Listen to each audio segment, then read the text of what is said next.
Yeah, yeah, yeah, yeah, man. You know me?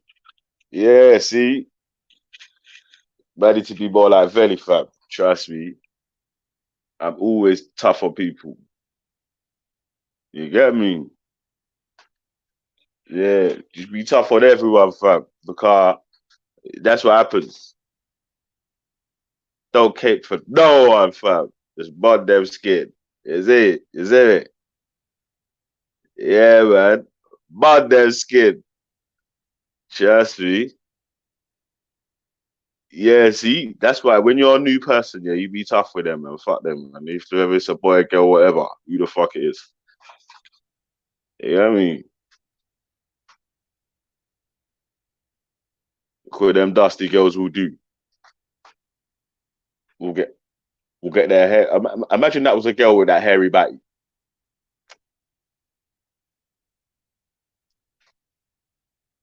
Yo, yeah. See, that beans is disgusting, man. You need to wax your batty, rude girl. You get me? You dusty bitch. I mean, man, I was like, what? You sound like some posh. You sound like some fucking Australian inbred, mate. Like, oh, Jay-Z. What fucking name's that? Mug. Get out of here, man. Yeah, man. Bro, sure, man, my bad, my G. Yeah, fam, trust me. Yeah, he said the food nearly came out the wrong way. Yeah, yeah, man. Yeah, yeah. So big up all my Muslim gang in the building and that. You get me? Ramadan Mubarak, yeah. Yeah, got it right this time, yeah. Ramadan Mubarak, yeah. Ramadan Kareem. Anyway, man, trust me, no bumhole. This is a bumhole free zone, man. Yeah, especially girls with hairy buttholes. That is disgusting. Oh, no one did that. No, I hope you lot have already had your breakfast. somebody like that should be. You see, Rob, why you have to be, you got to be Yeah, harsh with the people, absolutely anyone agree. that's new that joined. You have to be harsh with them straight away. Definitely. Probe them, like you're, It's yeah, almost like make what sure you that need that, is like an initiation questionnaire or something that you ask people and see whether, uh, they, in some way because rational there's at been least. new people that's come on that I didn't know. Like Muhammad, I didn't know whether he was going to show his butthole or not. But then he ended up being all right. Do you know what I mean? Like, Yeah, apart then from being off of the ferries, he seems like a harmless guy. Yeah, yeah. oh shit, here we go, bad breed in the building, yo. Oh god, My what's Very name popping, man? is particular. really G Block. You Yeah, tell me, man, my what's G. popping, man? Yes, Yeah, I saw man. the question of the day. I said I'll come on Mm, answer it. Yeah, no, since I'm first of all, I want to talk about African spirituality. African spirituality yeah, is an individual thing. It's not a yeah, it's not a thing where it's for, how do I put it? It's not a not a group thing, but your spirit is your like a spirit is state. Could it be like would it be since like specific to each tribe? like me my spiritual system is okay. See, beef, you need to come on all week, bruv. We've had the African I spiritual know, week, but my phone, gang. I just fixed my phone. See that everything's working properly. You can hear me properly and everything. So that's Yeah, good. yeah, yeah, Yeah. So like, this is my idea too. Is like it's about knowing yourself and yeah. yeah, Oh, and you're like part. what You're part of the Ubuntu. Bantu, Yeah, not was it the Ubuntu? Was it? I Umbantu. can't remember if it was. Yeah, no, not Bantu. There's the No, Ubuntu. Ubuntu is a way of life, a philosophy. Yeah, yeah, Yeah, yeah, yeah. it's Bantu. Bantu is Bantu means soul, man and soul. Ba is your soul, and tu is a man. So Bantu means Okay. man and soul. So it's who you are. Yeah, Hmm. yeah. So like when we talk about actual spiritual system, like we like what I believe, we all here with the purpose in it. Like from before time, like we believe when we come on here, we come here with a purpose. Like where I come from, most children are given names. The name has a purpose and something with it.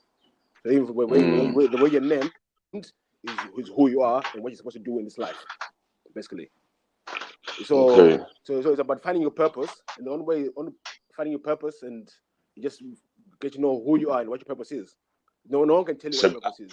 No one can Yeah, tell you what your purpose is. hey, Beefy, It's a basically, yeah, journey. I'm gonna run through a couple questions that we had through the week, innit? Yeah, Yeah, go on, because bro. obviously it was literally just Shakara and Witness was there for a piece, but it's mainly Shakara that was asking questions like a one-man soldier. You get me, man? Yeah. My man's defending every African spiritual system on his one You side. can't I'm do like, that. You bro, can't do that. that's hard work, innit? And that's too, You can't do that. and it's too vague for everything, innit? Because then Yeah. what I was saying to what someone's gonna do, yeah, like people have been trying to do, is Google specific weird little small ones Yeah. that might be followed by 3 people, and then try and put that to you. Now, Just like saying, you just because I follow football and follow Liverpool, I follow every football team in the world. Doesn't make sense. yeah. Yeah. No, I get what man's doing, yeah. Because man's saying like obviously like man's gonna do the pick and mix thing, innit? Like I'll choose the best of what I feel is the best of this one, that one, and this one, and implement it like that, yeah. That's cool, innit, man, to do that still. But when it's a debate sort of section or when they're asking questions, if you're going to be standing on all of them, it's going to be harder for us to get down to questions anyway. But like through the week, yeah, we had different in it, like so like I'm gonna work back from yesterday's question. We had Go on, then. what can the African spiritual system that you follow provide that the Abrahamic system of faiths can't? I think it's just self-importance and self-worth. All right, so hold on, Beefy. So the first thing is, what is it? Creme de mare. What is it? What is it? What's that? What is the spiritual system you follow? The There's no mare? name to it. I can't give it a name. It's just What is following. the mare? Okay, Mwari it's a consciousness. Yeah, so for me, Mwari is the higher consciousness. Yeah, the higher self, your higher self, which everything's connected to. So for you to know yourself, Yeah, okay, you just cut out though. yeah. So we believe, like where I believe that everything's connected, and everything's from one source. Yeah, like the earth is a source, so everything's connected to this earth. This earth is a higher consciousness that we're all connected to.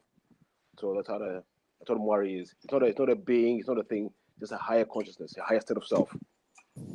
Yeah, what do you mean by consciousness, though? Not consciousness as we have consciousness, right? Some other version of consciousness. Yeah. Wait, let me jump out and jump back in. Yo, yeah, we can hear you, man. Did you hear that question there? Oh, nice. Yeah, don't run, Beefy. But it seems like if Beefy's the fairy tale killer, then obviously he'd be an atheist that's rational and coherent and not believe any myths or anything, right? Like flat Earth or anything else. So hopefully we've got a highly rational critical thinker here, which I applaud, by the way. Yeah, we have to. Yeah, Have to ask Beefy about this Mari, about Mari. But what you asked, Mari, yeah. Yeah, we got to figure out what that is. You're on to Mari, yeah. I'm just saying, I'm not on to it. I just want to know what it is. All right. but you asked a good question, Veli. And all we need to do is play devil's advocate, right? You asked the question, what is it that the African spiritual system gives you, presumably positively, that the Abrahamic doesn't? And he said a sense of self-worth. But the Abrahamic view, at least some of them, is that we are extremely special. We are the most worthy because God created us very specially. So that wouldn't be something unique, right? We would be something special. So that wouldn't be. So he's got to find something that is uniquely good So to answer your question that the Abrahamic doesn't offer. And I can play devil's advocate on the Abrahamic side. Yeah. So what other things do you think that the African spiritual systems? Because this is yesterday's question, Beefy, yeah, and it was literally again, it was just Shakara and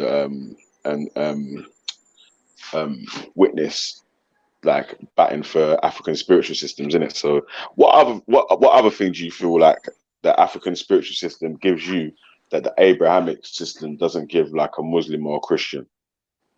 I think also, I think with African spirituality, you're grounded in reality. There's no there's no sky that they come to save you, or I think it was we believe your every action is has consequences. So like even my ancestors' actions have consequences on me, sort of thing. So Mm. so my actions have consequences on my future generations. So that's Well, why so God does said, well, Christianity. so Beefy, so does Christianity. well, so the way we deal with it, like we have to be sure that what we're doing now will benefit our future generations, not just us. And I don't think Christianity is all about afterlife. You're only saving yourself to go to heaven. We don't believe in afterlife. Once you're gone, you're No, no, gone. that's fair enough. Yeah, I accept you don't believe that. But your thing is that every action had a consequence, and the Christians believe the same, right? Everything you do wrong is totted up, and you have to ask forgiveness. And in fact, it started with Adam and Eve, so they've got the same view that every action has a consequence. But we don't believe in like sin or stuff like that. We believe in things being disagreeable with the person and disagreeable with the person. So we don't believe like this is a sin, this is a sin. No, it's something that's disagreeable with you, something that's agreeable with you, and you move on. No, see, Yeah, you sure. deal. Yeah. I And understand then that like that's a slight so, difference, right? But the main so yeah, point you made, and there's no reward of heaven was you when you do this. Our own reward we're trying to get to achieve is to be an ancestor, but you remember through your works. That's all. okay, but I That's think the all we distinction do. you made, the answer that you made to Veli's question was that you believe in your system that every action has a consequence, even your ancestors' actions have a consequence on you. And I'm Yeah. saying that, well, the Abrahamic religion, at least Christianity, also believes that, right? And that goes back to the first man and woman. So that's not a unique thing to your system.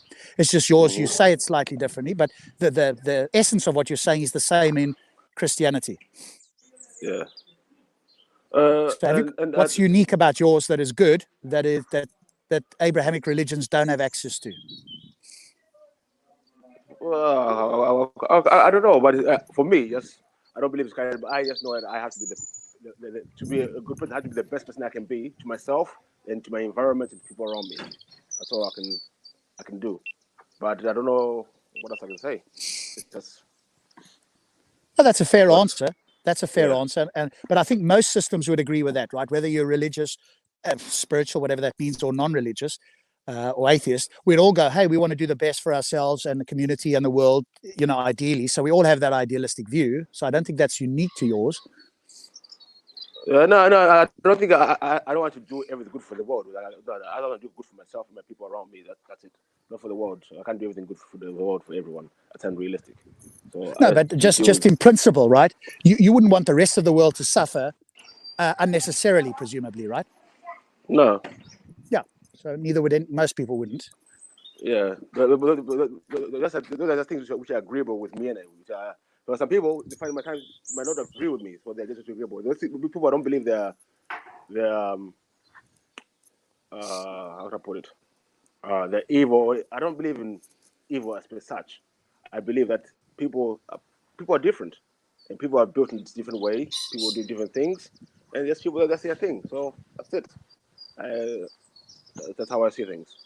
So if somebody kills somebody and it's demonstrably, and I use that word carefully, for bad reasons or not a good reason, are you willing to say, well, okay, he just did what he did. But It's but, but, I but can't this is the thing say I'm talking anything about. about it. Bad is subjective. Bad is subjective. So Okay, so something that negatively affects somebody's well-being. You chop somebody's arm off and there's no net benefit to chopping their arm off. Are you somebody who would go, well, he's entitled to do that. I can't tell him not to do that. That's just what he believes, right? Chopping people's arms off is good for him. I can't tell him it's bad. Is that kind of the view you would take? mm, I wouldn't do it myself. But if you know that if you take something that doesn't belong to you, you get your arm chopped off. Don't do it. Okay, but why not though? Because under your view, you can't say that it's bad, I think was the term you used.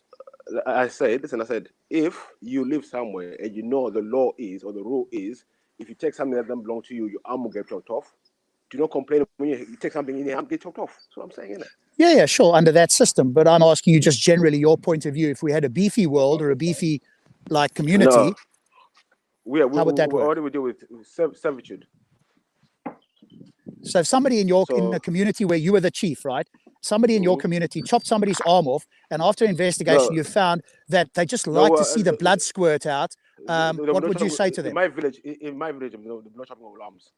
It's servitude. You serve your what you pay back what you took back in it.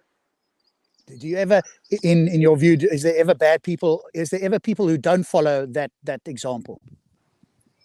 Yeah. Yeah. There are people So, who are disagreeable with you, so you let them live in their own place and say, do your own thing, and we stay here and do our own thing. You chop your hands off over there. Be happy doing that over there. Good luck to you over there. but if See they you want to later. do it in your village because they think that chopping an arm off, they I, like to see the blood, what would you say to them? you know, like I say, we should, okay, in our village, say if someone is doing something bad, which the whole community does not agree with, they chuck you out of the community. Simple. Yeah, I think what I'm trying to get at is you can chuck them out, but you don't have a basis for doing it. It's almost like you're shooting yourself in the foot, saying it's No, just things that are listen, disagreeable. Rob. I don't know if you listen to me. I said if someone is doing something which goes against the community, yeah, we instead of chopping the arm off or killing them, we banish them from the community. How does that understand? No, I understand the community. Any community can make up their own punishment. I'm saying, why should somebody else be persuaded other than for the consequences of the action? So if they were rational and they came to your community and said, do you know what, I think chopping arms off, what would you say? And they say, but convince me that I'm wrong. Not stop me because you're going to give me a bad consequence, but convince me that I'm wrong. Why is chopping an arm off somebody just to see the blood come out? Is that wrong? And you would say, no, it's just disagreeable, presumably. Yeah. Just doesn't agree with me, so I'm not going to convince you why it's wrong. I just doesn't agree with me. Whether you think it's right or wrong, that's up to you. But to me, it doesn't agree with me, so I'm not having it. Simple. Okay, so you have a relative system where you can't argue for it from a rational point of view. You're just going to make up an ad hoc rule, and everybody follows it or not, and the consequences is exile. Rob, Okay. like I said, isn't it? Everyone's different. Everyone's got their own thing. Everything's for me. I don't believe in good and bad. I believe in agreeable, disagreeable. Yeah, no problems. Yeah, I heard that. Yeah. I rather instead of calling someone evil, I rather not say I disagree with you. We don't even need to use the word evil, right? We could just say good and bad in relation to what, but you are not even going there. You're not prepared to say that something is good or bad, even if you choose a subjective standard that we could argue for. I mean, I use well-being, and I think that's the standard that every human being uses, even if they don't explicitly say it, they will use that system ultimately. Even the people that claim to have a God belief will ultimately use well-being, even in the afterlife. And so people who are saying they don't do that, I think if I asked enough questions, we'd find that they would be doing that. Or, as you pointed out for yourself, you wouldn't be able to make a rational argument. You just have an ad hoc system, people follow it, and the only reason they wouldn't follow it is for the negative consequences that you would impose upon them, not because you could convince them they were wrong. The negative consequences is just you don't be around us, and you want to do your thing over there. You want to do it over there. Go there and do it, and don't do it around us. So, yeah. I think that's your only response. Yeah, okay. It's not negative for him. It's positive for him, but he can go and do whatever he wants to do. It's positive for us because we can do what we want to do. Yeah. I see where you're coming from in that view, and obviously I disagree, because I could show somebody, if they bought into the idea of well-being, I could show them that even if they thought it was wrong, was good, they are wrong. Right? Once they buy into the system, then it isn't their opinion about whether it's right or wrong. It is, in fact, the case that it's wrong. Through the system I use, I could show somebody that. They just have to buy into well-being. Once they've done that, we're okay. Rob, let me up. Will you say it would be moral? We said it would be moral to be a police officer in apartheid. Yes, to uphold the law, not to break the law or to unjustly punish anybody. So yes, being a police officer under apartheid would be moral if you're carrying out moral acts, and moral acts would be not dealing with people unjustly. Wait, slow down. Okay, but that's if the apartheid system was moral, but the apartheid system loyal. No. You missed what I said. Regardless of whether what I'm saying. I understand the apartheid, Beefy. I'm quite happy to acknowledge the apartheid system was immoral. But being a police officer, you can still be a moral police officer under an immoral system if you do not partake in immoral actions, right? But you're upholding immoral laws. So how are you saying it's not immoral? You're doing a moral job. No. You're doing the job let me explain. Yeah. It's like being a soldier. Right? You can follow orders, but if the order you judge to be immoral, then you can choose not to. Now, you could face consequences for that, but you could still then say to yourself, I acted morally, i.e. I didn't impose or do an immoral action. Even if my commanding officer or the state told me to do so, I wouldn't do it. But I could still be a police officer and follow what I think is moral views. I could differ with the state, right? Well, I find it hard to fathom. I'm finding that hard to fathom myself. So you differ with the state on their political views and everything, but you go work for them upholding their laws.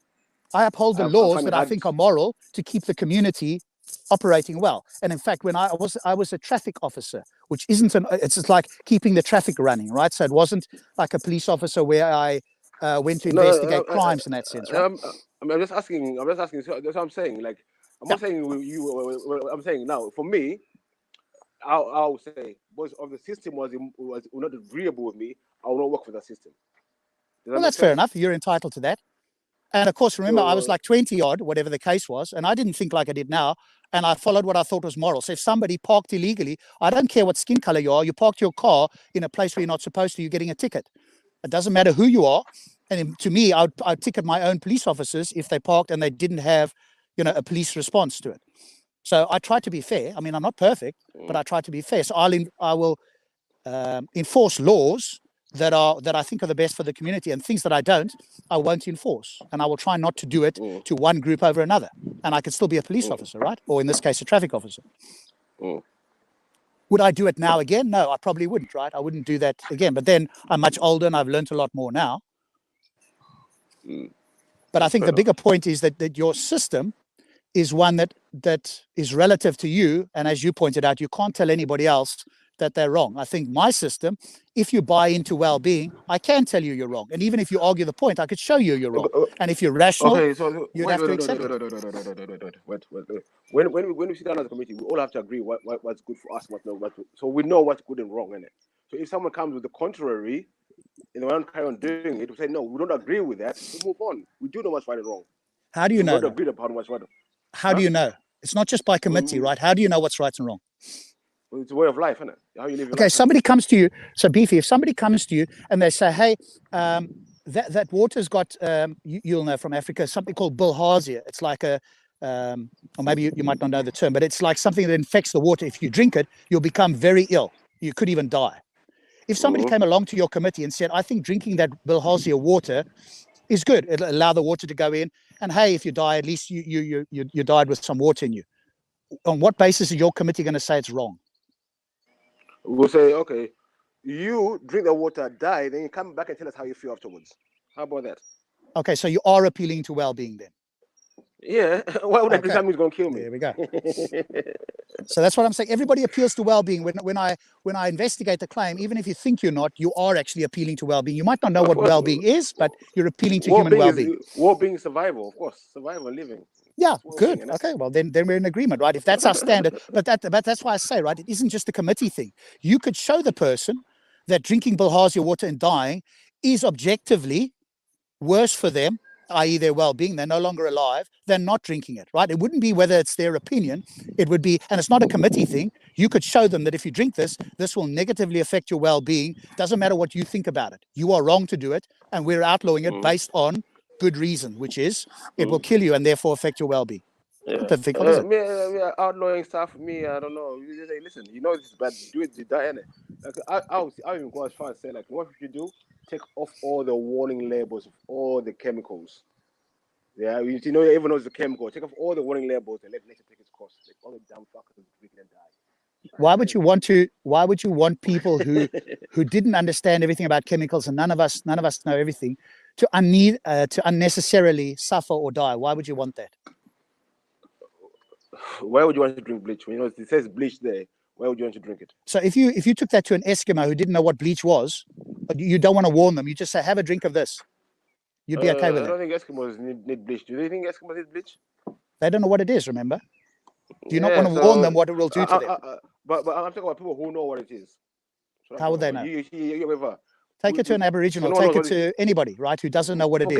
I'm talking about people who live here. I'm talking about in the UK. In the UK, everyone knows what bleach is. Does a 3-year-old know what bleach is? Does a 3-year-old know what bleach is? I believe you me. 3-year-olds know what bleach is. My kids knew what bleach was from a very young age.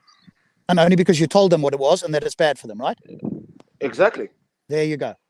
So why would you take the label off for people who don't know what it is? Why would you take the label off? Because not everybody knows what you know. But Beefy, not everybody knows what you know, right? I'm just saying it. I'm just saying, like, I'm trying to the point you're trying to make, like, about well-being, innit? Yeah. like I'm trying to show you something. Like, well, if someone doesn't want to, if you don't hear, like we say in Africa, if you don't hear, you feel. Innit? Yeah, sure. But you, again, if I ask you, is that the standard that you would invoke with your children? Would you say, go out there, go and hunt for me? But and the animals, don't worry about the animals, right? If you see a big animal that has large teeth, that looks a bit like a large cat, don't worry. That animal, you don't. I'm not going to tell you about it. You'll feel about it. Is that the standard that you would invoke? No, of course. Like No. you teach your kids life, and you don't tell your kids go and hunt for me. You teach them what to do things, innit? Come on, bro. Yeah. So, Beefy, would it not be a good idea then to educate people on what's good and bad? Then, if they then want to make a choice and have the bad thing, the consequences on them, as long as they're not affecting somebody else, then I agree with you, right? If you've educated somebody and said smoking is bad for you and they carry on doing it, as long as they're not affecting somebody else, if they do it in their own home, then that's they can do that. The problem with even with that though is that we live in a community, right? And it will eventually affect the community because now you've got to bury the person or you've got to take care of them even if they were ill. So I think your system would only work if it outright killed somebody straight away. And then you could say, okay, well, it doesn't have an effect on other people. But unless you're living in a cave, you affect other people, even if you do things that you know is bad for you. But I do think we need to educate people, don't you think so? Yeah, no, education is part of life, innit? You from the minute you're born, you're learning, innit? So until you die, you're learning. So yeah, and I want people to tell me if I don't know something. I'd like people who are experts to tell me. I can evaluate it. But I'd like to know things. Yeah. I don't want to find everything out by experience. That will be pretty detrimental to my health. Like if I'm on top of a building and I think, well, if I just step off the edge here, that's not a problem. I'd rather somebody say, hang on a moment, Rob, if you step over the edge there, that will be very detrimental to your well-being. I don't want to find it out with experience because I only got one shot at it, right? Yeah. I don't know why you want to be walking on air on top of a building. I don't know why you want to do that in the first place. People do funny things, don't they, Beefy? Yeah. As you and I know. I suppose. Anyway, we've got lots of other people. I don't want to dominate. Any more questions? That was a body bag, bro. Fucking no. Beefy, I've never seen you get taken to school like that. Never. Taken to school like how? How was I taken to school? No, don't worry. If you probably don't realize it, but don't worry about it. It's mine. It's just my opinion. No, explain yourself after. I might be right. I might be wrong. I know, wrong. It's just my opinion. Yeah. But I've got one quick question.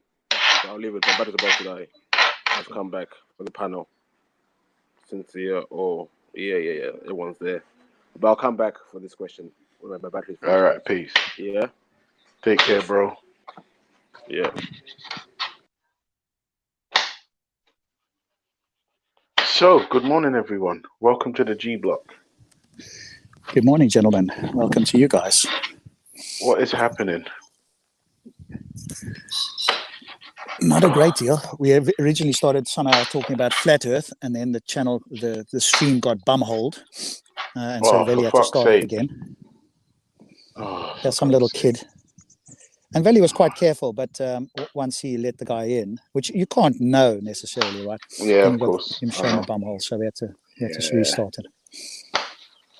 Okay. People like that should then, there should be a serious consequence, right? They don't have internet access. It's almost like, doesn't matter where they go, what device they have. It says you're a bumhole person. You are banned from the internet now for a month. Learn your lesson. Right? But that's the thing about the internet. All you have to do is just create a new account. The only way you could do it is if you block their actual IP. Unless they get a VPN or something. Yeah. And then, all you need is a VPN to get around it. So, listen. How can an African spiritual system handle crimes and punishment?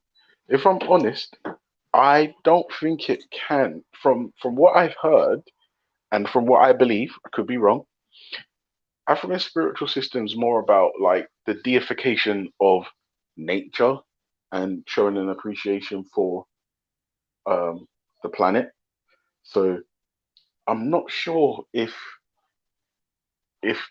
African spiritual systems themselves have penal codes, and if they do, I haven't heard I haven't heard any, or I haven't heard any indication that, unlike the Abrahamics, there are punishments for certain behaviors like thought crime and your sexual orientation and the rest of that stuff there. Yeah, so Veli, my answer to the question of the day, I hope everyone can hear me, is I don't think necessarily they can. I think African spiritual systems, from what I understand, is more about the deification of nature and earth and promoting a particular way of life. I haven't heard anything that would suggest African spiritual systems have a penal code built in. Sorry, this onion is burning my eyes. Yeah, I haven't heard anything that would suggest that African spiritual systems have a penal code. There's no blasphemy laws from what I understand. However, like if to me this makes sense to be like, well, if you're not gonna take care of nature, then you're doing yourself harm. And I mean, let's be real, self harm is heavily linked to mental health. Which wait, babe, I've got onions and Scotch bonnet on my fingers. I can't get it. Please get the door. Could be a UPS or FedEx delivery, huh? Yeah, no, it is. It's Amazon. I've been ordering like go. fucking crazy. Mal, please get the door. It could be your thing. Yeah, yeah, Rob. In African spiritual week, have you heard anything that would suggest there's a penal code built in? I haven't really heard much of chakra, to be honest. I've been very busy this week, which is kind of a good thing. Quality Same, problem in a sense. Yeah. So I haven't really heard about it. When I asked Veli, he sort of suggested that it was kind of like naturalism, but with a different name. And I was fine with that. That's how it comes across to me as well. Yeah. And if they want to use that label, as long as whatever the label refers to, I understand that. But they could call it any name, right? If somebody says, "Well, I don't like atheism because that's a colonial word, but my system does X, Y, and Z," and I go, "Oh, well, so does mine." Then we're in agreement, right? You could give it your gobbledygook name, you could call it anything you want, but whatever it refers to is what I'm interested in, not the name specifically. I don't know. What is it, babe? Oh, okay. Oh, sorry, Rob. I need to go on mute, but I can't mute my phone. I'm so sorry. I've got spicy fingers. I hope you're cooking something good there. Oh yeah. Pure comfort food. Comfort food. So from your point of view then, Ultra, what you've heard, is it like an anthropomorphization of the natural world? Yes, that's exactly what it is. And a sense of like, the well-being of the planet, animals, that sort of thing. Is that? Yeah, basically that's exactly from what I understand. That's exactly what it is, right? It's by taking care of the planet and nature itself, you're taking care of yourself by extension. And because of the natural processes that produce life, i.e., the sun, our star, that type of thing, it's worth paying reverence or respect to these things. And if I'm absolutely honest, right, not that the Abrahamics will understand this, I can understand people who would revere the sun, because obviously, as some of us know, it's the source of all natural light, heat, photosynthesis, and all a whole host of other processes that have resulted in life.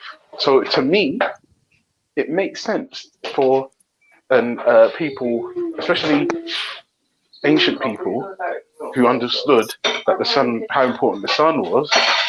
It makes sense to revere these things. It really, really does. However, like I said, no, I'm going to put that stuff in the pan now. Yeah, like the knife. No, I'm going to put it in the pan right now. You're going to put the knife in the pan? Yes, the knife as well. God, you kids are so smart, man. Jeez. Yeah, where's the big pot, darling? Do you know where the...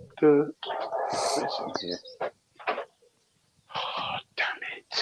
Yeah, I think from what you're saying, yeah. Ultra, that sounds like a good thing. The one thing that would be interesting to find out is what does it mean to take care of something? On what, but how does that part work, right? So the overriding idea is a good one, and I guess what the question to be asked is what does it mean to take care of? Does that mean slaughtering animals? I'm not saying they do that, but and I don't know if anybody does, but slaughtering animals because it's Passover or a ritual or because somebody got well or somebody got ill and you're sacrificing an animal, right?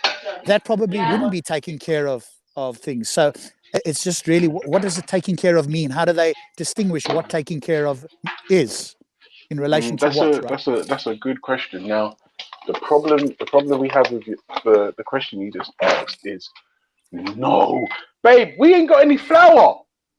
Yeah, we have. Where is it? Right there. This little bit. That's flour. This. Yeah. That's all we've got. Oh, what happened? No more flat Earth. I missed it. Fuck.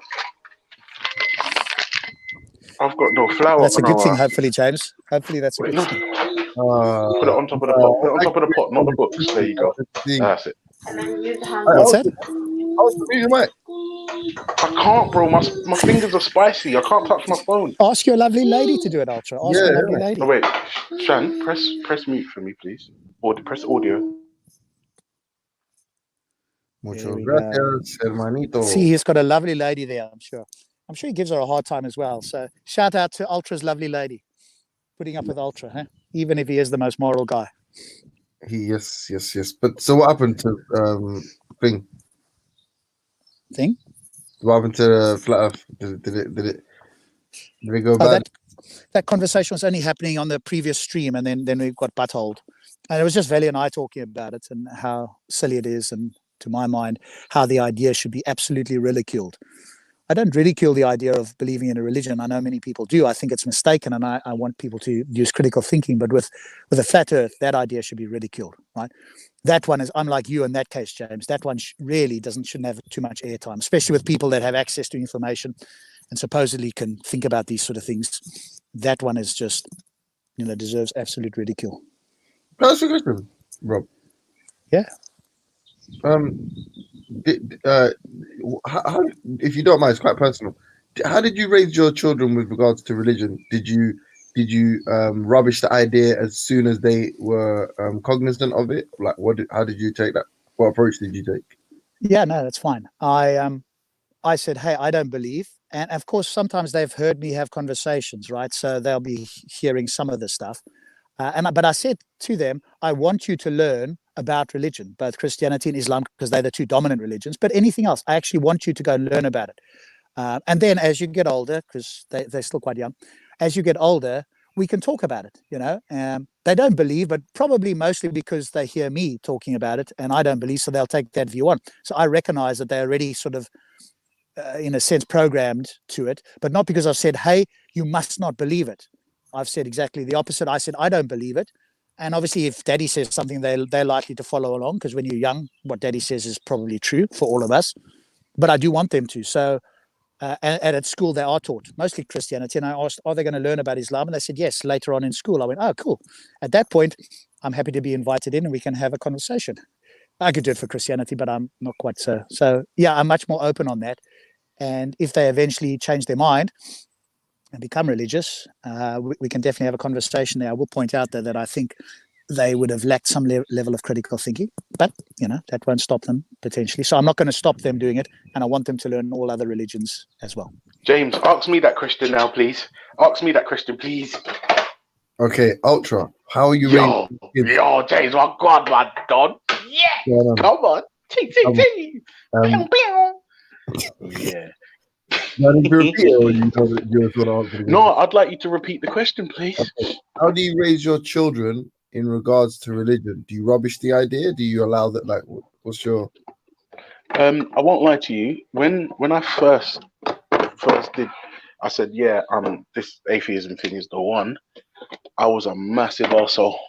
Like, I was like militant with it. I would fucking just like drum it into people, including my own children. And the wake up was when I made my wife's niece cry, and she was only like 8, And that was my watershed moment, as it were. And you have to tell us the story. Come on, bro. no, basically she was like, Jesus is some shit about Jesus, and I was like, do you mean like Santa Claus? And she's like, no, Jesus is real. I said, have you met him? Like, I was just being a belligerent wanker to a child, and it wasn't until after the fact I realized how much of an arsehole I was. And then, like I said, for me, that was the watershed moment for me. I woke up and I was like, nah, we're dealing with children. And it was that incident that made me adjust my approach with my own children. And similar to Rob, obviously they've heard me and my opinions on religion, specifically the Abrahamics. I just think they're fucking nonsense, right? And I don't. So my. Oh no, sorry, 1 second. Yeah. Wait, can I just say, yeah. in a few weeks, my hands are gonna be on Street Fighter. My hands are gonna be spicy too. I'm so sorry. I'm so sorry. Yeah, just what you put that out there. Yeah. I'm sorry. No problem. Yo, family, everybody bless you. Yo, man, like Shaka. Listen, we're going to talk about my. Sorry, before you start, let me just drop some of the word sounds and power. 10 damn one, be thankful unto the Most High, our Father, Creator of the universe. Because Zamazum Mukulu, give praises unto our great ancestors. Go ahead, Mr. Ultra Funky. I'll say. So yeah, Shaka, we'll talk about my kids later. So basically, yeah, the question of the day. I'm sure you've seen it. Yeah. And I don't know if you heard my response. Yeah, I did. And I've come on to answer it quickly, duck out, and I may come back later.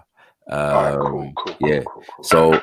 So there's two things there. You have to remember that African spiritual systems, or religions, are part of a broader social order.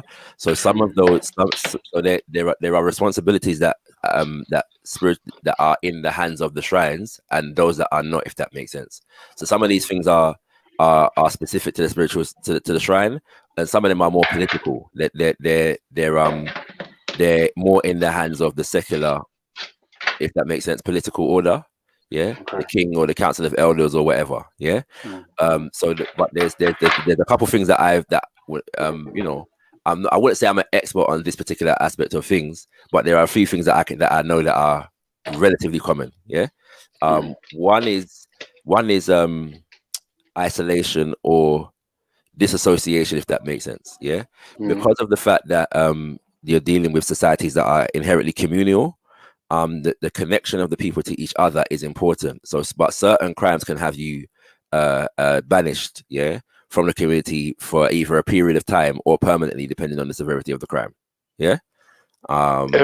Is blasphemy one of them? No.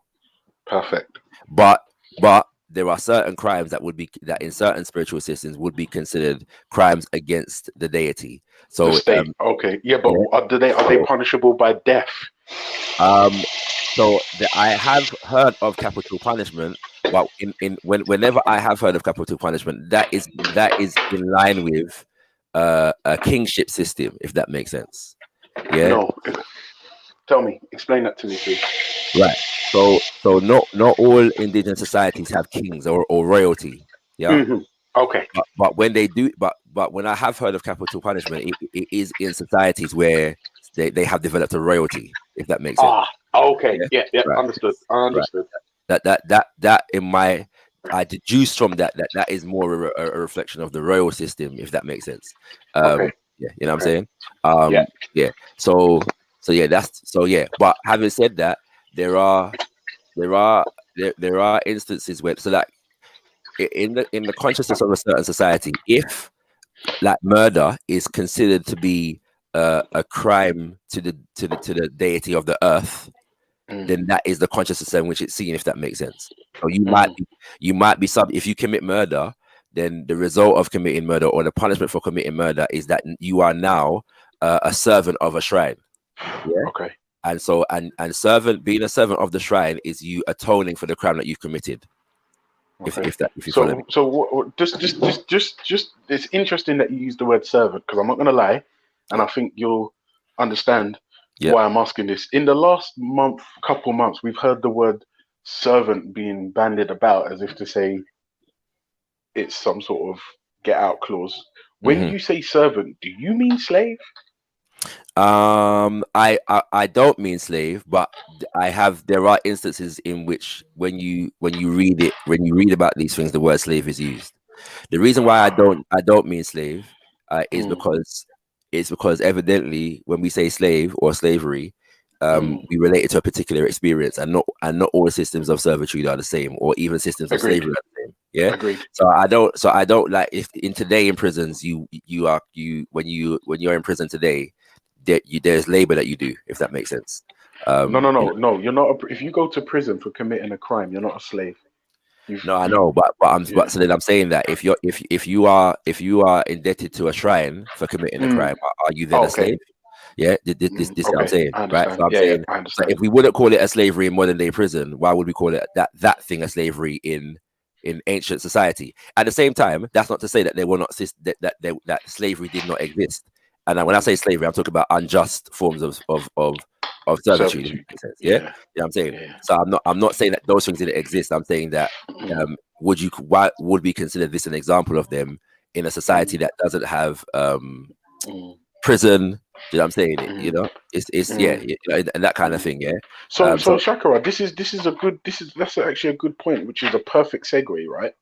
So what do you know would what would be a punishment for a crimes against the deity? So there is no. Okay, explain what you mean by crime against the deity. I don't know, because that's right. a phrase that you use. So I just wanted you to clarify. The concept of blasphemy doesn't exist in the same way. Like you know what I'm saying? Okay. You said that. You said right. That, So yeah. At the same time, the more spiritual thing would be sorry, everything that I've mentioned so far is more like social, if that makes sense. But some of it has spiritual consciousness or understanding among the people. Okay. The more ubiquitous, like what you might say exclusively spiritual thing is ritual. Yeah. So you must cleanse yourself, ritually speaking. Yeah. That could involve ritual bath. That could involve you have to bring certain things and offer it to the shrine, if that makes sense. You know, whether it's food, whether it's so basically it's just like an ancient form of atonement. Yes. By whatever criteria was relevant at the time. Yes. And those criteria could be varying depending on the specific tradition. The severity of the crime as well. It's severity to the crime, and obviously not every tradition is going to have the same thing going on. But generally speaking, sacrifices or offerings to various different spiritual entities is quite a common feature of African spiritual systems. Yeah. So you put out food for the ancestors, but for certain crimes, in order to spiritually cleanse, you have to give of yourself to atone, if that makes sense. Like and for example, and as well, so back on the servitude point, another thing I've heard of, if you rob somebody's goat, for example, you're indebted to perform whatever labor or the equivalent of what you've stolen from that person, if that makes sense, to pay them back, if that makes sense. So if the goat or the mule was to work a farm, then you have to go and work that person's farm for a period of time to repay, some of what you've taken from them in terms of, I'm saying so if I'm hearing you correct, and you need to forgive me because I'm not the brightest bulb in the sky, right? What you're describing to me just sounds like prison. Like you've committed a crime, and depending on what the crime is and whatever the penal code was, is what you have to serve. Now, my immediate follow-up to this, Shakira, because it all sounds all lovely and lovey-dovey and stuff like that. What is the worst? No, I don't know how you could even quantify that. What is the most severe punishment that one could expect to receive or have to undertake in your spiritual system? Like I said, the worst I've seen yeah. is the capital punishment, and sometimes these things were not just. Yeah. Yeah. At the same time, traditions did develop here, some of which don't make no sense. Yeah. In relation to, again, royalty, and in those contexts, uh the relationship between because of the relationship between royalty and priests would have been implicated in some of this stuff. Yeah. And so,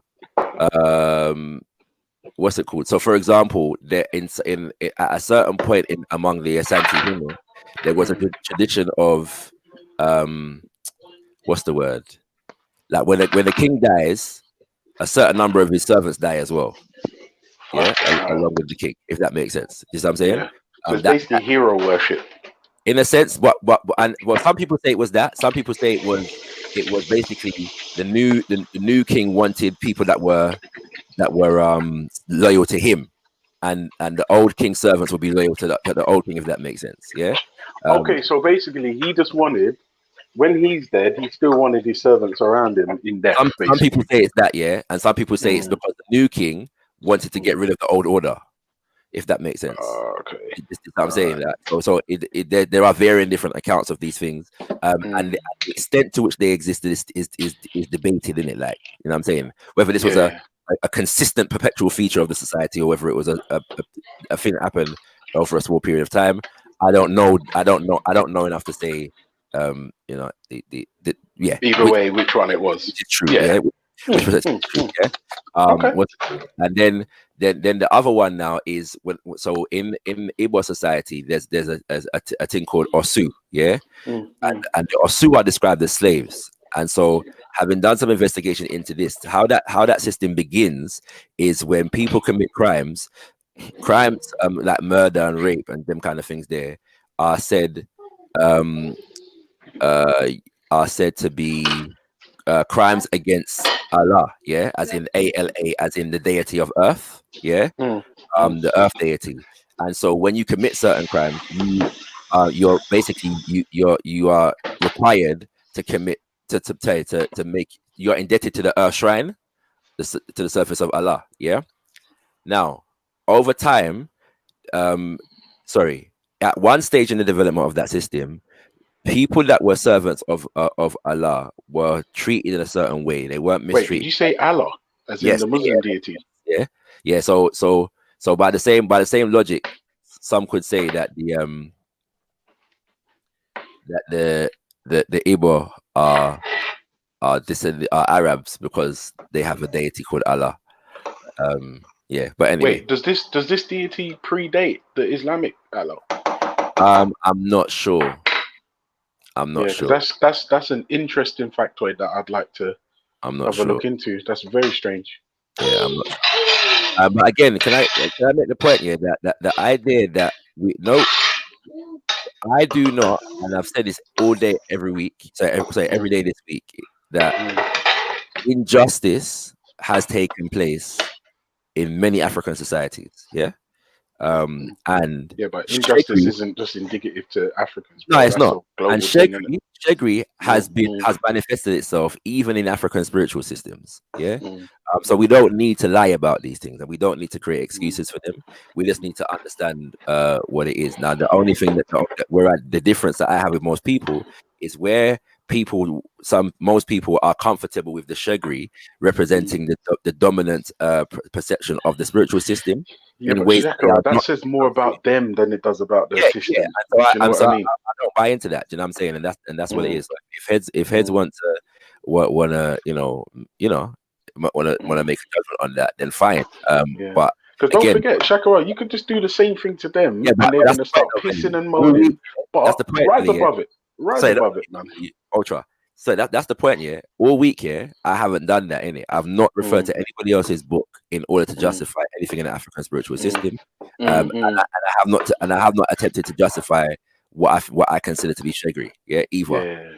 You know what I'm saying? I don't because the spiritual consciousness doesn't require me to do so. I'm not required to defend an act because it was done by a revered ancestor.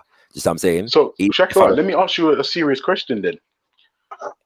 Are our ancestors, or were our ancestors, perfect? of course not. Hell no. Wait, hold on, wait, hold on. Were our ancestors who didn't have the internet or cell phones, were they fallible? Most definitely. Oh, you mean like most human beings today who have fucking cell phones and the internet? Yes, sir. Yes, sir. Ah, okay. Yeah, Okay. and I say that I Hey, say that. don't say the word iPhone to Shaka though. Yeah, make sure. You're a fool. Shut up. That's good. And I'm saying that, Veli, yeah, from Tarseti to Kemet, right on down to Ouagadougou, Ghana, Mali, Songhai, Bakongo, Monomotapa. You know what I'm saying? Benin. Every one of them have their virtues and their misdeeds. Yeah. And we understand them in the context that they happen in history, and we try to perfect what they were unable to perfect. Because all right, so Shakira, so wait, let me ask you a question then. The reason why this is because the African spiritual consciousness doesn't presume to have perfected God, the understanding of God, if that makes sense. From day one, we don't claim to have. This is the book that tells us all we need to know about the Supreme Creator, and all the laws are in this book. Yeah, that's not the case. And so we acknowledge the fact that we are subject to mistakes. Yeah, and not even just that, and the error. fallibilities of the human condition, and so within those contexts, we try to institute methods of making such certain things less likely, if that makes sense. So Shakira, wait. This is perfect because you're going to segue into my next point then. So are you saying that rather than take an African spiritual system which has things in it that aren't applicable today or cannot be applied today, rather than try to keep it just because it's part of the team, you will adapt and adjust to make sure that your thing is operating at optimum capacity? Is that fair? Or yeah, definitely, and I think that but before we decide what's good and what's not so good, it is about really understanding what took place, you know what I'm saying, and why certain things were done. Because the reason why you have to go through that process is because you don't want to just be making judgments based upon a colonial mentality, if that makes sense. Understood. Yes. Even if you would get rid of a thing, you want to get rid of it from your own perspective rather than from a colonial perspective. From a colonial perspective, yeah. That, do you know what as well? I'm not gonna lie to you. If I'm honest with you, Shakira, for this whole conversation, like, and I haven't been around this week, which I apologize for. I've had to even myself be mindful that I'm just coming at it from a perspective that won't be able to understand or compute what you're saying, and it's difficult for people to take. Sorry, but go, bro. No, I mean, while we've got Shaka, you're going to leave in a second, isn't it? While we've got a little bit of a stacked panel, yeah. Just to make things interesting, I want to ask you a question. Do you think, first of all, are you scientific? Yeah.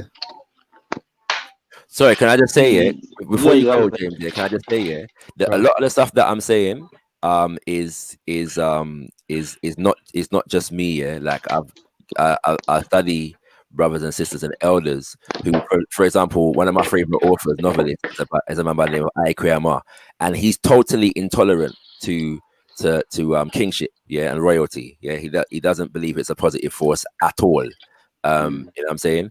And so wherever it exists, he considers it to be a negative, because in his mind, you cannot have kings and not have slaves. Yeah, and that kind of thing. So I'm saying even among people that are spiritualists or traditionalists in their inclination, this is a judgment that people are making of even the indigenous systems. Yeah. Question going around the panel, yeah.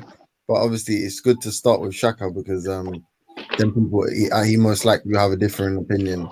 Do you think African spiritual systems have hampered African progression, technological, in regards to innovation, scientific, and however you want to view it. But do you think it's hampered their progression?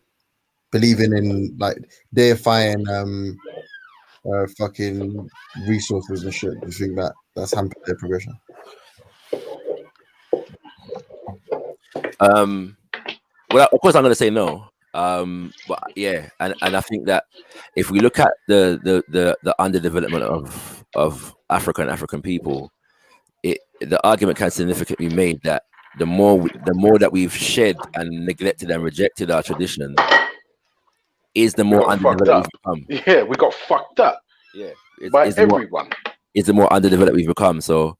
And Shaka, quickly, yeah. Sorry, I want everyone to answer that scientific. But quickly, the second question when you come back, either today or another time, is what percentage are Africans responsible for their underdevelopment?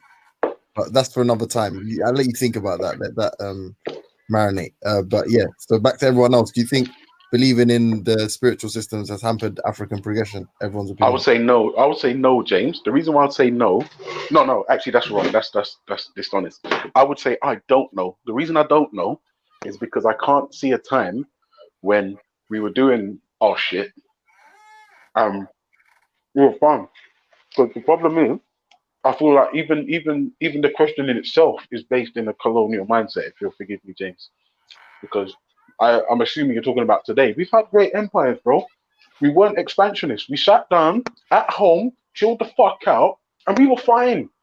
People come over to us and kick shit out of us. That's how it was. You understand what I'm saying? We were fine. We were all right. We just wanted to chill the fuck out. That's my dream. While you guys are fighting over whose religion's the best, I'm gonna be on a beach, sitting there, sipping on a fucking sangria and a sardine sandwich. Man, I run, yeah, as I said, yeah, but I'm back in a bit, yeah. All right, what percentage, Shakara? What percentage, fam? Yeah, to put a percentage on that is no. What I will say. You don't have to answer now. Just think about it. Cool. I will say this though. Our development is 100% our responsibility. And I'll leave it at that. Yeah. Hey, no, now you're gonna agree with me. Nah, because you asked about underdevelopment. I'm saying that the responsibility of developing ourselves is 100% on us, and that's a fact. Yeah, but I'll be back in a bit. All right. Peace up, Shaq. James Jones, you get your refund, yeah? They said they're processing my refund, but I've got the game. I bought it last night on the PSN. How much was it? It's back off spring sale, but I got the shit kicked out of me by E-Honda on the first level of arcade. So it's gonna be a process. It's a process. Wait, hold on. Are you talking about Alpha or 2? Alpha 3. Oh fuck. I know. Yeah, I haven't played that game at all. I'm whack. Oh man, I was supposed to play Mr. Lee last night. I forgot. Bro, I've been struggling, man. I'm not gonna lie. Bro, how can you lose to E-Honda? Yeah, the simple E-Honda don't have projectiles. Keep him at a distance. And he does have projectiles. He's got the thing where he flies. He's got the headbutt. That's it. Bro. You can drag and punch that. Bro, listen. Don't listen to scientific method. He just said the single dumbest thing I've ever heard. What? Did you hear what he just said? What? Wait, scientific method. Did you not see what I did to Schiffer? Did you not see what I did to Mr. Lee with E-Honda? I perfect both of them. No, I didn't perfect Schiffer. That's a lie. You know what? E-Honda's nice, yeah. One thing I'll give you. E-Honda's grease, bloody. But his thing. Yeah, but you couldn't do that to me. His Honda slap or whatever the fuck is deceptive. That's the most powerful move. No, it's the most powerful move in the game. You think you're away from it. You think you backflipped away from it, and it still catches you. Yeah, bro, because the hitbox is mad. Are you crazy? Yeah, no, I ain't gonna lie, the range is crazy on that shit. It's crazy, of course. But I hit G. I don't know which version you like playing. It's the best game ever, yeah. Imagine man tried to do the shoot across the screen headbutt, yeah, and I finished man on Aism with a Shin Ryukin, you know, just the feeling. My God. Feels like you made money. It actually feels like you made money when you beat someone. Right, listen, you know what I'm saying though? I feel like you've been a bit deceptive, you know. I feel like you've had the game for a while and you've been practicing. That's what I feel like. On my mother's life, I bought it last night. No, leave Mumsy out of it. On my life, I believe on the good name of G Block. Yo, I'm not gonna lie, bro. I was supposed to play you Mr. swear Lee to last G-Block, night and I yeah? forgot, man. Yeah, I tried. Oh, I almost set up Scientific. Did you see that? No, what happened? I haven't even been on G Block, bro. I've just been fucking up this week. I was just gonna, I was just gonna set up the Scientific versus Shakira like real quick. Scientific. Ooh. I feel like Shakira clocked as well. It's quite transparent. No, I think Shakira Nah, will be me and back, man. Sakura, we ain't got a disagreement like that. My situation is the same with anybody that talks about anything that's not demonstrably true. Like, do you know what I mean? Yeah, even I was gonna say, James, to your question, yeah, your question is a really hard question, bro. I was thinking about it the last couple of minutes, but like, to what extent have spiritual systems, like, are you saying held African people back or responsible for their underdevelopment? Okay, no. The second one had fuck all to do with spiritual systems. I just because when Ultra said what he said about the Yeah, colonial, no. The second one is about the responsibility of Yeah, the people of African people. Yeah. But the first one was about whether the belief systems have held them back. hampered their development. Yeah. Yeah. You see that one, yeah, I find it hard to argue because my whole stance in the world generally is that people who believe things that aren't demonstrably true are at a disadvantage in finding out what actually is true. You know what I mean? So Did you- always, generally that's speaking, they'll be at a coincidence? disadvantage. No, but hang on a minute. What I'm trying to say is that the problem I have with your question, yeah, and why I find it hard to answer, is because the people in history who did succeed also had silly belief systems and were economically, dominant and etc. Yeah, and the people that they dominated also had silly belief systems that can't be demonstrated. So for me, it's like that clearly has got nothing to do with it, and in that situation. So it must be something Yo, else. Issa, man. Issa, stop moving the laptop, man. Cha. So James, what I'm saying here is that it's clearing to me that therefore the fact that pretty much everybody and every conquering army and every dominant force and almost every society that sat by within its own lands and didn't go out and try to conquer things, all of them pretty much believed in weird, magical, made-up spiritual nonsense. They pretty much all did. Now, for me, then that's got nothing to do with being the reason for why someone succeeded or didn't succeed. It must have something. It must be to do with. It must be a different factor, which is more dominant. I would say that in today's world, I think it's different. I think now it is a case where, literally believing in weird shit and not believing in weird shit is a clear-cut disadvantage. You know what I mean? I think in those times, yeah, I can't really see what it is. It must be an interplay of many factors, which aren't incumbent upon the belief system. Witness calls it beta and alpha beliefs, or not beliefs, like religions, but by religion he means like methods of organizing socially, innit? So he calls them beta, to which I'd have to agree with him. Like if you got an expansionist one, and if you got one which is we love the moon, we love the stars, you're gonna get trounced by it. Yeah. No, you know what? Yeah, actually, you're right. Yeah, because I'm just about to change my viewpoint. Yeah, what I realized is that if you look at the history of religion, yeah, you'll find that the most basic and primitive ancient religions we have any evidence of are basically just to do with worshipping nature, because without necessarily adding an extra spiritual or magical dimension to it or God dimension, it was literally people just worshipping the machinations of nature, like the sun, weather, trees, the moon, these things that they could physically see. And after that, they started to add. Well, it's scientific. When you said machinations, was that a shot at James? No. Thank you for that, Ultra. No, I don't know why it would be. I don't even understand why it would be, bro. If you know, you know, innit? If you know, you know. No, basically, I pronounced it the same way as you do. Someone jumped on the panel just to tell me that I was wrong, and it was machinations and that. It was machinations. I mean, it might be, actually, to be fair. I'm not sure I've heard anyone else ever say it. I read it. You know, when you read something and you don't hear it said. You know what, bro? This is why you should never make fun of people who mispronounce stuff, because all it tells you is that rather than hearing it from someone, they've read it and worked out how to use it. Yeah. So it's not really a big deal, but No, it is, bro. Because remember, scientific method. You've got people that frequent this show every day who are desperate for G Block to take an L. Desperate. Like they only wake up in the morning to get an L off G Block, and they're suffering. And they'll take anything, even a mispronunciation of a word, as a victory for God. Imagine that. To be honest, that was a Yeah, double that whammy is that day sad. because he also taught me that it's not pronounced, it's pronounced. So yeah, I Oh, no, got pronunciation. yeah, I got two I'm that day. finished. I I'm took a finished. screenshot. Wait, I'm who finished. is it you're talking about? Who was it?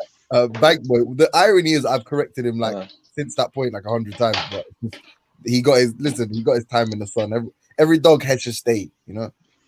Every yeah. dog has No, to it's all good, man. You know, no one's perfect. We all mispronounce words. We'll make mistakes. We'll misquote something. We'll even say something and later on regret it and have to adjust ourselves. Do you know I think what? That's because that's the you're main thing. intellectually honest, bro. Yeah, but that's the thing is like that. Look, taking the L, yeah, in that sense is that look, if we were here saying that we know everything, we can tell you the origin of the universe, we could tell you the mindset of God and what He wants. If we started making claims like that, then we would be taking L's every day. But we don't. Of We course. just say you guys are claiming that nonsense, and We don't we believe can't you. think of any good. Yeah, we can't think of any We don't reason to believe agree. you. And I'll be honest with you, Yeah. I can tell you a lot about. Hey, do you know what we need to do a topic on one day? Yeah. Well, anyway, you were speaking scientific, sorry, before me and Ultra jumped in. No, You're I talking don't about mind, man. Go the with the moon flow, and the innit? stars. You're talking about moon and the stars. Why you think that those religions? Why? No, Why? no. Go on. All it is yeah, is I was adjusting my point that I can't think of a reason why say a certain type of belief system would allow their group to dominate, literally dominate and take over, whereas other people, say in Africa, in Asia, in America, had more spiritual belief systems, and they didn't do that. So it's you know it could be done like who you said witness said it was to do with the alpha beta belief system. And I'm starting to think there might be some logic to that in the sense that if you look at the way that religions and belief systems developed, it started off very primitive, just adhering to nature and worshiping nature. Then there was like the whole kind of personifying the forces of nature into The sun, people. the plants, the seasons. Yeah. Like this You stuff, know, it makes sense though. No, To but ancient but listen, people, it makes yeah, sense. but ultra. If you just let me finish the point, yeah, because No, James no, is I'm not letting you again. finish. Who do you think you are? No, sorry, go on. Yeah, so Sorry, James, go on. what is yeah, is that say that for example, you look at it the way that African spiritual systems stuck to a slightly more primitive version of spirituality, religions, and the general thing, whereas the Abrahamics moved on from that whole naturist based idea to characters involved, like gods and demons and devils and say like whatever, and then sending us messages. They went those 2-3 steps further, sending us messages and telling us to do this, that, and the other. And I don't know, maybe that could have something to do with their ability to progress, because they were able to progress in the I would say intellectual way, but it could be spiritual way, because they progressed in the ideas. They were then able to progress in the real world by being able to I don't know, explore the world, update it. Because for me, all it ever comes down to is who understands how nature works better, and Wait, use hang on a that to second. build better tools. Listen, Answer. If you've got an ancient people, right, you need to put yourself in the mindset of no underwear, no internet, like, do you understand what I'm saying, right? If these people have noticed that certain things happen to nature during certain periods of the year, they can adjust their life accordingly. They know they can then, from deciphering from a certain time of year when plants just seem to wither and die, the leaves are falling off the tree, and then 3 months later it changes. They can adjust their lifestyles accordingly. So isn't that is learning in on itself? And if you then Yeah, the thing is, deify these, go but on, go on. ultra. Once a culture, yeah, a culture is like a collective psychology, yeah. So once a culture has understood that, and maybe for many generations they've adhered and lived to that. Now that's all fair and well, but then the whole point is that there's more going on at deeper levels of what you're seeing, and at wider levels of what you can't see, but are also involved, like the weather of the rest of the planet, the fact of our seasons and the planet rotating around the sun, all those other things you don't know nothing about. You're just No. But simple answer. Listen. existing. No. My point was. Imagine if these people have got this stuff locked down. It's only a matter of time before they think, oh, shit. Sorry. Hold on. You Was chopped your that finger off. diabetic or like was that? Oh, sorry. No, my they- fritters are falling apart, man. Sorry. All right, scientific method. How would anything you're saying apply to ancient Egypt? I don't know. I wasn't really specifically talking about ancient Egypt, but No, I know, but I'm saying in relation to those that kept these beliefs in the forces of nature and all of that, and maybe throwing stuff in the Nile or sacrifice or whatever the hell it was for thousands of years, but they built such a massive civilization that was continuous and invaded and continuous and conquered people left and right and etc. So I'm just saying, in relation to other people that may have had different beliefs, they still didn't become like them.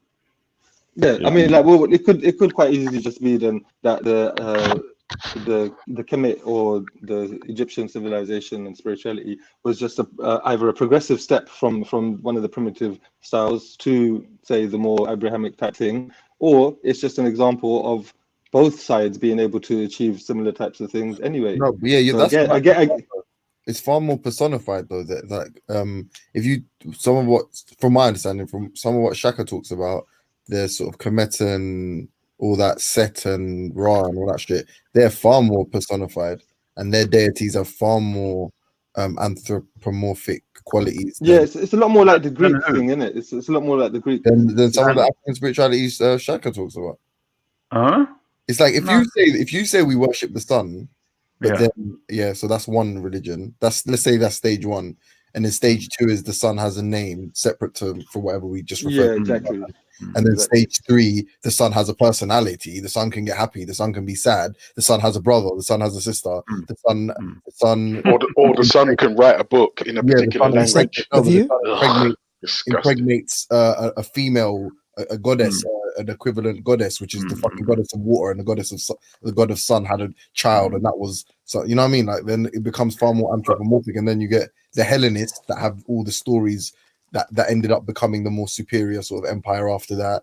Then you have the Romans, which is essentially an extension of that, which all reflected some kind of democracy as well, the polytheism. And then you had single rulership, monarchy, monotheism, which fucking destroyed everything. And that's kind of natural evolution, isn't it? No, but I would suggest that the African spirituality, as it keeps being called, is very much the way it's approached and the way the symbolisms are approached is the same in Kemet. One of the things is obviously in Kemet you still had the concept of the eternal one supreme God, so to speak. It's a monotheistic religion. Well, but monopantheistic in that sense. But Issa, try and look at it like this year. So there's a wider group of systems called what that say Shaka would refer to as the African spiritual systems. Yeah, one of those in history turned out to be the Kemetic one. Yeah, which as we know was quite different. As James just pointed out, was quite different from some of the other ones, and was more similar to say the Greek one, the Roman one, and the Abrahamic ones. Eventually, which is what it would go like. What the evolution seems to be going towards is the monotheism. But what I'm saying to him, because it seems like none of you have studied it, I'm saying the approach is the same. What I'm saying, yes, when the Europeans presented the god of this and god of that, that's what it looks like. But when you actually read the language and what they're actually saying and their rituals that go with it, it's the same. But Horus and that, I swear Horus and that whole story, you know, the one that they stole Jesus from, I swear that's from Kemet. Well, that's what they're saying. But then what about the trickster in voodoo? James Jones, you're right, by the way. It is exactly where they got it from. Yeah, but focus for 1 second, yeah. So is it fair to say then there were people that so for example, Zeus, the king of the gods, but there was other gods, Apollo, so what have you, that was similar in that and let me add that Hellenistic sort of that Greek mythology, that's not an example of monotheism, even though Zeus is the central most powerful supreme god or whatever, yeah. So would you not say that's similar to Kemetan? Because obviously you're right, I do not know, but isn't there? No.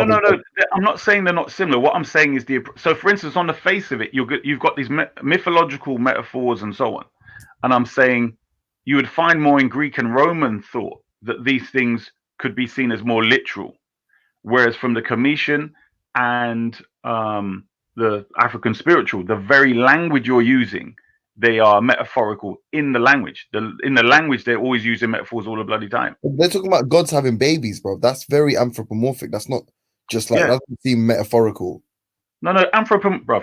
When you anthropomorphize something, that is metaphoric. That comes under the term symbolism, personification, and metaphor. Maybe I'm so okay. So Shaka's talking about venerating the fucking like nature, the wind, the water, or whatever, the four elements as they call them and shit. Yeah, that's what he's talking about. And you're talking about gods that have personalities, that have storylines, character arcs, and stuff. So whether like, so that is definitely an evolution to what. No, because when you're saying you're venerating these things in nature, they are personified. Right, no problem. Are they? Do they have character arcs? Will they want good and now they're bad? Do they have a secret? Are they having an affair with this guy's wife? Are they fucking in the milkman? No. Yeah, I was trying to get you to one Papa leg, but there's a trickster in the Voodoons. Oh bloody, where is it? But that's what I'm saying. Let's not make the exception create a rule here. We're saying, is it not fair to say that if you point out, it's not an exception. That's what I'm saying. The low, all of them, the Ifa, the whole lot has these stories of having twins and all kinds of stuff. Mythology is just okay. So you're saying that Kemet is absolutely no different to all other African spiritual systems. Is that the argument here? In that way of doing, in that approach, meaning what they represent. In your opinion, because obviously it did rise to the top. So why? Sorry, say that again. I'm saying, so then, seeing as you do know far more than we do, why was it different? Why do you think it was? I would say it's about place, where it was. When people were coming from, let's say, across from Europe, ancient Egypt, where it was in relation to Sumeria, the Middle East. It's just where it was in relation to the Nile and stuff like that. Definitely where it was. So you're saying that the religion didn't hamper it at all? That's what you're saying? No, what I mean by that is this. Because of where it was, so many different people merged in this area and it flourished in that way. Whereas other areas, people would have just lived them in their little communities. So I'm saying it kept building and building and building and becoming a big place. So whoever it was took advantage of that and said, right, yeah, let's incorporate you. Yeah, you're welcome too. Yeah, as long as you stick by these rules and keep evolving and making people like they're saying, well, yeah, I've got this river that brings all this fertile soil and they've got so much bloody food. You know what? Yeah, we're coming over to you, mate. Do you know what I mean? You've got to be there digging the flipping soil hours and hours and hours. And this thing every year just freely just throws all of this fertile mud over there. You're going to be rich as hell, bro. Do you know what I mean? So simple. Can I say something? So James, from your line of questioning there and some of the things you said earlier, I'm going to tell you this is from, you probably already know, but roughly this is what I would say that is the best way to look at it. The fact is, that human beings in various places in the world in history sprung up and had to deal with their reality, once they started to contemplate it. So let's be honest, they made up things to feel good about. So all these aspects of nature they didn't understand, but they could tell were important because it's just in your face all the time. They made up some way of connecting to it all, So that's what turned out to be spirituality. It's completely unfounded, completely superfluous, but human beings did it, so fair enough. Now, as time went on, they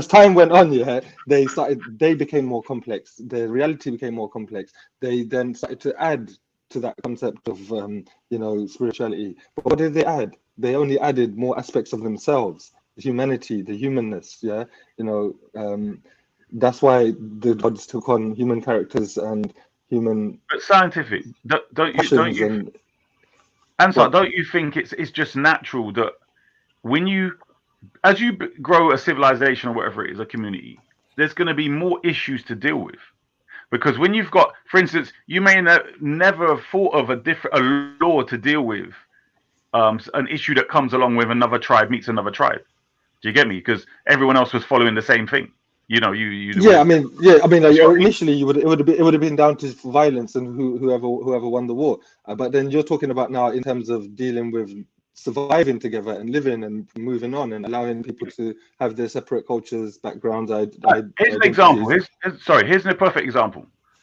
One tribe is, composed of 10,000 people or something. There's never been a problem with marriage. You lot merge with another 3 tribes. All of a sudden, somebody from another tribe falls in love with someone from another tribe. You now have to decide what's the best course of action there. Because they've decided, well, if you're not going to let us get married, we're just going to go off in the bush and have some kids. Do you get me? So you've now got an issue that you've never had before. And then what to do with those kids? Who are the identity of the kids? Yeah, go on.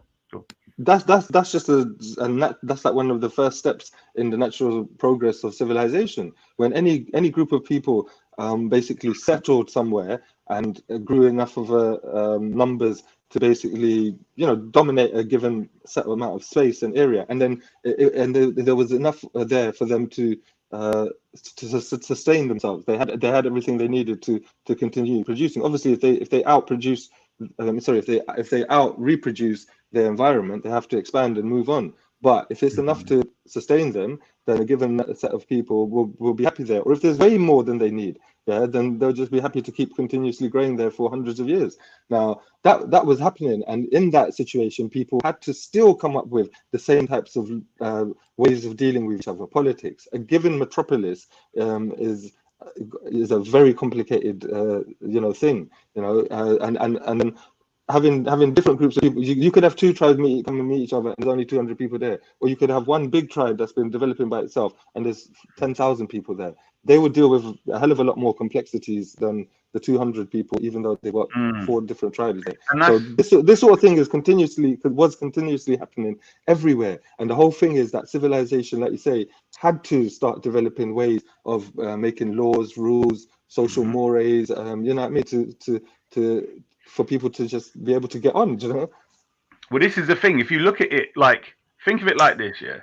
If you're a hunter-gatherer, you're basically spending your whole day hunting and gathering food. So you haven't got much time to philosophize and think about. You just think about survival, because while you're asleep, you've got animals that might want to eat you. So this is the thing where when you've got now crops in your planting, you might be able to, put aside some time while you're waiting for them to grow, or grazing cattle, whatever it is. Now you can philosophize and come with ideas of how to build tools and all kind of things.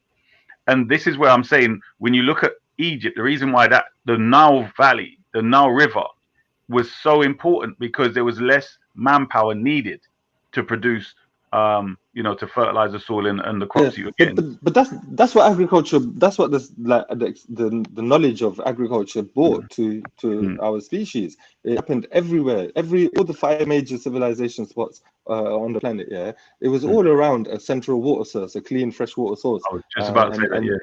Yeah, it has to be. That's. Oh, sorry. It just has to be, innit? That's the Ganges River, the Euphrates River. This is what I'm saying, where in the symbolism of the Bible, the Garden of Eden had 4 rivers and so on, you generally find what it's talking about is, from the perspective of those people, how important, as you were saying, these water sources were to these flourishing civilizations.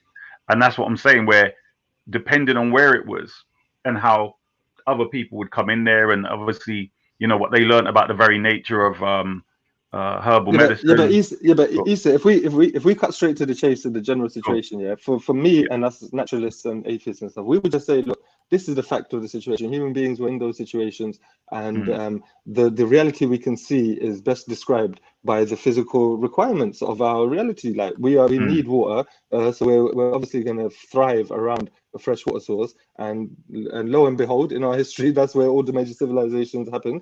Now, the fact that human beings wrote spiritual things, thought spiritual things, believed spiritual things, and attributed all of this stuff to those spiritual and magical things is completely irrelevant to the fact that that would have been the case whether they had done that or not. Like what I'm saying to you, if people had made up all the extra stuff or not, we would still be looking back at a reality where human beings had to have developed around fresh water sources. But here's the thing. Here's the problem with that. It's not the thing that you're saying they made up spirituals this, spiritual that. What you have to remember is it wasn't necessarily so easy to time. You have to think of what is a year. We're so comfortable with knowing what a bloody year is, right? And the seasons and the various things.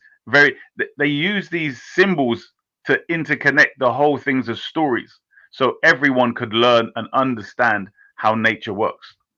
We take advantage of the fact we've got a day divided into hours. Do you think everyone had a day divided into hours? No, I know about that still, yeah. But I want James to come in here because he was going to say something still. Okay, yeah. So as I was I was only going to touch on that. I wasn't going to say anything important. Yeah, no, I was going to say what my point is where you lot are talking about. Sorry, really quickly, Isa. Has there ever been in Judaism, Christianity, or Islam? Has there ever been 2 prophets alive on the planet at one time? Yeah. Where? Judaism. Definitely Judaism. Yeah. I would say.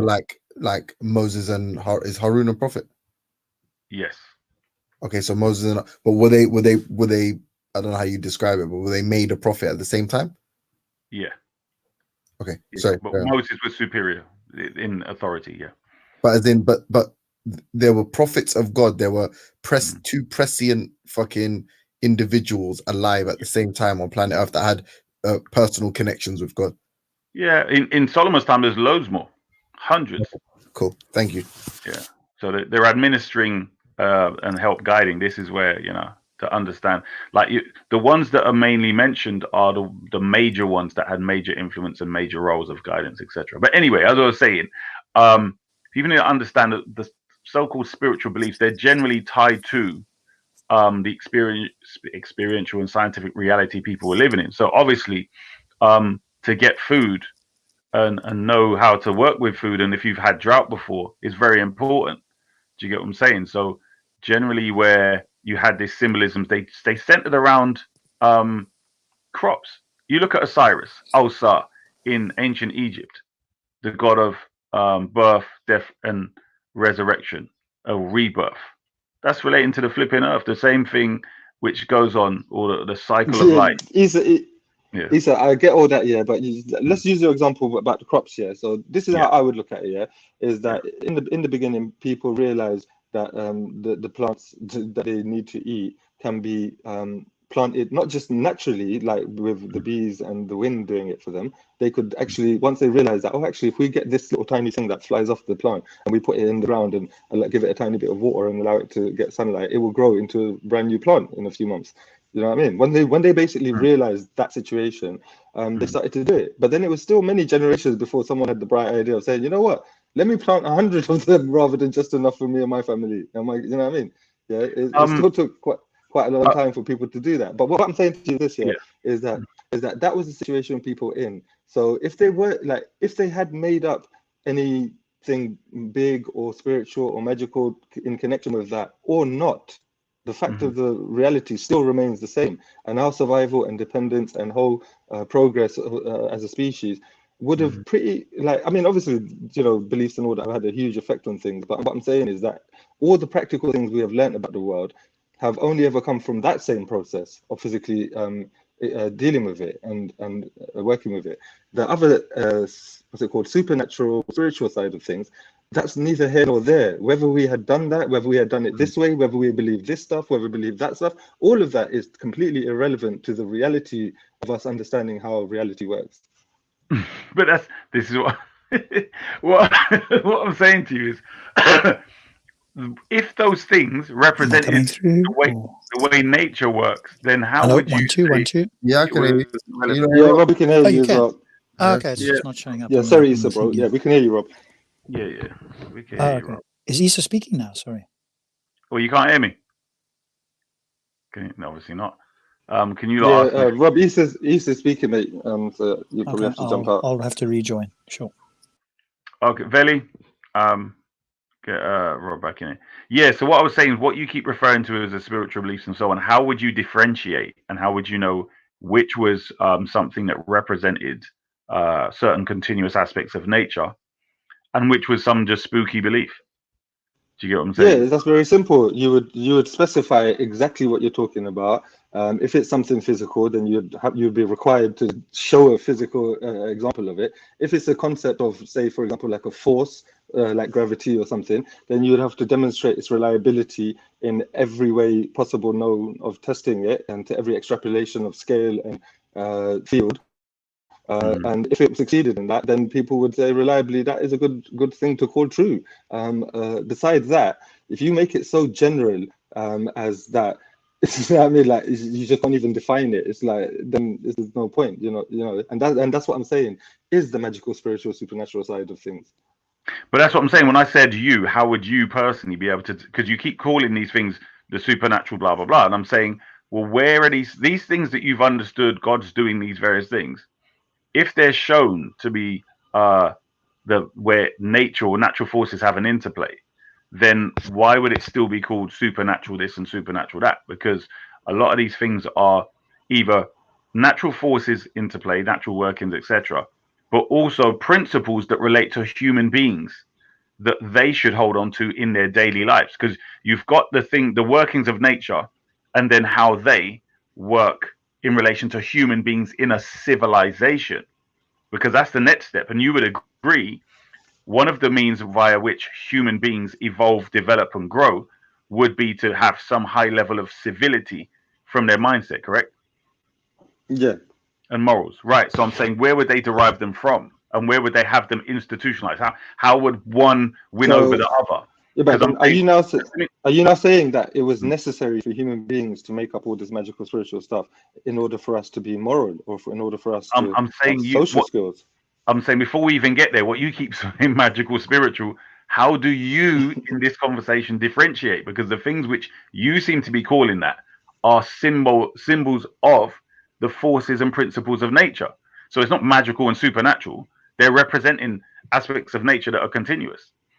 Yeah, but And then, yeah, but this is the thing you say here is, look, if 1,000 years ago, some tornado happened and killed a whole community of people in front of both me and you who were around at the time, we might, one of us might say, oh, I don't know why that happened. I'm just going to wonder. And you might say, no, those people they believed the wrong God, so our God came and killed those people. Yeah. Now that's what I'm saying, is that if you've used that magical spiritual stuff as an explanation for something in the real world, fine. Let's wait and see what happens next. Let's wait and see what happens next. So over time, hang on, bro. I'm not trying to be rude. That's just my language. Yeah. But over time, say human beings then came up with understanding the laws of physics, understanding particle physics, understanding how weather works, meteorology, and then having a pretty reliable, robust, almost absolute explanation which you can use to predict so much more further events of how tornadoes really do happen and why it did actually happen in a particular place rather than another place. So now, thousands of years later, we can understand that. So me and you standing here again, and I say to you, I think I understand why that tornado happened to those people, and it had nothing to do with what they believed in or what their spiritual stance was. And then you still, after all these years and all this development and all this progress and all this knowledge, you still turn around in this day and age and look at me and say, no, I'm still going to tell you that it happened because they believed in the wrong God. And my God came along and sent it to them. I get Bro, you. This is exactly what the situation is. No. I would say that's not.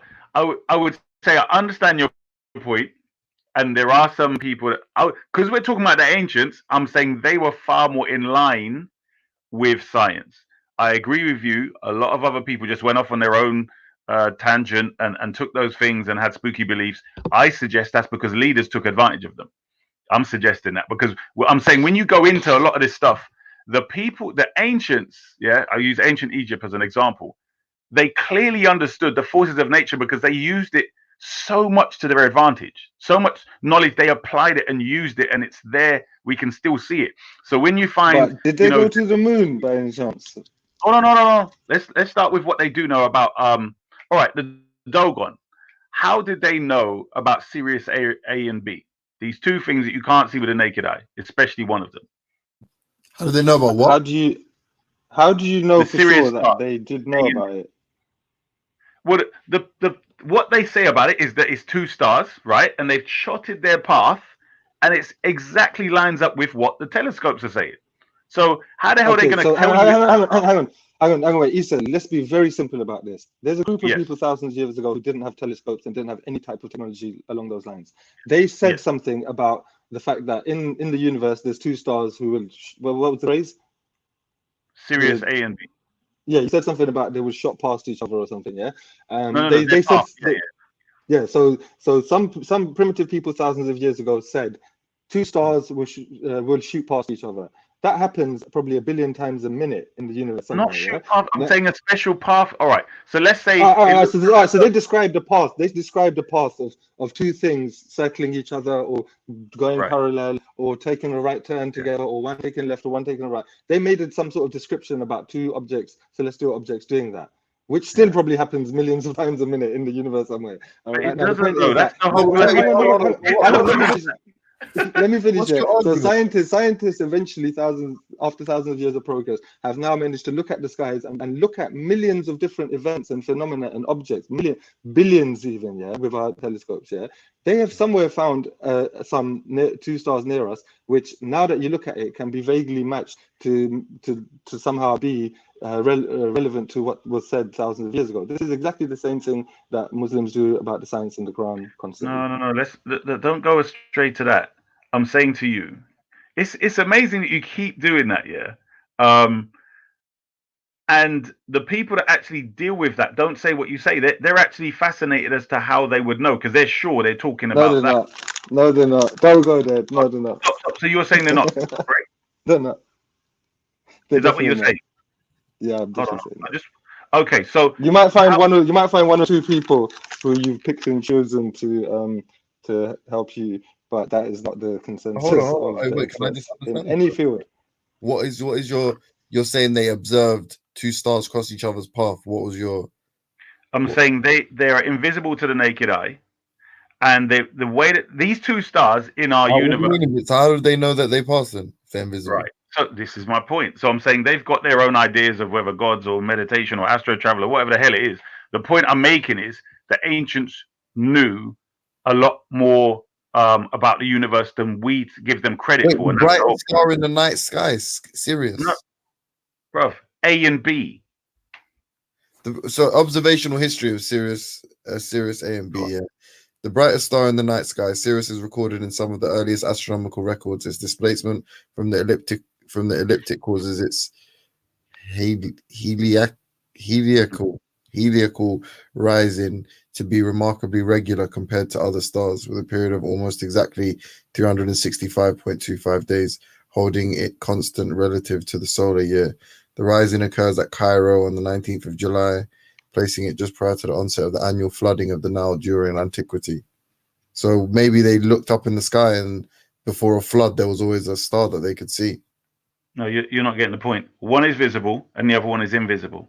That's the Okay. whole point. And the way in which the invisible one interacts with the visible one is their main thing about how the hell did they know this. But what I wanted to really get on with is But the can you prove that though? Because you know what? I've noticed a lot yeah. when I chat to sit.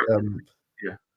Okay, yeah. There's a whole book on that, bro. Yeah, I mean, I didn't want to stick on that. I was just going to go to that and then go back to ancient Egypt. No, So I've never heard it. That's why I'm interested. But okay, yeah. carry on reading. Lisa, can I just Serious quickly ask, how did they say they did it? One of their stories is I can't remember the name, what they call them, but those on high or whatever came down and revealed a whole heap of knowledge about the universe. So like an alien revealed it to them. That's what. No, it's kind of that has been the interpretation of certain Westerners. Obviously, in so-called African spiritual traditions, it would be similar to angels or whatever else, or if you're a shaman, you know, you went into the spirit world. So the spirit world told them whatever it is. The point I'm getting at is it is more than just. Can I say one other thing? The atmosphere has changed somewhat since back then, though, isn't it? What do you mean? Like, as in, I don't know, man. Like, this is literally just wild speculative hypothesizing, but the atmosphere would have, for lack of a better word, become more smoggy. What do you mean? No, I'm just saying. Literally. Oh, I see what you mean. Is there a chance you would have been able to see something clearer back then? No. And then, as in, you've got a period. Bro, do you know how far away it is? It's no, but it's so tiny compared, bro. All right, listen, let's just go back to ancient Egypt. What I'm saying is, rather than these spiritual beliefs, what did he say? Spiritual, magical beliefs. I'm saying the ancient Egypt again. Can we get a reference from ancient Egypt, because I want to hear what they've described and if it completely. So you know the 12 no, but you're saying there's one star in the night sky that I can see, and that always comes before a flood, or becomes most visible before a flood. James, you know about Carl Sagan, yeah? No. Oh, Carl Sagan's one of the greatest science teachers. He's basically the original Neil deGrasse Tyson. Oh, okay. Yeah, like the original, bruv. The geezer. He was before my time a bit as well. He's from like in the 70s, but I have seen videos of him and I realized what he's about. But he said this about this Dogon thing. Yeah? He goes that he mentioned it in a book he wrote in 1979, Broke His Brain. He said that there was a problem in the idea, and he said one simple example is that because the Dogon seem to have no knowledge of another planet beyond Saturn, which has rings, their knowledge is therefore more likely to have come from European and not extraterrestrial sources, because that's what they claim. Because they claim that this is an explanation for human consciousness and where it came from. So hold on. Explain that scientific, because I feel like I lost you there. I'll explain it. Well, look at this now, yeah, and this Wikipedia thing, right? He's saying Carl Sagan, right, who wrote a book in 1979, is saying that this idea of the Dogon knowing about the other star that's invisible, basically couldn't have come from their spiritual system or whatever, because they didn't know of any other planet beyond Saturn which has rings, right? But Issa, read the guy a bit above that. Read Ian Redpath. Read what he said in 78. But when you say European, you're saying that the Hellenists brought the ideas. Oh, then, or no, that's what I'm saying. Because they said, when was Sirius A, the invisible one, discovered? No, Sirius B is the invisible one, no?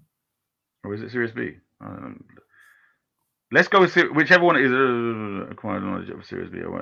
Can we get some kind of literature supporting what the Kemetin translate or the Dogon, whatever the translation? Because I want to see if it matches up completely. Because like, what are they saying? Are they saying that there's two stars in the sky when you'd only able to see one? Are they saying that one has a specific like pattern in interaction? Like what are they saying exactly? They're saying that's the reason. It's if you just draw two stars next to each other, no one knows what you're talking about or what the hell you're talking about. But when you draw their path in relation to each other, their movement in relation to each other, which is unique, then you're saying something that's on the map. So the question is, when was it discovered? That's what I'm trying to find here. And how accurate was it? Because I don't know if you've watched the movie, but it's worth watching the movie K-Pax. How many of you have watched K-Pax? Is that the one with Kevin Spacey? Kevin Spacey, yes. No, if you haven't seen it, Issa, it's worth watching, right? He quote unquote comes down to Earth as an alien, and he just gives enough information that certainly would be, if I was investigating this, I would have questions about, how could somebody do this, right? So one thing that comes up, he essentially comes down to Earth, and he gets picked up and taken to a mental asylum. And in the mental asylum, he starts speaking to this psychologist, right, who's trying to work out who is this guy? Is he a bit of a loony or whatever the case is? And he speaks as if he's from another planet. He says, "You humans," and he speaks like this, and this isn't impressive to the psychologist because, hey, human beings sometimes think that they are non-human and speak to humans as if they are a different race. Mm. One thing that comes up early on, but they gloss over it quite quickly, right, is that he can see outside of the normal visible light range. He can pick up light, in the infrared and the ultraviolet, which humans can't do. So that's one thing that sort of glosses over. But the one thing that really came up that threw a light on, could this guy actually have been from another planet, is they take him to a planetarium with experts like the Lawrence Krauss type people are in the movie. And they say to him, well, hey, if you've come from K-Pax, more or less, where is it? And they show it on the planetarium, right? And they said, can you draw for us the perturbation, i.e. how your planet orbits the star? And so because firstly they say, well, can you move it faster than light speed? He says, yes.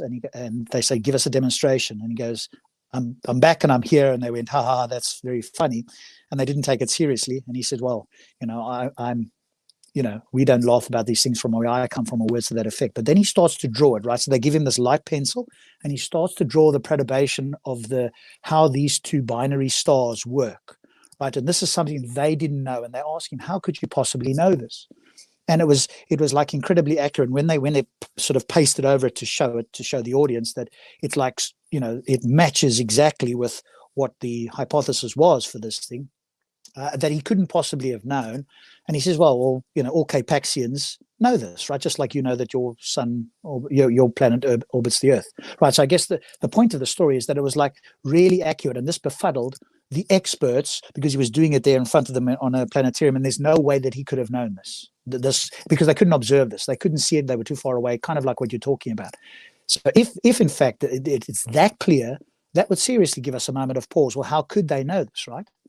And so I guess what James and Scientific are asking is, do we have that sort of accuracy? Oh, yeah. Sorry, I heard it mentioned, I think. Sorry, Issa, what did you say? Perturbation? What did you say? Begin with a P? Rob? Perturbation. It's like the orbit, essentially, I think is the proper term. Yeah. my spelling. I get a I Z know for my spelling. spelling's terrible as well, but can you just Pro- phonetically explain it then, so I can try to? Protobation, I think it is. Let me try it here on Google because that's my friend. Protobation. Is this correct? So Is it T or a D? I think if I remember him speaking about it, prodobation. Prodobation. Let me just see something like probation. No, it's not probation. It's protobation, I think, was the term that he used. I think Isa used that term, or somebody else has used it as well. I think it refers to the orbit, protobation of the planets. I think I could be mispronouncing it. So the point is, can it be shown to be accurate in that way? And I haven't read that book for, again, probably 15 years, but I'm saying there were a lot of documentaries out. Generally, a lot of the stuff, I kind of assume that people have seen these documentaries and a lot of this stuff confirmed, and it's sort of left to the mystery of like the pyramids. No one knows how they were built. Likewise, no one knows how they knew, and there's theories about it.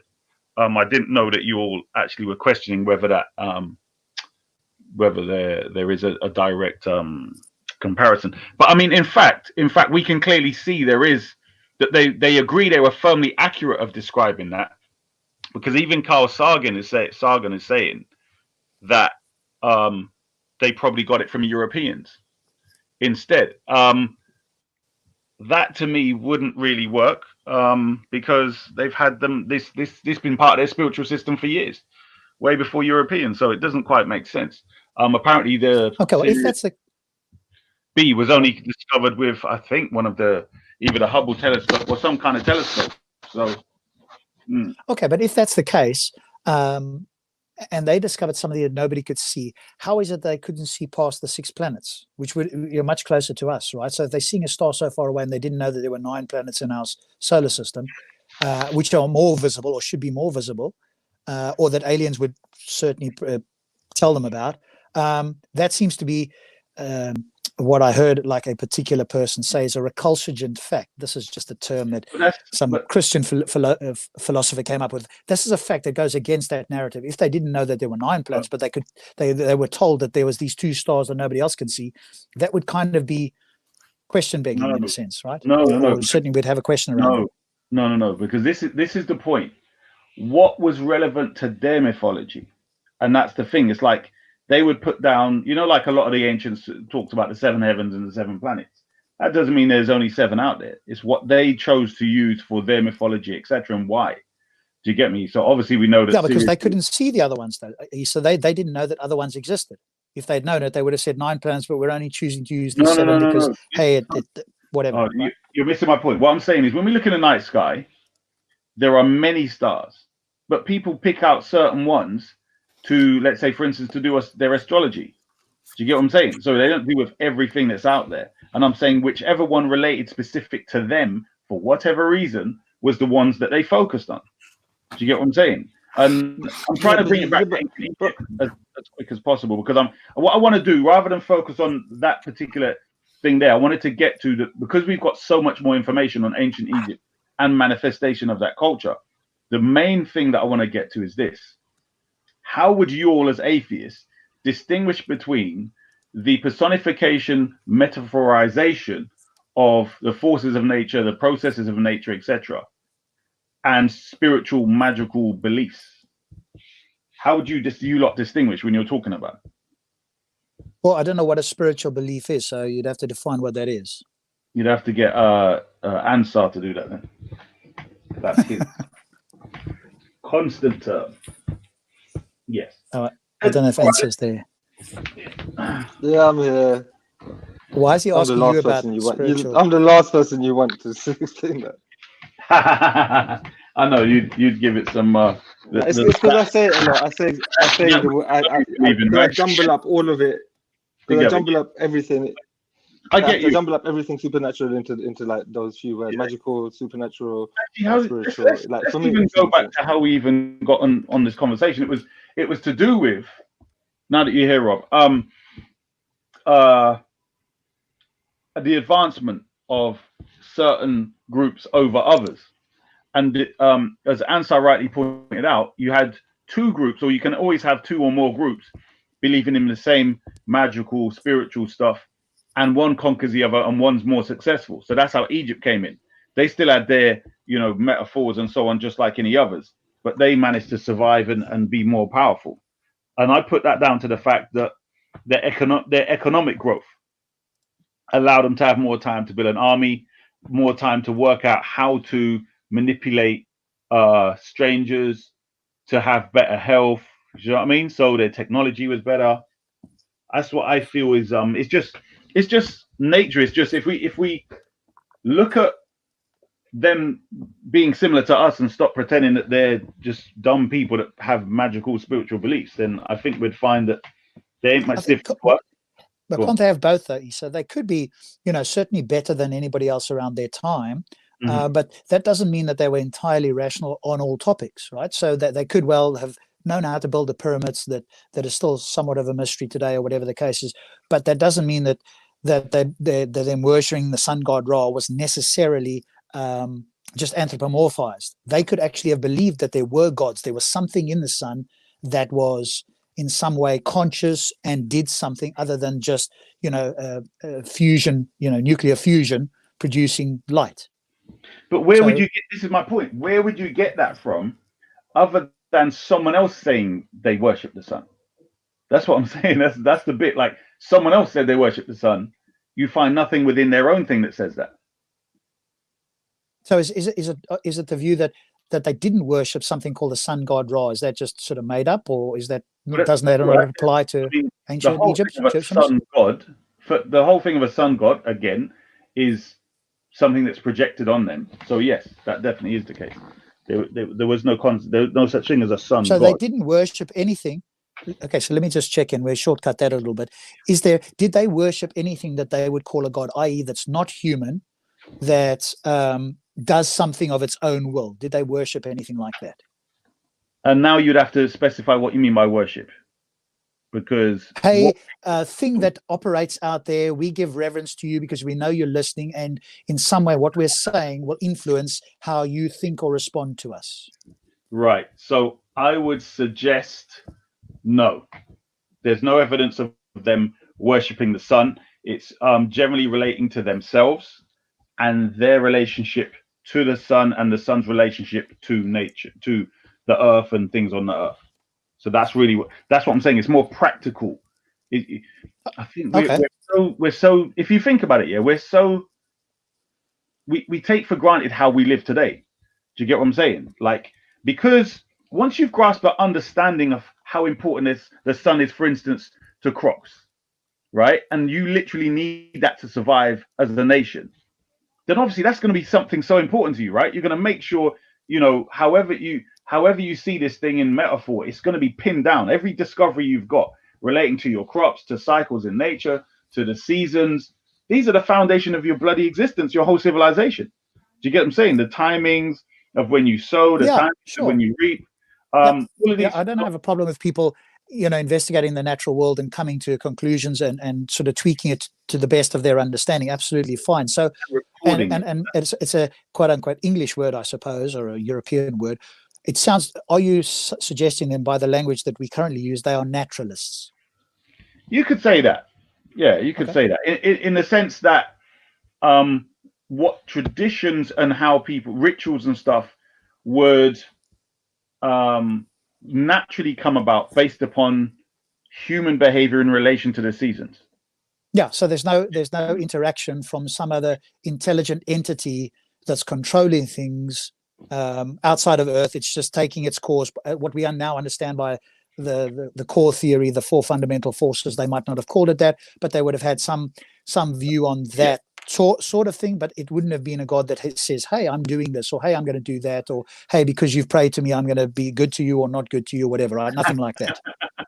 I suggest no. It's more to do with practicality. If you don't sow, you're not going to reap. Simple stuff. Like that's that's That's I'm just saying. If you look at the ancients, they didn't have time for all the other stuff, because if you literally don't plant your stuff at the right time, you don't give it fertilizer, you don't do this, you're not going to reap. Do you see what I'm saying? They haven't got time for wrong beliefs regarding nature. Do you see what I mean? I suppose what they have got time for, though, again, maybe I'm wrong on that, but they've got time for beliefs that, hey, if we wrap you up and kill some of your servants and some animals, they'll be with you in the afterlife. Well, I knew he was going to say something like that. I mean, we could do it, but that's what I'm saying. The problem you said there was the afterlife thing. I'm not quite sure how much you know about whether that is an afterlife thing, as to whether we could go into. I mean, I could give all kind of different interpretations. Well, just the idea that something survives the body afterwards, whatever that something is. Obviously, you believe that. The question is, did they believe that, and did they take some time to try and make that a reality in whatever's the afterlife? Hold on, before we go there, when you say survive after the body, but they're preserving the body. So how do you mean after the body? They're preserving the body. No, but something survives. Okay, so I was clear on the word survive. Something survives. No, consciousness, a spirit, something else, right? No, listen to what I'm saying. I'm saying they're preserving the body. So if they believe as you believe, what are you preserving the body for? Because you're trying to say something survives afterwards. So if this something survives, what the hell do you need to preserve the body for? Well, presumably, again, we'd have to ask them, but presumably they have a link between preserving the body and whatever else, and something else surviving the body. Can I ask a question? Why do we have an industry called what's it called? Funeral directing and undertaker and all that kind of stuff, and embalming and that kind of stuff today. What's the purpose of it? Hey, morning, Shakara. Presumably, the importance of that is to take care of, in a sense. I won't use that word. Let me rephrase it. To deal with dead bodies, because that's something that most humans find a bit. It's also to do with health as well. It's also to do with health of the community, etc. Yeah, go on, Shakara. Sorry, go on. Continue. No. Before I say what I want to say, I want to hear what you got to say. No. I'm just asking. I'm actually, at the moment, I'm just asking a question. Why do we go through the process of embalming bodies and all that kind of stuff? Like in other societies, they bury it there 3 days after straight, no long thing. You know what I'm saying? And put it in the ground. Yeah. So why in this society do we go through that whole process? Yeah, I think it's probably like a hangover from the idea that even when the body's dead, it's somehow still sacred. And so we've got to, do something. No, he's saying in the West now. No, he's talking about the West. So now in the West, when we embalm a body, so when somebody dies, they wrap him up in a piece of white and so on. Yeah. I don't know that they do that in the West, do they? Yeah. No. For the most part, if somebody did, your body's in the morgue. They use a white sheet.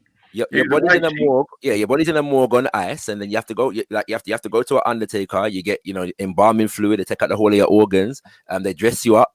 You know what I'm saying? Then put a smile on your face, put you in a nice, respectable, holy position, and you get you spend thousands of pounds on a coffin, what's it called, right? And all kind of different things to bury your dead. Why do we do this? Oh, okay, cool. Yeah. So I think the reason is for the people who are still alive to somehow feel good about the dead person. Whereas, like in my will, I've got it to cremate me, right?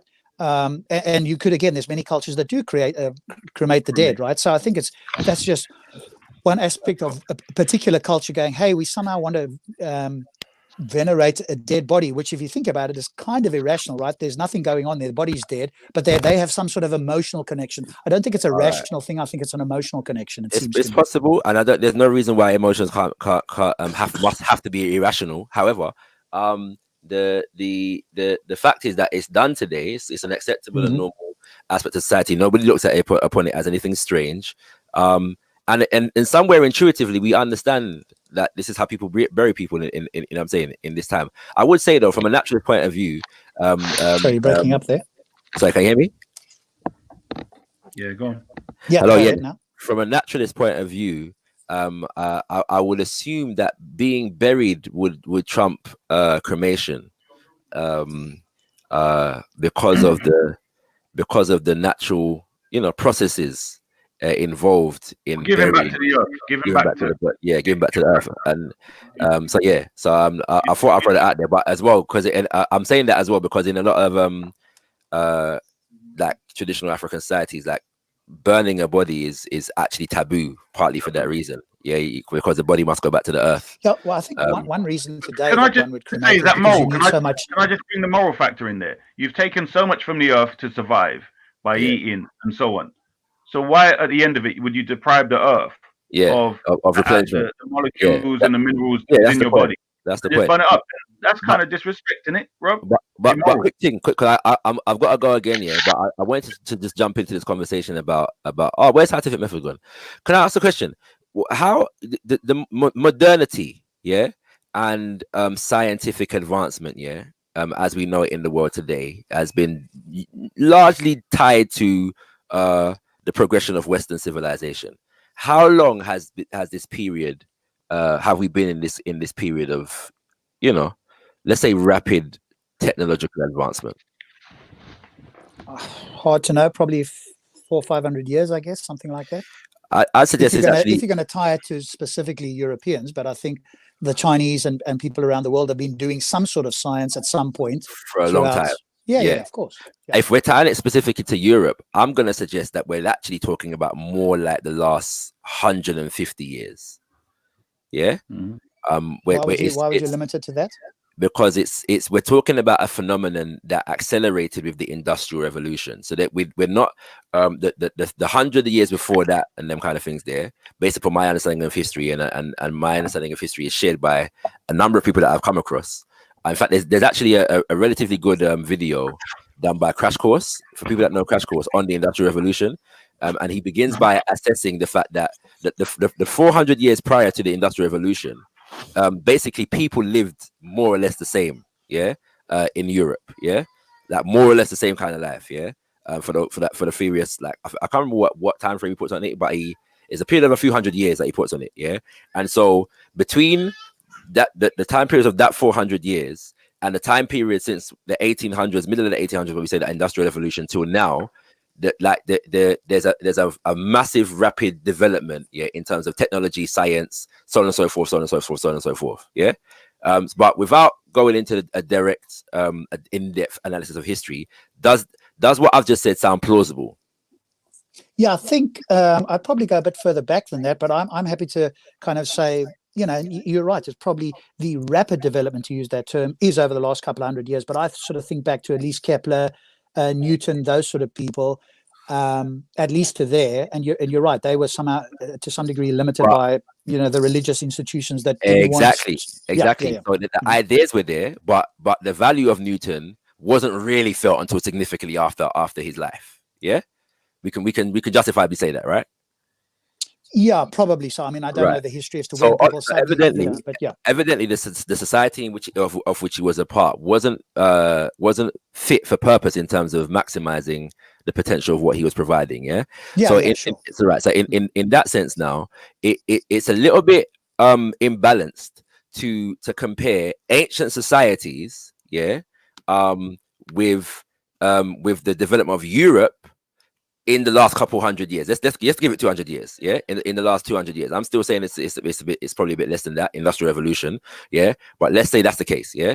To compare it with Europe in this space of time, if we was to compare Europe in the centuries preceding that, we may find comparably that many other civilizations were far more developed on a technological sense. Happy to grant you that. Right? Yeah, scientific absolutely. and kind of things there, right? So, looking at that now, then we have to also factor in the social political dynamics of the world at that time, because of the fact that a lot of Europe's scientific development is based around the fact that, remembering that the Industrial Revolution was centered around Britain. Yeah, what was unique about Britain at the time of the Industrial Revolution? The Britain had benefited the most from the so-called slave trade and was in the process of facilitating a colonial project that encompassed like a third of the planet. Yeah, right. So in saying that, Europe was the beneficiary of a lot of resources, a lot of labor, and the secret is a lot of ingenuity from the places that it enslaved and that it colonized. Yeah. So and as a result, because of what colonialism is, the places that were colonized did not have the benefit of receiving the same levels of development in terms of technology, in terms of science, and in terms of the knowledge bases that would inform those disciplines. Yeah. right? So we have to have a conversation in the balance of the forces at play at different points in history. Yeah, is the essential point that that I really wanted to make. So there's nothing unique about Britain and British society that made it more amenable to scientific development in the sense of the British culture or European culture or European philosophy and ideas in that regard. All other people's philosophy is just as capable of producing scientific brilliance given the correct circumstances. And it can be argued that well, as we demonstrated, that Europeans are religious thoughts because Europe had an actual direct war, like I say war, figuratively speaking, between religion and science, between the sacred and the secular. Yeah, in order to develop scientifically, they had to reduce and actively, negate the reliance on religion as a force in the society, and that battle continues to this day. And not all societies have that conflict existing among them. Yeah, so there's nothing unique or about Europe in its ability to develop science and technology, is the point that I'm making. And we have to respect other people's culture, because what the idea of primitive and what primitive is able to produce is actually given to us by the same people that colonized those people and taught us that their cultures are primitive, if that makes sense. Okay, good. So when we're talking about, and I agree with you that it seems to me most cultures, I don't know, we can say every culture, but most cultures have got a propensity or have got the ability to advance in science and everything else, unless we could show that no, for example, they can't. Maybe people like the what are they called? Not the ones you spoke about, but the Dobu, for example, might not be those sort of people. If you've heard of the Dobu from, I think they're an island in the Philippines, they are kind of like anti that. So that society may not actually be able to do that given the beliefs they have, etc. But I would agree that most societies have got the ability to do so at whatever speed. It might be that the Chinese are better at it, or if everybody was left to their own devices, it could be that the Africans or the Chinese or the Aboriginals or whoever could have developed, quote, the scientific method or developed quicker, right? So that could be the case. What I talk about is I don't care who develops something. What I care about is whether something is true. So if it's an African spiritual system or an Aboriginal one or a European one or something else, as long as it comports with reality, that's what I care about more than who did it per se. It just happens that what I talk about is obviously, as you pointed out, Eurocentric. But if it was somebody else, I'm quite happy to accept that somebody else developed it first or better or whatever the case is, as long as they can demonstrate that it's true. So that's my main point. As to who does it, yeah, sure. You could certainly argue that other people could do it faster or better, or that they've taken somebody else's ideas. I'm not going to argue that. I don't have the history on that too, but I care about whether those ideas are true. That's my main concern. I understand that, except for the fact that I came in on a conversation whereby the capacity for certain cultures to achieve certain scientific understanding was being questioned based upon their propensity towards spiritual concepts, if that makes sense. Yeah, and I'm suggesting that it is that the basis, the criteria that is being used in the argument is lacking in context, is lacking in perspective, and is presuming that because Europe has achieved what it has achieved now, it's because of the fact that European culture had the capacity to be less primitive, if that makes sense, in terms of its thought processes, in terms of its dominant concepts and these kinds of things. And I'd suggest that if we were looking at the complete picture, that we would find that a lot of Britain's scientific development was actually retarded by its religious beliefs in ways, not to say that other people have never experienced retardation in terms of science and technology based upon religious or spiritual concepts, but that I am suggesting that an argument can be made for the fact that Europe's religious proclivities actually retarded their scientific and technological development more than other societies would have. And if you spoke about Kemet earlier, a lot of the things that we laud and praise in relation to Kemet are actually things that were built in like the first dynasty. A lot of the pyramids that we're talking about were built in the first dynasty, so we're talking about early, yeah, like 5,600 something years ago. Okay, and they had Amin Ra and Ma'at and Jehuti, and all these spiritual concepts. In fact, a lot of the architecture that we marvel at in Kemet today are actually temples that were built to deities, and these kinds of things. So obviously, that wasn't stopping them in that regard. You know, the first calendar we know of comes from the Nile Valley.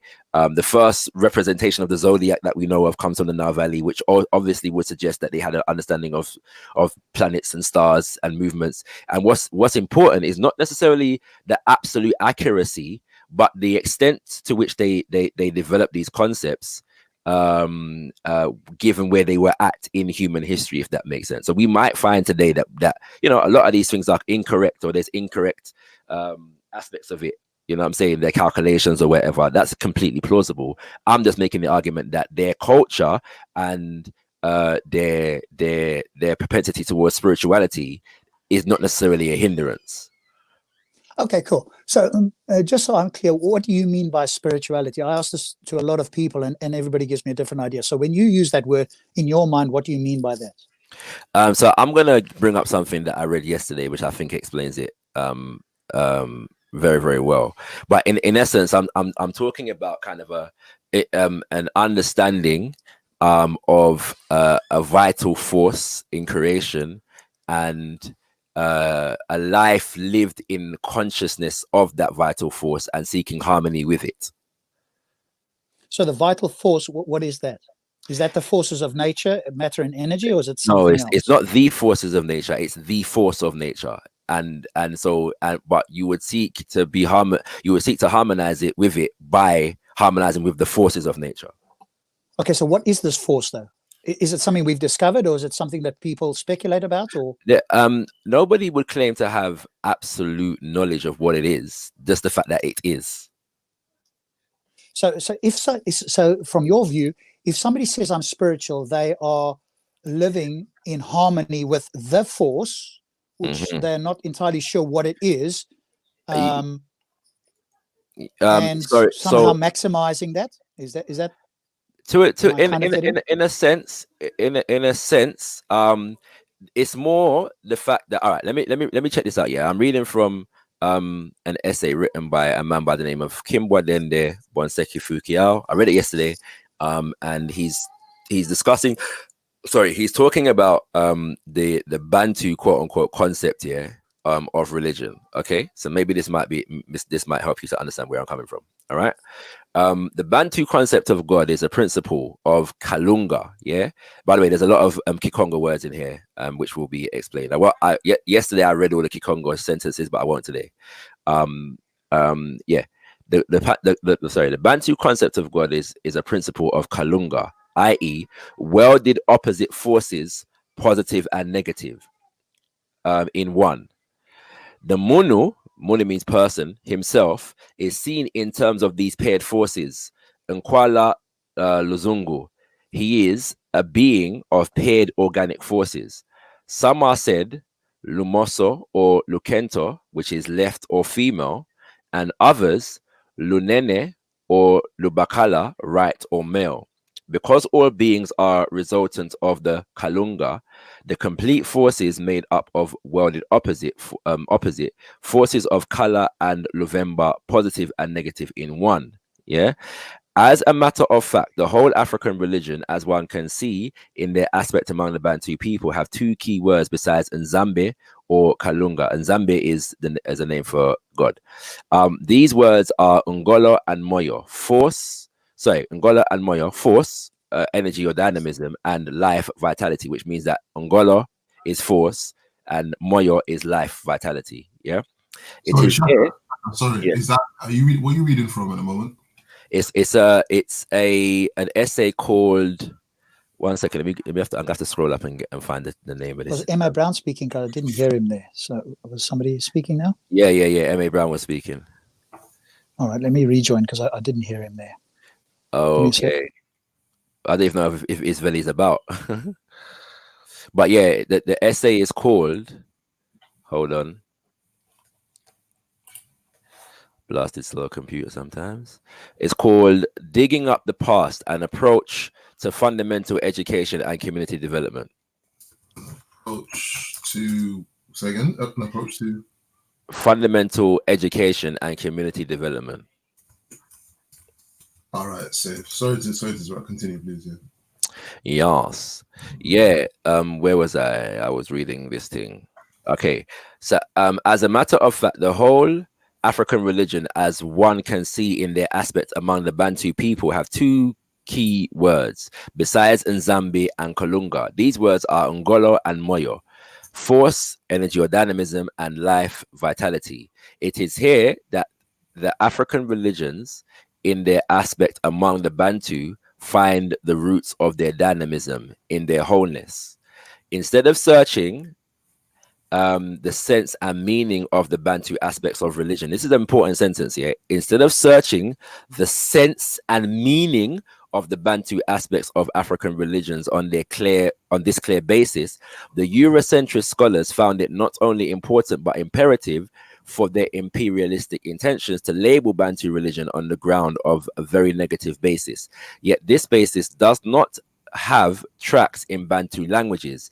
They labeled these people animists and their religion animism. The word itself, related to anima, animal, says clearly what these scholars had in mind about African religion in general and about its aspects among the Bantu people in particular. The Bantu religion is not animism or animalism. Neither are the Bantu animists nor animalist. The Bantu people are vitalists. This is accepting themselves as well as everything in the universe as a part of Nkingu Amoyo, the principle of life in its wholeness. Their religion deals principally with force and vitality, a religion that does not believe in any physical being, but in Ungolo Yemoyo Mudingo Dingo, force and life through Dingo Dingo. And Dingo Dingo means the natural way of life and change. This change is called dynamo vitalism, Kimoyo in Kikongo.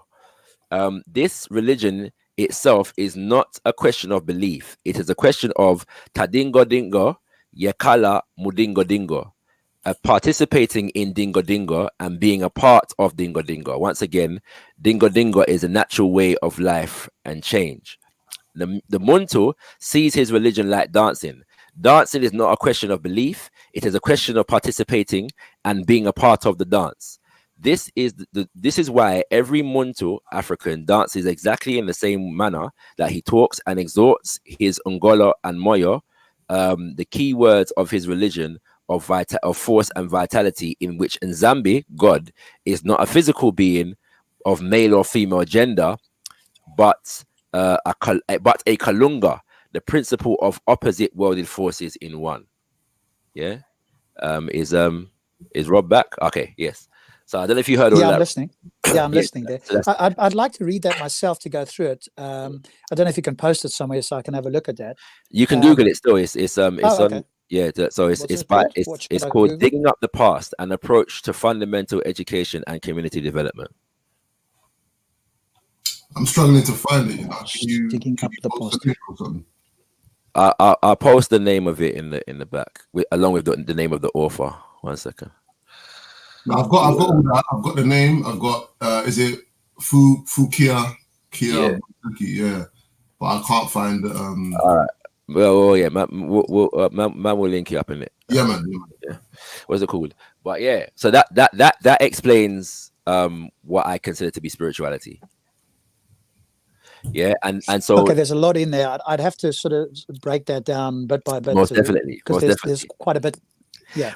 The point though that is when it comes to this sentence here, which I said is very important. Instead of searching the sense and meaning of Bantu aspects of African religions on this clear basis, the Eurocentric scholars have found it not only important but imperative for their imperialistic intentions to label Bantu religions on the ground of a very negative basis. Yeah, and what he means when he says that is that oftentimes African traditional systems are labeled based upon their form rather than their substance. Yeah, based upon the obvious and the apparent rather than their philosophical foundation, if that makes sense. Yeah. So it would be the equivalent to seeing a Christian bow to a picture of Jesus and saying that Christians worship men, yeah, or engage in men worship, if that makes sense. Whereas you won't understand the Christian bowing to a picture of Jesus unless you understand the concept of Son of God. Yeah, this I'm saying. There's a philosophical framework underpinning that ritualistic manifestation, and so what is being suggested here is that when you see an African giving supplication to forces in nature, what's most important is not the act of the ritual, but the philosophical foundation that informs it. What is that philosophical foundation like, briefly? So as I've just read, we're talking about what he defines as vitalism. Yeah, it's the understanding that the religion deals principally with force and vitality. A religion that does not believe. Sorry, 1 second. Yeah, sorry. The Bantu people are vitalists. This is accepting themselves as well as everything in the universe as a part of Nkingu Amoyo, the principle of life in its wholeness. Okay. So in other words, we are a part of nature, of life in its totality. And so in understanding ourselves, we understand ourselves in that context. Okay, sure. I accept that there are that life, but presumably they don't think that rocks are alive, or they just so I'm asking questions just to see if I can understand it. So things that are not alive, they still consider part of life, and so they will supplicate to things that are part of life but aren't necessarily alive. Correct? Yes. Yeah. But and it's like a gratitude. When that happens, thing, yeah. It's more than a gratitude thing. When that happens, the thing has been given symbolic sacredness. Yeah, it means something. Yeah, they've applied a meaning to it, and in their consciousness, it's like mindfulness. Yeah, when you focus on something, it's not just a thing. There's a concept in your mind that the thing represents. If that makes sense. Yeah, sure. I'm fine with that. Presumably, they don't think, for example, that the sun responds in any way to them. They are essentially, if I broke it down, and it might be reductionist, and you can tell me if that's the case, that they are essentially, it's like a form of gratitude to something that gives or is part of life, but in no way do they think that it's going to respond. So if they didn't give gratitude, the sun wouldn't suddenly behave in some other way, for example. It would continue doing it. They just give gratitude because that somehow has a positive effect on them, which I agree with, by the way. Gratitude is a very powerful tool to use, but I don't think that most people think that it actually affects the outside world, or if they do, they would need to demonstrate how that could be the case. I think you'll find both sensibilities, but I think the essential point is that the sun does give, it does respond to human need because of the role that it plays in nature. Yeah. So whether one believes that when I supplicate the sun responds by giving more of whatever itself, or whether one doesn't believe that, the principle at the heart of it remains the same. You agree that we could test that in some way, or do you at least in principle that's testable? In other words, if we got everybody not to supplicate to the sun at all for one day, and then the next day we did, or we found some way to do this, presumably we could see whether there was any measurable effect that had a difference that correlated with worshipping or not worshipping, but supplicating to the sun or giving gratitude to the sun, right? Yeah, and we might be entitled to. At the same time, gratitude is not necessarily the only thing. Gratitude is one aspect of the thing, but the ritual, it kind of reinforces a principle of connectedness. Yeah. So when you look at like ancestor veneration, that's about connectedness. That the ancestors are part of the community, and the fact that they're not here in the physical doesn't make them any less a part of the community. So rituals symbolize that fact that they are still a part of the community. Yeah. It's okay. So when you okay, right. Cool. One second. Okay. Right. So then now, but if we use another example that might be more apparent in the sense of the fact that if you look at early civilization, they tend to develop around rivers, yeah, and so the development of a civilization can be measured in direct correlation to the river, yeah, and to the functioning of the river. And so if you look at rituals that are done in relation to rivers, oftentimes they're giving back to the river in relation to the fact that the river gives to the people them, and so they reinforce the ideas of keeping the river clean, and I'm saying them kind of things there. You don't pollute the river, because obviously doing so will have a direct impact upon the livelihood and the prosperity of the community in that regard. Okay, good. So a couple of quick things. Let's just do that one. Would you agree that somebody like myself, who's a naturalist, who probably doesn't use the word spiritual because different people use it in different ways, yes, I could adopt or can have, or probably do have, many of those same beliefs that you're talking about there. Hey, if I poison the river, that's not good for my health or my well-being. yes. So that people that don't have that could still have all of the positive outcomes of that without necessarily thinking that there's anything more to it than there's H2O flowing down the stream, and this H2O is good for me, it sustains me. And how do I know that? Because I take it and I see the effects, etc., etc. So Most somebody definitely. like me could walk in and do those sort of things as well, or could do that, but I Of don't need course. to venerate it in the sense of anything other than understanding what is going on there and recognizing that it's in my well-being to, keep everything in harmony, so to speak. It's entirely possible. It's entirely possible. You still have to come up with a set of ideas that reinforce those principles, however. And so it just so happens that African spiritual systems came up with these ideas that reinforce those principles. The idea of vitalism, etc., right? Yes, yeah, and our connectedness to these things, yeah, which I believe you could also recognize as a scientific concept in the sense of, the interconnectedness. And I said it yesterday, right? If the African spiritual systems have certain words, but what they refer to is the same as, for example, what I believe, then I would say, okay, you're a naturalist. Now, an African person might say, I don't like the word naturalist. It's a European concept. I believe in vitalism. And what I mean by vitalism, and they start to tell me, as you did, for example, then it would sound, at least to the ear, similar to naturalism. So we could agree we can have different labels and it refers to very similar, the same thing. But the other thing that I wanted to quickly ask you about, you talked about the ancestors being part of this. What do you mean by that? Is it the idea that these people have contributed to society, or is it the idea that somehow they have survived their death in some way? To say survive death would be to presume that there is death in the basic life essence. So if from a vitalist point of view, life doesn't die, entities die. So the passing of an entity doesn't mean that the vital life force of the entity no longer exists. Okay, good. What is the life force? Because I would agree that matter and energy don't die. They just become a different form.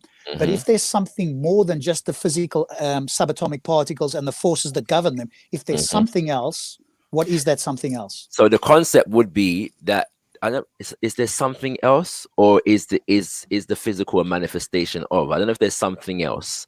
I'll have to meditate on that idea of something else. But the basic idea is that it wouldn't be something surviving the body, because the thing existed before the body. This what I'm saying. It didn't come. What is that thing? What is the thing? Again, it's basically that vital principle that brings things into creation, that manifests life. We don't claim to understand exactly what it is, just understand that it is. Yeah. And this thing that is, yes.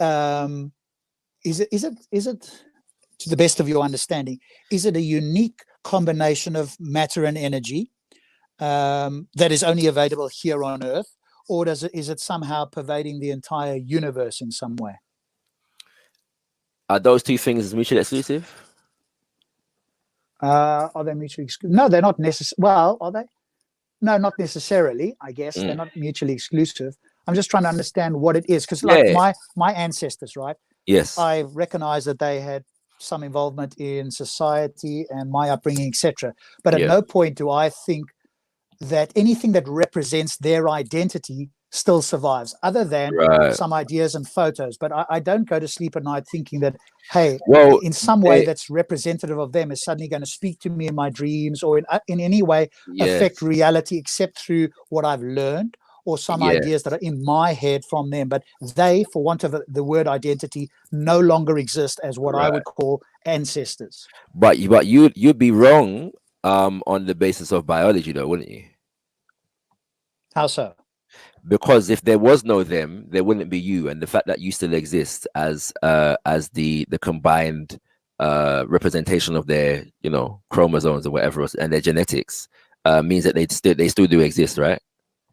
Okay, so that's what you mean by exist. So as long as there's something that we can trace back, that's what you mean. But okay, so we have a different idea of what existence is. But I agree that I have some. It's not a different idea, I'm trying to explain it on. There's various different levels to the consciousness. So yes, the fact that we exist is an example of the presence of our ancestors.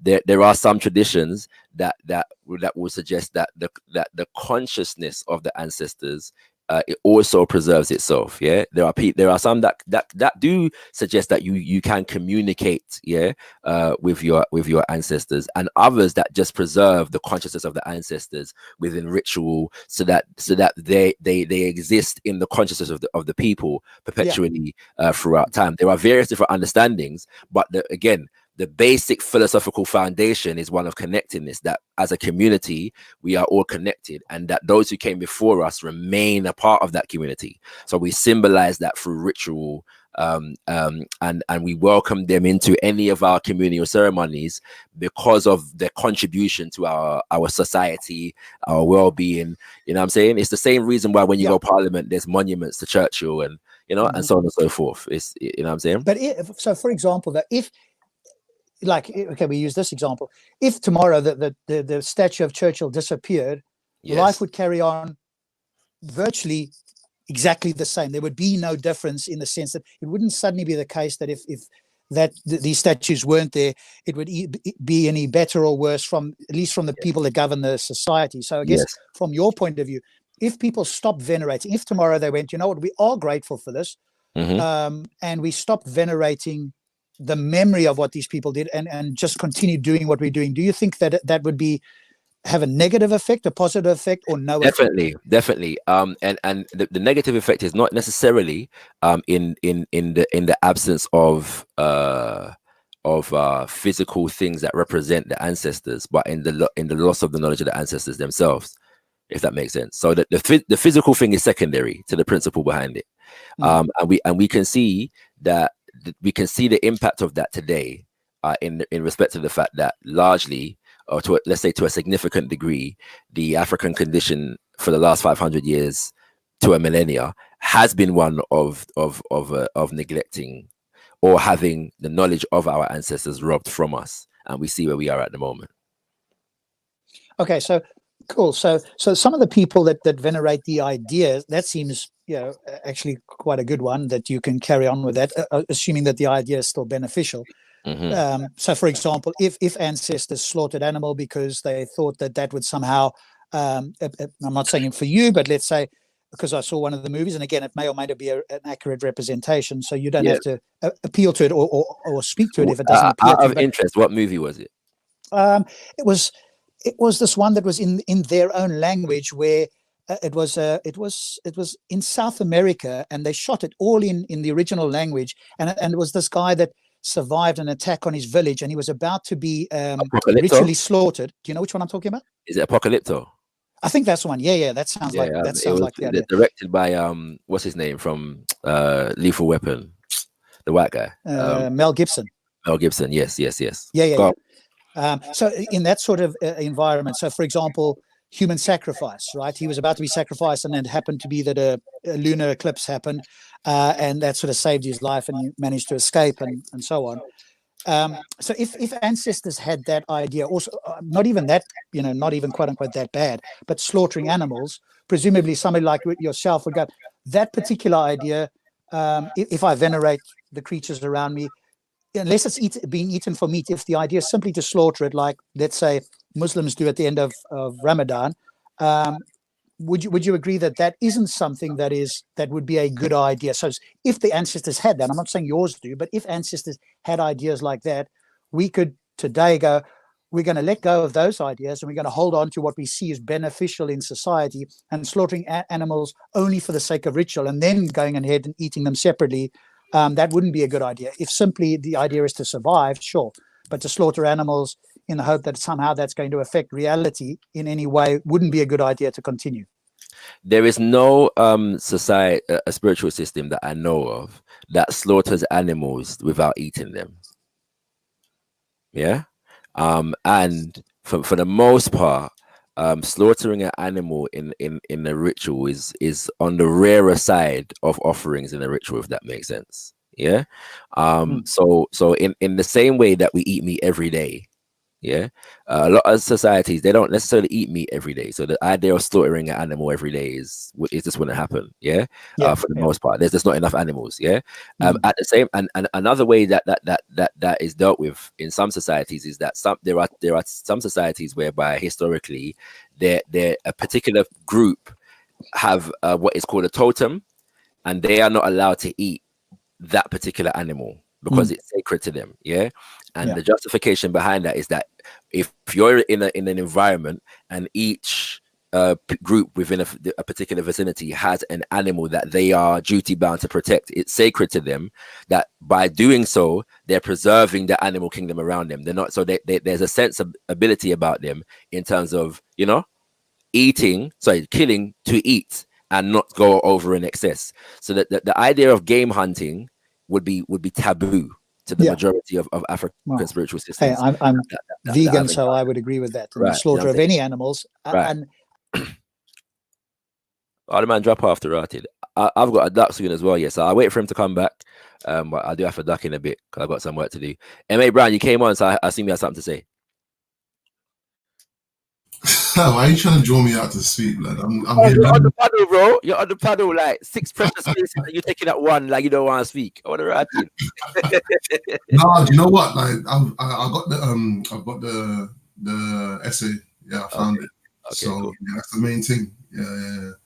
Yeah, man. All week in it, because of the subjects, all week in it. I just want to kind of be around. You get me? Yeah, most definitely. I appreciate that. Still, you know what I'm saying.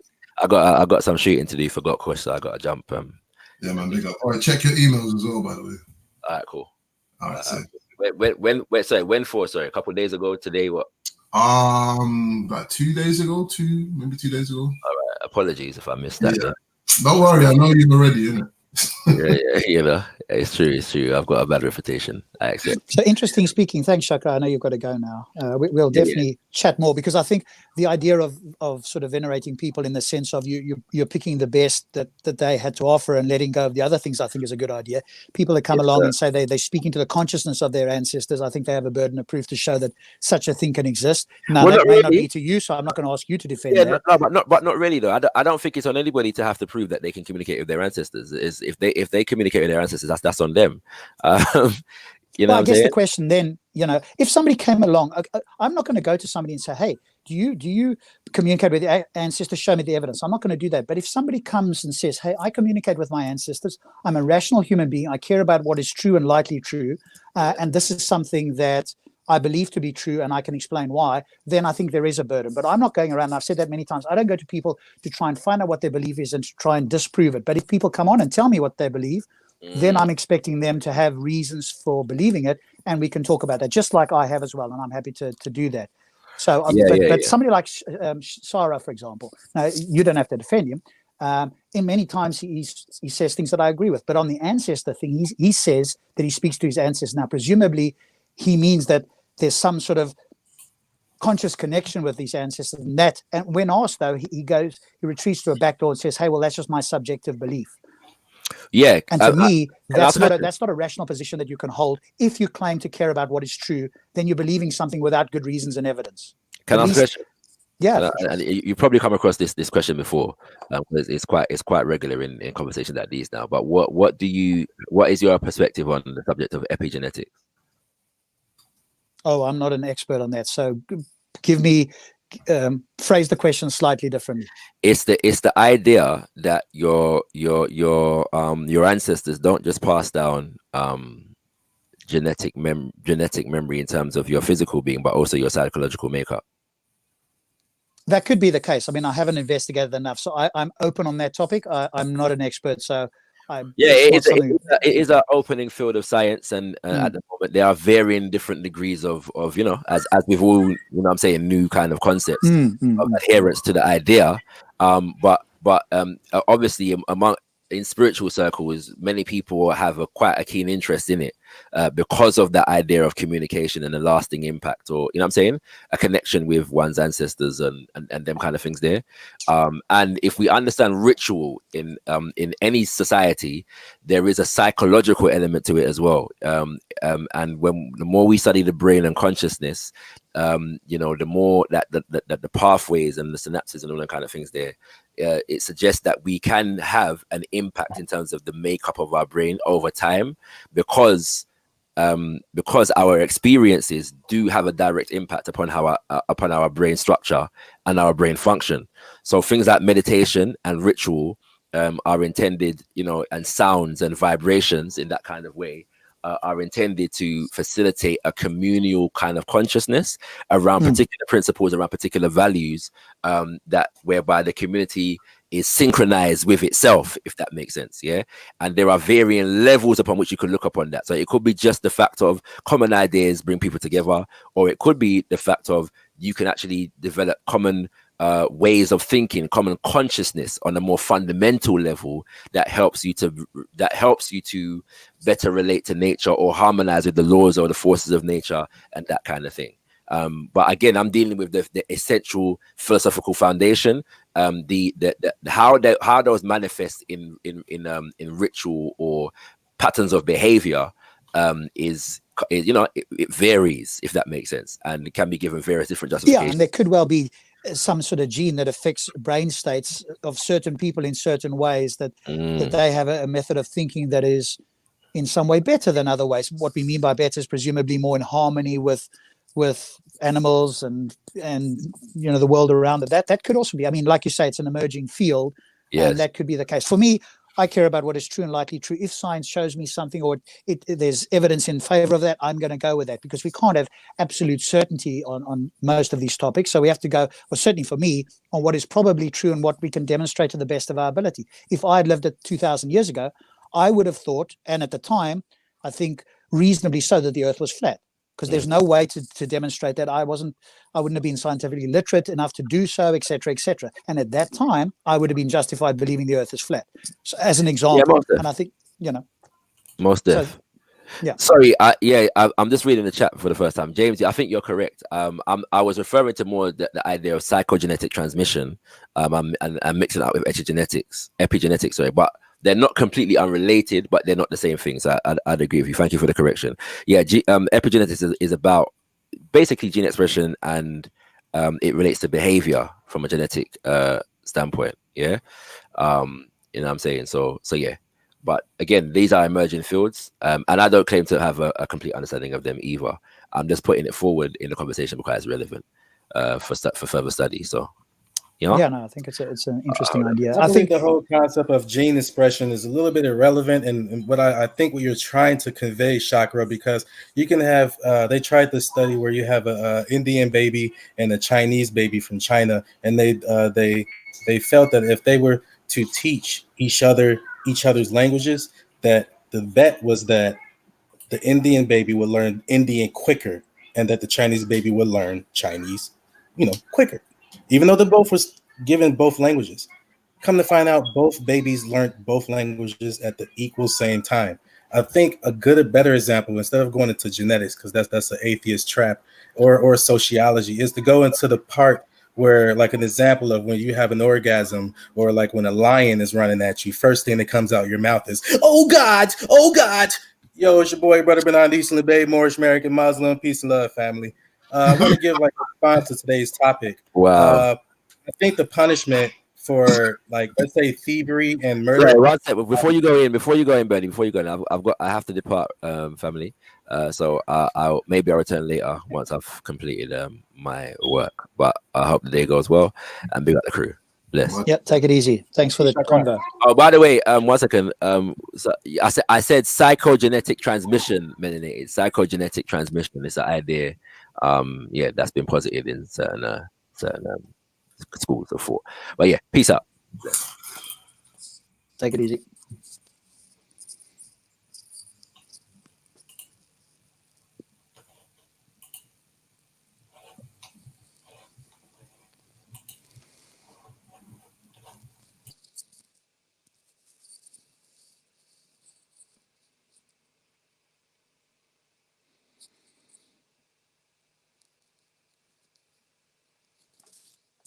Everybody's quiet.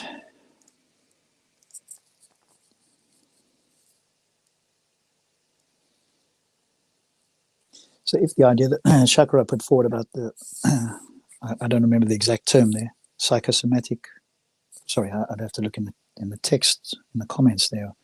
What was that James was referring to? What do they call that?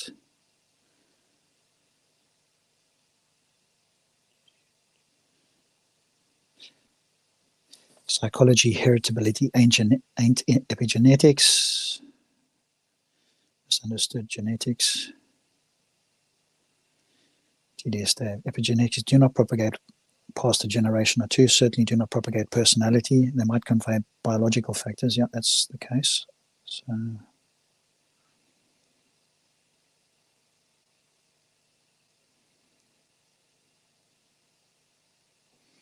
Walter, wow, nothing in Kemetic literature on brainwaves. Good old Walter to the party. Is there anything in the Bible about brainwaves? Do tell us, Walter.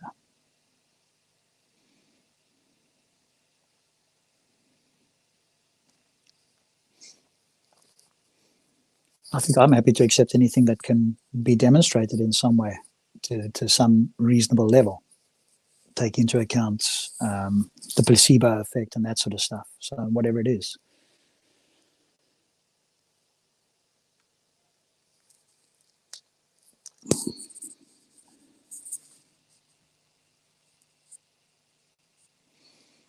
Hold a conversation with Weekend at Bernie's, Rob. I'm not sure what that is. Psychogenetic transmission. Thank you, Melanated. Psychosomatic transmission. Yeah, I mean, if that's a field of study and if they can be demonstrated, that's absolutely fine. I mean, somebody like you guys probably remembering from Speaker's Corner. What was the fella's name? He was good buddies with Sarah.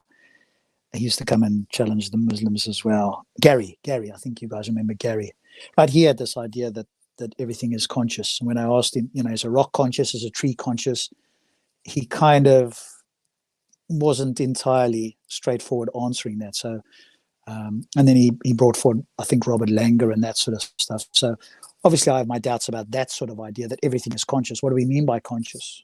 And so again, it's a bit of a minefield of a conversation, because some people think spiritual or soul is conscious. Or, I mean, just use the word conscious, right, rather than spiritual soul. So normally, Shaka went through quite a bit there as to what he thought spirituality meant, which we need to break down and go through step by step.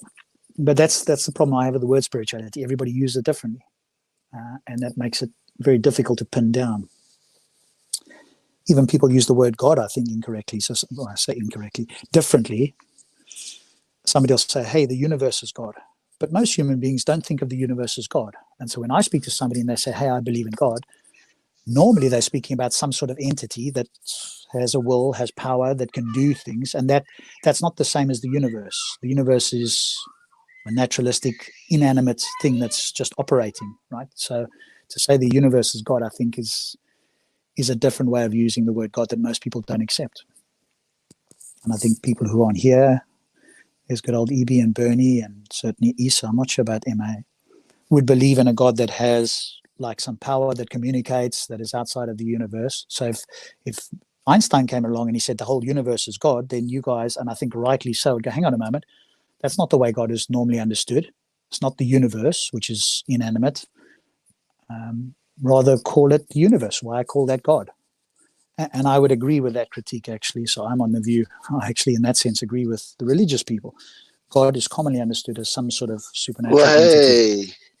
And not to confuse that and use the word God or the Most High when you have some sort of what's the word?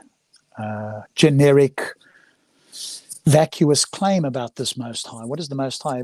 People throw around the term the Most High, but if I ask Ibi what is the Most High, he'll say it's Allah, and he's sent his messages, and he's got a little ass messenger, and he's got these 99 names, right? So at least there's something we can talk about. But if you use the word Most High and you don't know what you're talking about, how on earth can anybody else understand what you're talking about?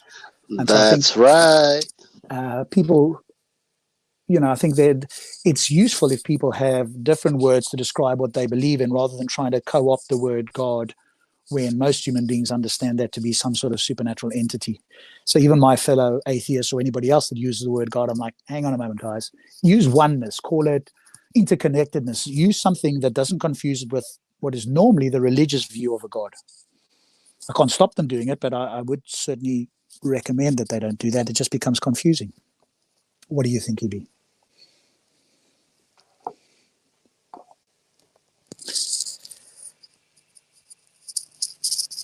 Let's have a look here. Oh, there was a question. Did you, Rob Speakers, did you get the article he read through? No, I didn't see it. He's posted something here, I hope, in the private chat. What he posted, I think that's the I can't pronounce those names, so I apologize. Digging up the past and approach to fundamental education and community development. So presumably if I do a search in Google with that whole title, that'll bring up a paper, or that'll bring up what he was talking about, and then I can read it. Or it comes up saying did not match anything. Maybe that's because he had his name in there. Then I can read the little bit that he was talking about there, because there was a lot in there that would be useful to go through step by step, really. And there we go. Is that right?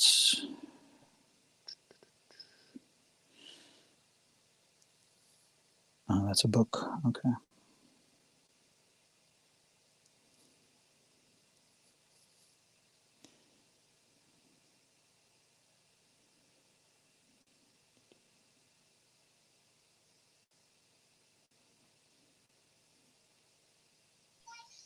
It's just African atheism, not much to worry about.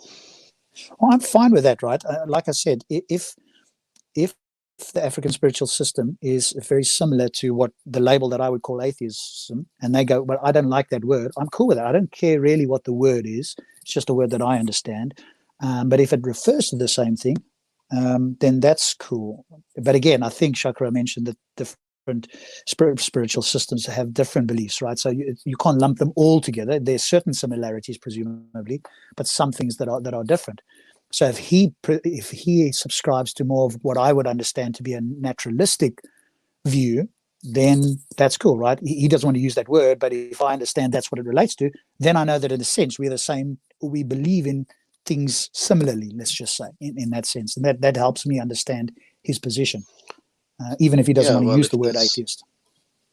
Well, if there's no creator, then it's just naturalism.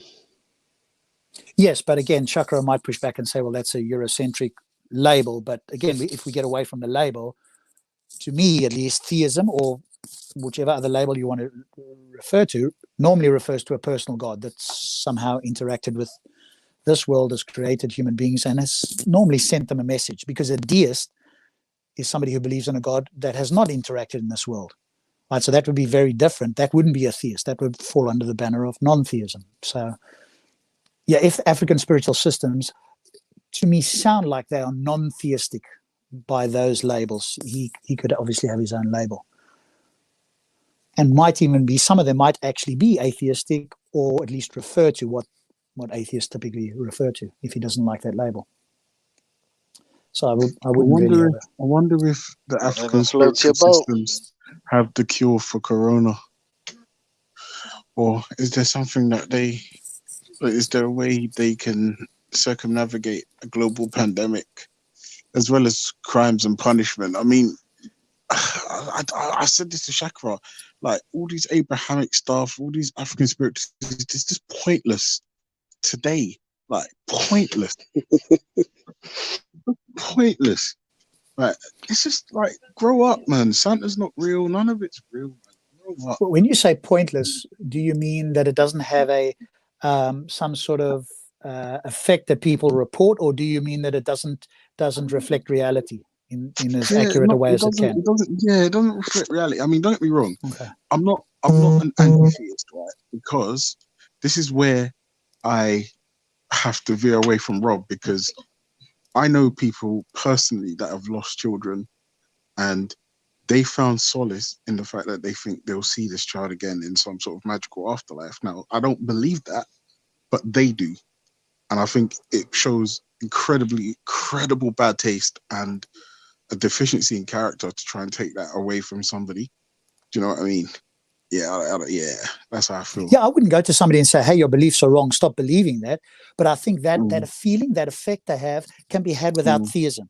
You could be an atheist, you could be agnostic, you could be an African spiritualist and believe that the essence, whatever that is, whatever somebody takes that to mean, is still existing somewhere. And maybe you can have like a psychic connection. Again, I don't know that you could demonstrate it.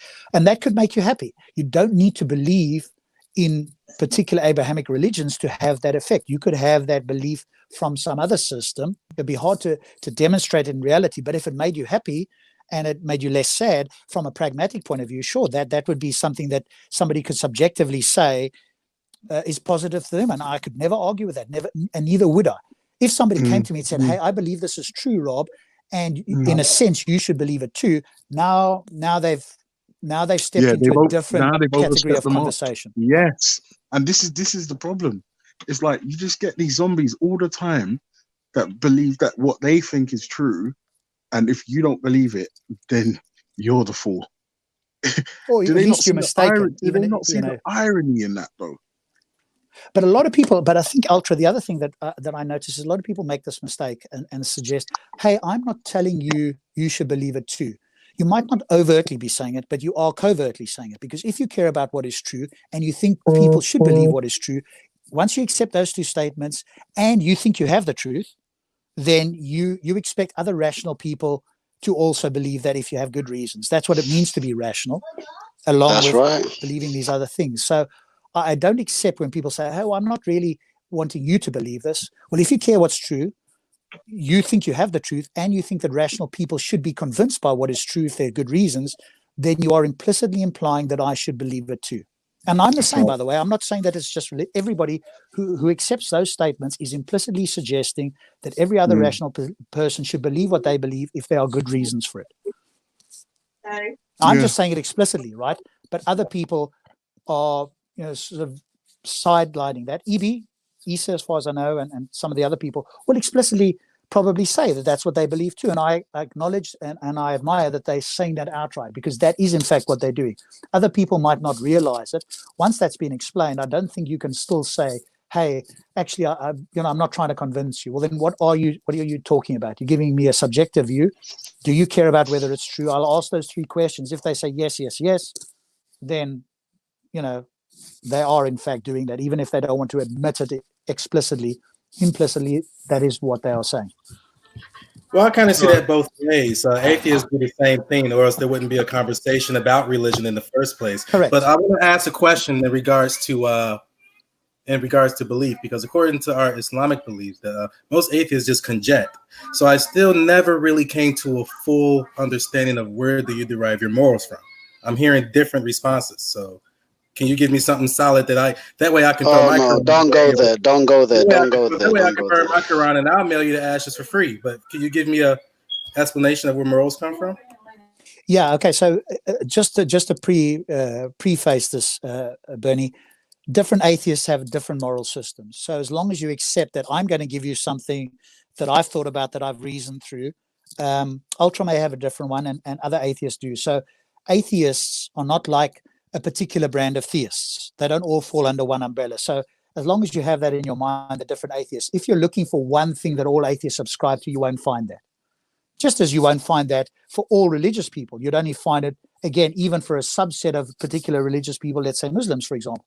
Muslims will have certain beliefs around certain things. So I can provide you with mine, but you wouldn't be able to superimpose that necessarily on Ultra or Veli or James or anybody else, right? So, but where they come from, I would suggest as a naturalist, we are, what's the word? We are tied to the fact that it's non-supernatural, i.e. that it evolved from this universe in some way. I take it that morals evolved from human consciousness and the fact that we can feel pleasure and have suffering. And we have labeled that process and how we avoid suffering and move towards pleasure as morals. So I think it's an evolved process that has happened. Now, some other atheists might suggest that it's inherent in the universe, and then you could speak to them about that. But that seems to be where it originally came from. Okay, so it's just okay. So so far we could just say it's conjecture then. So thank you. I just wanted to make sure of that. Thank you. When you say conjecture, what do you mean by conjecture? It's just guesswork. Well, I don't think it's just guesswork. Guesswork. Rob, listen. Well, obviously, it's not consistent. You just said the listen other to what party you said, believes Rob. it's inherent. So obviously, you guys are not consistent. So Rob, you're he just didn't listen guessing. to what You're you just said. guessing. He didn't listen to what you said, Rob. So I heard If you you can clearly. tell, And he was you talking can to me, tell, not you you. can But tell I heard from him his clearly, brother man. response. No, I heard he him clearly, obviously brother man. didn't. He said He other wasn't- atheists. As soon Yeah. as he said other atheists, that's conjecture. Boom. What? That's long So story wait a short. minute. So hang on a second. Do all Sunnis believe the exact same thing? Do all What's Muslims believe the conjecture? same thing? Bernie, I'm not shut saying up, that it man. is just because of Islam. You can throw a Come religious on, title man. or a religious word on it all you Ultra, I can't be long. I have a quick word with you quickly. want. I know you don't like religion, but that you guys are just conjecture. Okay. Is somebody else speaking now? I don't think so. Ultra, sorry. Oh, there Guys, we go. I sorry, can hear guys. Beefy. Can you hear Go me? ahead, Beefy. Yeah, go for it. You're a bit soft, but Ultra, I can hear you. I heard Ultra saying, why can't African spirituality cure corona? I want to talk to Ultra quickly. Ultra, where do you believe corona came from?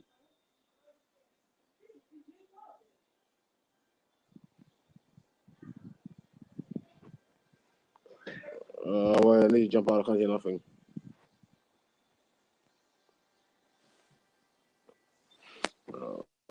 Who's jumping out? Ultra, did you hear Ultra, Beefy? can you hear me? Ultra, did you hear Beefy there? He was asking you where you think corona came from. Maybe he stepped away. Yeah, he must be talking to his wife or something, isn't it, man? Oh, okay. Yeah, but I find it weird him saying that, why can't Africa cure corona when we know corona is made by scientists in labs?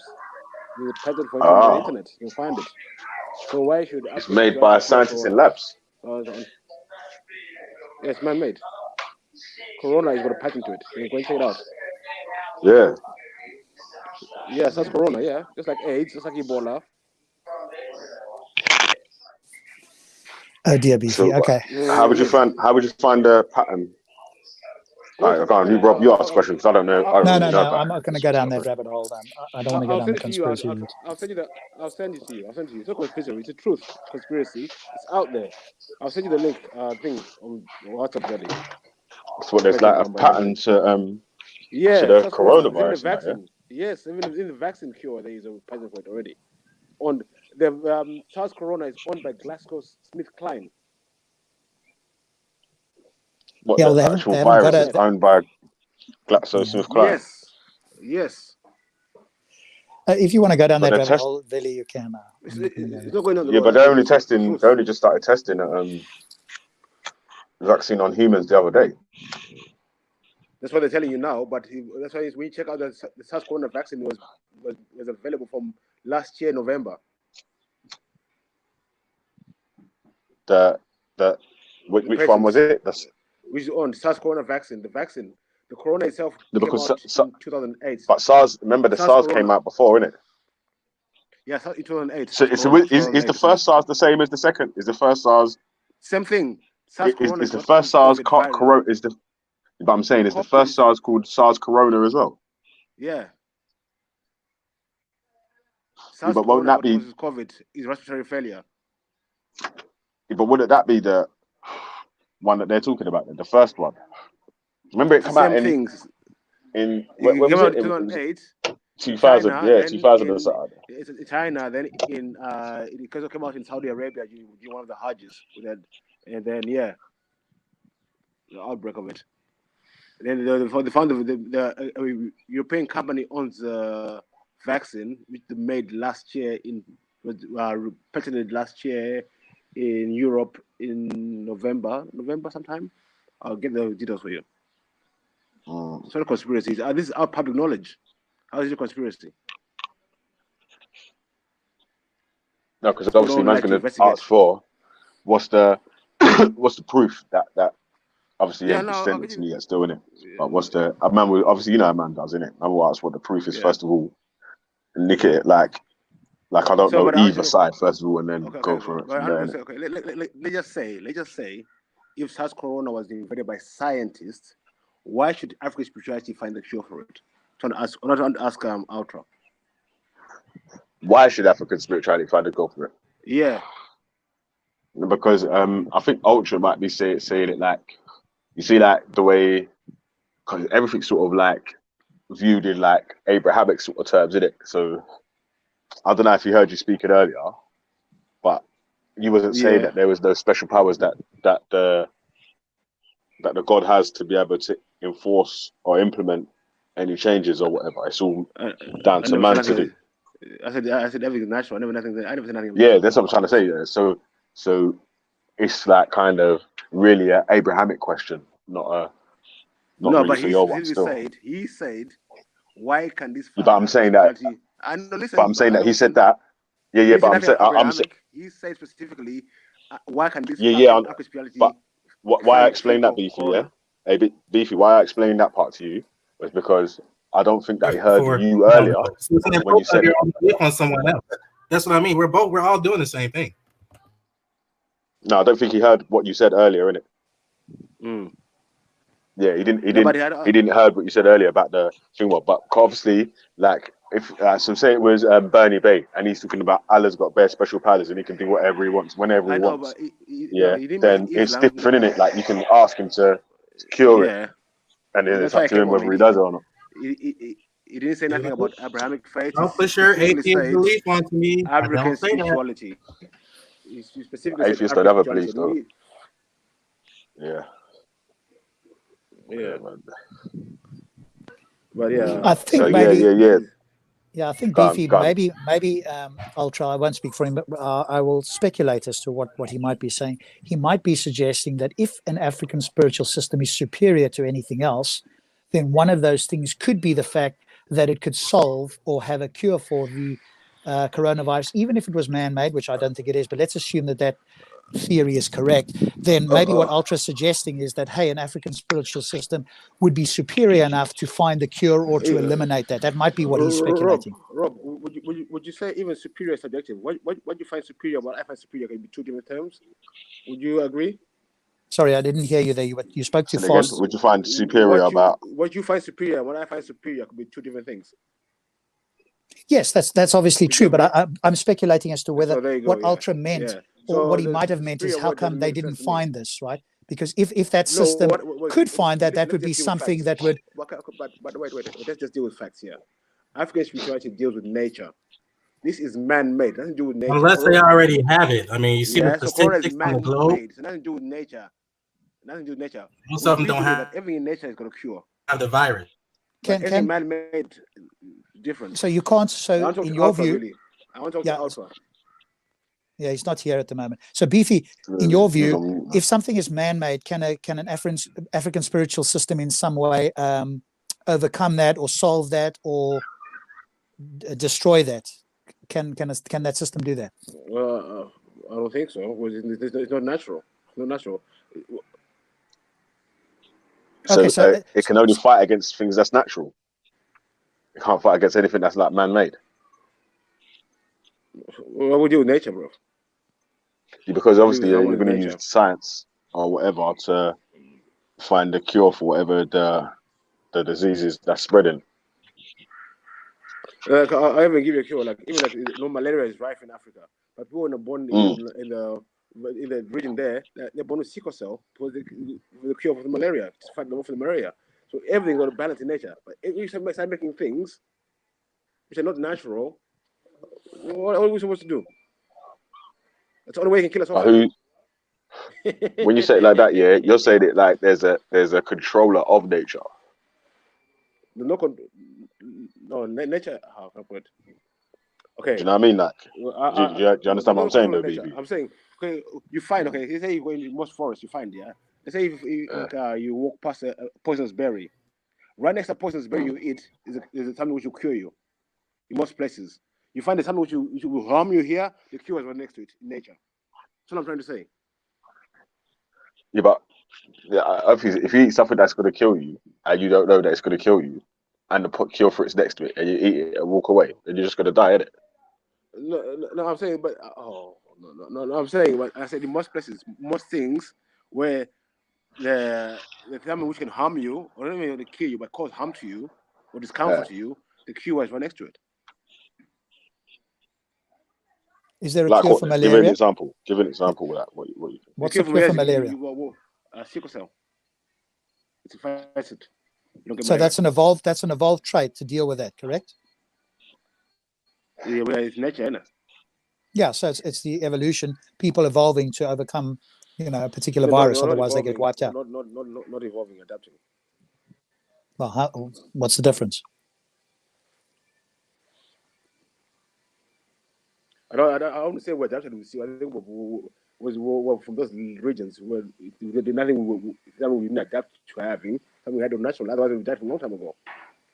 Yeah, but human beings develop antibodies, right? Which is presumably, single cell might be like an advanced version of that sort of process. Because when we get ill, you no longer get ill again normally for many of these diseases. Once you've got ill and you've recovered, your body now produces antibodies. I don't know. That's like for me, it seems like even the flu, I find it very dodgy. There's no cure for it yet. And this king came to places and killed bare people. I think there's another biological warfare which to put on us. Yeah, but that's often the case when people don't have antibodies, like corona, right? So if it's the case that eventually people, so with the coronavirus, if in fact people develop antibodies to that, then that gets passed on, then the corona will become like flu if that becomes the case, which has happened in the past, right? For other diseases, we've become immune to other diseases, right? But there's no cure for flu, though. You know that, don't you? I don't know if there is or if there isn't, right? No, there isn't a cure for flu. No, even right now, from January right now to this year, millions more people have died of flu than corona, but no one shut down the world. Do you know that? Yeah, I think that, as I understand it, the death toll for flu is higher, but the contagion for corona is much higher. Yeah, but it's not just about the death toll at the moment. Millions. Yeah, but hang on, Beefy. Millions. Beefy. And wait, and there's no cure for flu either, just like corona. Yeah, but the difference with corona is it infects people much faster, and it's the very beginning stages. And if a vaccine is not found or something isn't done, then the projections are that it will far exceed the flu. The flu has been around for how many, hundreds of years or whatever the case is. This is a novel strain. Did you know that the SARS corona is actually weaker than the flu? What do you mean by weaker? It's a weaker virus. It's one of the weakest viruses out there. What do you mean by weaker? Categories of viruses. What like do you mean by viruses. Like it cannot survive like airborne for long. Even when it's hard to transmit. No, it's not hard to transmit. It's incredibly easy to transmit, much easier than flu. And they've demonstrated that. How is it airborne? Say again? Is it airborne? Well, it's airborne when it's released through water droplets, right? In that sense, it's airborne. How long can it survive? There's differing numbers there, a few days to as many as a couple of weeks. So, but let's go with the shortest time, a couple of days on the surface, and depends on the temperature and the humidity and so on and so forth. But listen. They say a couple of days on the surface, but they can't survive airborne for more than 10 minutes. No, that's not the case. Where do you get that information? You check it out. No. In all the information I've heard that corona, once the droplets have landed somewhere, even if the droplets dry off, what's left there is still contagious for days, if not longer. And people in the chat will, I'm sure, provide the evidence. Do not touch services. Do not touch services. That's why they say do not touch services. Airborne, must don't help nothing. But you can survive on services, but airborne cannot survive in the air, like just floating around. It can't. It has to be attached to something. That's not what the scientists are saying about corona. Well, I don't believe scientists anyway. They don't believe it, so. Well, then we're on different. We're talking past each other. They're the ones who made it. Okay, but then don't make scientific claims if you don't believe scientists, right? Because whatever you're reading I comes can. from What do you mean? scientists. No. What do you mean I can't make a judgment on what they're saying? If it's bullshit, it's bullshit. You just said you don't believe scientists. You only believe the scientists you want to believe. I don't do believe, bruv. I do know. Do you only believe scientists you want to believe, or do you just believe all scientists? Bruv, so wait, Rob, do you believe everything, or do you know what the scientists are saying, or do you believe what they're saying? I just wanted to answer to my question, then I'll happily answer yours. No, I'm asking you. I don't believe. Yeah, but that's not an answer to my question, though, is I'd it? rather know. No, I've asked you a question. Now answer my question. Do you believe what every scientist says, or you know what? No, I believe what the majority of scientists say based on the evidence. What do you believe about that? You believe? Yes, you just believe. I know. That's all. What do you believe? You don't know. You believe. What do you believe? I choose not to believe everything scientists say. Simple. Okay, so you won't answer my question. Okay, no worries. I've answered you. I choose not to believe everything what scientists say. Do you believe some things that scientists say? But okay, what? Someone's is it me or something? Yes, to you. Do you believe some things that scientists say?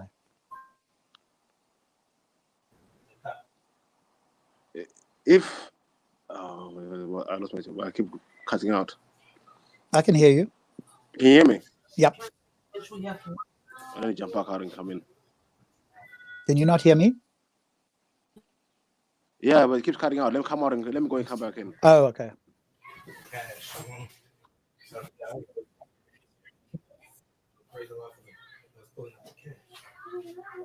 How long do you think that was going to be? Who am I hearing here? Because everybody else is muted and I'm on headphones. I can hear somebody in the background. How's that possible? That's really weird. It's like somebody else has got a mic open, but on my screen, Ultra, Issa, and Bernie are all muted. And I know it's not me because I'm on headphones and I'm sitting silently, but we're getting background noise. Maybe it's a spooky effect. Okay, yes, I did. Yep.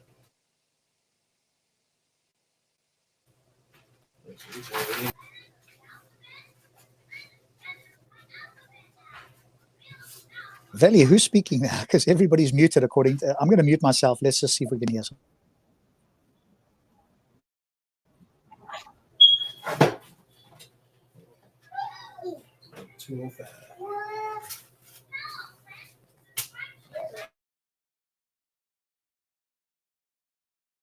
Yo, can you hear people speaking in the background? I can hear like someone's kids and all that. Yeah, me too. And everybody looks like they're muted. Someone just mute and unmute yourself. Unmute and unmute. Right, let me check. Might be Bernie. It's gone now. Yeah, no, it's still there. Still there? Yeah. That's weird, right? Maybe it's Jins, Bernie. Valley, maybe it's Jins. You still hear it? Yeah, I can still hear it.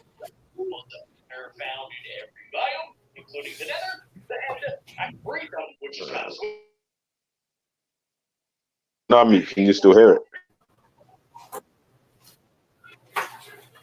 Not at the moment. Now it's gone. Can you hear it now? Yeah, now I can hear it. Yeah, so it is you. That was weird. You weren't even on the panel. That was weird. We're not even on the panel, man. I know. You've got some special abilities, Veli. You've got some special talents you haven't told us about. I know it's Veli, isn't it? Telekinetic or something. Yeah, man. Bye.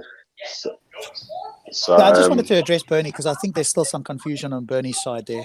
That there's somehow an inconsistency because he thinks that atheism equals LGBTQ.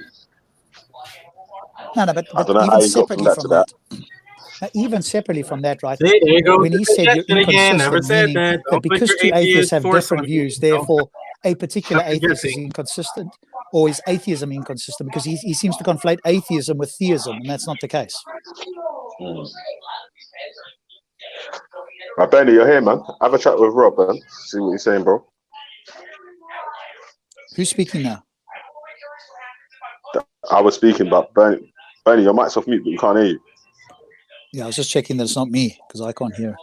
I can hear you, Valley, and something playing in the background, but I can't hear anybody else.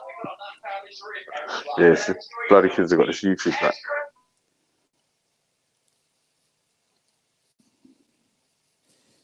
Okay, so let's just deal with this quickly. Somebody would be inconsistent within their own worldview if they held two contradictory positions. Then they'd be inconsistent.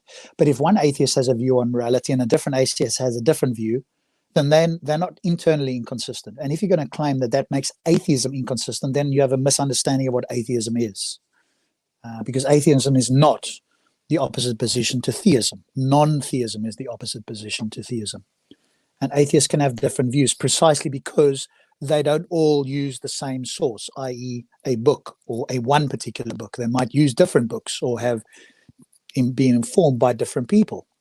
So the idea that they're inconsistent, you would have to show internally inconsistent with one particular atheist, but you can't conflate that with the term atheism. Because I could say, well, you theists are inconsistent. Some of you guys believe in a Trinity, some don't. So you theists are inconsistent. You can see how that wouldn't work, right? So you can't conflate that with atheism.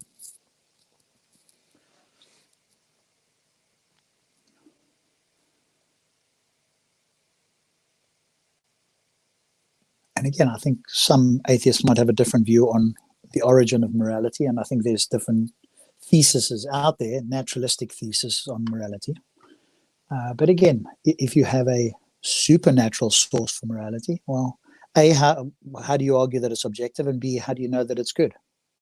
Because you could have an objectively bad system, and that would be worse than a subjectively good system, right? So just throwing out the word subjective and objective isn't helpful, and I think very often in my mind, quite confusing. So rather what we can say is, hey, I've got this moral system, you have that one. Let's put these two to the test and see how they deal with different moral dilemmas, and see what the result is. And that way I think we can compare and contrast. Otherwise, I think it's just a lot of confusion in my experience. Even people that claim to have, not everybody, but certain people that claim to have studied philosophy even get confused about subjective, objective, etc. So in my experience, let's just avoid those words. I think he was on earlier, this Catch-22 guy. I mean, it's been dealt with many times, and he still says the same things. Yo, Bernie, you there still, bro? He's like, coming off mute, must be busy. Yeah, I'm here, and I appreciate the conjecture about my belief and what I stand on regarding the LGBT community, but that's fine. I'm used. Yeah, go to you, man. Rob wants to chat to you, innit, man? Is Bernie speaking now? Yeah, can you not hear him? No, I'll come back. Okay, let me come back. I can't hear a word of his. All right, Bernie, you're cutting out as well, though, bro. Cutting out? Yeah, you was cutting out still. Well, just look at the chat. I gotta go. All right, yeah, you're back now, though. Yo, check your mic. Mic check. Mic check, Bernie. Yo, Bernie. We can't hear you, man. Yeah, I'm not hearing anything.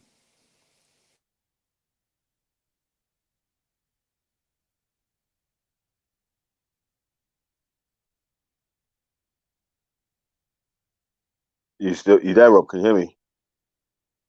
Yeah, I can hear you fine. I think get Bernie to reconnect again. He did say he reconnected, but ask him to drop out and then just add him back and see if that helps. Yeah, I can't hear him at all, man. His mic's off mute, but it's not. His avatar thing's not moving, so I don't know if he's talking. And that is sometimes if you get a call, right, and then you come back, you can hear people, but you can't speak. It just stops the mic part working. Mm. Yeah, when they need happens, an app for this StreamYard, man. They seriously need an app for it. What you got to do, yeah, you got to plug in your headphones and plug it out. But one sec, yeah, I got to take a call. Okay, mate.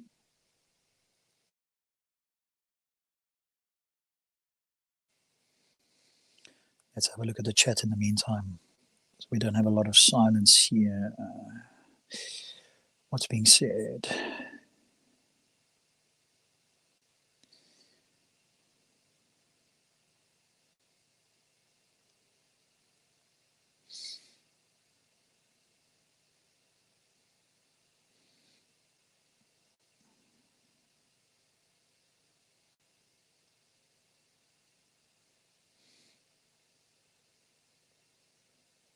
There we go. So TDS Dave talked about the coronavirus. There's between 3 and 4% mortality for seasonal influenza. Mortality is usually well below 0.1. But it's also the how quickly people contract the disease or how easily you can spread it among people.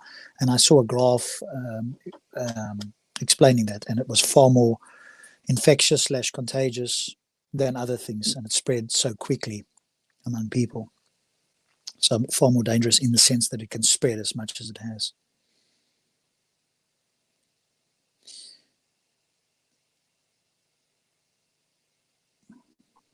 Hey Rob, have you ever seen a film called Weekend at Bernie's? You know, it rings a bell, but I can't remember it off the top of my head. What's its relevance?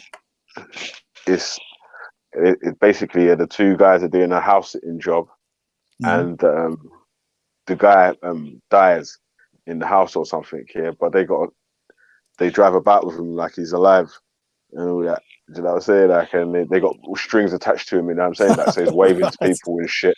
Yeah. That does ring a bell now that you mentioned it. Yeah. Yeah. That's what I keep saying about Bernie, man. It's like Weekend at Bernie's. Right. Robert's not rationale. I suppose you mean rational.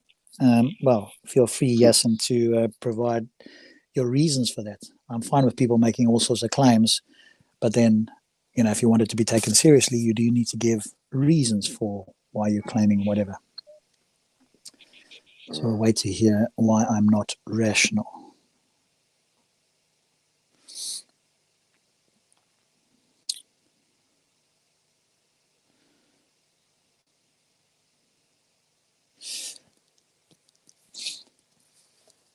But it still comes up such a lot, doesn't it, Villy? And I'm sure you still get it, this whole morality thing. Hey, you atheists, you know, you don't have a basis to say things are right and wrong. We heard it the other day again as well. We were doing the gin and tonic yesterday, the last sort of episode on slavery, and we're doing Quran and the reality the next month, which will be a bit more lighthearted, hopefully. And we had people in the text, I think it was Hassan or Maverick, talking about, well, you atheists have no, you can't say what's right or wrong, or words to that effect, right? Something to that effect. And that's so confusing, even when you explain it and people still come back, right?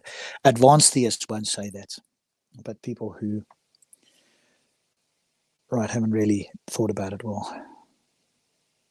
The flu has an R0 value of 1.3. R0 value for the new coronavirus would be between 2 and 3. And I think R0 refers to its, infection rate. I think, correct me if I'm wrong, Dave, I haven't looked at the specific term for that. I did see that somebody talking about this and how it spreads and why it's more dangerous in the sense that it can spread between people far quicker.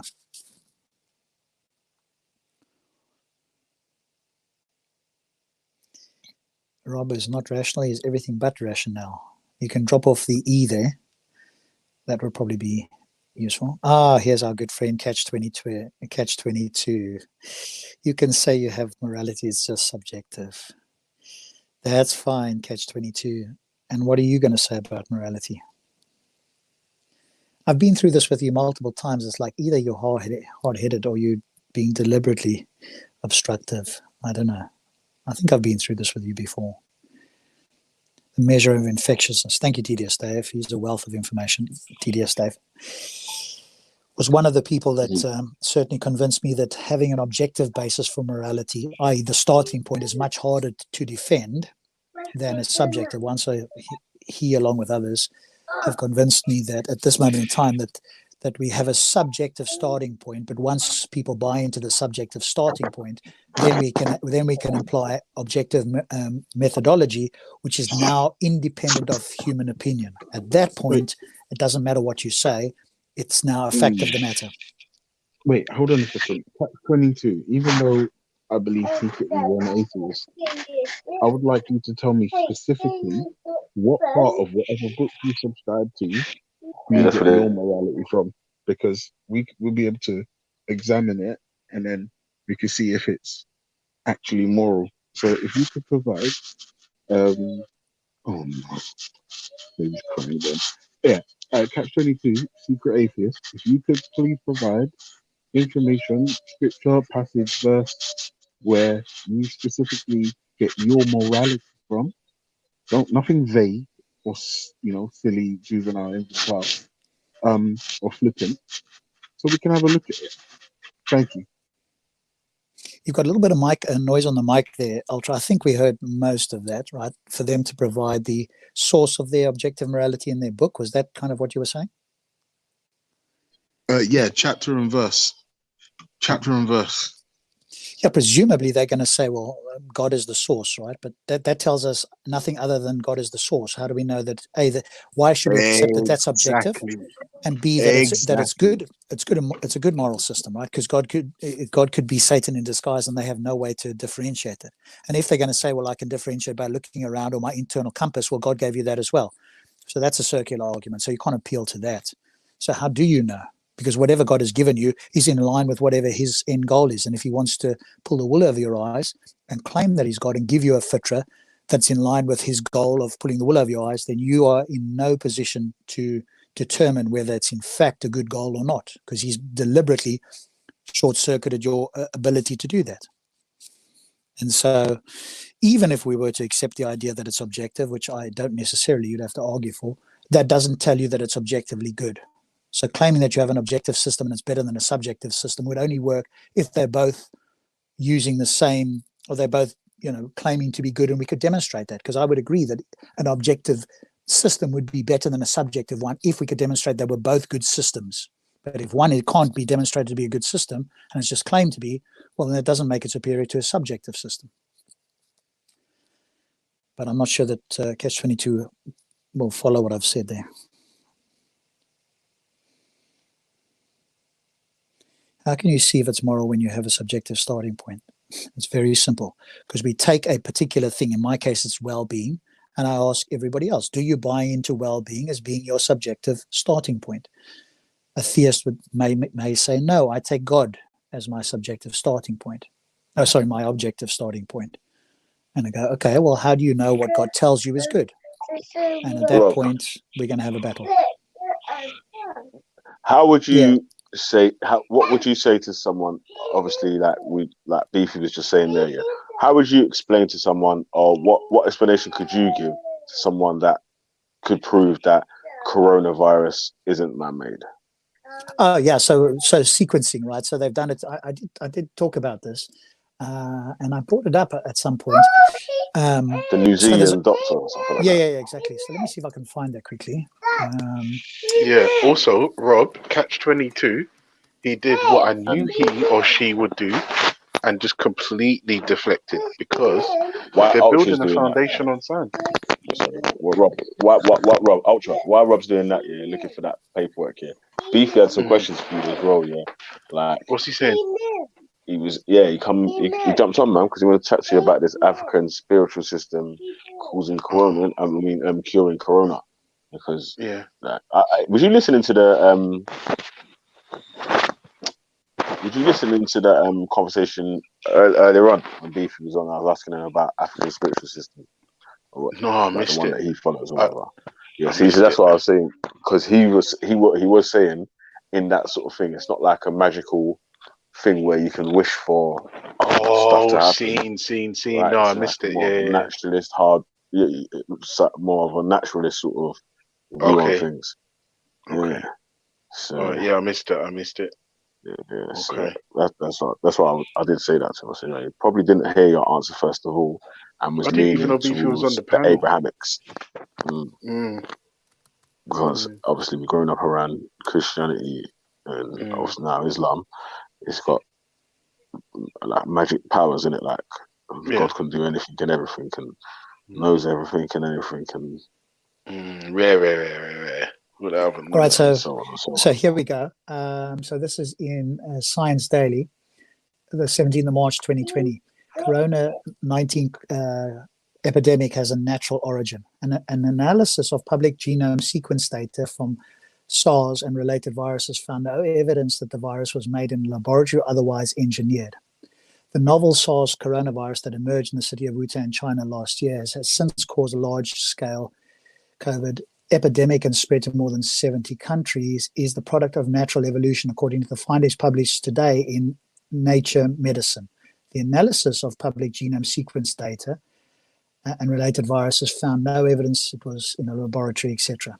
And then they did this by comparing the genome sequence data for known strains. We can firmly determine that COVID originated through natural processes. Christine Anderson, PhD and Associate Professor of Immunology and Microbiology at Skips Research and corresponding author on the paper. And so it was the 17th. I'll post that. I think. So what if there was what if there was conflicting evidence from like a scientific paper that was saying basically the total opposite thing, like right, this with this and this shows using scientific model that you could reuse yourself. This is showing how it is man-made or whatever. Like when in that sort of case, how would you then decide which one's the truth or which one's factual? Yeah, then we'd have to submit both of those papers for a the same peer review, and have the top immunologists and microbiologists peer review both papers. And I think what we'd have to do then is get a consensus view, and they wouldn't just give a view because it's how they feel. That would be towards an evidence-based, right? That's how science works. It's evidence-based. I don't think you've taken away the spanners, I think, for everybody. That's okay. I was posting the thing, but I don't think it came through. Okay, that's fine. I try to post the link to that. Put a comment in the chat and then you can put the link in it. Because I can't see no. Yeah, no, I'm on my MacBook. So, sorry, I'm on the phone, but I found the link on the laptop, and I try to post it because I don't think I can post it. Yeah, no, just put A in the chat and then. A. What do you mean? Yeah, just put like anything in the chat. Oh, so okay, there you go. I don't know. It's not. I'm not seeing nothing though. It's coming at the bottom there. There we go. Yeah, you can post it now. Oh, there we go. Okay, so there's the link. Hopefully that'll come through. That's what I'm saying. Like, so with re-explain that again. So if they would say that we got two conflicting science papers, that are so one saying COVID's natural, one saying it's man-made, and both of them have got working scientific models which could prove both models, how would they decide again? So explain. So then you'd have to go with peer review, right? So other scientists would then have to try and replicate the findings and either confirm one or falsify both, because either one of them is true or both of them are wrong. Well, in this particular case, one would say it's either natural and the other one would say it's man-made. I'm not sure that there is a third option. So there would either one of those two is correct, yeah? Yeah, that's what I was going to say. Like in that situation, it's one or the other, isn't it? Correct. That's a dichotomy. Yeah. There's no. Yeah, man. Somebody who's loving life in the background there. Yeah, that's what Sally is, just playing and watching. Cool. Just playing his games and whatever. Yo. Well, go Jacob. What you saying, man? African spiritualism X. You get me? Yeah, man. After 1 week, I'm still stuck in the same spot. Don't know what it means. Got a lot of fluff. Got a lot of reading. Got a lot of, this and that. Do you know why? Got a Jacob here, because like again, when like I was trying to explain to Shax, is like, if he's dealing with other people that are dealing with like they follow just literally one system, it's sort of, I don't know, if you want to compare it to what you're doing, you're going to have to pick one to stand on it, because once you're going to, to them, it's going to seem like you're skipping between that one. When you find something on that one, you're going to say, well, I don't follow that at that time, I'll just go to that one then.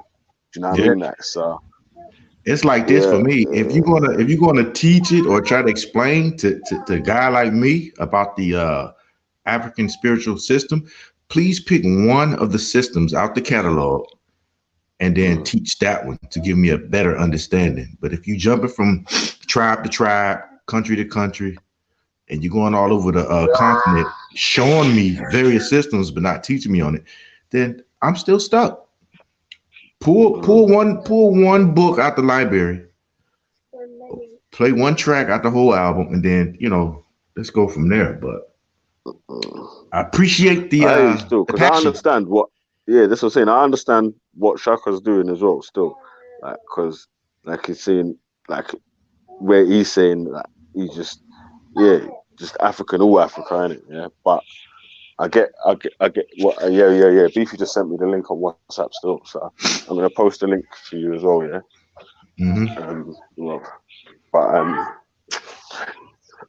Hold on a sec. Someone's at the door. Yeah, take over for you, for me a sec. Yeah. Yeah, I'm just saying let's isolate one of these spiritual systems and let's talk about it. Because if you just throwing out a whole bunch of fluff, and remember you're trying to, I don't want to say sell your system to us, but if you're trying to explain it, bro, that's not doing the what y'all call them, the layman guys such as myself when it comes to this African spiritual thing. It ain't doing no justice. You get what I'm saying? So like I said, from day one till now, I'm still in limbo land. It's still an unanswered system, in my opinion. And it is what it is. Like I said, the passion was there,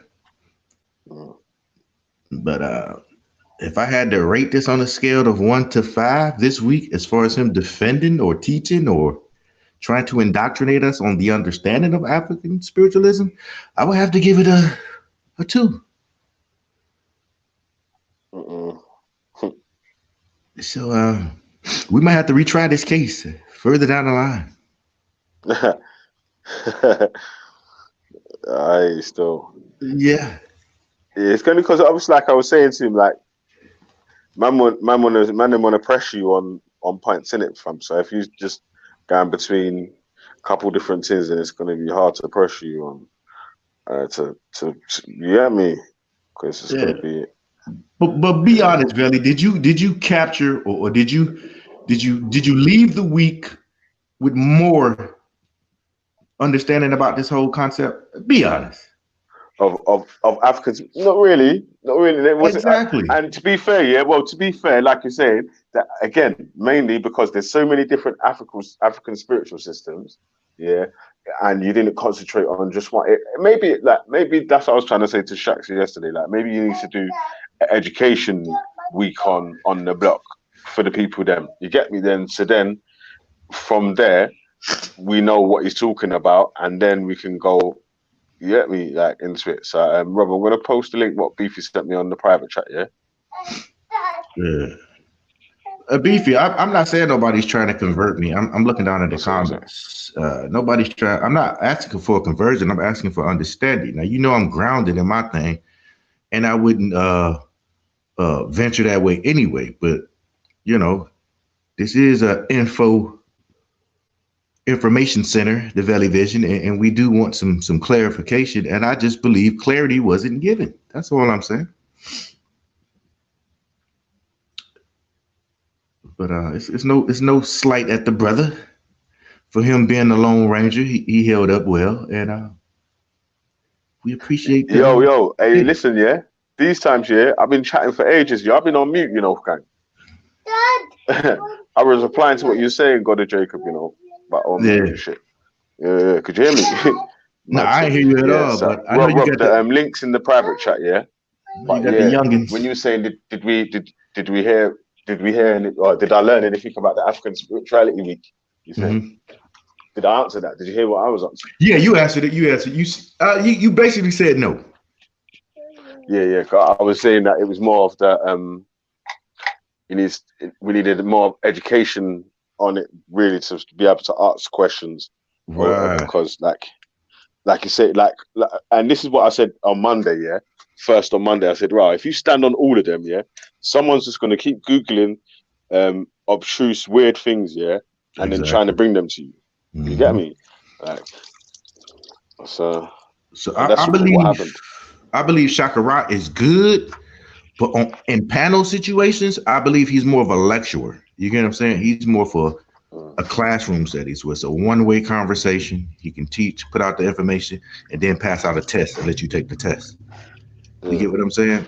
So he's more of a teacher in that aspect. But when you have direct questions coming back at you, and we need that response, because being on YouTube, this is a fast-paced type of dialogue. You can't have them long-winded ass answers. It's gonna put somebody to sleep. No, because obviously, because people want to keep, and they're going to keep firing questions in the middle of your points that you're making as well. Like, so right. Yeah, I can see where, and obviously it was getting annoying. He must have been getting annoying for him as well when he's trying to make clarification on whatever it is, and however man usually just makes his clarification. It's not a yes, no, so and so. You get me? It's man might take a paragraph or two to so and so.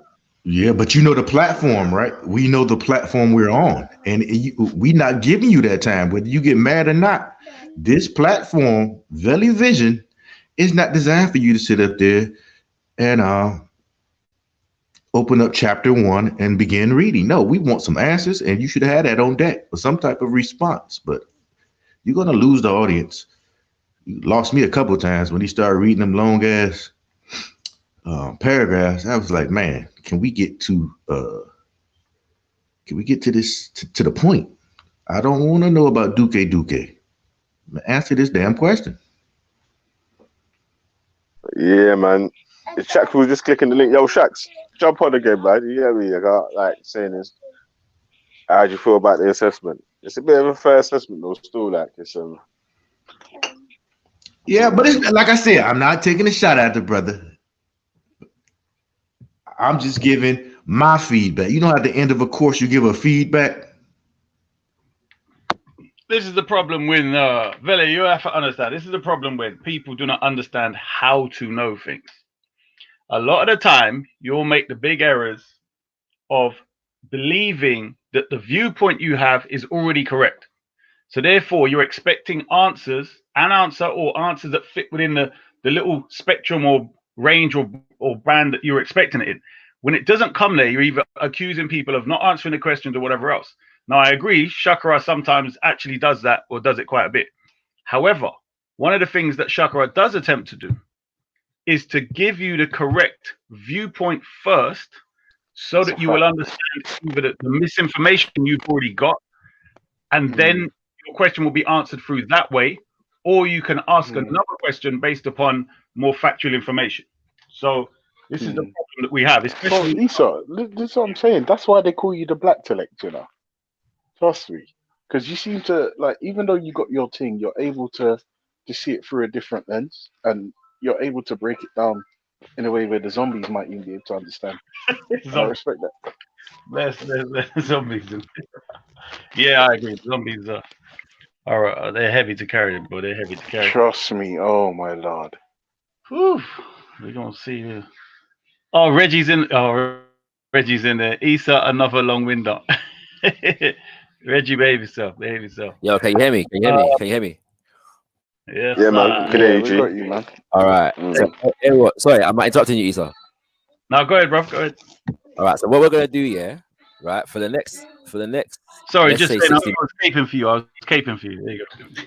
Give thanks. Give thanks, right? So what we're gonna do now, yeah, for the next hour, yeah, I'm gonna exclusively talk about IFA, yeah, and anybody can ask me any question that they want on IFA exclusively. Yeah? I've got a question. Right? Go ahead. One second. And by the way, big up Brother Jacob, but really truly, like he's gonna say everything that he just said anyway, innit? Like no matter what I say, so it's all good, innit? But love to my brother. What's it called? Yeah, go ahead, Ultra. Okay, so Shakara, in this IFA tradition, can you in like 50 words or less, can you just break down what IFA is, please? Okay, so IFA, yeah, is a spiritual system of that revolves around a system of, let's say, divination and ideas associated with the authorship of Olodumare in terms of the universe, yeah, and the different divinities associated with Olodumare. Okay, so let me refer back to the question of the day then. In IFA, How is it you guys handle crime and punishment?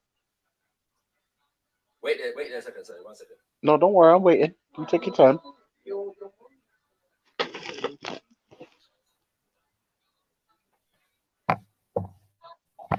Sorry, yeah. Basically, most of what I said earlier would relate to IFI in terms of crime and punishment. So but again, all of these things are not necessarily coming from the you have to balance the political order with the spiritual order in that respect. But if we're talking more spiritually, punishment would be, you know, offerings to shrines, sacrifices to shrines, and them kind of things there for spiritual cleansing. And then there's banishment, which for serious crimes. Okay. So, but at the same time, sorry, can I explain though? Yeah, sorry. So, yeah, no. Just in terms of the structure, yeah, because I was going to choose between Ifa and ancient Kemet too, yeah. But just in terms of the structure of Ifa, yeah. So Olodumare or Oluru is the supreme deity, yeah. And Olodumare is considered to be in all things a manifestation of all things. Okay, that's the first thing. The second thing is that under Olodumare you have Orisha, yes, and Orisha are principles and forces in nature. Yeah, in Europeans have translated this as lesser gods, but that's not really how you would understand Orisha in the Ifa system. The Ifa system, it was codified by an ancestor by the name of Orunmila, yeah, who is said to have formulated the Ifa spiritual system for the sake of the Yoruba people. And so the different Orisha, the main ones that people know of are Shango. Sorry, let's start with Yemonja, yeah, who is the Orisha associated with like large bodies of water. She's the mother of the Orisha, yes. So oceans, she symbolizes with oceans, and she's the mother of the Orisha, and she has various different character attributes that are associated with her. So, yeah. So she's basically like the Greek version of Aphrodite. Let's not do that. Yeah. No, because like remember, like because we're trying to break this down in a way we can understand. Yeah, I know. I'd rather people understand Yemonja on her own merit, if that makes sense. Okay, yeah, no, I hear you. You get me? Yeah. Right? No, I hear you saying, yeah. Right. So then you have Yemonja. Then you have Obatala. Obatala can be said to be the father of the Orisha. Obatala represents like ritual purity, wisdom, and also creativity, because he's the one that forms the bodies of things, yeah, like human beings. He forms the physical makeup of human beings. Then now you have Ogun, who they translate as the Orisha or the god of war, but he's more properly referred to as the god of iron and change or transformation in that regard. You have Oshun, who is a feminine. Wait, Shakira, how do you mistranslate someone of iron? Huh? Say again? Sorry, what? So what was it? I'm not sure I got the question still. Yeah, sorry. How do you mistranslate the god of iron to a god of war? It's not a mistranslation. It's that war is one of the principles associated with Ogun, but to say that Ogun is a god of war is an oversimplification. You see what I'm saying? Yeah. Okay. Right. So yeah. Yeah. Okay. All right. Yeah, because Shaka, I need to figure something out. Right. The name that stands out to me is Obatala. Yeah, that's the easiest one I can. Say again? Obatala. Yes. Right. How is it possible to betray this? No, but sorry. Ultra, you're jumping the gun though, yeah? Because I'm saying that what I mean is you're like in order to ask the question that you're asking, you have to understand something else about the system, if that makes sense. Yeah. Okay. Right. So, all right. In fact, let me not do that. Let me answer your question. What's your question? Right. The question is, how, like, what in this IFA system, what is it exactly that would be considered a crime? For instance. That's the point I'm trying to make. We cannot look at Ifa is not the same as Abrahamic religions. Yeah. There's no Sorry, there's a lot of noise on your mic, bro. Oh, shit. Sorry. Hold on. Yeah. So there are taboos, and there are things that you are not supposed to do according to tradition, if that makes sense. And then there are things that are crimes in the social order. Spiritually speaking, there's an order and a propriety associated with priestly activities, and you are supposed to seek guidance from Babalawo or Iyalode, which are the names masculine and feminine for priest on spiritual matters, and follow said guidance. Yeah. And crimes of a spiritual nature would have to be paid for via ritual sacrifices, dedication to or servitude with regards to temples, and then kind of thing. Wait, but this is what I'm trying to figure out. I need to know what type of thing would have to. So it could be anything from as a crime. It could be anything from ordinary stuff like murder, or rape, yeah, or the misuse of spiritual power, yeah. So you can. Whoa! Hold on, Shakira. Wait, we're about to get sticky now, dog. The misuse. Yes. Of what power? Magical power. Spiritual power. Right. Yes. You're gonna have to explain that to me. Right. So when you're a priest, there are certain things that you're supposed to do, and there are certain things that you're not supposed to do. Yeah. Using ritual to harm people is a taboo. You're not supposed to do it. Okay. If you do, there are punishments associated with it. And some of those punishments I couldn't speak on because I'm not initiated. Yeah. Right. You know what I'm saying? But a basic idea of it is either you could be excommunicated, or you would have to go through a process of ritual cleansing, and that could involve different things. Okay. So you mentioned servant of the shrine. Yes. What on earth does that mean? So I explained it earlier in the sense of the fact that if there are different shrines, so each orisha has devotees that are associated with that orisha, and then there may be in a community shrines that represent those orisha. So there are particular rituals that are done in relation to those orisha. Yeah. If you are a devotee to Oshun and you commit an offense, then you may be required to serve at the shrine of Oshun to repay or reconcile yourself to the community. Right. So when you say serve, yes, that depends. That will depend. So if the shrine has a farm, you might work on the farm. If you may just be serving the Babarawa in terms of taking care of him, making him food. You know what I'm saying? There are different things, and all of them. Wait, Shakira, because I need to. I'm gonna try and dig a little deeper. You mentioned murder and rape, yeah. For me, rape is like always the more heinous than the murder, yeah. So let's go with that. Let's just say this is the most savage thing you can do, yeah. Yes. And you serve on a shrine, yeah. Yes. No, what for that? Well, yeah, you can't. Sometimes you would. I've even heard of things as drastic as castration for rape. Fucking hell. Yeah, but again, that's not there's no what's the word? Like, it doesn't mean that if you rape, you will be castrated. It's something that I have heard of, if that makes sense. So there's no law that. But to your knowledge, like in terms of just if we're discussing, yeah. Yeah. If you rape, yeah. And you have to serve at a shrine. Can you leave the shrine, go home, have breakfast, have a shower, chill off? No, and I'm not saying. Sorry, I'm not. So I haven't said that rape would require you to have to serve at a shrine. Yeah, I'm saying that that is one of the punishments that I know of. What crime you commit that you would have to do that for? There's no one answer to that question, because the system is evolving, if that makes sense. You're not going to open up a book and say these are the crimes and these are the punishments for the crimes. Does that make sense? Yeah. Right. That's not what we're dealing with here.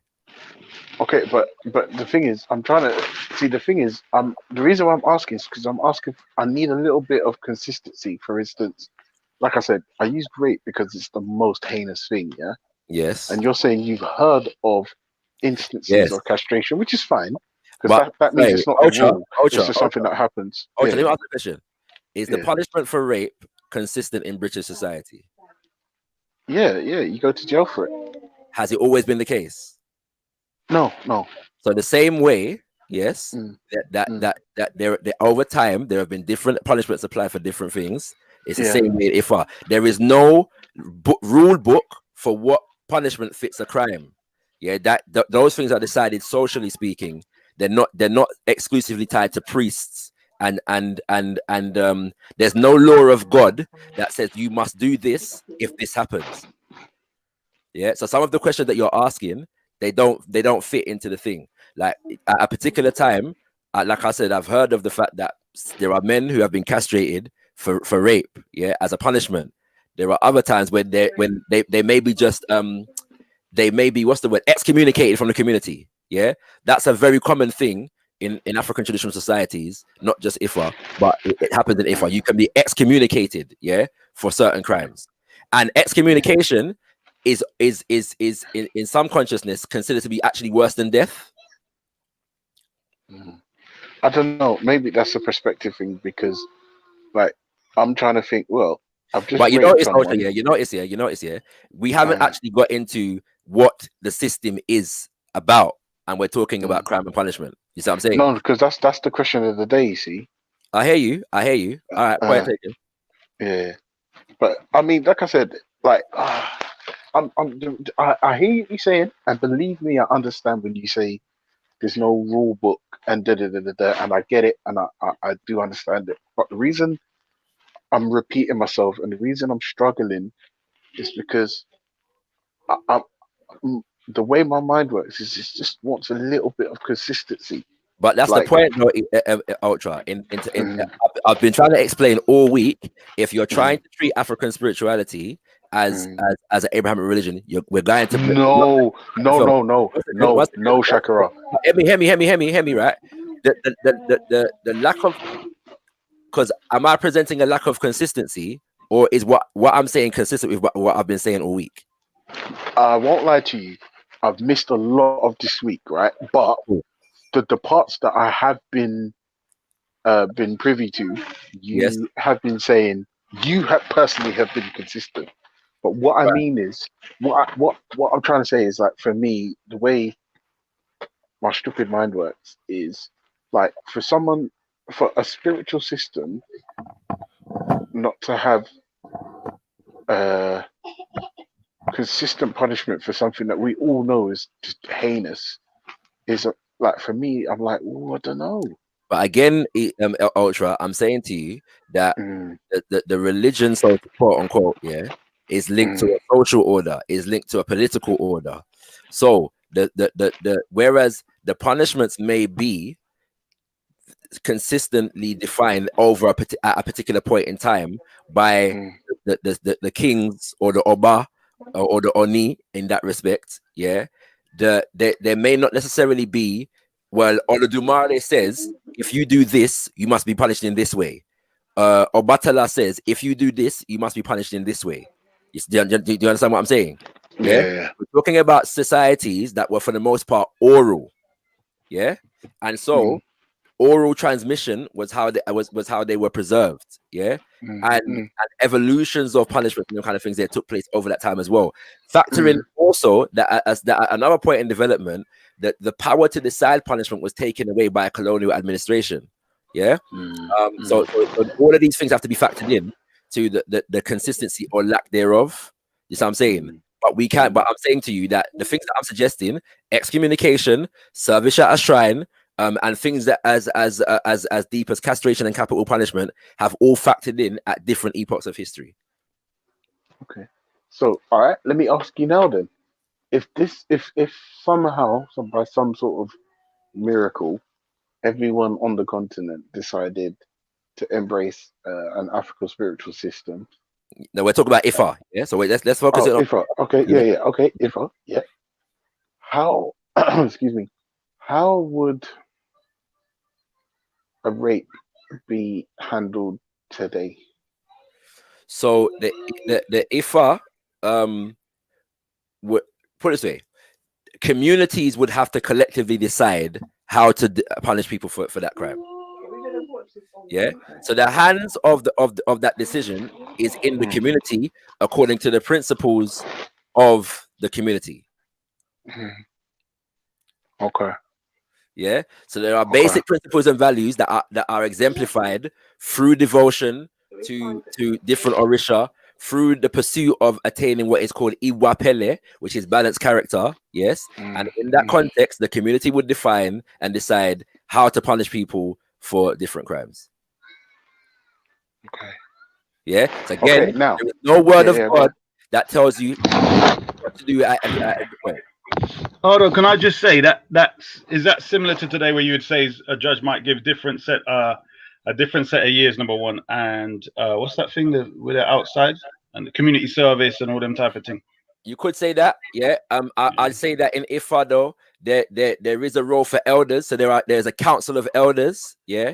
And elders are initiated as elders, so that you're not just an elder because you're old, but it's a social responsibility. So you're initiated into the council of elders, and ultimately, communities initiate their elders, and at different levels, elders operate in terms of making judgments on community affairs and so on and so forth and so on and so forth. Yeah.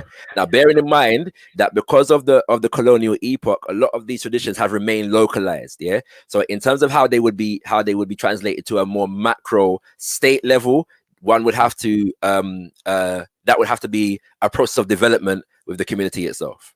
Okay, so then we could actually go to courses. You know, like they say, well, the basis of this person's crime was because they're a drug addict or alcoholic. So they say, well, go AA, go. Iwapele, in terms of being balanced, would have to take those into consideration. That's what I'm saying. So it seems more they're dealing directly with those issues rather than just saying, well, here's a few years and just go in there. And while you're in there, do you know what I mean? Certainly. All right. Yeah. Ultimately, for crime, the focus will be reconciling the criminal with the community if it can be done.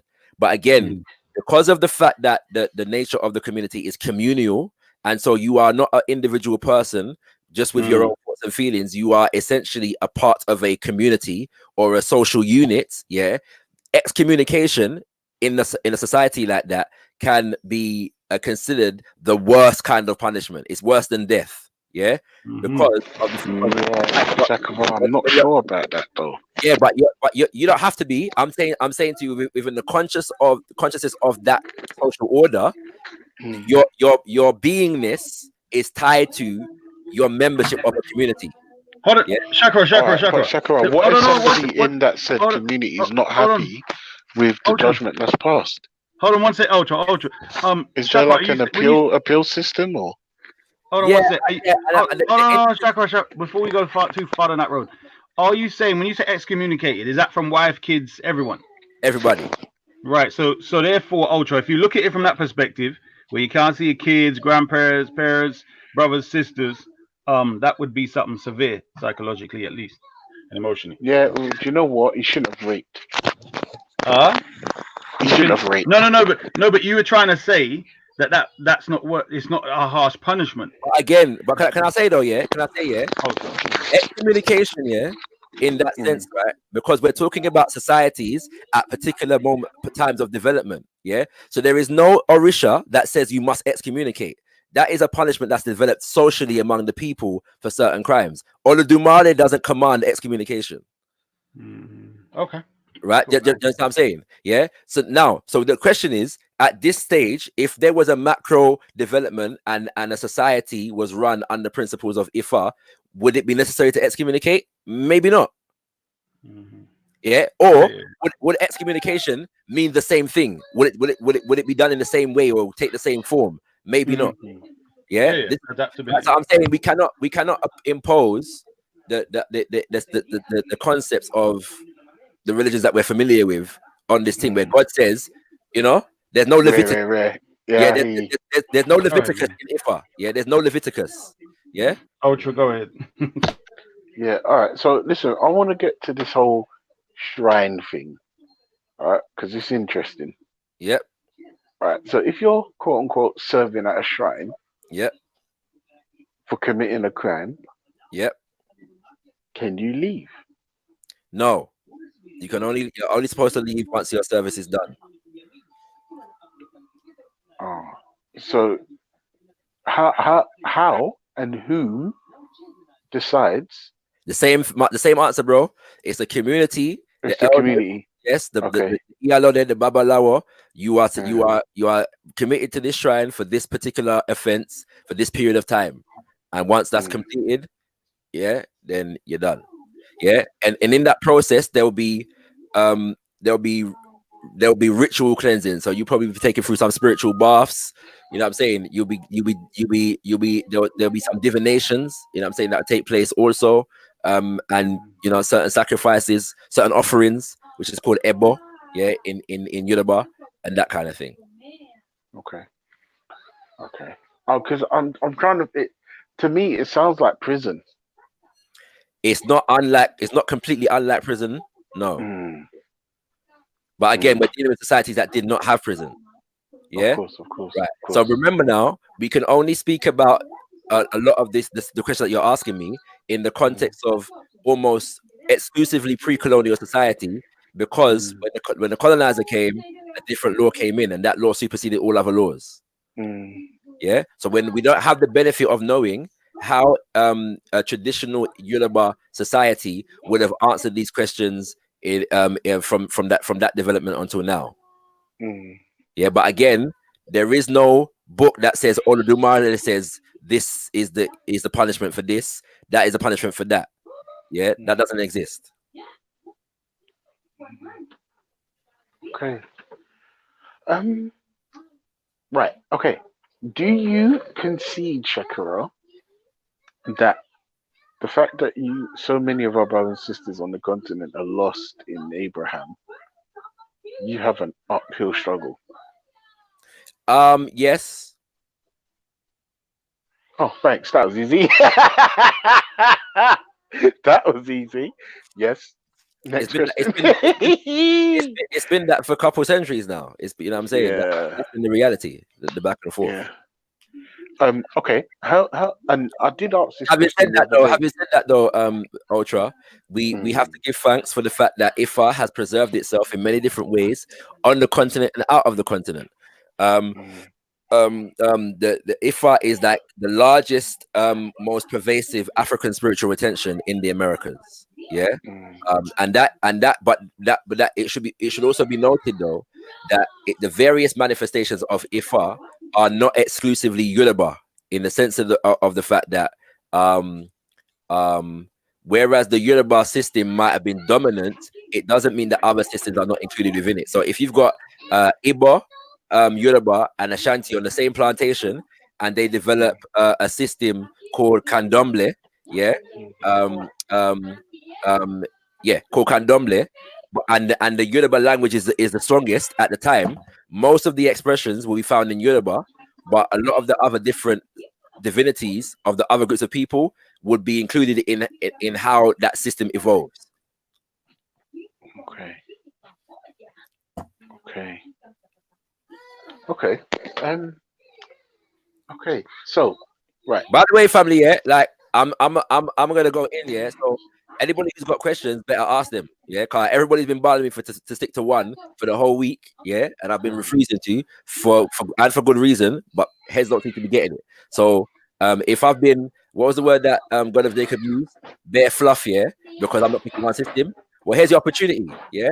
No more fluff, quote unquote. All right. So take the time, take the opportunity. Go ahead. Okay. One question. Since we're talking about that, I'm just gonna fuck up everything you just said.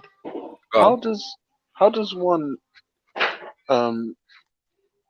follow an Ifa system, and then someone else is doing ancient Kemetan, or following Medjugorje, or like they're all African, but how do you Okay, so I'm gonna. So now you're taking me back here. It's because what I've been saying all week. I know. I'm gonna ask you a question. I'm just pointing it out here. Now you're taking me back into what I've been saying all week. Yeah, right. So I'm gonna ask you like this: if I say Olodumare, yes, or Oluru in Ifa, it's related to the concept of Amenra in Kemet. Yeah. If I say Ashe, which is the life force energy in Ifa, it's related to the concept of Ankh in Kemet. If I say Ori, which is head or consciousness, it is in Ifa, it is related to the concept of Ka in Kemet. Yeah. If I say Iwapele, which is balanced character in Ifa, it is related to the concept of Ma'at in Kemet. If I say Yemonja in Ifa, it is related to the concept of Oset in Kemet. Are you getting my point? I feel you. Okay. Now, let's go back to Ifa. Yeah. Sorry. One more thing. If I say Meduneta in Kemet, it is related to the concept of Odu Ifa in Ifa. I'm lost. Meduneta is the sacred text. Yeah. Sacred or sacred text, because there's not just one. So the sacred wisdom in Ifa is called Odu Ifa. And the sacred wisdom in Kemet is called Meduneta. And linguistically speaking, sacred script. Yeah. Script. Yeah, right. Linguistically speaking, I know of at least one individual who is actually suggesting that the word Oluru, in Ifa is actually literally derived from the term Ra in Kemet. Fucking hell. All right, look, one more question. No, I've got a couple more. I've got a couple more. Sorry, quick one for Valley. Would you say that the African spiritual systems predate the Abrahamic stuff? Yes. Okay. Not every expression of the African spiritual system predates Abrahamic. Well, which one does Ifa predate? Yes. Abraham? In the sense of the fact that, well, see, that depends on how you look on it, right? So there's two things there. The first is that the suggestion is that there's cultural continuity in Africa. So the Ifa system is influenced by systems that predated it. Yeah, it's an expression. It's informed by the systems that predated it. So the Nok civilization, for example, dates back to 1,000 years BC, and those are said to be the ancestors of the Yoruba and other groups in West Africa. But then the Ifa system, the Yoruba have a story of at least part of their ancestry coming from the Nile Valley. So the Nile Valley tradition comes together with the traditions of people that they met in West Africa who are called pygmies, in history today, that were in forest areas. The conglomeration of those two traditions creates Ifa. Yeah. So on both of those sides of the spectrum, both of those things would originate before Abrahamic religions. However, the manifestation of Ifa as a word and the Yoruba as a people probably didn't. In fact, definitely didn't. Sorry, the Yoruba as a people is after. But before that, they were in the Oyo Empire, and then people are not quite sure what name they were known as under the Oyo Empire. You know what I'm saying? But yeah, it's a development and a continuity of tradition. Make sense? Yes. Yo, Chakra. Yep.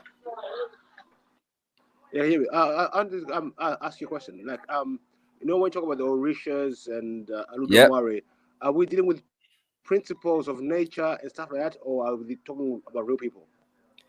A bit of both. So at the essence, they are principles and forces in nature, and principles for human development. But over human history, there are individuals who are personified in these forces. So, for example, where Orisha is concerned, you had an Orisha called Jakuta, which is a principle associated with thunder and lightning. At a later point in history, one of the kings among the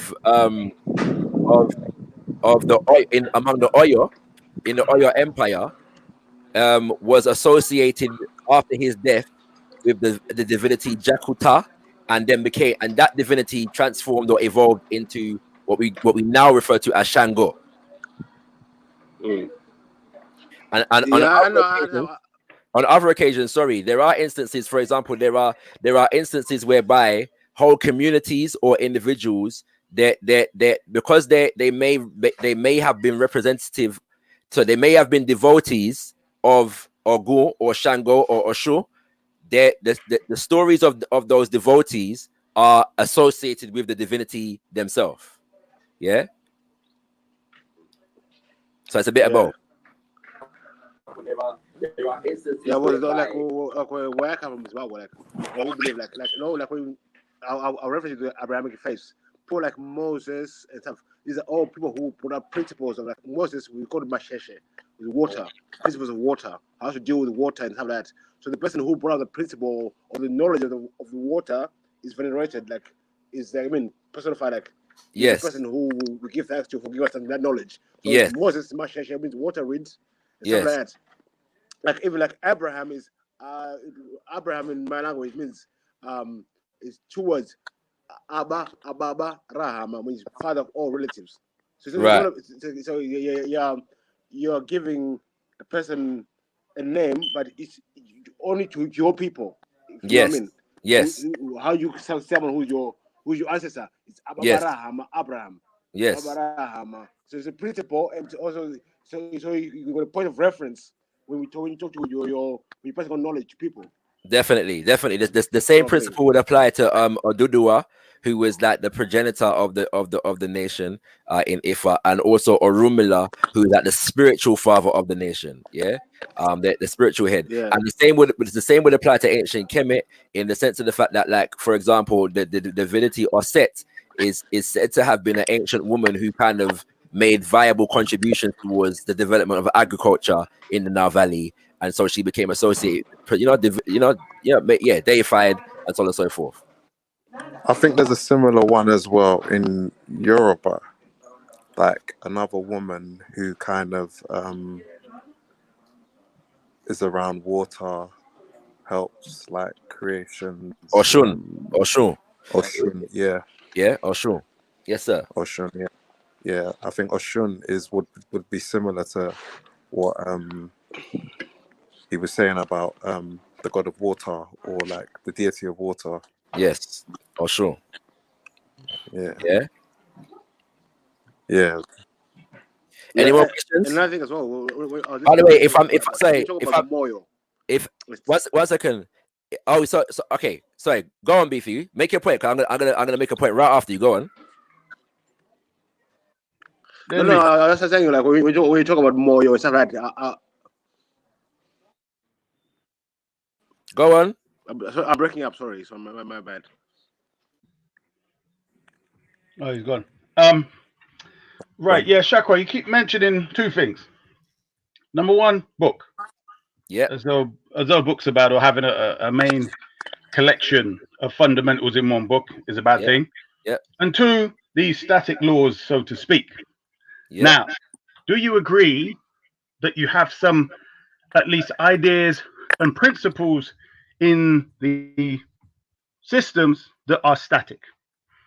First, yes, but first of all, I'm not suggesting that books are bad or that sacred texts are bad. I'm saying that a sacred text in Ifa is not necessarily the same as a sacred text in any other religion, be it Abrahamic or otherwise. So it will be a flaw to apply the same standard. That's what I'm saying. Right, good. So how can I put it then? So, for example, the principle of Iwapene is immovable. Yeah, it's not. Yeah, the principles of the basic principles of associated with the principles of nature are immovable. They can evolve, but their basic principles are not subject to what's the word, to being extinguished from the system, if that makes sense. Yes. Well, the Yeah? system wouldn't exist without it, would it? Exactly. Yeah. I get you. Yeah. Okay, go through, Beefy. Beefy, go ahead, bro. Any other questions? If I miss any questions in the chat, yeah, let me know. I'm gonna try and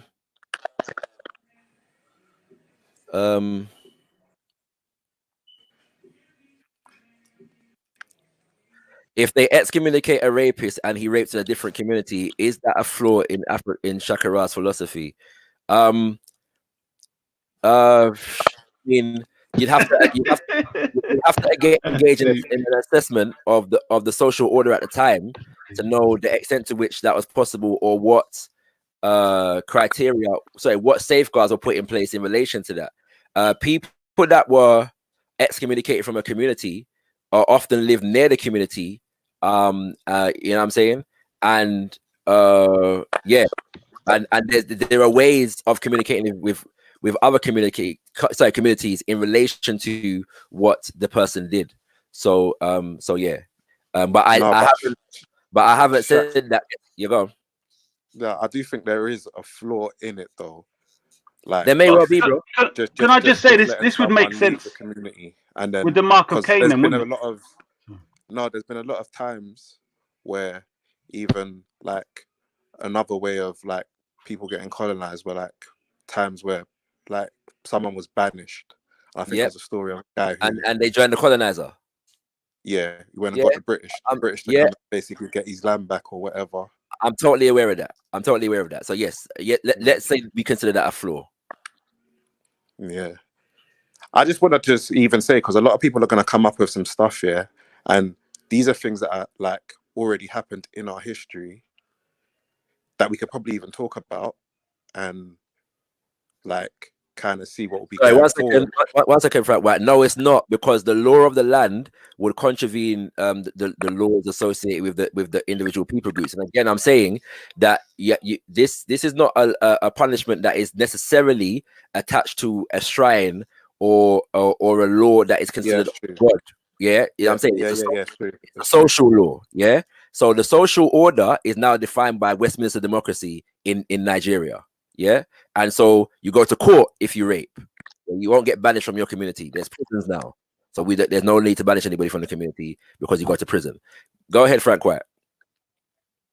No, I wasn't saying anything. I was just more talking about like trying to compare it more to like some scenarios that come up that we speak about now. Maybe kind of see where we did have those systems at the time, and maybe kind of see, because when the British came to I don't know what it was called probably at the time, when the king left and got banished, they were probably acting out their own sort of system at that point. Yeah, point taken. You know, any more questions?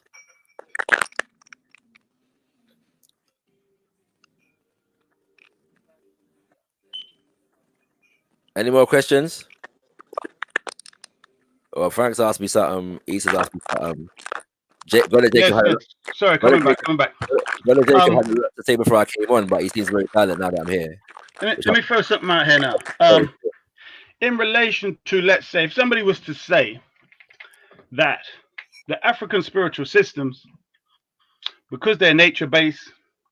Sorry, ask me about Ifa, because I'm only talking about Ifa at the moment. Yeah, because everybody needs to pick one for some reason, so I'm picking one. Yes. Ifa. So the Ifa system, which was practiced by quite a lot of people, so it's let's say it's a good one to use.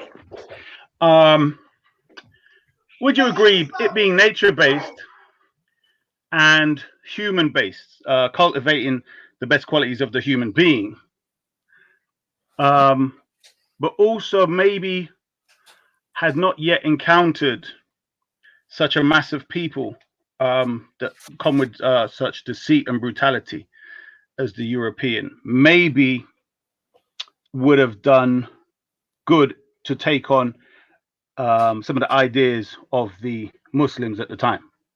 Just a question. I.e. in self-defense, because it kind of is in between. Like it's a system that has grown out of dealing with such people. Do you get what I'm saying? Yeah, yes and no. And I'm going to say mostly no. But the bearing in mind that because you're dealing with a social order, political order, that the weaknesses may not have been in the traditional quote unquote religion, as much as they were in the social and the political order. if that makes sense. Yeah. So sometimes, but they're not separate. No, they're not. But I'm saying to you that if we look at what the forces that people were responding to, yes. So for example, if the traditionalists are trying to keep the tradition, but the Oba wants to trade, yeah, there's going to be a tug of war between, yeah, you know what I'm saying? There's going to be a conflict there. Does that make sense?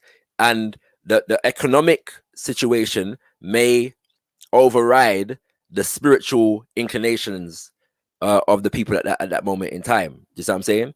So I'd say yes, in the sense of the fact that protecting, we were very open to other traditions, and that left us susceptible to being attacked in many different ways. And so the systems of defense and protection needed to magnify themselves. Okay. Yeah. By the way, yo, I want to ask a question. I want to ask a question, mate. Mic check. Yeah, yo, big up yourself, got it, Jacob, man. Yeah, big up yourself, bro. Yeah, big up yourself, Shax. Am I there? So, yeah, we can hear you, man. We can hear you, bro. Yeah, I'll big up myself too. Big up Issa the Black Telek. Yeah, I'll big up myself. No, I was going to say big up Issa as well, but obviously, got the Jacob cut in with the. Did you hear me still? Yeah, so big up yourself, Issa. My bad, I'll cover. Yeah, bro. yeah, big up Frank White as well, yeah. So you just dropped off still. Yeah, so you heard my reviews earlier about the week, and I said that. Yeah, I would expect nothing more. Right. You're gonna get the honest truth from me, as best as I can give it. Now, the reason why I gave such critique is because, like I said, I entered the week wanting to understand African spiritualism, and as the week comes to a close, I'm still in the same spot. Now, on Wednesday, I said, all right, let me really hear this brother out. So I said, let me do it the best way I can understand this thing, right? So I sketched a little model car on my whiteboard, right? And I wanted to build onto the car as you was presenting such info, i.e. the car for me, the body, the shell was going to represent this Africa thing.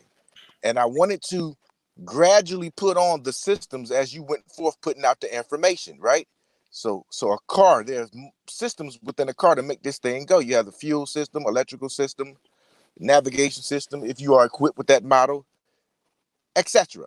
So as the week comes to a close, I look at my whiteboard and the car doesn't even have wheels. This shit can't even take off. What I have on the side of my whiteboard is a bunch of notes, authors, and quotes. Beautiful. I don't see a fuel system. I don't see an electrical system. I don't see wheels on this car. I see a shell of something, but it's not moving. So and actually that is actually quite metaphoric. I'm not even against that. At the same time, how long have you been listening since I've been back on here today? Off and on. I've been in and out the house. Got to take care of some shit. No, I know, but I mean, since you've come on, how long have you been listening consistently? No, I won't even say that. But the times so you seem to agree with Veli, yeah, when he asked about picking one system and going in on that, yeah. So that's what we're doing at the moment. At the moment, I've just picked Ifa, yeah, the spiritual system of the Yoruba in West Africa, and we're going in on that. So if you got any questions, ask them now. Put some wheels on your car. Hello, can you hear me? Yes. What questions would you need answered in order to put some wheels on your car?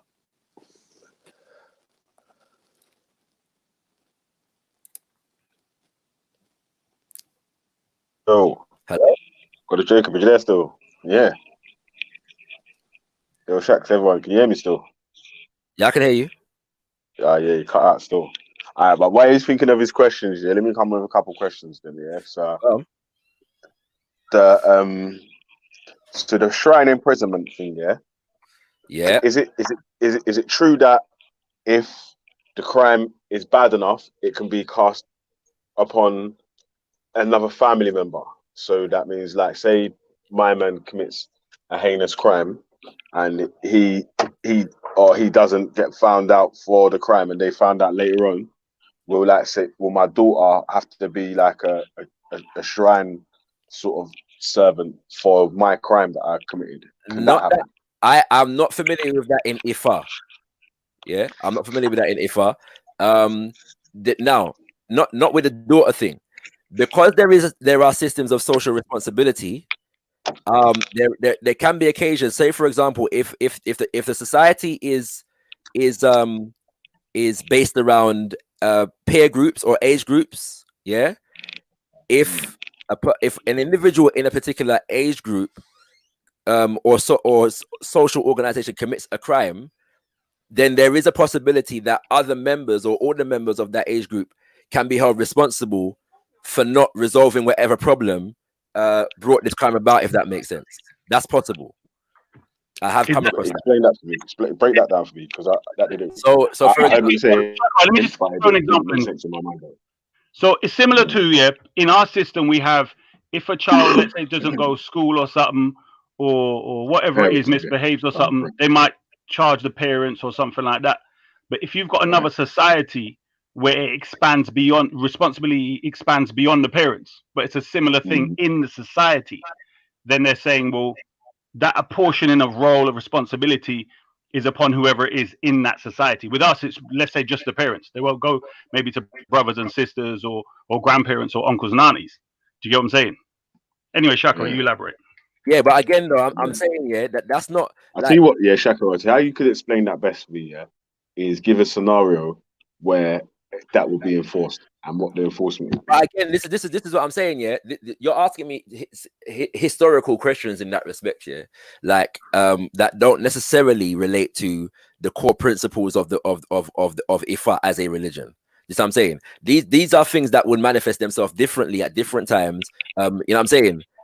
So there is no one situation. But can that happen today, though? All right, let me say this. Yeah, let's say no. That's what I'm trying to make. It probably couldn't, because of the fact that the law in Nigeria is governed by the government, not the Ifa shrine. No. Hypothetically, forget about the Nigerian law right now. Yeah, the law is run by Ifa practitioners. Yes, and I'm saying to you that the answer to that question is shrouded in mystery, because because of the fact that Ifa as a religion has not been afforded right of place in terms of a macro judicial system. We can only speculate as to what it would represent.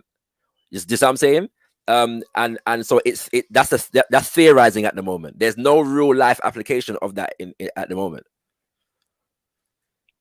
Yeah, so in theory, yes. What would happen? Say that again. In theory, what would happen? So again, all right. But here's all criteria are met.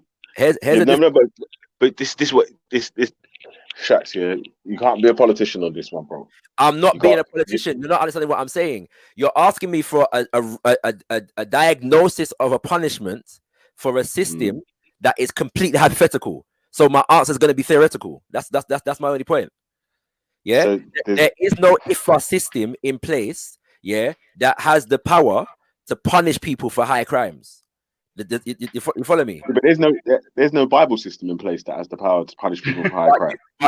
But when you look in the Bible, you can find punishments for these things.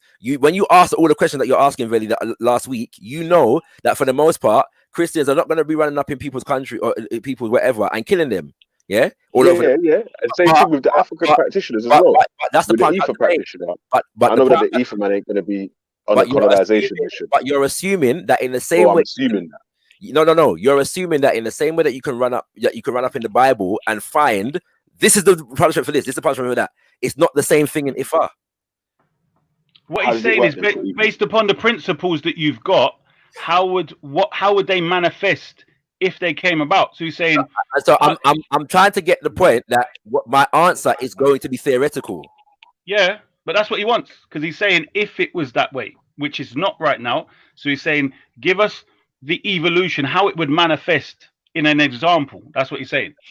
So I'm saying big up yourself. That's what I'm saying still.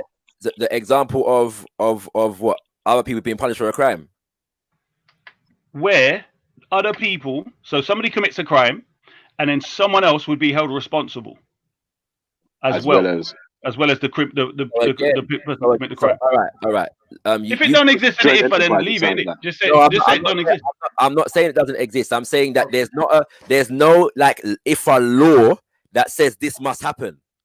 Right, but what we're saying is, if it can happen, then give us the can. Anyway, what would happen? Yeah, but wait, if there's no set law for what can happen or whatever, that means a man could basically come with any punishment. No. And he could get paid to say, you know what, with you, it's different. No. Okay.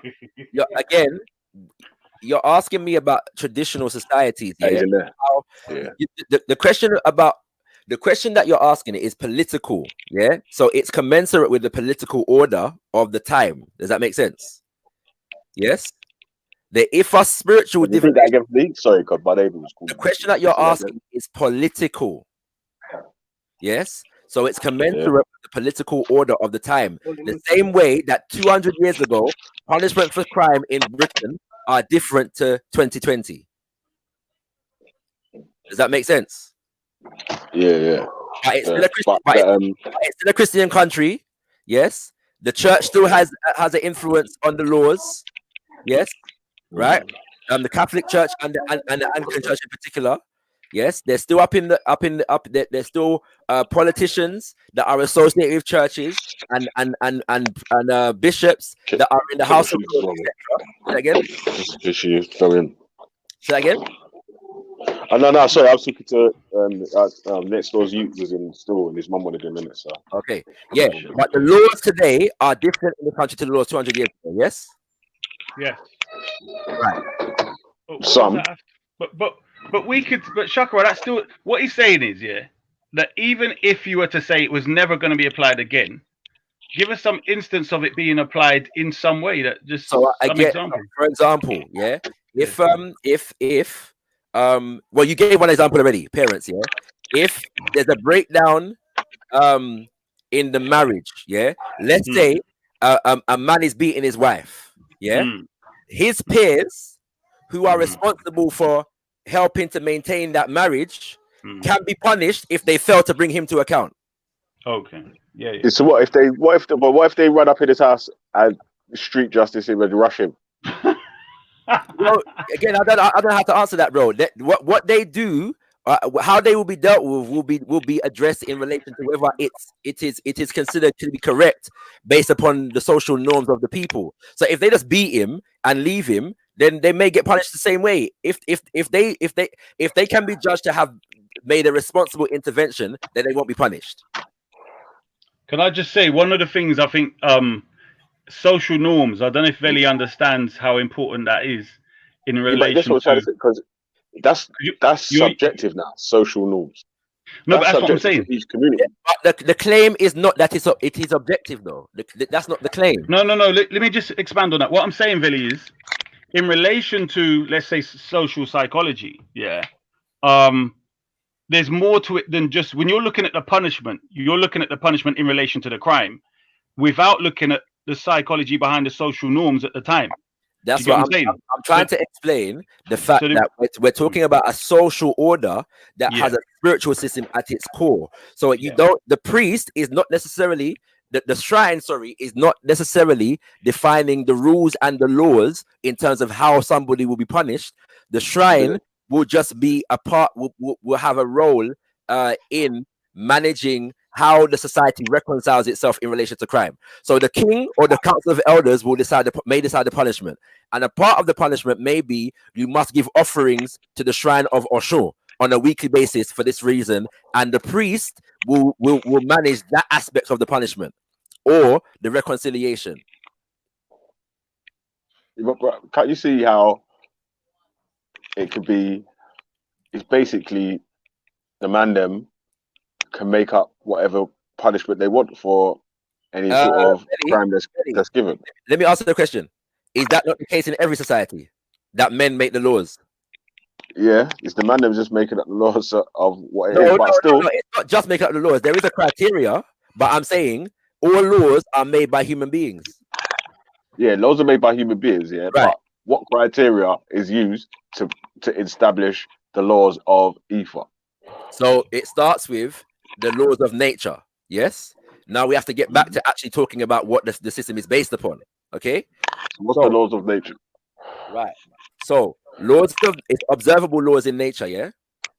So in the sense of the fact that the basis of the consciousness of Let me pause for a sec here. Let me pause you one sec here, and let me just add in here, because remember the laws of nature don't have compassion, morals, or anything else with it. It's just the natural law in it, like the laws of nature.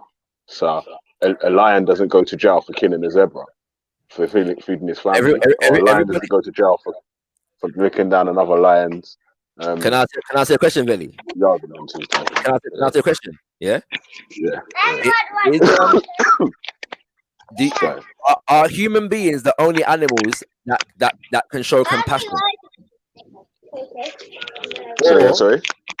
Are human beings the only animal? Are human beings the only animal that can show compassion or behave in ways that we might interpret as compassionate? No. Right. So observably, then, if human beings never understood compassion, we could still learn it from the animal kingdom. Yes. Say again. If human beings never had the concept of compassion, arguably we could. There's a possibility of gaining that from the animal kingdom. If animals can show compassion and humans can watch it in action, if human beings hear me. If human beings didn't understand compassion, yeah, for argument's sake, there's a possibility that we could still learn it from other animals. Yeah. Right, because if you see a lioness and her cub is hurt, does she nurse the cub? Yeah, I've not seen it, but I'm just saying because it sounds plausible, yeah. But we know that there are animals, if their children are hurt, they nurse their children. Yes. Right. Would we consider that to be an act of compassion? Yeah, but what about the other way, when there's animals when their children are hurt and they'll kill the children? Right. So then we'd have to look at what does everything that we learn from this animal suit our nature and perpetuate our life and our existence. Yeah. In the same way that ants don't act like elephants, don't act like lions, it is not incumbent upon humans that we act like every animal. We adopt what best suits human development and human cultivation and human prosperity, because we are also a part of nature. So wanting killing of human beings does not serve our mutual benefit and development. Wanting killing of human beings, no. Doesn't serve our shared communal development and prosperity. No, but again, then how does it lead down to how the laws? Do you know what I'm saying? Like what the laws are measured? What are they measured against? Like how are they? Do you know what I mean? Like how are the laws made? But again, it's a social understanding based upon a nature-based harmony with nature. Yeah. All right. Let me look at it like this. Yeah. Okay.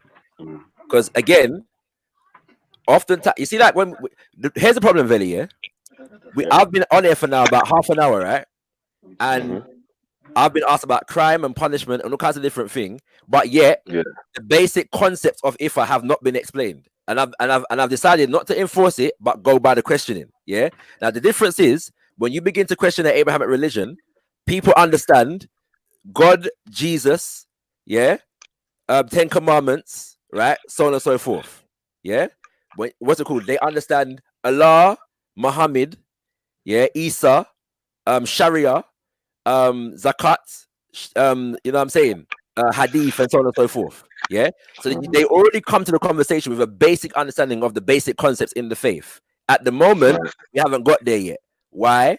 Because form is more important than philosophy or ideas or practice in that sense. You see what I'm saying? Yeah. And so to ask me the question now, I have to go back to the understanding of what the system is based upon. Yeah. So reading from the book entitled The Handbook of Yoruba Religious Concepts, which I have quoted from earlier in the week by Baba Ifa Korade, who is a Babalawo. Yeah, obviously, man can't read the whole book in it. But he says, yeah, in under the chapter Orisha as angelic forces, the Yoruba contend that the study of nature is foremost. Nature is viewed as the manifestation of Oludumare's essence through degrees of material substance. That essence translates as Ashe is the inherent force of all creation. The emphasis of such study or worship is not centered on the physical object or tangible, but on the life force energy that brings about its form. The tangible object is but a symbol of the external existence that bore it. Olodumare is in all things, as the Ashe is the primal essence of all things. It is not the rock, the tree, the statue the African ancestors revere and worship, but the deep energy that brought about its being. In maintaining the nature religion, the ancestors were able to keep and also strengthen the very real connection between all things and human beings. So, principle number one in getting ethics from an Ifa point of view, Ifa perspective, is maintaining a connection between ourselves and human beings and the forces of nature. Yes, so it's unethical to destroy nature. Yes, for especially for vain purposes. Yeah, the emphasis is on preservation of nature and human beings as a part of nature. Does that make sense so far? Yeah, carry on. Right. This basic concept is this concept is basic and fundamental in respect to religious involvement. Olodumare, the creator, must be seen in all things. Humans devoid of oppressive ego must see themselves also as a part of the creation and behave accordingly. So we don't behave as though we are the ultimate lords of all creation. We must humble ourselves to the creation. Yeah, and from that kind of consciousness, you can see the beginnings, the rudimentary foundations of a system of ethics. By the way, I have read this earlier on in the week. Yeah, so I am just repeating myself at the moment. What's it called? It is in respect to Orisha, it is to be understood that as quote unquote angelic forces, they too are a part of nature. As angels, they are comprised of greater heavenly properties and are closer to the divine source of existence. Their ability to act on behalf of human beings is generally stated as quote unquote divine intervention. I have problems with the term, but I get why it's used. Such intervention is brought about by divination, belief, faith, prayer, song and praise, dance, ritual, sacrifice, etc. The bringing about is a dual endeavor of both priests and devotees need to follow certain guidelines and practices of efficaciously heal or correct a corrupted situation. Yeah. All right. So from that perspective, wait. You see because you're saying there's a number of things what could be done, like sacrifice and whatever. Yeah. Yeah. So explain that part for us. Such intervention is brought about by divination, which is consulting a priest. Yeah. Belief. I wouldn't use the term belief, but okay. Faith, which is defined. I was taught when I was a child that faith is conviction in what we have come to know. Prayer, song, praise, dance, ritual, and sacrifice, all inclusive. Yeah. So basically, he's given an all-encompassing kind of explanation as to the different aspects of different Yoruba rituals. All right. Cool. So yeah, carry on still, man. So it is said that human consciousness. Go on. Go on. Yeah, I just want to touch on the one second. My battery's a bit low, so my phone is a bit choppy. Sorry. Punishment. Beefy, if you're gonna change the subject, stop dealing with hypothetical, dealing with reality. Beefy. The reality is when the foreigners came into Africa, they found no prisons there. Yo, Beefy. And what ourselves, why was there no prisons in Africa? Beefy. Maybe it was maybe the way the African spiritual Yo, Beefy. Yo. Can you hear Shakara? Yeah, I'm gonna continue. Yeah, what's it called? I know my battery is low. Yo. Yeah, you keep cutting out. Yeah, it's cut off, man. Carry on. The Yoruba maintain that worship of the Orisha assists in the development of Iwapele, or balanced character and balanced attitude. That the most important purpose of a person on earth is to come and exhibit that character and attitude. Yeah, that's a quote from a book by S. Papula, which is Life, Its Purpose, and the Hereafter, in Orunmila. Oh, sorry. Yeah, yeah. Anyway, and a book called The Complete Works of Orunmila. Yeah. Religion as a custom of worship is not man's purpose, but only a means to an end, while the end is itself is Iwapele.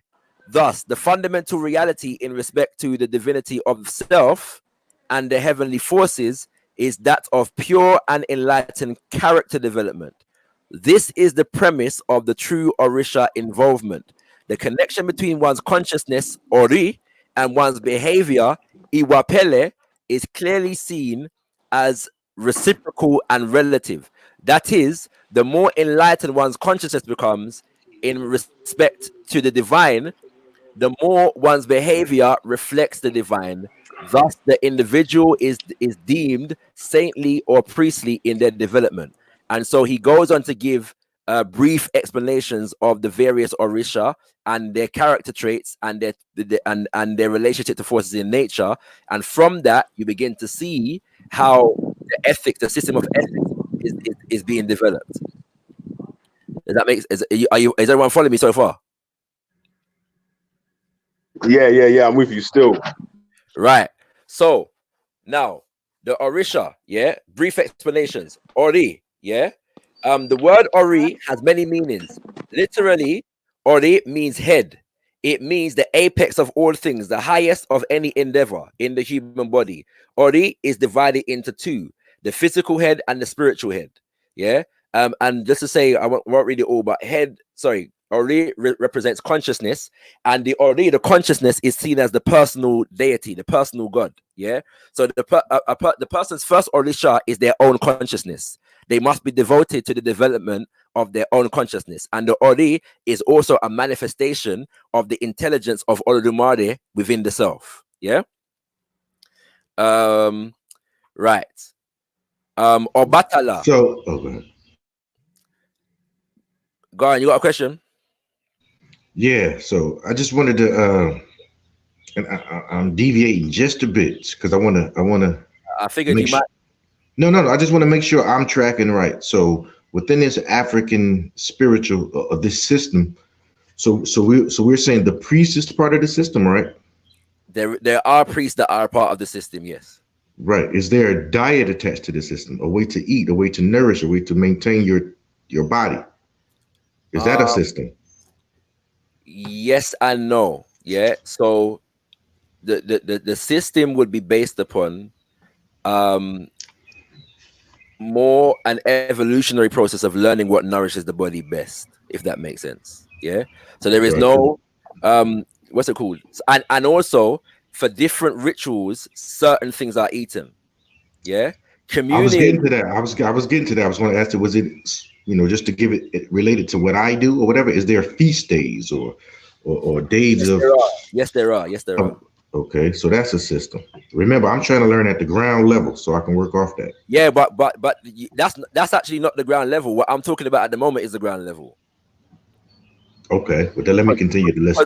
Because you won't understand the feast days unless you understand the Orisha. Cool, gotcha. All right, I'll continue to listen to that and come back with questions. But can I just say though, some of the feast days though are not necessarily they're communal, yeah. So they're not ordained by Olodumare or the Orisha. They have a ritual significance in the history of the people. So if there's a particular historical event that the people ritualize at certain times, then that's also allowed. Yeah. Again, we there's no Olodumare said you must, you know, do this feast or something like that. It's yeah, that's subject to social development. Okay. Right. Obatala, also known as Orisha Nla, Orishala, or Oginyan, is deemed the arch divinity of Yoruba land. Obatala represents the idea of ritual purity and ethical purity, symbolized by immaculate whiteness associated with associated with him. Inside walls and temples are washed white and are kept in white containers and white robes. Ornaments and beads are for his priests and priestesses. Yeah. Obatala is viewed as the most intelligent and even-tempered of the Orisha. Not only is he the father of Orisha, but also the molder of human form on earth. Yeah, there's more, but I won't read it. Eshu is a divinity. As a divinity, is viewed primarily as the powerful holder of the Ashe, and the Ashe is life force. Yeah, that relates to vitalism, which I was reading earlier. So the life force, the divinity associated with it is called Eshu, and Eshu is because he's the holder of the Ashe, he is the primary conduit or the principle that represents the relationship between the spirit world and the physical world. For this reason, all the sacrifices and offerings must be shared with Oshu in some manner. He is the messenger divinity who delivers sacrifices to the Orisha from humans and from one Orisha to another. Eshu holds a conflictual position among humans and Orisha alike, for he is the one who tries their souls. Eshu tempts, thwarts, and disrupts. If all tests are passed, he recreates. It is because Eshu is non-discriminating in enforcing the laws of being, punishing or rewarding, or as whatever the case may be, that he is so respected and revered. He is in close proximity to all forces, positive and negative alike, as he is the prime negotiator between them. Awolalu writes that the Yoruba tradition holds that Eshu maintains relationships with all the supersensible world and with human beings on earth. With regards to the supersensible world, he maintains close relationship with Orunmila, who is notable for his wisdom and who knows the wishes of deity and divinities. Yeah, and I'll go on. Oshun is the Orisha of unconditional love, receptivity, and diplomacy. She is known. She is known for her sensuality, fine artistic development, and beauty. Oshun is a river divinity, symbolizing clarity and flowing motion. She has powers to heal with cool water and to divine based on her dream revelations and sensual perceptions. Yeah, so she represents intuitiveness, fertility, femininity, youth, wealth in another respect, and she represents wealth because of the relationship to the river and the fertility of soil. Yeah, so that's one of the reasons why Oshun represents wealth. Yeah, moving on, Ogun is the divinity of iron and all that iron becomes. He is the patron of the blacksmith, hunters, warriors. Ogun is also the divinity of clearing paths, specifically in respect to building civilizations. Yeah. He is also depicted as a divinity of mechanization. So craft and technology is a principle associated with Ogun. Ogun, in essence, is divine justice and the truth. Divine justice and truth on earth. Devotees swear upon him in solemn reverence. Known for his keen insight into the hearts of men, he is the liberator or executioner in the world. Yemonja is a divinity of all oceans. She is said to be the mother of all Orisha and expresses her mothering throughout the earthly and heavenly realms. Yemonja is the matriarchal head of the cosmic universe. She is the amniotic fluid in the womb of the pregnant woman, as well as the breast which nurture. Yeah. She is known to be very stern and temperamental and expresses the protective energies of the feminine force. Being of the earth essence, she is proficient in the secret arts and will use them to protect her devotees. Yeah. Oya is a divinity that guards the cemetery. More specifically, she protects the souls of the departed as they journey onward. Oya is viewed as a warrior with great strength. She stands well on her own, but she is usually in the company of her counterpart Shango. Oya is recognized for her psychic abilities, which manifest in the winds. Yeah, so Oya is associated with the wind, and so from that, she's attributed character traits that represent wind, yeah, breeze, and all these things.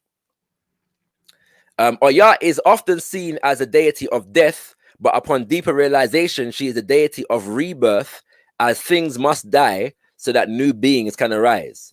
Finally, Shango is the deified Alafin ruler of medieval Oyo, said to have hung himself because of his overindulgence. His elevation to the Orisha realm was brought about by his devout followers. They merged him with the deity of lightning and fierce retribution known as Jakuta. Shango's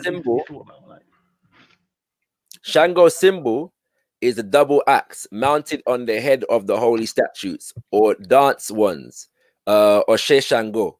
Shango is the Orisha of drum and dance. He possesses the ability to transform base substance into that which is pure and valuable. An example of that is the fact that in order for Ogun to be able to function as a blacksmith, he must rely on fire. Shango is also the principle of fire. Yeah, so breaking down to be able to reform and them kind of things there. Can I stop you for 1 second? And actually, just to make sure I'm tracking, and we pick it back up.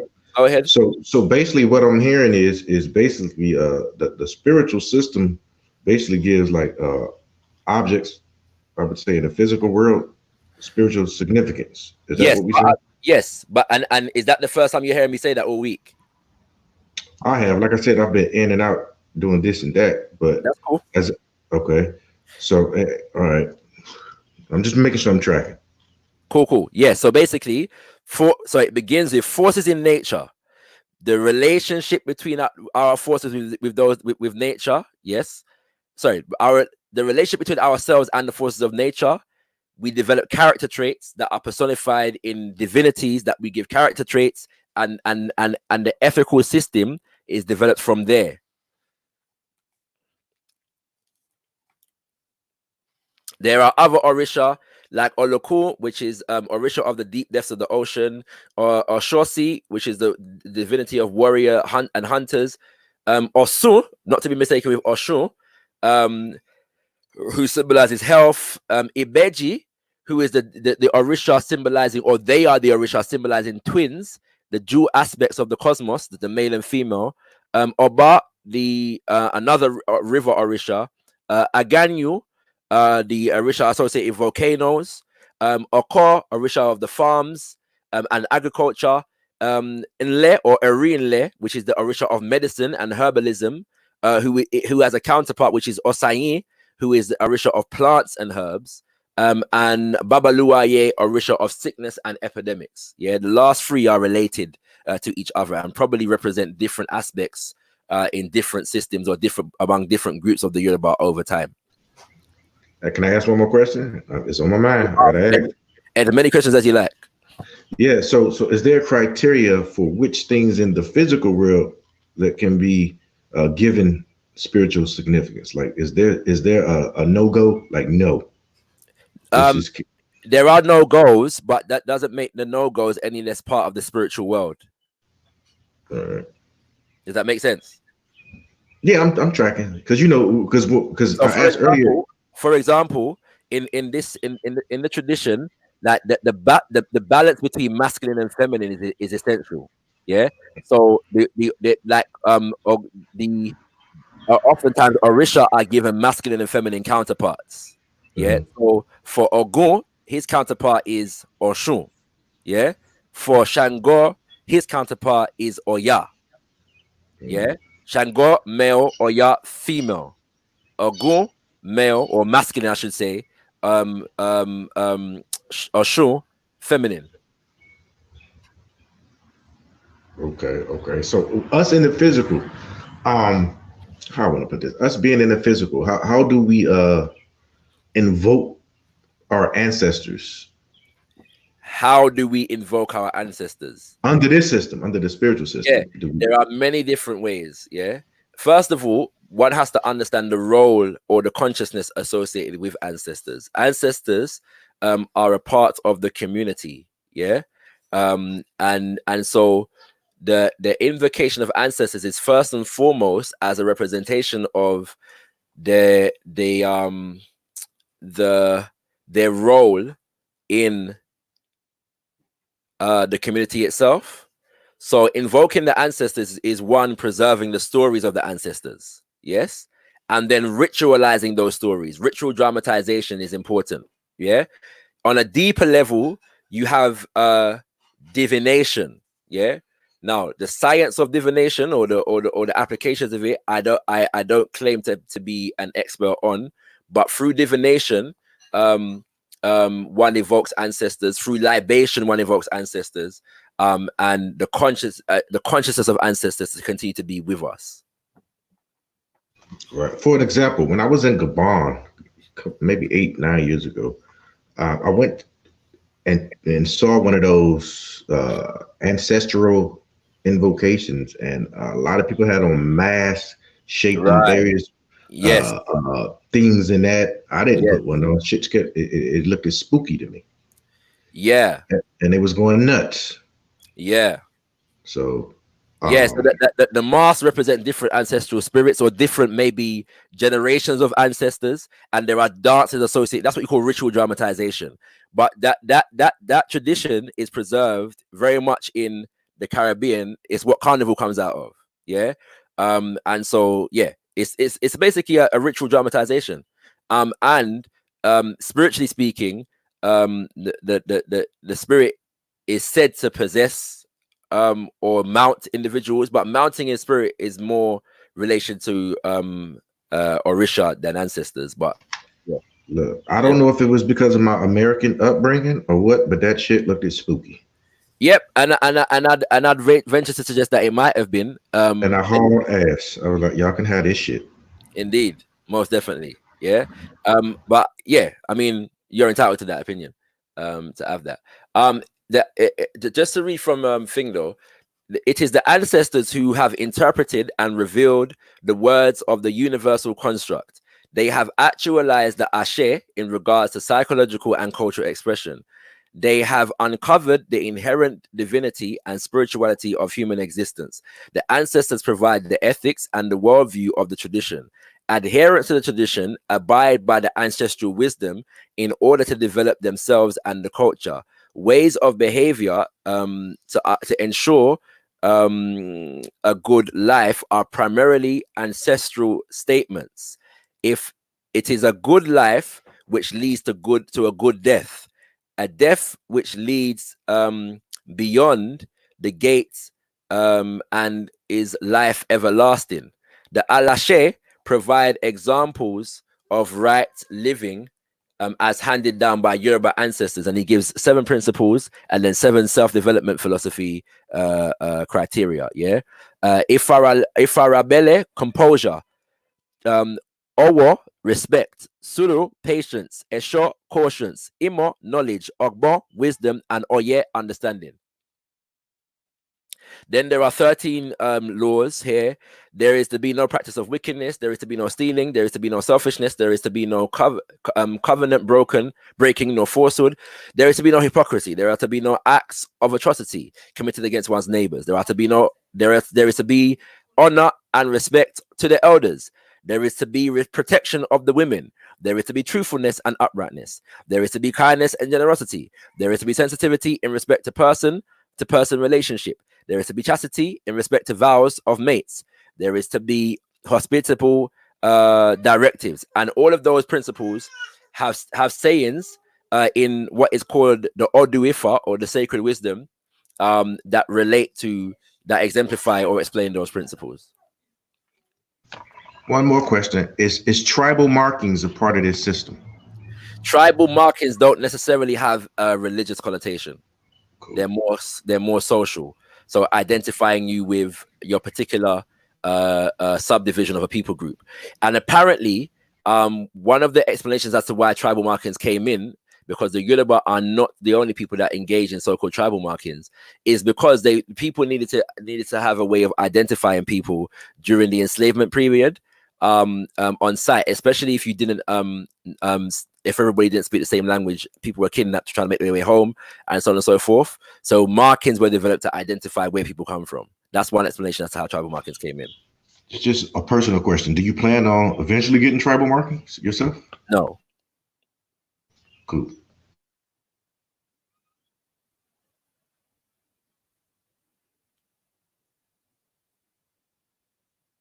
So yo, yes, yeah, man, yeah. So, like you saying then about the okay, obviously we're talking about the laws of nature, yeah, big up brothers. You get me? Yeah. So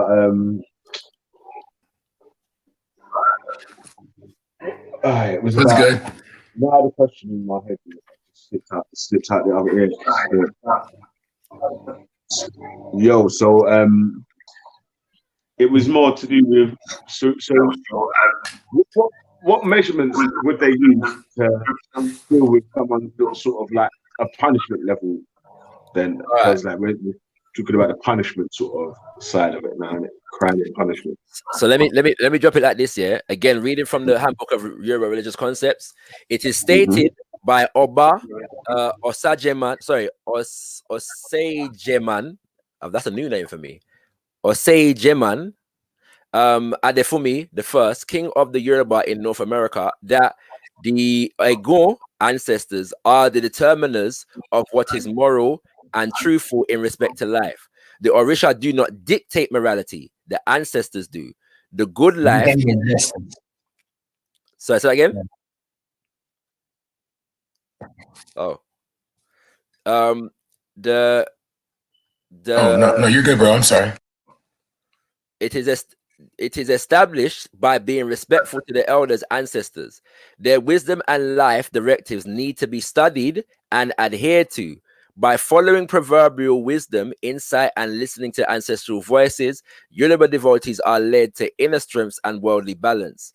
It must not be forgotten that the tenets of Ifa itself are ancestral understandings and interpretations. The very culture is built upon this. Yeah, the ancestors are people who have distinguished themselves on the moral plane. They are therefore accorded great respect and are held up as models for the living to emulate. They act as a spur to the good conduct, and the living in turn honor them by offering libations as well as naming their children after them. The ancestors are not worshipped in the way West Africans worship God. They are not the final authority in all matters, nor are they given the same attributes as the Creator. They are, however, revered, honored, and respected, not as gods, but as spirits and predecessors who are next to the Creator.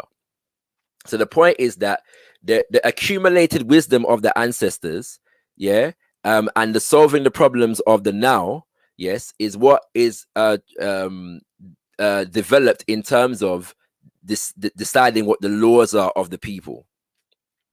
Yeah. Yeah. I heard you still. So it's kind of hard, isn't it? Because like so what are there any laws of Orisha? Like, are there any laws, or is there like any rules and regulations that they have to follow? Yes. So different shrines have different rules and regulations associated with them. You're not supposed to eat certain things at certain times. That's a very complex thing. Yeah, it's a very complex. I can say some of the things I have learned, some of the taboos I'm not allowed to engage in. Go on. Yeah, I can't tell like white lies. Like even if like let's say I had to dip out and I just wanted to leave, right? I can't just say like, oh, Veli, I have an important call when I don't have an important call. I can't covet over other people's things. Like if I need something, then I will be able to have it, but I can't just be like jealousy is beneath me. It's like violence. Okay, so violence. I can't just go out looking for a fight. I have to be in defense, you know. Respect. Well, obviously respect for those are more cultural norms, but yeah, that just a few. Yeah.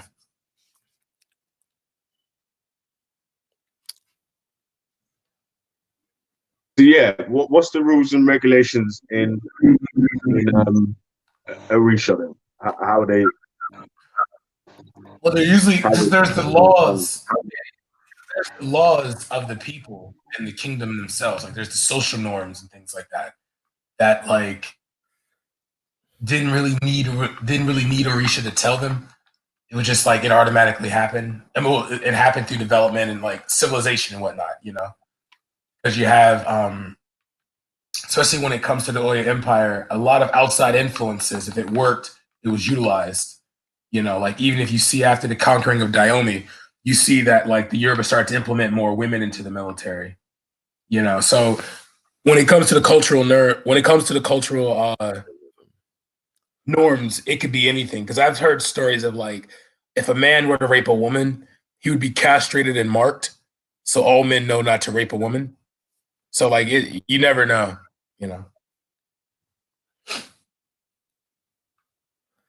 So can I give this Yeah,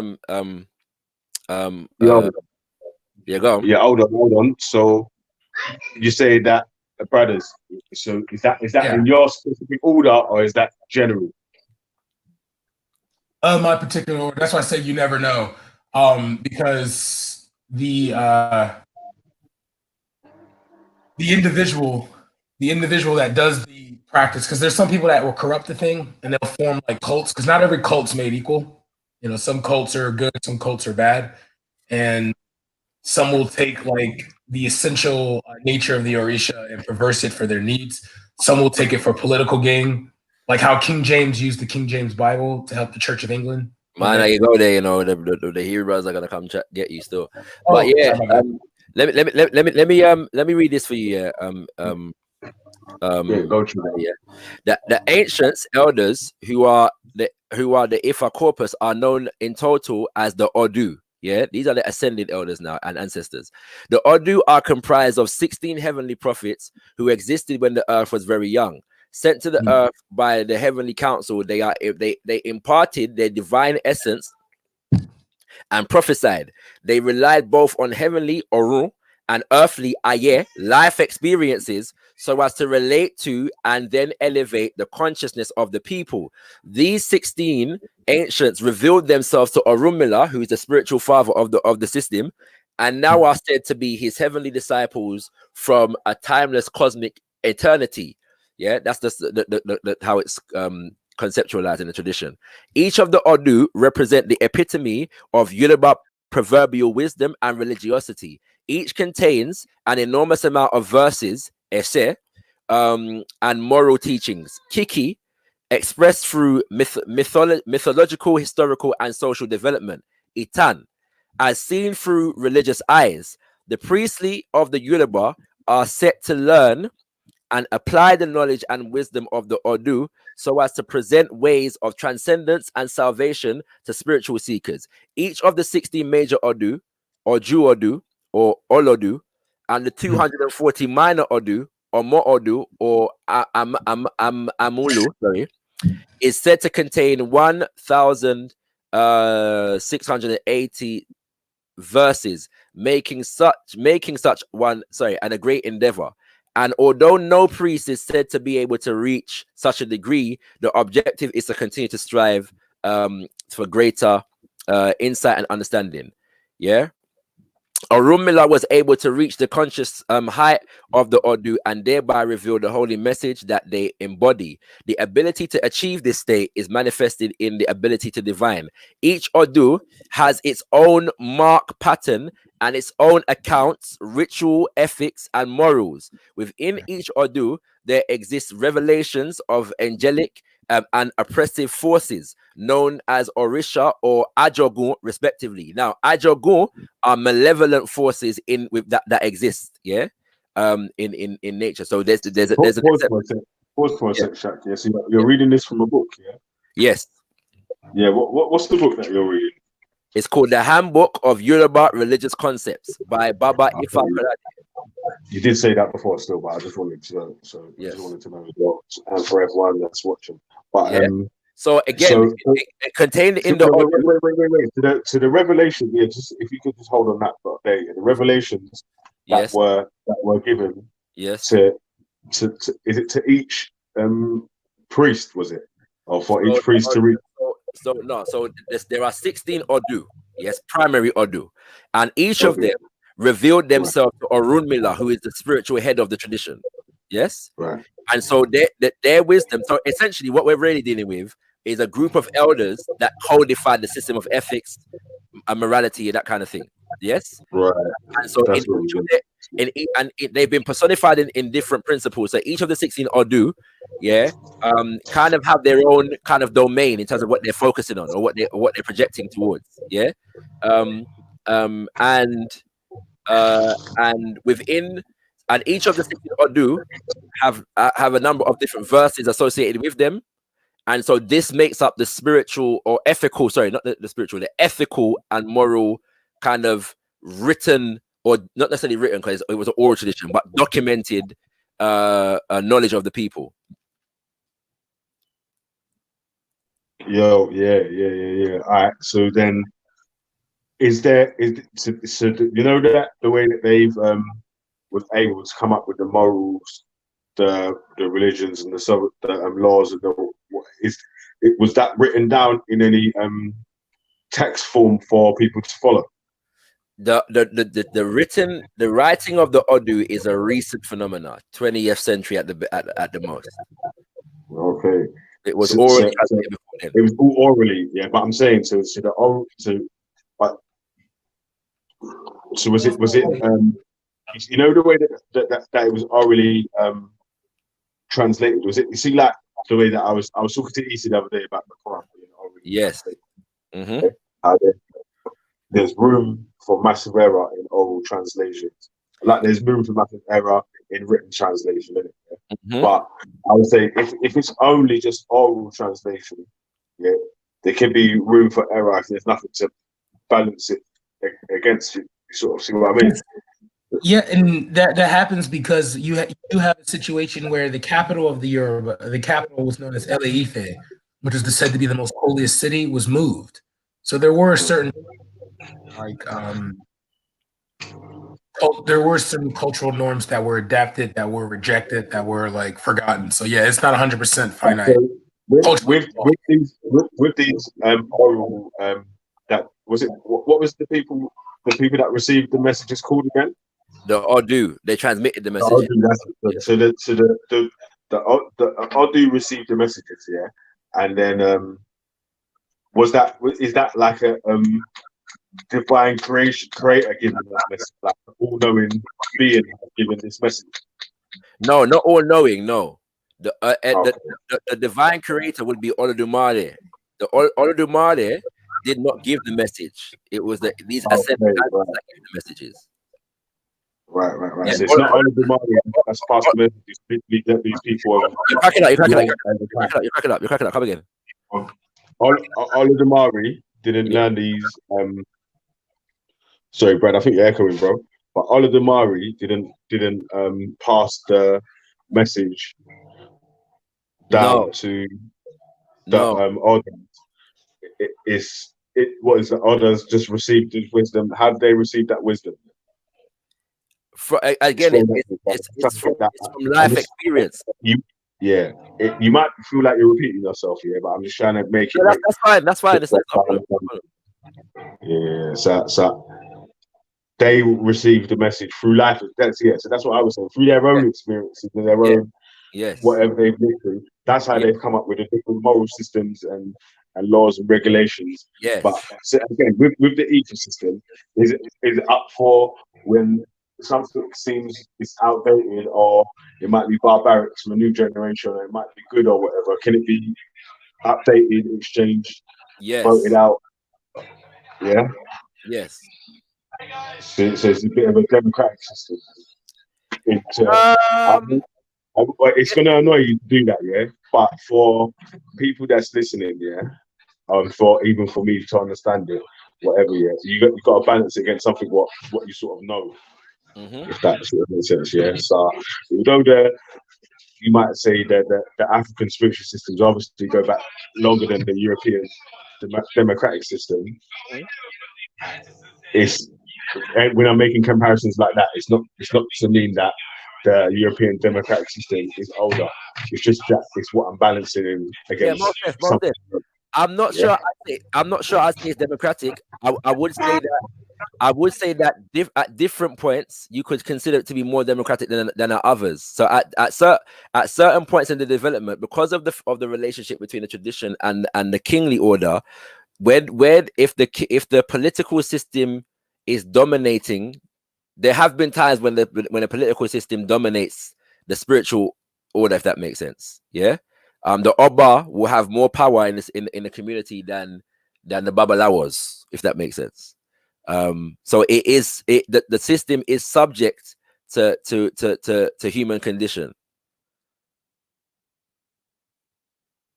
Yeah, I hear you still, man. Yeah, James is taking the piss out of me with my ether. You get me? That's way though. It's all good, isn't it? We're all learning, and this is the thing. This is the thing, yeah. Because I want to make it clear that even in what I'm saying and the things that I'm sharing, I'm speaking as a student, not a master. Right. That's what I'm saying. I'm speaking as a student, not a master. That needs to be understood. Yeah. Oh, here we go. Here we go, mate. We've got another ether boss in the building. Yeah, like ether boss in the building. what's up, bro? Yeah. Afternoon, Belly. Afternoon, Brad. Good afternoon, Shakara. Good afternoon, Issa. Actually, witness, teach us how you say afternoon in Yoruba, your language. I would say Ekason. Ekason. Ekasan. Ekason. Ekason. Yeah. Okay. Ekason. Witness. Yes, Shakara. Do you know what's going on at the moment? With who? On with the conversation. No, I just came to say that when it comes to the Ifa thing, I don't follow any spiritual system, but I respect it. So if people wanted to know about Ifa, I think it'd be better to ask Shakara or Brad, because they know a lot more about the spiritual stuff. One thing that you may know more about the Mido witness is the actual the kingship system. Yeah. In Nigeria at the moment. So what is the current that's very complicated. The kingship system is a mix because each clan has its own king. So like the clan I'm a part of, the clan Brad and I are a part of in Abeokuta, it's got its own king who is the what's his name? Alake. And then the Ijebus, which is another Yoruba clan, they have their own king, which is the Awujale. But of course, the main king, you probably know, was the Oni of Ife. Yes, that was when they had the Oyo kingdom. He was the Oni, and they still have him. They replace him when they just replaced him. What about the Ife? Sorry, I couldn't hear you. Yo, Brad, your mic is what about the Ife?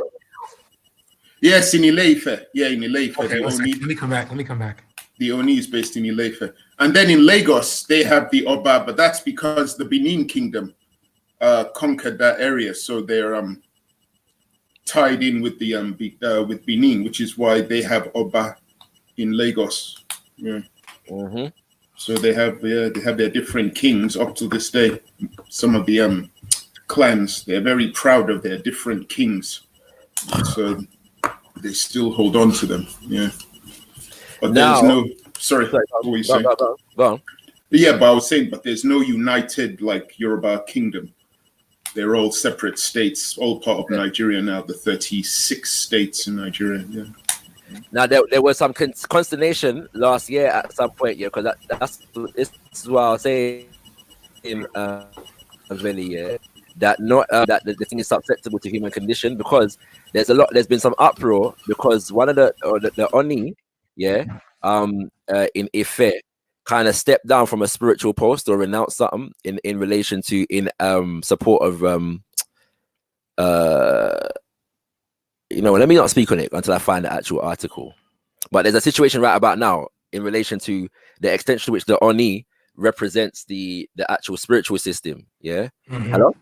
Yeah. Yeah. Yeah. And I can't remember the details of the story. Because he's married to a Christian. He's married to a Queen Naomi right now. Alire Naomi. She's a Christian, and he's been kind of like trying to tie Ifa to Christianity. So he's trying to, like, you'll see him say, "I am king, but I am not king of kings," when he is the king of kings. So he's been trying to, like, remove the traditional side of his role to suit his marriage, I believe. Yeah, proper term. He doesn't have like so there's a lot of yeah. So again, the claim is not made that the systems are perfect and attack. That's not a claim of Ifa. You know what I'm saying? Yeah.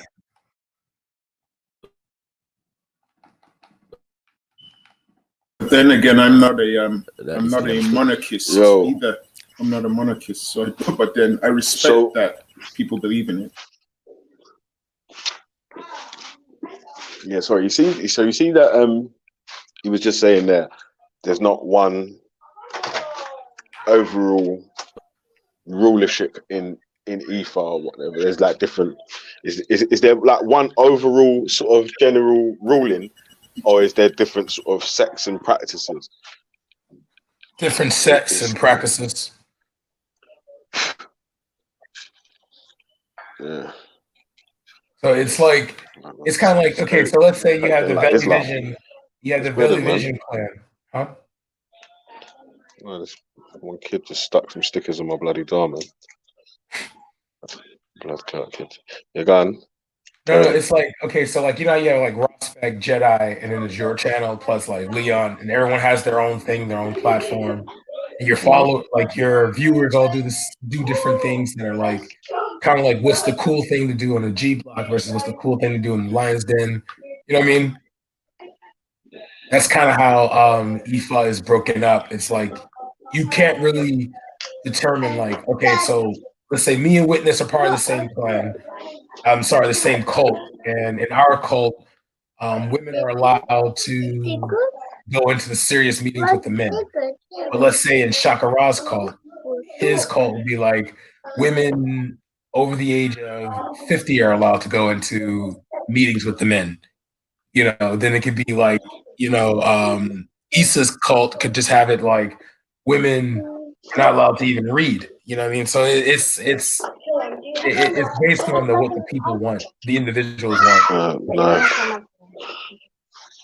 And it can be very detailed too, like to that point where it's like, oh, women over 50 are only allowed here, where, I'm not on mute. Yeah, I thought I was on blood clot mute. Shit. No, you were talking about stickers for the kids. Yeah, they're sticking these bloody kids on the door, man. I mean, they stuck all the stickers on the front door, man. Bloody door. Yeah, sorry. But Brad, have you seen? So it's like, sorry to cut you there, Witness, but it's kind of when it's. Do you feel like that the rules, because so it's not a set in stone sort of all the rules, they're flexible for being able to change and work for different people at different sort of times. So it evolves with the people, sort of. Would you say the rules of of because like you will hear, so there's a thing called Gold TV, GNOAH TV, where they'll have speeches done by like the Elite Oya or the Onya Ife, and you would hear him say things like, he would start talking to like Yoruba Muslims, and he would say like, "Oh, you can be a Muslim, but remember you were Yoruba first."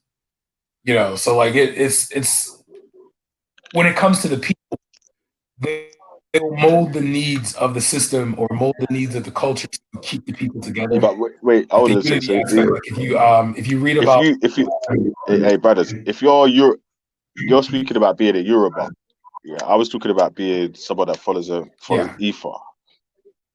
So is that I'm the sorry, same? I'm sorry. Yeah, so that's not the same sort of thing. Like you could be Yoruba and a Muslim in it, but not follow Ifa or whatever. Yeah. Like you could be Yoruba and follow Ifa and not be a Muslim sort of thing in it. So it was more just to do with that. Anyway. But anyway, that witness, you wanted to ask Brad a question, yeah? We let the conversation move on still. Yeah, sorry, I was just going to ask because of the different variations. Like in Brazil, they have candomblé, and then in Cuba they have Santeria, which is they mixed it in with a bit of Christianity. Yeah. I was just curious what your opinion was, that Brad. Do you think it's diluted it, or do you think it's enhanced it?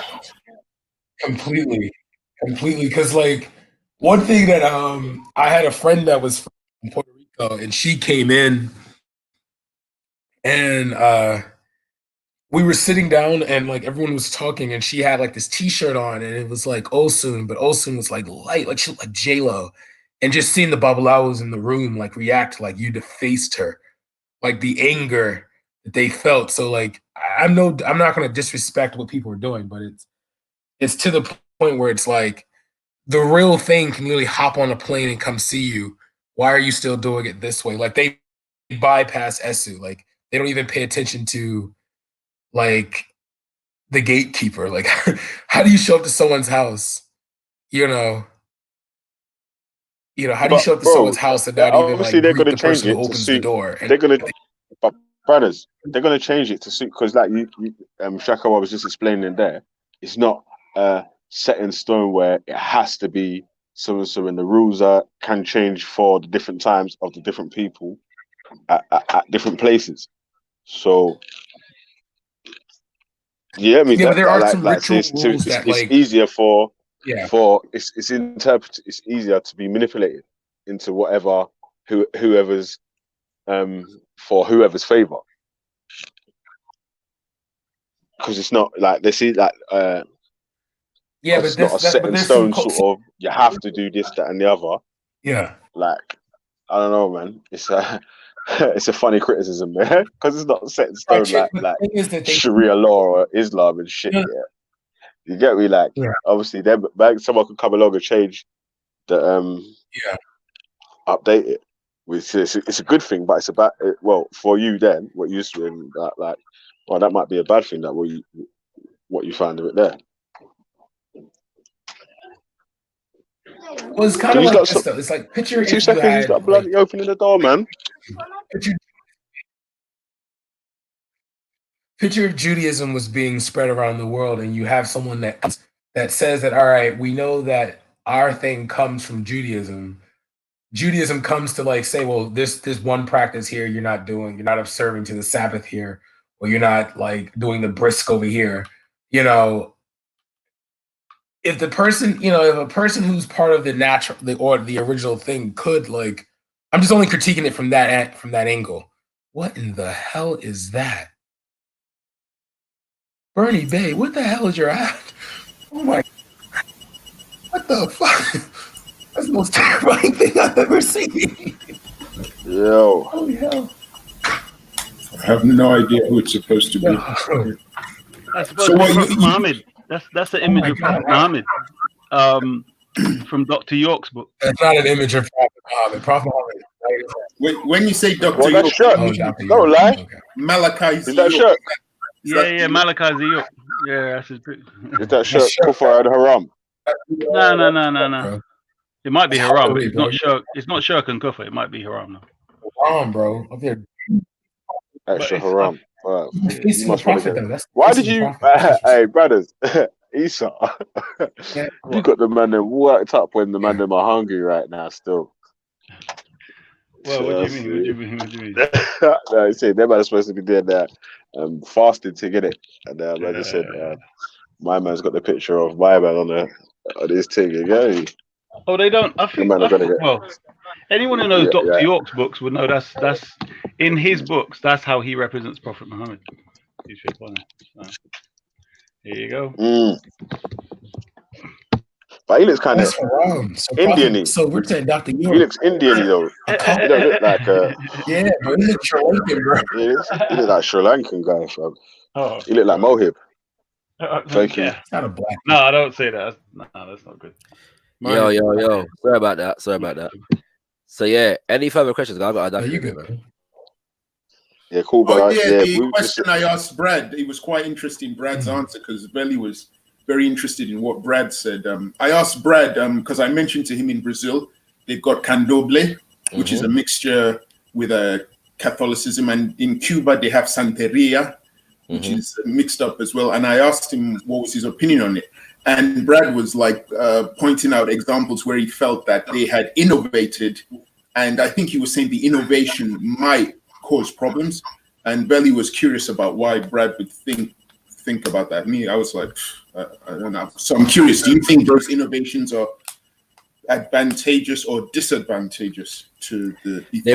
They were advantageous in the sense of the fact that a lot of those things were instituted under slavery in order to mask what was actually taking place in the gaze of the slave master. They're disadvantageous to the extent that they continue to perpetuate themselves in, you know, I feel like we can get rid of some of the Catholicism now, to be honest with you. I think the Catholicism is colonial. And the leadership of it too. Because like you can see like colonial, like even some colonial style with like black, how they treat like black practitioners of certain things. Like you will see like the only time you respect between the black members of like Santeria is when like someone from Nigeria comes. If someone from Yoruba land comes, oh man, you're gonna see like the best of behavior. But then after that, you start to see like that same like light is better, where you see like goddesses. You see, I keep saying goddesses. Excuse me.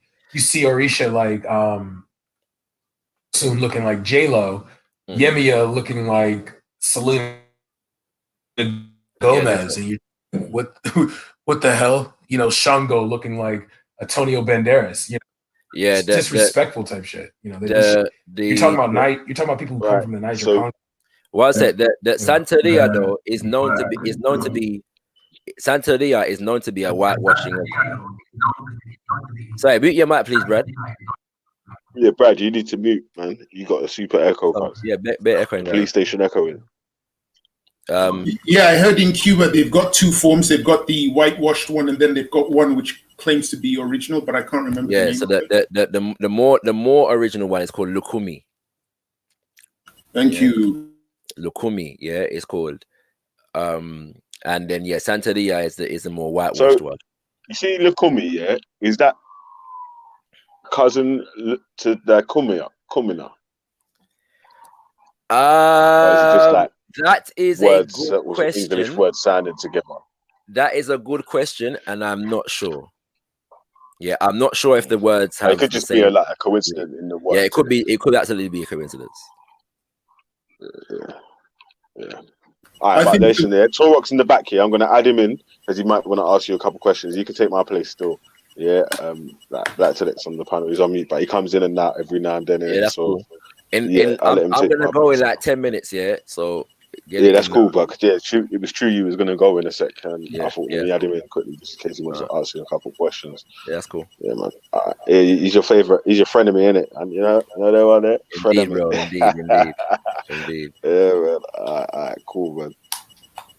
Do you think in those countries they hang on to the monarchy system? Do you see them dropping the monarchy system? In Candomblé? No. Within the African countries, like when we were talking about the Yorubas, they have. I think it's possible, to be honest. I think it's possible. And then the Hausas would have to get rid of the Emir or the Sultan of Sokoto. Yeah, I think it will happen in the traditional systems more before it happens in the Hausa system, if that makes sense. Okay, I see. Yeah, I see what you mean. I think the Hausa are a bit more attached to Islam. Not Islam, but the kingship system that they've developed within Islam, if that makes sense. Okay, I see. That's my perception. I could be wrong on that still. Yeah, got it. Yeah. But sorry, witness. I should say, among there's a deeper religion. Sorry.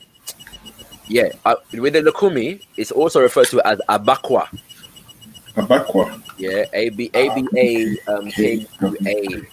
I've also seen it spelled A-B-A-K-W A. Okay, thanks for that. I didn't know that. Abakwa. Yeah, and I found out they actually still speak that the a lot of the Efik language, you know. Really? Yeah. Okay. You know. So they held on to the language of their ancestors. Yeah. Oh yeah, I never told you years ago. Even though I play electric guitar and acoustic guitar, I used to play Afro-Cuban music. So I was being taught Afro-Cuban music, and my teacher was half Italian, half French, and he went to Cuba to be in the Afro-Cuban community to learn how to play. So when he would teach me, he would use Yoruba words. Okay. He would just say, my Baba Lawo taught me this rhythm. And I was like, did you just say Baba Lawo? Okay. No, it's mad. Cuba has also preserved a deep tradition of the bata bata drum, which is like Shango's drums. Yes, You know what I'm saying? So there's a strong tradition of it there. You know what I'm saying? So they're deep in the Yoruba thing. Then I saw there's a festival in Puerto Rico, Carnival, where they celebrate their Yoruba ancestry. Yes. You know, I've forgotten the name of it. I keep trying to find it because I'd like to go to that festival. But yeah, man. So any further questions? I'm gonna duck in a bit still. I'll leave you. It's been a pleasure. Peace. Veli, there's a space here. So if you're there, come back. I've got a question for you still. No further questions? So I don't know. The thing is, I don't know if me focusing on one system makes anybody any clearer, or whether everything that I've been trying to say for the whole week is more understandable now that one system has been explored to some degree. Torah gone.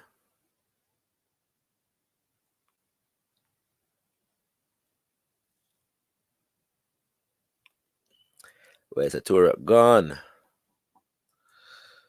So yeah, family. So the basics of Ifa. Olodumare is the so-called Godhead.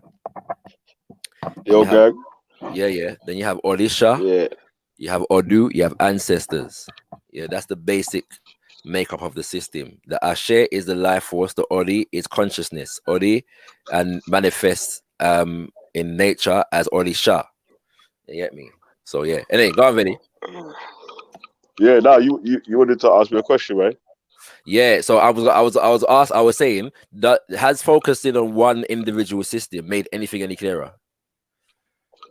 Yeah, because it was like you got to sort of learn a bit more about the one, like about the Oda. Is it the Odu?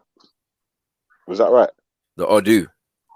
Odu, that's it. The Odu, and like the way that they got their revelations or whatever. It wasn't like through an angel or anything like that. It was like through life experience over time. Yeah. So they give it spiritual significance. So they do consider the Odu to have been divinely inspired, but divinely inspired from nature itself. So it's observations of nature mixed with life experience. You come up with this system, system of ethics and wisdom and knowledge. You see what I'm saying? But at the same time, that's the only thing that I've said here today that I haven't said before, like the Odu part, the Odu Ifa. But I have read from the what it was, yeah.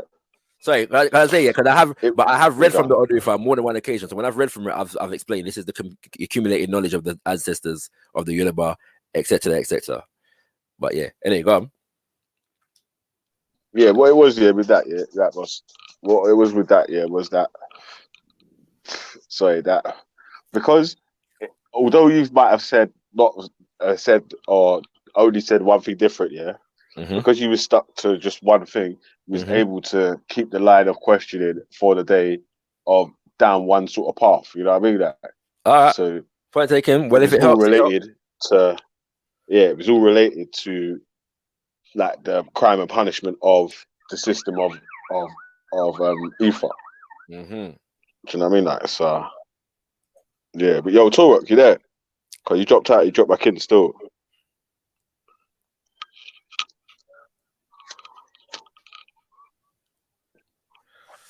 My man's a I'm Laura sure when you himself. leave, yeah, he's gonna say I yeah. know he's gonna say yeah, whatever. My man's a Yeah, Laura I wanted to ask you bad questions. Yeah, or shoe, you know, man's an eschew character, like the trickster, Brian Nancy business I've gone around here. But again, so that's another thing though, yeah, Veli, like the eschew in some respects in the Ifa relates to Anansi in the Akan. Yeah. Now I don't know if you heard when Ultra asked me the question about how does this all relate to Kemet, and I was giving the parallels. Yeah. Yeah. So I was yeah. Anyway, Tura, did you have something to say? All right, Frank White's in the back still. Let me add him in quick. Yo, Frank, walk on. Yeah, what's going on there? Yeah, walk on. Yeah, you need to mute your YouTube though. Oh yes, sorry. Did you have a question for Shots before he moves? Mine's like, with the people who practice like Ifa, maybe like in Brazil and stuff. Mm-hmm. Do they have any like sort of systems where they have like maybe a court system or maybe like any kind of systems that have kind of evolved in there in like Brazil? So yes, and I can't speak to their evolution to some degree.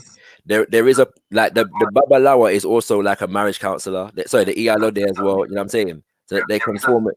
They can function in those instances as well. Does that make sense? First and foremost, yeah. And then you have different societies or systems within under Ifa that relate to these things. Let me read a couple of the societies. 1 second. I'm trying to find a page for you. 74. So you have right a couple. So it says the creation of Egbe or specific societies are also integral part of Yoruba communal functioning. The primary Egbe are the Ogboni or Osugbo society, who reflect the balancing of male and female forces in human construct and universal design. The Ogboni are headed by elders who revere the earth mother, Yemonja, and strive to protect and uphold her purity. These elders are set to carry on the traditions of the ancestors. They also pass judgment on those who defy the traditional laws. Yeah, which is what I was saying earlier about Council of Elders. Members are initiated into the society. Then you have the Egungun Society, is devoted to the earth, but more so with the deceased who are buried in it. Yeah. Yeah, so that's they deal with the ancestral forces, and then you got another society called the Geledes Society that deal with sorry, I should say the Ogboni Society is more Oshun. The Geledes Society is more Yemonja, and they're more about the spiritual cleansing. Yeah, challenging what is considered to be evil spirits and that kind of stuff. But there are other societies as well. So where do you link the word say juju with? From my understanding, juju is a word developed by the Hausa to negatively characterize the traditional religions. Okay, and they've been using that word for a long time. Yes. Okay, so it's not juju is not the name of a spiritual system. There's no spiritual system or indigenous religion called juju. It's a derogatory terminology. Well, in the Garifuna culture, we have something we call dugu. We're spelled with D-U-G-U. And it's literally like probably what people see or try to say what is hoodoo and all these types of things. But we call it dugu. Okay. And maybe along the way, it gets perverted to juju and certain things. Because I think the French was very influential on some of the less smaller islands. and certain places, and I've noticed the connection with like Haiti and Louisiana with the hoodoo and certain things what they call juju and things like that. Mm-hmm. And also, where have you made the connection with the word obia or opia? There's a number of suggested meanings for obia. Some say it comes from the Akan obia 4. Some say it has an Efik, a video origin. But we've been through this before. You're going to tell me that it's an indigenous word to the Americas. What do they use that word with? What do you mean? What do they use it with? Like with the Arawak language and especially the Taino, we call it opia, OPIA, and Jamaica, Cuba, the island what we know as Haiti and Dominican Republic, Hispaniola, Puerto Rico, they sort of speak the same language and they do the same sort of practice and certain things like that. And yeah, that's the word they connect with that sort of practice with. Okay. And Duppy, we in the Arawak or Taino language we call it hupia, HUPIA, and that's supposed to be synonymous with ghost or spirits. Yeah, the term Dapi actually also has a West African origin. But yeah, where do you connect that one with? There's a couple. Peace, love, family. For those who don't know, and brand new Muslim. I got a question, Shakira, for today's topic. In short, I know you can make it short. What's the penalty for theft and murder? Again, there's no one penalty. It depends on the social order or the time period that we're talking about. Capital punishment has existed. Excommunication has existed.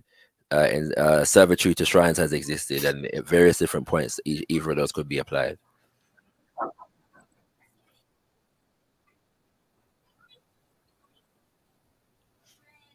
And in the West African practices, do they use tobacco or a cigar in their practices?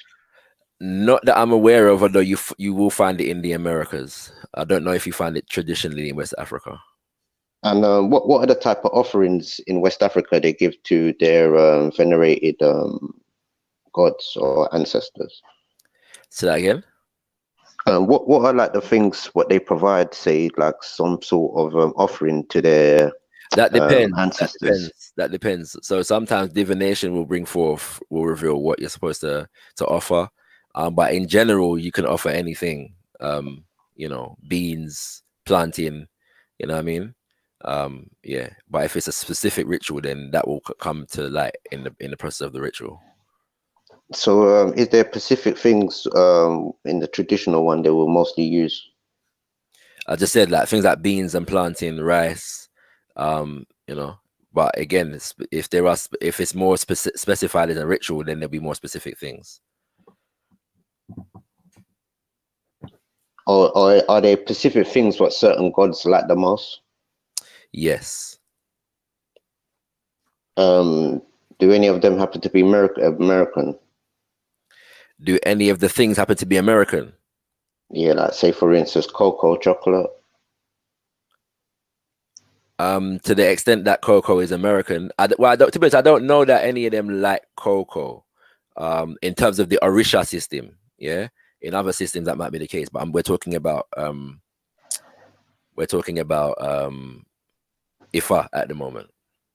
No, but yeah, but you know a few of them, and a lot of the Caribbean and South America is mixed up with all different types of ethnic groups as well. So how the tradition manifests itself on the continent, there are sometimes variations in terms of how it manifests itself in the Caribbean and the Americas, yeah, for obvious reasons. So yeah, that is possible. I can't think of an Orisha specifically that specifically deals with cocoa. But yeah. What about the name Kimani? Or There's Kurumani? a couple of versions. Yeah. What are you going to tell me that it's also got a Native American meaning or origin? I want to see like what if they use it in Africa as well, or yeah, to see what link do they have in West Africa, or even southeast. I mean Yeah, southwest. it's a name. I believe it's Swahili, or I could be, although I could be wrong on that. But yeah, I believe the name is Swahili. But it's or East African, at least. Or southwest, like Angola, Congo. It's possible it could exist there because the languages are very similar. But I know it more for East Africa. Yeah, like in like the Taino culture, we use the word Kurumani. It's supposed to be, or Kamani.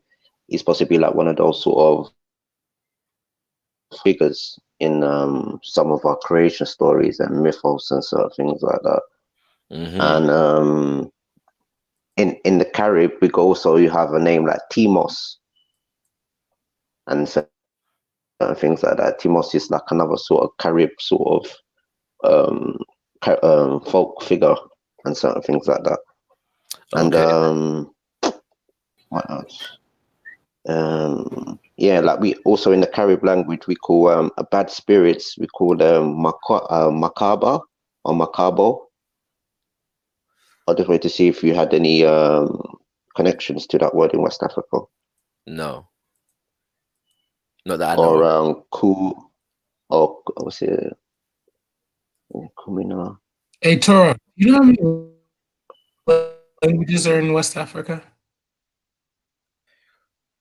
Pardon? Hey, Torok, Hello? Yeah, I hear you. do you know how many languages are in West Africa? Do you know how many languages are in West Africa? Yeah, do you hear me? I do. And this is what I'm trying to see the connections, because even in some of the Tamil culture, you can see some of that sort of culture. I'm saying, like, even if there's a language, if there's a word. Anyway, family, I'm gone. Yeah. So peace out. It's been All right, big up Shaka, man. One last question. One last question. Yeah, I have to give it up to you, man. Big up. It's an informative question. It's not. You would recommend for I have a special friend that I kind of have a crush on, but she wanted to know any book that you would recommend that deals. You're cracking up, Bernie. I can't really hear you properly. Any books you would recommend for hoodoo and woodwork? I heard any books I would recommend. Yeah, so I'm just suggest a couple on African spirituality in general. Ancestral Voices by Dali and Adolfo, and the films that the Ancestral Voices team have done, in particular the second film. Start there and check out the bibliography and do your further research from there. And also, I wanted to ask you, Shaka. Can you DM that, please? Okay, no problem. Just recorded. Oh, yeah, I want to ask you another question. It's a quick one. Why do they use foreign spirits in West Africa? Give me an example. Like jinn. I don't know of a spiritual system that uses an indigenous African spiritual system that uses jinn, but I do know of some syncretized African spiritual and Muslim systems that use jinn, and so the reason for them using jinn would be obvious. Some of them say, I heard some of the Ghanaians say it, and I know a lot of Yoruba practitioners from different parts in Europe and even in England, they request jinn. Some say because they're not.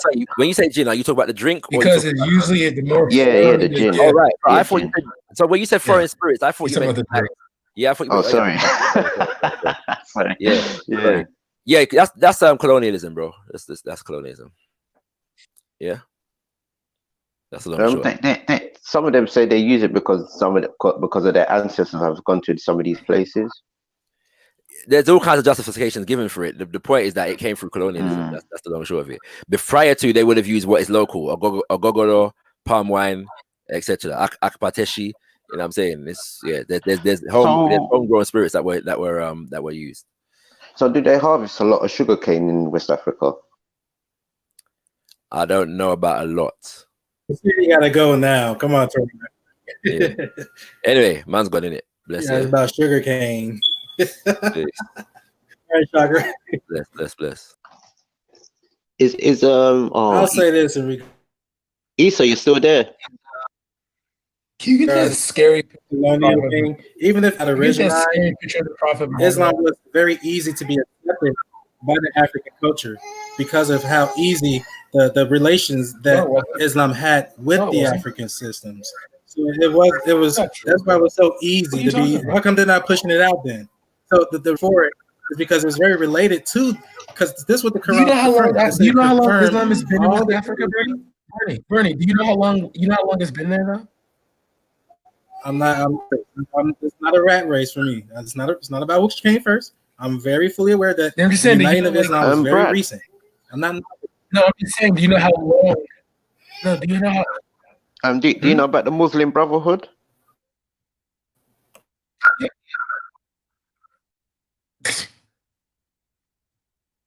Never mind. I'm not gonna fall for it. I'm not gonna fall for it. What does Turok say? I just asking if you know about it. Never mind. That's I knew it. I was waiting for Esau. Bro, I'm for not Esau, talking about it. What Muslim Brotherhood? You talking about the FMG game? No, it's based in, or it was based in Africa, certain parts of Africa, and Egypt and other places, and I think a lot of it has traveled over to the Americas, if you know what I mean. Yeah, that's what. Yeah, that's. Oh, well, no, I don't know about it, but no. This idea of Islam came through trade. It came through it came through various reasons and in various forms. So the Umar was so excited. I'm not knocking that. Just like Christianity, atheism, and many different forms of beliefs came through forced propaganda. I'm fully aware of that. All I'm saying is it was still accepted by African culture because what the Quran claims is that it had the best collection of those spiritual systems prior to it. That's why it says we confirm all previous teachings. No, it didn't, because here's a small example. It wouldn't have considered. No, Bernie, you're romanticizing. Let me give a small example to clarify what I'm saying. Let me give a small example. Like we're talking about root work. Root work is African, right? But guess what? Moses also did root work.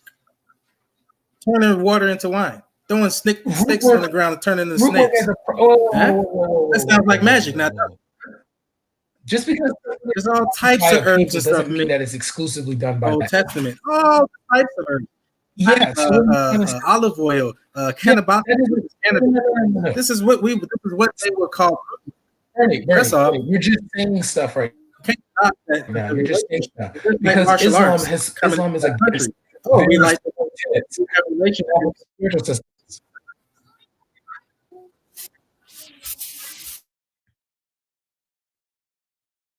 So in Islam, an imam can help you communicate with your ancestors. Because if Islam understands that, then they would have that aspect, right? Huh? Is there an ancestral connection? Can you connect yourself to your ancestors? Choose with that. Have you ever heard the Moorish closing prayer? I'll give it to you. Allah, bind our hearts and minds back to our ancient forefathers.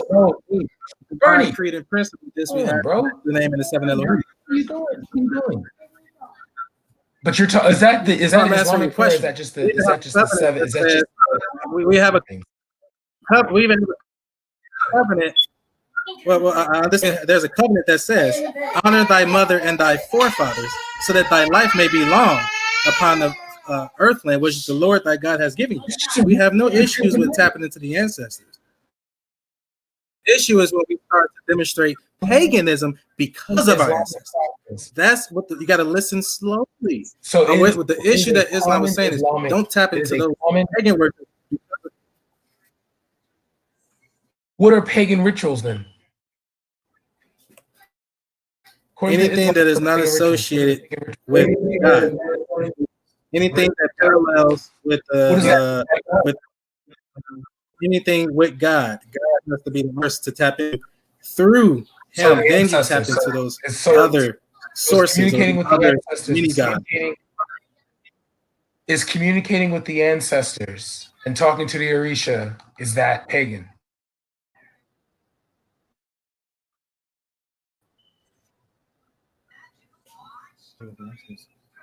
No, I don't see why not. No.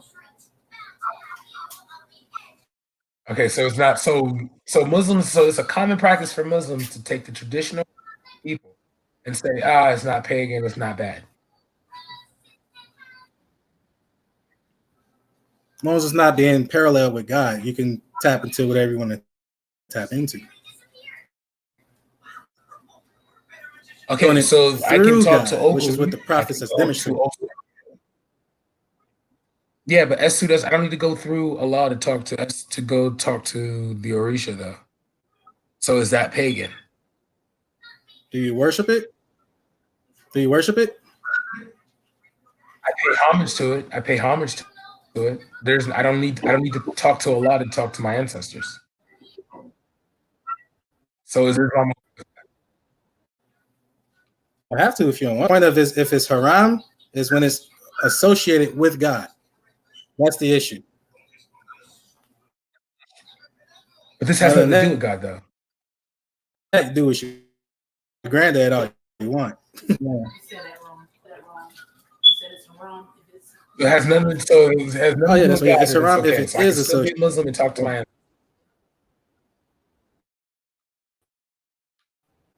Oh man, what is going on with the internet today? Yeah, we do it every night. I do it all the time. When I read the Quran, I'm tapping into my ancestors. My ancestors read the Quran too.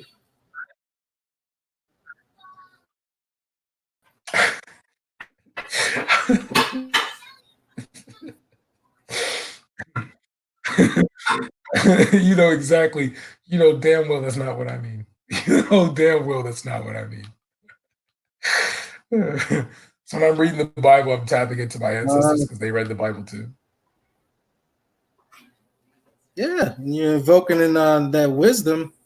You're tapping into what they tapped into. So yeah, you're tapping into your ancestors. That's one way. Doing martial arts, tapping into the ancestors. Doing things they've done. Religious things they've done. How be your ancestors and just do what they do. That's how you tap into it. I'm talking to your ancestors, actually convening with them, actually being with them. Islam is okay. Attempting to bring them into this life that you're currently living in. Islam is okay with that.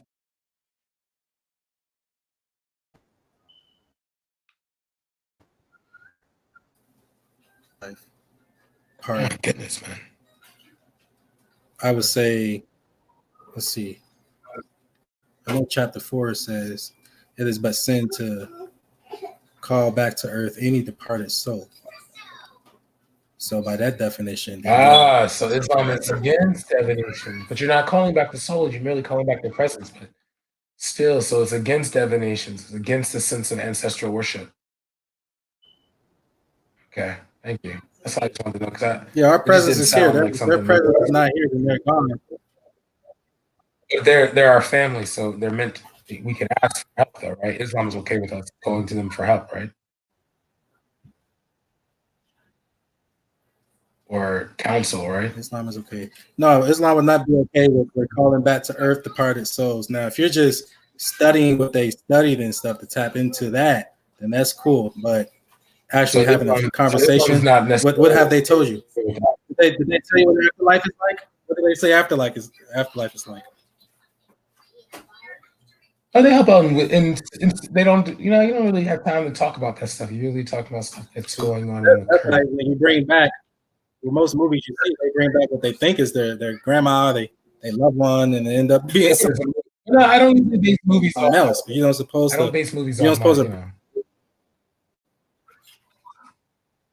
Well, no, you don't have to, but I mean, it's a good example. I mean, it's still there. People who I spoke to tried to tap into that type of stuff, and things just go wrong. You know, there's certain barriers that you can't, you know, you just can't just break without they go a to the right consequence. source because you can't really. That's why Islam would suggest not to bring back to earth departed souls. That's a code you're trying to, you know, you're trying to jailbreak it. You know, you're trying to.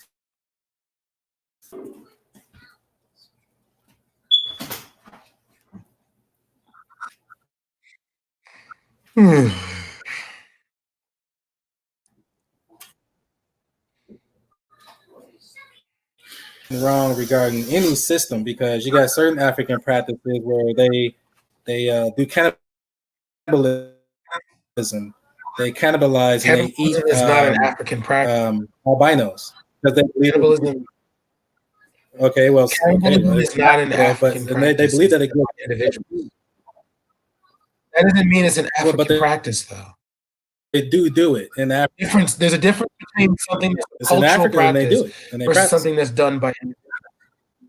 But that doesn't mean it's a cultural practice. Just because you see a couple of individuals doing it, it was done in Liberia during a civil war where generals will eat the hearts of their enemies. Does that make it a cultural practice? No, it's just something that was done. There was a time when African Americans used to eat pig. Does that make it a cultural practice?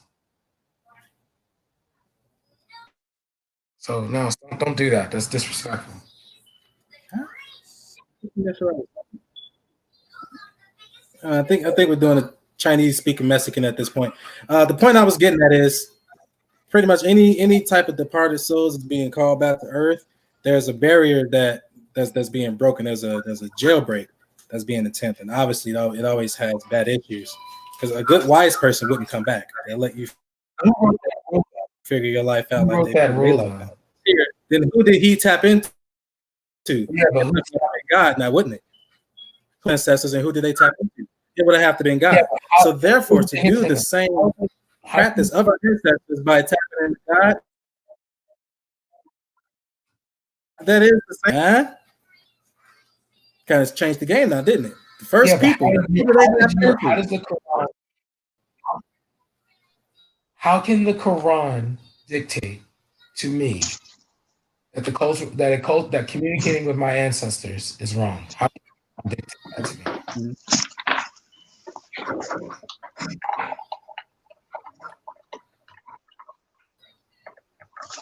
Where's Torak? Yeah, I'm here. Yeah, I'm here. You go ahead, Torak. Slide back in the circle. No, but this is the thing. Nobody wants to own up and show their hands and say, "Yeah, this is my culture, and this is that, and that is this." Everybody's ashamed, but at the end of the day, we have to realize that we're What's ashamed? Or Torak, who's ashamed? I'm just saying, certain people of all cultures, of all nations, all colors and creed, sometimes look at their ancestors' ways and be ashamed of it, and certain aspects like that, and try and have to cover it and all these types of things. But we have to be honest to ourselves. That's our ancestors, and we're moving on through that. You know what I mean? And certain things like that, and they might have done it. And hopefully, we learn from our mistakes and certain things what we have done as madness. But even in the Bible and the Quran, it says, and even I think this as well. I think we was living in a dark age, so a lot of mischievousness and wickedness was going on at one certain time. What are you talking about? No, I'm just saying in general for all nations, colors and creed, like we've all shared that. It's like we should all share the same sun and moon. And I think we've all gone through a dark age. So some of us have been more destructive than the other, but we've also been destructive to our own nations and tribes. And tragedies has happened in a sense like that due to some of our ways of thinking.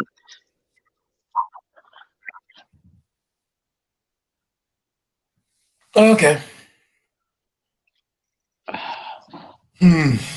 God, that is such a Prophet Muhammad. But that's another thing that we, as black people, I don't think we need to have to defend any faith or any prophets and the things like that. I think we just have to lead in our own example. I agree. Yeah. And some of them, like, you have to be honest, they're nothing. It's like if black, and we have to be honest. Some of these yeah, prophets and some of these things. Prophet Muhammad. Yeah, like some of these people and prophets, yeah, we can't all cling to them. Like some of them belong to certain people, and they're not for everybody in a sense like that. And we have to understand that. And that the times what they were living in, it was like totally different. Like slavery and all these things is like how we turn on the tap for water in those days, if you know what I mean.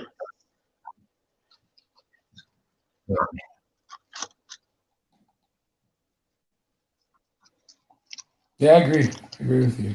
But I think in all cultures and spiritual system, the main thing is about showing reverence to your ancestors and giving good wisdom to the new generation that's supposed to come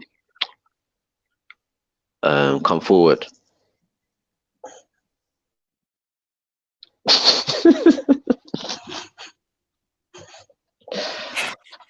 That's why I stopped paying attention. I didn't want to you start saying from the future.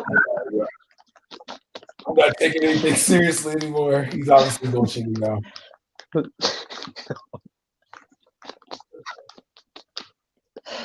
Oh gosh. Yeah, and it's nobody better than the other. If anything, we're all, when you really check it now, we're all sharing the same type of reality. Because when you check it now, it might be described in different ways. Like people talk about fallen angels and all these different types of things. These things could have happened back in the day, and some of these stories, what we mixed it into now, what we know as Christianity or Abrahamic faith and all these types of things. So we have to really look back and look at everybody's culture and try not to be too biased in a sense, so we can see the connections. Because everybody's talking about these reptiles, lizard creatures coming down to the earth and showing.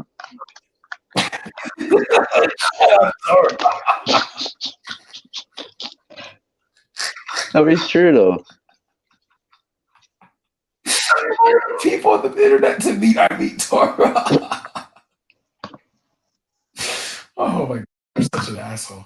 I knew you weren't going anywhere. I knew it. I was like, why am I letting him talk? I know he's not about to go anywhere.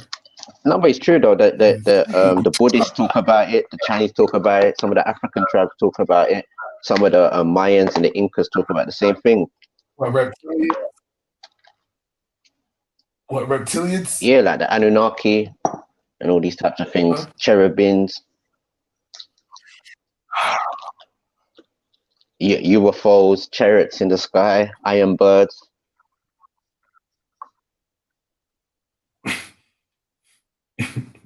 Yeah. So the whole world's connected. Just talking. Yeah, look, and think about it. Look at all these magnificent structures and all these things. The only way you can really enjoy these structures if you're looking down at it. And it's like proper spiritual sites and spiritual places where people built their temples and build pyramids for real reasons, you know what I mean? And it's for us now to connect the dots and look at life, or look at people not as little or just less, you know what I mean? But we're all talking about the same thing, realistically.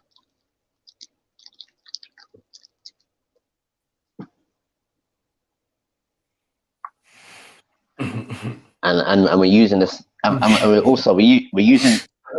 But when you check it though, we're using the same sun and moon, the same stars, the same everything. So everybody's. Yeah, you saying the world is just everyone trying to expose the lizard men. Yeah, but this is what I'm trying to say. Like, realistically, gold doesn't do shit for nobody. Gold doesn't do nothing for nobody. Why the fuck are we so hung up on gold? It's heavy as fuck. On what? On gold. Oh, gold. You know what I mean? And it. Are you talking about God? not like gold. Like what are we so hung up about it and all these things? It's like other people seem like they need it more than us. Realistically, we need food and water and shelter. That's all we need. We don't really need too much gold or diamonds like that. It don't really benefit us. It's another entity that needs that gold. It's not really Wouldn't us. the diamonds be able to help us get the shelter quicker? I can be honest. Silver has got a lot of medicinal uses and all these types of things, but gold is a good conductor. Wait, Tark. We were talking about aliens. We were talking about lizards, though. We were just talking. Yeah, about but this is what I'm getting back to. Like in the Anunnaki story, it talks about these people coming down mining for gold because they need the gold for their atmosphere and certain things like that. It's like we don't need gold like that for our atmosphere. We don't read. All we need is gold is for a 5-finger ring, like 50. But No, we use gold. We use gold in computer chips. We use gold for multiple reasons. yeah, but I'm not saying gold is not a good conductor, but silver's got medicinal purposes, and there's other metals that can do the same thing as gold. You know what I mean? There's another.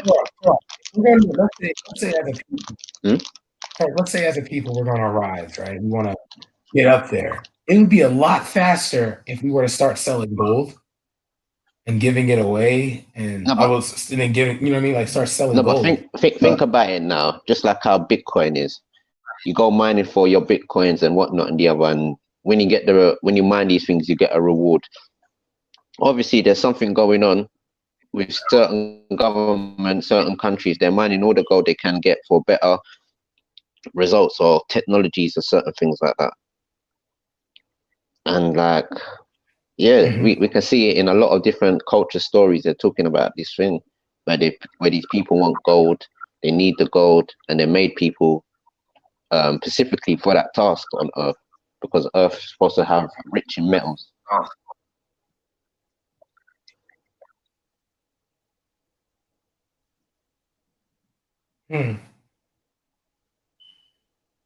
But when you look at African traditional stories, what did they say about gold? They don't say nothing about gold. Well, it's like a trinket. Yeah, it's like a trinket. I won't lie. I won't lie. Like, Europeans have a more of a we do. Yeah. Just trinkets and stuff. Yeah. Yeah. And when you look at the technology, what people had in the olden days is some different type of technology. But some people say with the Anunnaki story, and it also goes up back to the Sumerians, they say some of these people, they mixed in with the humans, and it goes back to the same thing, the Book of Enoch. Turok. Come on now. This shit's not real, bro. Stop. This is what I'm saying. There's lizard men mixed with humans. That's what I'm saying. Lizard men mixed with humans, Turok. Some of these people are like royal families now, or like big heads of state because of this bloodline. And it's a bloodline. So Trump is part of. It's a bloodline of maybe the Nephilim, or the fallen angels, or the people that came down. Wait, but wouldn't the Nephilim? Nephilim would have most likely been with like. Wouldn't the Nephilim most likely been with Africans? No, but this one I'm trying to show you, there's loads of these bones found everywhere around the world, and the same type of category story. You find these things in Peru, find the same thing in India, you find the same thing in Egypt, even in Senegal, you find like giant bones and shit like that.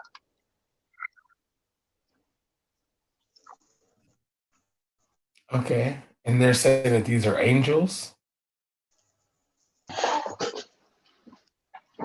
I'm sorry.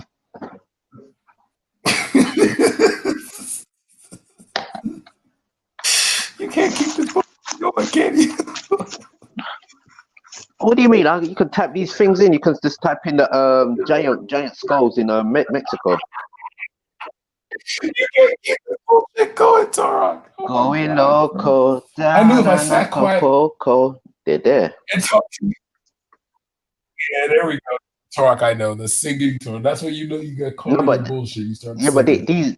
these things Oh correlate back to God, the Talk. Bible now because they talked about the Nephilim and like the some of these Nephilim you can see like they've got like a stone or some sort of thing gone through their skull basically, either a laser or a stone of some sort, but it's a big stone because all their heads are proper bust out.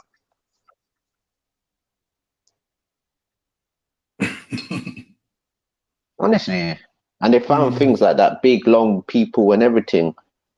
And some people say, yeah, maybe it was like that because even creatures was a bit giant because of the oxygen levels was a bit better and all these types of things. So you could have had man that's proper super strength or super tall, or you never know, a woman that's super strength, super tall. Yeah. And there's these things called the Namanas. All right, Tarek. I'm talking the truth, man. There's a thing called the Namanas, and it's talking about a story or a historical event that happened on Earth. And I think this event happened either in Iraq or is a place where they used to call Lemuria, and Lemuria used to be connected to like Sri Lanka, Madagascar, and I think nearly a bit to the Australia sort of, but not really specifically Australia. There was a big landmass that was there, and I think there was a big war that happened there, and like there's even buildings that sunken underneath water, and it shows you like it's either a blast or a laser beam or some sort could have caused that type of thing to happen, and all these types of things. And some say that the Mabatara story probably happened in the Middle East as well, and certain things like that.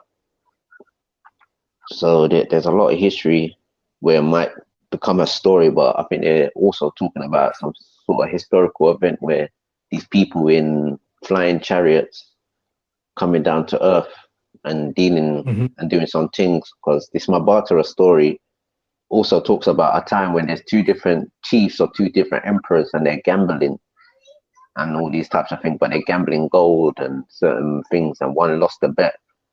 And from he loses the bet, this is where all the war kicked off and certain things like that happened.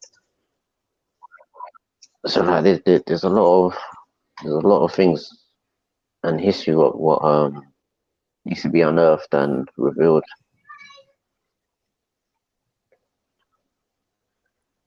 Yeah, but Tarek, you believe the Earth, like you believe that there's a particular bloodline that dates back to prehistoric lizard men, angels?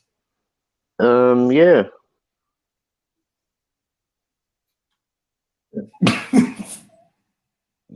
Hey, peace, family. This is Born Rich, the Moorish American, Moorish American Muslim on the panel. Hey, how y'all doing? Big up. Hey, you're more. Peace. What's up, Born Rich? How you doing? Doing well, bro. Doing well. So does the Moors? I know Dr. York probably has covered it, but do the Moors talk about like a lizard race on Earth? No. Not that I know of. I mean, we do talk about aliens, but you know, I remember. Aliens. I remember Dr. Delbert Blair. He used to the lizard people and you know shaking hands with Obama and stuff like that. I don't know. I really don't know.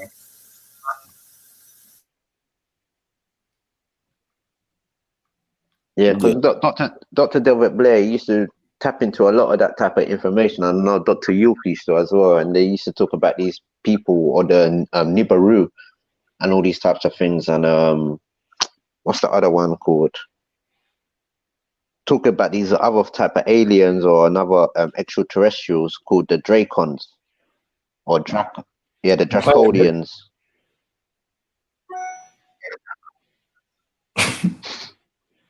Yeah, Tarek. I don't know. I never heard that. Never heard of that. Not too sure. I mean, keep out stuff. You know, I definitely know aliens. Intelligent life exists. They know nothing here. Because even the Dogons, they go back to some knowledge as well. Because the Dogons talk about Sirius B star constellation, and the Sirius B is also mentioned in the. Yeah, they have like a festival. Yeah.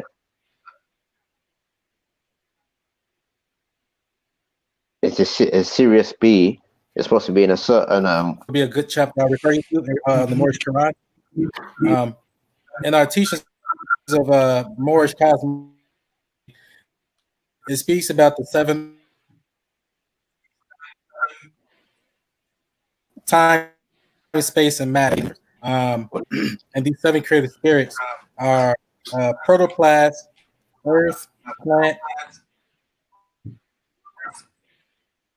beast, man, and cherubim. Later in the chapter, it speaks about, this is one of the 18 missing years we have in our Moorish Quran that's missing out the Bible. But Jesus is speaking this stuff in chapter 11. And he states that every other form and creature had its form of life. So mathematically, I took that as 7 times 7 being 49. So the Islamic conjecture, there's 49 different creative spirits, which are some here on Earth, and there are some that is more in the metaphysical realm that exists. A lot of people talk about some of these beings. When you take psychedelics and stuff like that, they speak about these blue creatures or fairies and stuff like that. So, or these geometrical pattern-looking form, which Disney uses a lot of those characters that a lot of people see in their psychedelics. But as a small example, let's say you have a 7-floor building, right? And in each of those floors, you have 7 10. So each floor is ran by there's a landlord on each floor. So landlord that's on the floor of plants, okay, there might be a 10 in there, animal. So the small example will be a Venus flytrap. It's a plant, but it behaves like an animal in the fact that it eats other animals. It eats insects. Don't do that. And then you have let's reverse it. Landlord is the animal. He's the animal landlord. But there's a tenant in there who is in the plant system. So you have certain plants that you see. I'm sorry, you have certain bugs. You have certain bugs that look like twigs. You think it's a twig, but it starts get up and starts walking. There's certain bugs that literally just look like a leaf. I think it's in the upper family. So that's kind of where I'm going. And even in the heavens, it speaks about trees and water and other creatures in the heavenly realm. So that's your angelic type animals or your angelic type plants. But that's just my little opinion on that.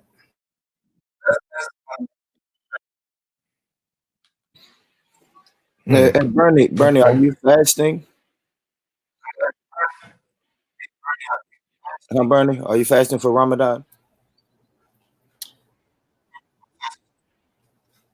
Actually, I just broke my fast. I had some lemon water just now, but I'll just have to make up for it for an additional day. So, do you know about Nibiru, the Planet X?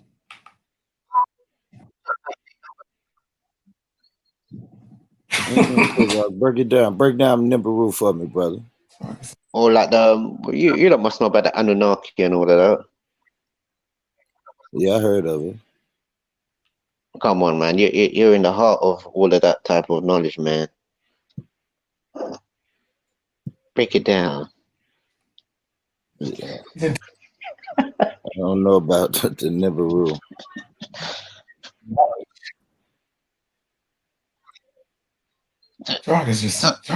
So y'all don't listen to Dr. Delbert. So y'all don't listen to Bobby Hermit. I don't. Dr. Delbert Blair. Bobby Hermit want people to have power. You're on that Phil Valentine and all that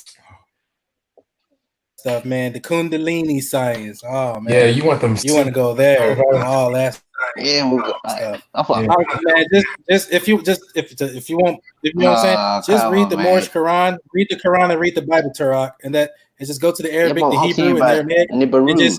and just weave it all Yeah, in. but It's all just reading those three scriptures.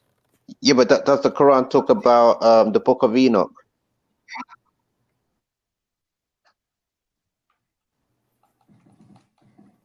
Hmm? No, I don't think so. Most No, yeah, I've Christians never did seen that. have overlooked certain chapters of the Bible, so that is interesting. You brought that up. We do believe So you also have Ruth, that there are the Book of Ruth. misinterpretations. You know? Book of Ruth is already in the Bible, but we do talk about the relationship with Ruth and Jesus. That's what makes him Moorish, by the way, through the descendant of Ruth.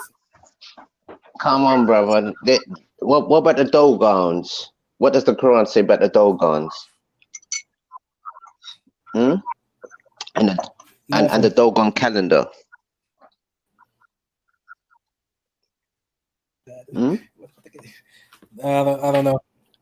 Nothing. It don't have anything to say about leprechauns either. So what's your point? Doesn't have nothing about these ancient people. Why the fuck is it useful? I'm sorry, stop. So what? Well, that's the reason it's not used for a history lesson. So if you want to learn about them, just go to history. The Quran says it is brought as a guidance and a mercy for peace and salvation here on earth as a community. It's not a science book. So for your atheists asking about the Higgs boson, the Higgs boson is in there. That's a whole nother conversation. But if you want to learn more about science, So what does the Quran say about flying chariots? Well, in chapter 3, verse 7, it says it gives you these verses. Some are direct and just straightforward, and some are allegorical. So a flying chariot, I would say, is allegorical. Flying saucers.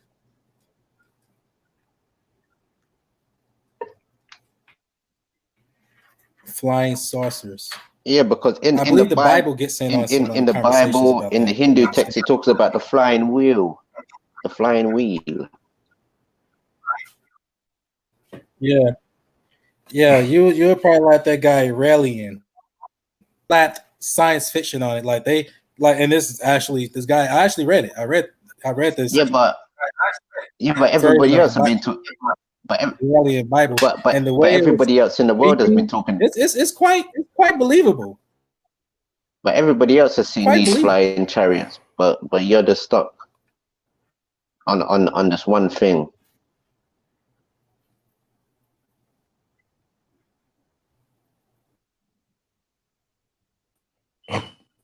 I get what Tarak is doing. Smart. Yeah, I think I get what he's doing. But nah, man. Anything you want to know about history, go to history. So do you know about the Dogon tribe? I know a little bit about them. There's some advanced people. Exactly. This is what I'm trying to show you. This is they're Nubian folks. So like they got great vast knowledge of the skies and all these different current events, what happened. So why aren't we listening or taking some sort of heed of these brothers who've kept their culture and preserved their culture up to this very day?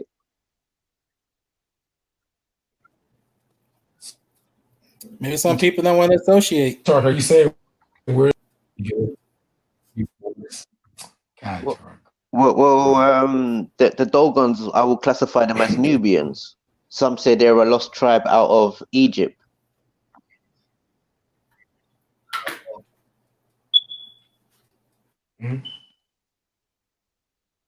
And a lot of their ceremonies and their custom attire looks very similar to what the West Africans and the West Indian Caribbean people wear at times, what they call jankunu.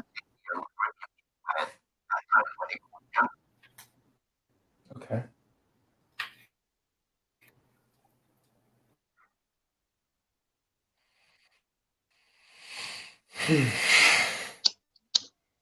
Because Even Islam deals with the stars as well. So it's not like it's pagan. Yeah, exactly. See, that's the thing. Everybody just has this, vampire and this kind of perspective on Quran, and that's why I do my show. Man. I try to bring.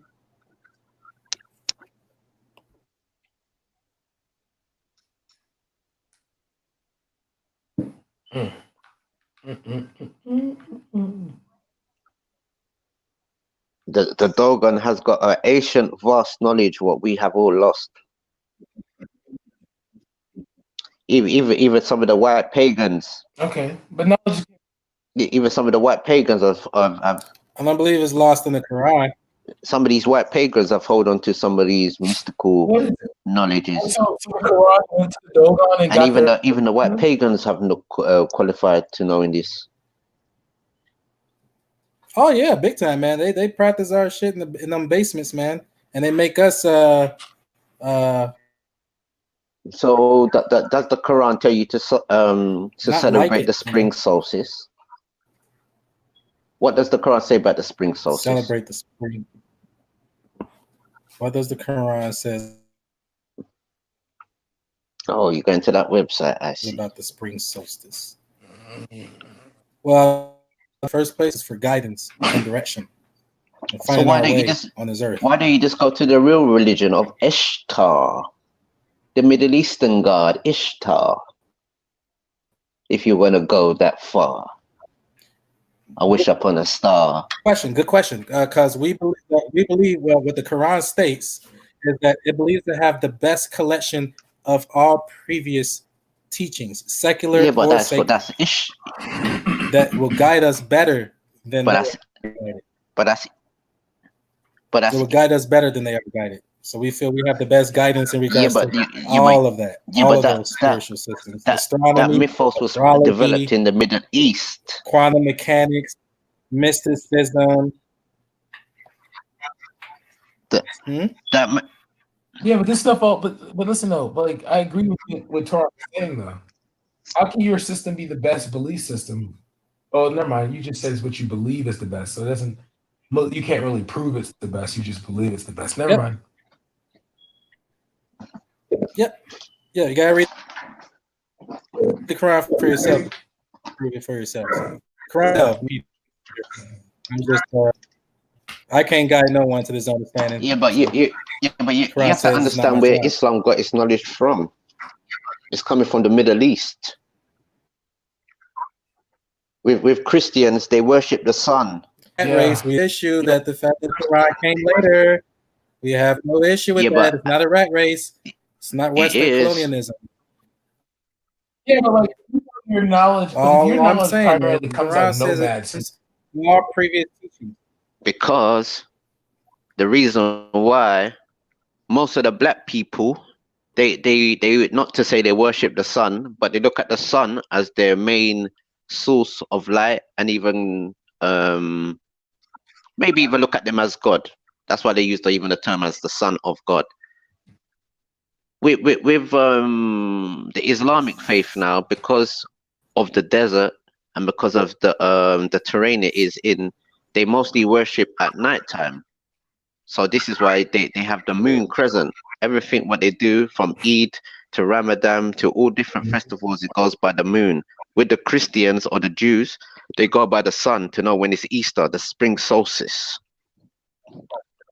But they all get their mythology from the Eastern star gods from the Middle East. So Islam's a bedtime religion.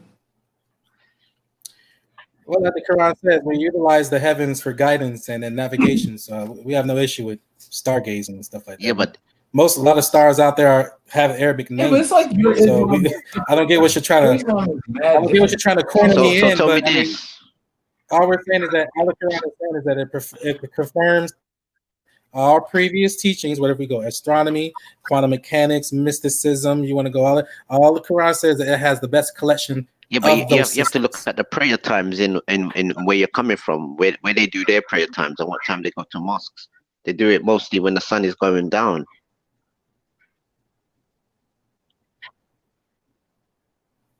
And the race of these Yeah. people, that doesn't play a role into that On doesn't two mean ends of the anything to you? night. That's correct. In the Like morning. the race of these people.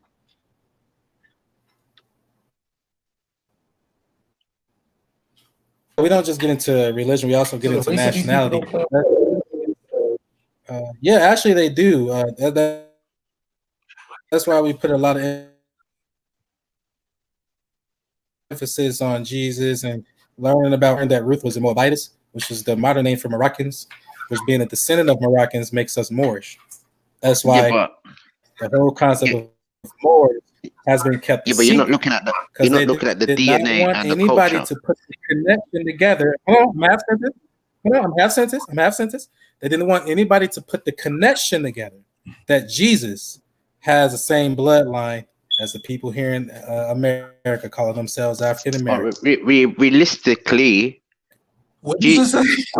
realistically, Jesus was supposed to be born in the spring, so Jesus also represents Ishtar. Wait, no. Go back to that. What did you just say? You said that Jesus had a lineage to who? People in America? If you don't mind We explaining. share the same blood. Yes. So Jesus was a Moor. He had more blood in him. But How can you? there wasn't so. Like how? Like Yeah, isn't the but word more? a Moor is a synapse. It's a genealogy. Wasn't it just Albania? Genealogy. Yeah, but they're desert cultured people. Jesus wasn't a desert cultured brother. This is why this is why I'm trying to say you have to look at the culture Like, and the DNA. how did Jesus be a Moor? It makes no sense. Or is it just the Moorish American thing that they teach? Yeah. I can see them doing that. Being a Moor. Hey, just trace the That's probably just a genealogy. Moorish Hey, American all I can say is just trace it. Just take a little bit of homework, but it's cool. Trace it from Ruth to Joshua. Trace the genealogy in the Bible. Okay, so how do you he do has it? Moorish blood in him? Like, no. Here's the thing I'm trying to figure out. Okay, so the term Moor was just merely wasn't like it was just a description. It was a descriptive area. Like it was like how they described the person. So wasn't like an Albanian word? Greeks with the burnt face Because it was more an African. Yeah, the word Moor wasn't the Moor given to That was an people ancient that name came for from North Africa. Africa. Because, like, for example, No, there was another I name just for learned that Africa at the time. It was called.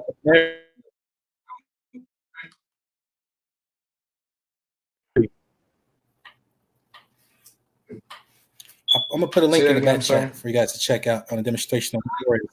You'll discover that Africa also had the Is it a name more Tamari. It wasn't just called Kush. It was also called but you also Tamari. have to realize that people didn't really have.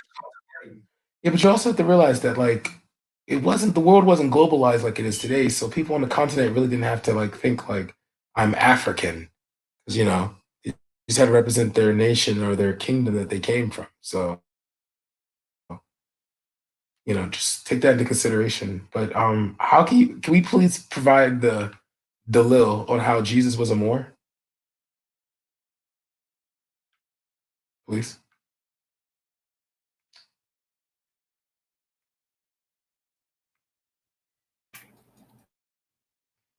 I'm throwing some in the private chat, then I'm see if I can pull up a genealogy from Ruth to G.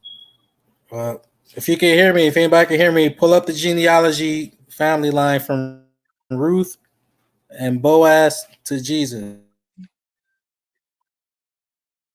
And the past history is Boaz, and we are told to read the chapter on Ruth and Masonry back in the days. It was because of the secret.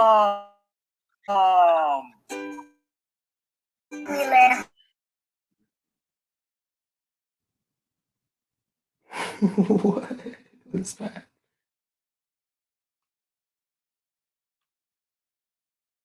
I'm gonna restart. Let me restart my computer.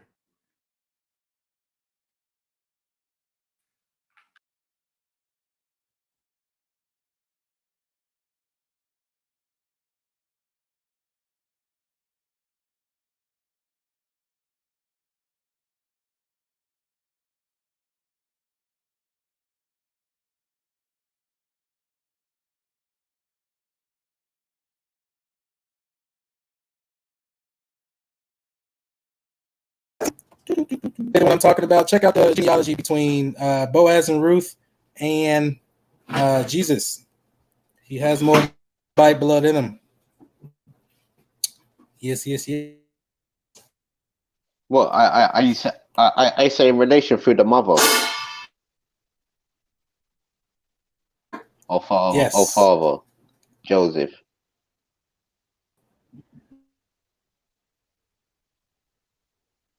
Hmm? Good one, man. It's like the modern Christian, the pseudo Christians. They No, try but to what push the I'm trying to father out, say man. with It's crazy. Joseph, because he was in Egypt and certain places, there might Do it be now today. a little connection of some sort. But I know you where you might try and say Ishmael, but Jesus was from Joseph, innit, of Joseph his tribe, and also Miriam, what was of the Levite tribes, Moses. So maybe from there you're trying to get a little. Yep. Isaac, Jacob, Joseph, David. Yeah, but he's of Israel. From the house of. Yeah, Boaz was an Israelite, but Ruth was a Moabite. Moabitess.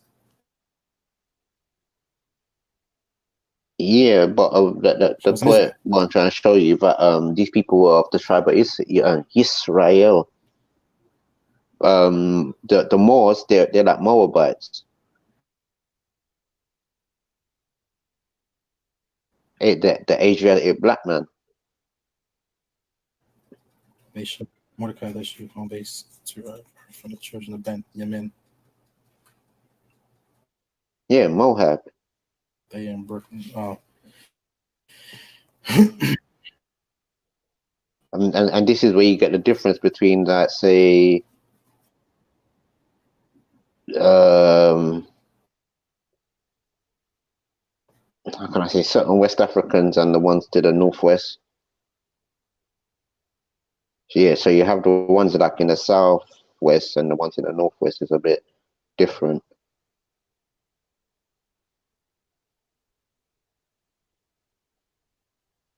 Because they come off of the Moorish culture, that what was happening in the Arabian Peninsula, what moves from Morocco all the way up into Asia. So it goes past all Tunisia, Egypt, all through the Middle East, Yemen, all these types of areas, and right up into maybe Afghanistan even. Yeah, definitely Afghanistan, because there was a Moor in Afghanistan was kind of famous. I forgot what the Moorish in Afghanistan was supposed to be the name, but it's supposed to be a famous Moor in Afghanistan.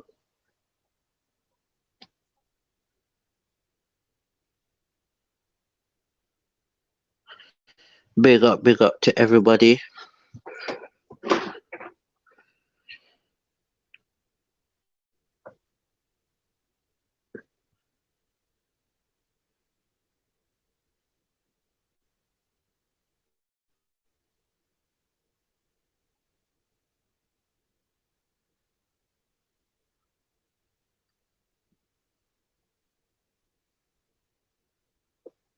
What is Benjamin?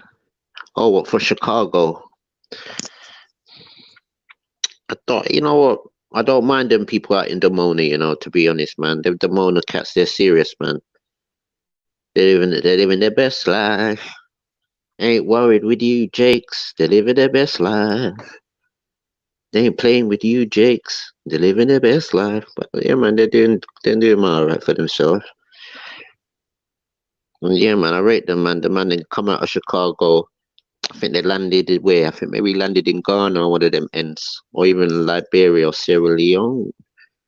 and they made their way up through Africa back to the Israel, the land of Israel, our ancestors, you know what I mean? And they seem very happy there. Loads of people come and check them. I like watching also what they call it, the House of David, with that Benjamite Jamaican brother that goes out to Israel, talking the things them, you know what I mean? It's good, man. Yeah, man, and they show you all the places where they try to say, oh, this is the site of this, but these man's not. Your brothers pull out the scriptures, they show you around Israel, say, look, this is that, that is this. They even show you, say, boy, there's even a scripture where it tell you, say, when Israel come back home, the land is going to start turn green again, and land them start turn green. Our river start stop flowing, and they show you all of these things what happened. They say, yeah, this river, yeah, so it didn't flow for God knows how long. It's been barren. Soon as we day up on the gully side and we are doing with thing, living the best life, giving praise to Yahweh, you know what I mean? River, water start run down the water, run up and down the place. Land start get green, you know what I mean? The Mona Yisrael. Even Bobby Brown and Whitney, they go out there and see them up in Demona living their best life. Yeah, man, Whitney should have stayed out there, but boy, not enough things in it, like, you get me.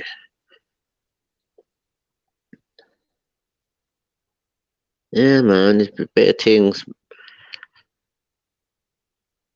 Yeah, man, that what in name, House of David, they enjoy themselves out there, man. They live the nice life, eat the nice Hebrew food on the Hebrew ground, made by Hebrews for Hebrews, Israel, you know what I mean? Farmed by the hands of Israel, and they've had many children there and all these types of things, yeah, man.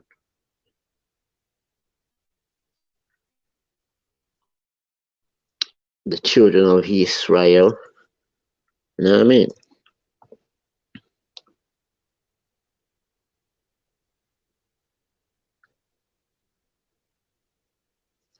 That's your home base, yeah, man.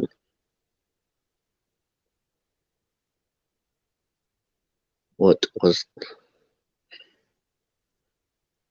No, man, it's Zion, Iron Lion Zion. You dig? And that's the thing. And I have to throw a little stone now because everybody in Kemet, they're not gonna go to Egypt and do Kemet. They're not gonna do that. I'm being honest. They're not gonna do that. I don't think all them other people will like it. It's gonna all kick off. All them Arab man see people start going Hapchuset, Neberu, Hapchuset. Them man, they're gonna get mad. All Sarnetta and them man there, they can't go out there and start do what they want to do out there. Start say Hapchuset, Neberu, ISIS, Horus. All them man there, they call them man name out there, boy. You dig? That's why you have to rate the Israelites, because the Israelites make their way out there. They travel, and they travel, and they travel. And they made their way through there, man.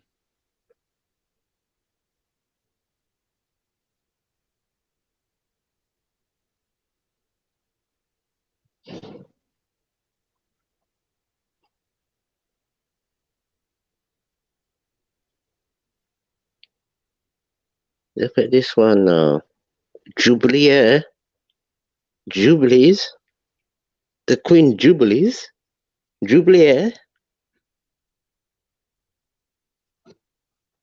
What's this one? With them crooked doctor them, what the NHS support. And if they need to sack some of them doctors there, you know. With them having the NHS there in doctor surgery, they have to get sacked. throw away the keep and then think them is somebody giving an antibiotic like them is miracle worker. Them figure.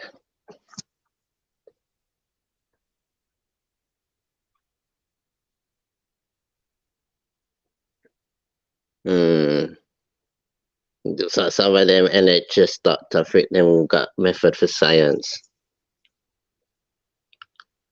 Come in England, say them like drink Yorkshire tea. How would them feel like?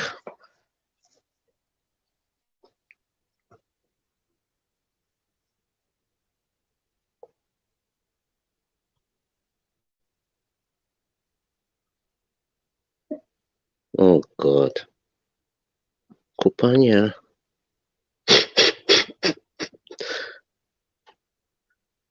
Look at that. Now me store like me don't have things at my house I do. Like me don't got me little cooking with me. I cook with me oven. Everybody can hear me oven. This a blow. When I have time for type, me have my spliff in one hand, me coffee, and then we can't multitask that. So we just about want to touch the screen before the StreamYard pop down.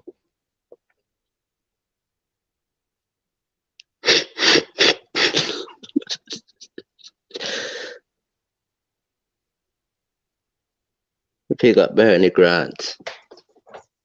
I mean, Bernie Grant was a wonderful man for Tottenham. Support of the black people in England, fight for them rights. Then you get all these other people like Diane Abbott. What the other one name? There might be this new one with conservative.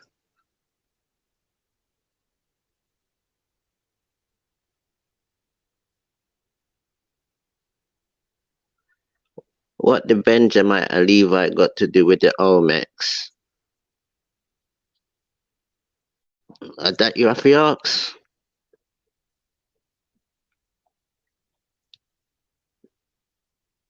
You don't know that Olmecs are the original founders of American culture, the founding fathers, like how cartel is to the empire, the Gaza Baza.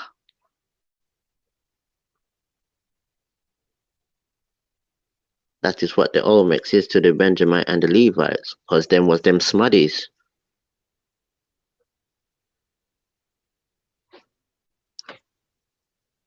But Rorak, do you have a jerk pot? Yes, me have a jerk pot. Yes, and me have smoker, me have steamer. Well, me have rice cooker. Me have food processor. Me have fast cooker, me have slow cooker.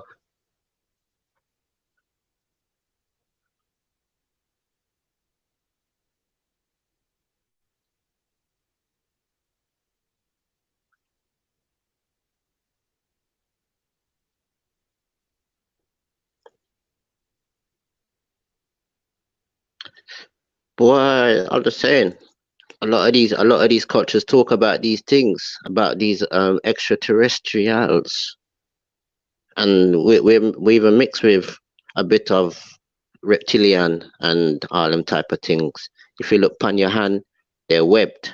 You dig? They're not like monkey. You understand? It's not like monkey. A web. You understand?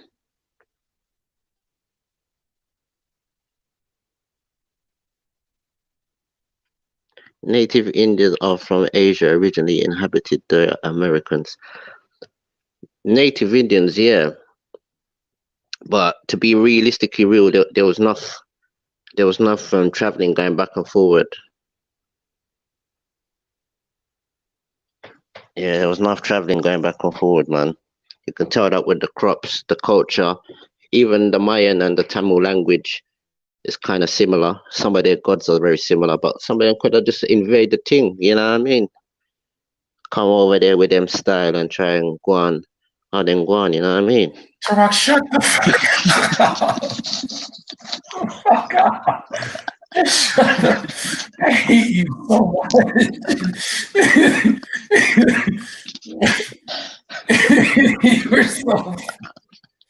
You're so annoying. I've never in my life met someone who there's like no point to your existence. I swear to God. I got the rules and the knowledge. Yeah, because all the Asians, their teeth are the camels. They walk off with camels back to Asia. That's how we know they come from Asia, because their teeth, wherever their teeth, they send back home in it. They don't want to walk around America with the camel. We say, hey teeth and boy, what you do with my camel?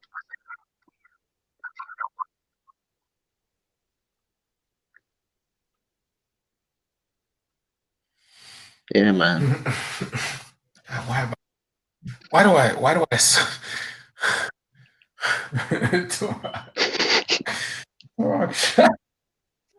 shut up.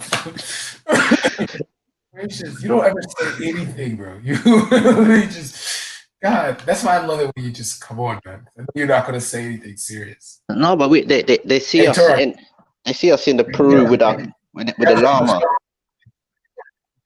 Yeah, no, for real though. Can you do me a favor? What? I want you to prove right now, because I tried to ask Gotti to do this yesterday. Can you prove that the Hebrews, Moors, indigenous to the Americas, and were from the planet Risk? You prove all that? Well, the Bible talks about our people being the lost tribe.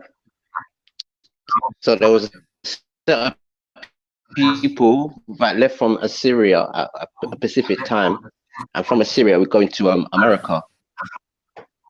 So from Assyria captivity, we can't be indigenous. Torah, we can't be indigenous to the area, like we originate in that one area, if we had to come from literally the other side of the world. You get where I'm at? I feel what you're saying in that aspect, but these are the original people of that land. We are the oldest people they find in these regions, the Aboriginal Australians. Then you probably get the Negroid. Then you get like these other Mongolians. Yeah, no. I'm not saying that. I'm not saying that brown people weren't the original inhabitants of the earth. Brown and black people weren't the original inhabitants of the earth. I'm trying to figure out how the 45 million people from the Americas plus another 29 to 30 million from the Caribbean, how did they originate in the Caribbean, but they're also from Israel, but they're also like Islamic warriors who fought for No, but this is what I'm trying to say. Like the Tamil language itself, you can see the connection with European words, some of the Bantu Swahili words, and also a lot of the Mayans and the Incans words or certain things like that. So this is why I say life probably started somewhere around there. Yeah, but that's words though. That's words though.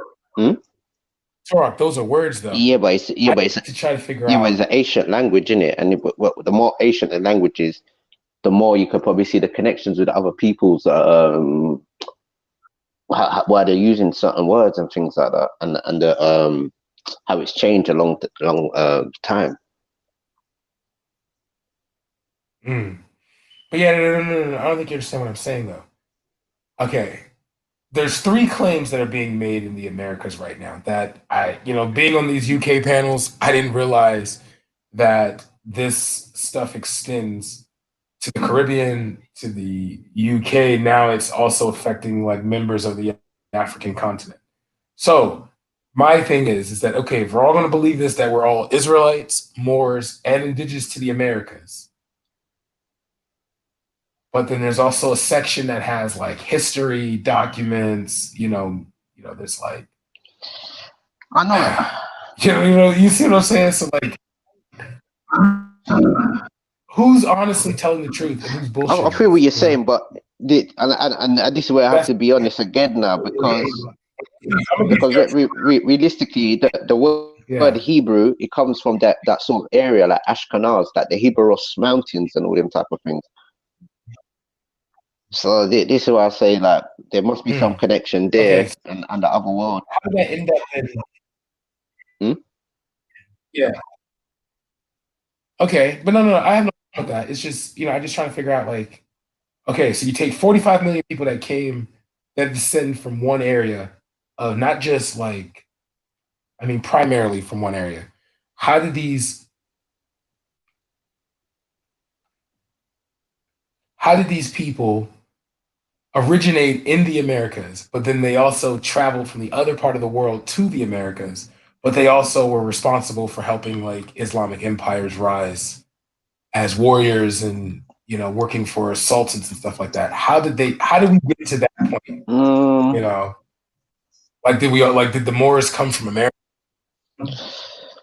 Well, the Moors, they only really been in America for a short period of time, really, realistically, if you know what I mean. Like a lot of them Moors were up in Portugal and Spain. So like you had black sort of Europeans already like in certain areas, and a lot of them mixing with other people. So some of them could be lighter skinned Moors, but I doubt they'd be like the ones what they try and show today in a sense. Okay.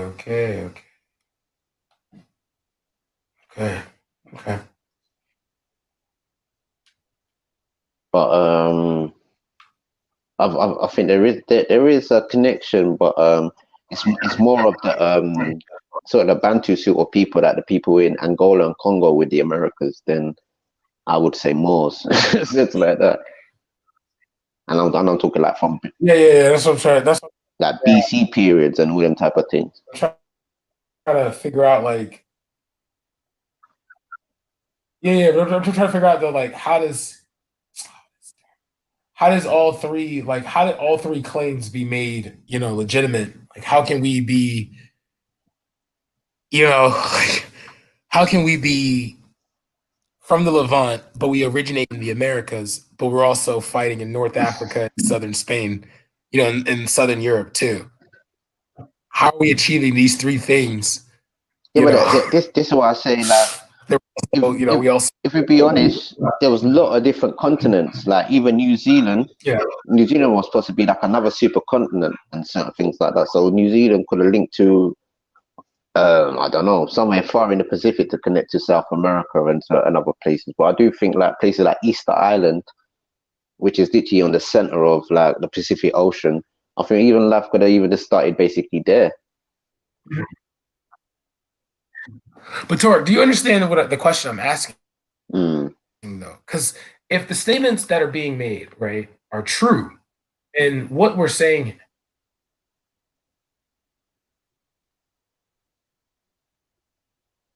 Oh, okay. What we're saying, because what the point you're making, if we're saying what you're saying is true, right, and the statements that they're making, do you understand that they're talking about something that could rewrite history as we know it? Like, no, but I think they know. That's what I'm trying to figure out. How is it that we? Yeah, but I think they know. I think they know all of this, because if you check it now, you have Tamil, which is like darker Indian people, Dravidian people. Then you have Sanskrit. Sanskrit is like mostly like the lighter skinned sort of people, and they say that type of writing. Yeah, but no. I think you're going someplace else. Tark, you're going someplace else. I'm only talking about African Americans and Afro-Caribbeans. How can it that people can claim, because CDOS or CDOS, you have a particular history that is tied to you? So like you were brought from West and Central Africa to the Americas via the crypt, you know, and stuff like that.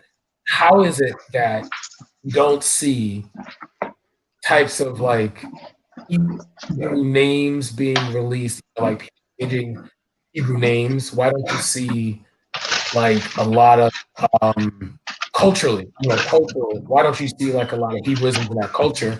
But then if we're indigenous to the Americas, you know, how did we get these Hebrew cultures, these ancient cultures, if we're already in the Americas? If we were already building civilizations here, we've never been to Africa. How can we be in Israel, but then also be originated in America? You get where I'm coming from? But I think what we know of Israel, that's like a later on time. Israel's supposed to be the youngest sort of tribe in a sense of that. So Israel itself is a young set of people, but the nation or the ancestry and certain things like that, I think they're talking about when those sort of Israelites came over to the Americas. But I think God had everybody in different places of the earth. So in the Bible says this? This is mentioned in the Bible? Because you have to think about it, with Ham, Shem, and Japheth, they all had their own sort of own inheritance in certain places, and they had their own type of land and all them type of things. Yeah, but like, okay, so the mountains in which, because you just named Noah's sons, correct? So the mountains in which the Bible indicates that I guess Noah landed wouldn't have been Turkey, correct, today, right? So we're saying that they went from.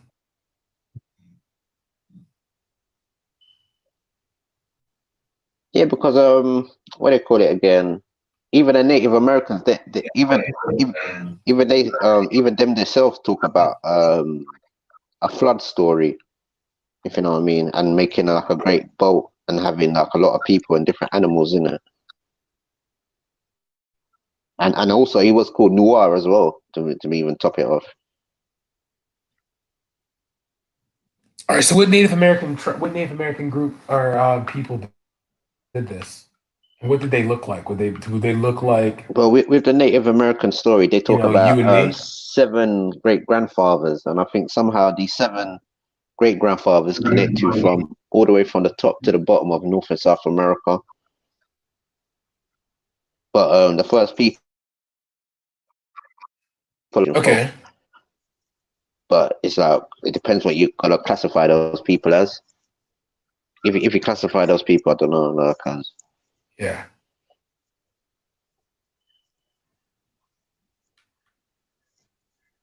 But there's also a connection with some of those people, and I say Mauritius.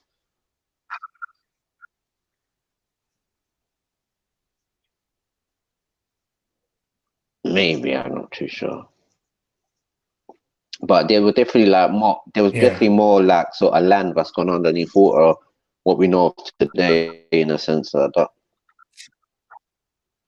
And like yeah, but okay, but here's the thing. There are 3 claims that are on there are 4 claims actually that are on the table now. Okay, first claim is this is the oldest claim that oh no, it's not the oldest claim, but after 1980s we have what's known as the One West Camp that made the claim that we are descendants of the people of the Bible. Okay, then there's the Moorish claim that we are the Moors of like the Islamic history. Then there's a newer claim that we are indigenous to the Americas, that we never came from Africa, we were here in the Americas. So my question to you is, which one of these 3 are true? Because they all can't be true at the same time. Yeah, but this is what I'm trying to show you, because they're all connected, even with the Hinduism and Islam and Christianity. Talk. On the Americas. Yeah, but this is what I'm trying to show you. Like a lot of that is connected also with history of Africa. Yeah, but one trying to show you that some of these American Mayan gods, they're literally they're talking about the same things in places like Cambodia, Sri Lanka, and all them type of places. And even this is what I'm trying to show you. Even with the Hebrew culture, the Hebrews Mountains is all in them type of areas. The Hebrews Mountains are in the Americas. The Heberos, this way you get the Hebrews, the Hebrews. So the Hebrews come from the Heberos Mountains. That's why Shifa was always saying that. Yeah, I'm an Israelite. I'm not Hebrews.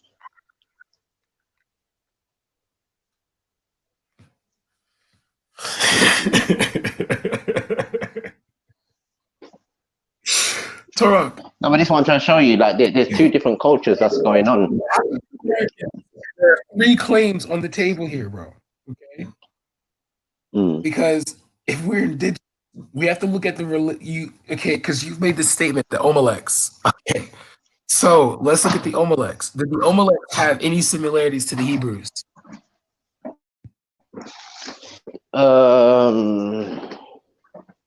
Did it have anything similar to the Hebrew? Well, I'm not too sure, to be honest. Not too sure.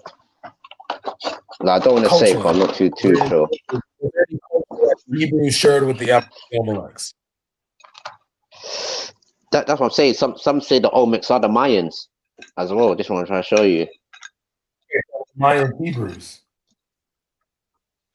It could be. Okay, so could be. So we have, but there's no proof. There's nothing we can prove that, right?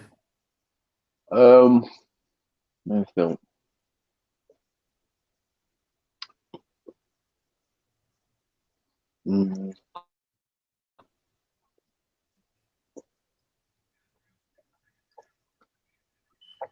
Yes and no, because it seems like yes and no in that aspect. Because What do you mean? because the Mayan calendar, with the Mayan calendar, it also correlates with the Ethiopian calendar and the what else is under that? Torah. Sorry, We the know that Enoch. African American. Hold on, the Enoch calendar and certain things like that, and it talks about certain times. So African Americans. So you believe all three statements. So we originate here in the Americas, but we come from Israel, but we were also soldiers and we also fought for Muslim empires too. No, but I think with the Muslim one, you could probably say yes or no. I can imagine a lot of our people got trapped in this culture because in the Bible it talks about stay away from stick and stone worship, sort of things like that. But the Bible comes before the Quran. So this is what I'm saying. How can we be the people in the Bible, but we in the Americas? No, because it's some of their traditions, what they do, and some of the things what they have found. Like, take for instance, they find the 10 Commandments in certain parts of America. I don't know if people are doing it on purpose just to try and make a connection. That was a fake. The 10 Commandments of Mexico was a fake. No, it's not. So who has the real 10 Commandments, Torah? I'm saying that there was 10 Commandments written in Mexico, and nobody has dated it yet.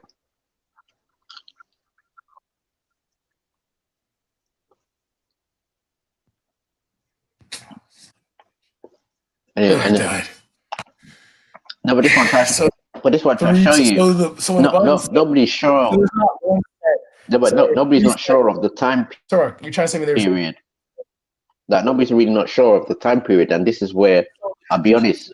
Israelites have so the 10 Commandments of the Bible may not be the original set. There was a set made in Americas. Yeah, there's one found in Mexico. And some people even found it in like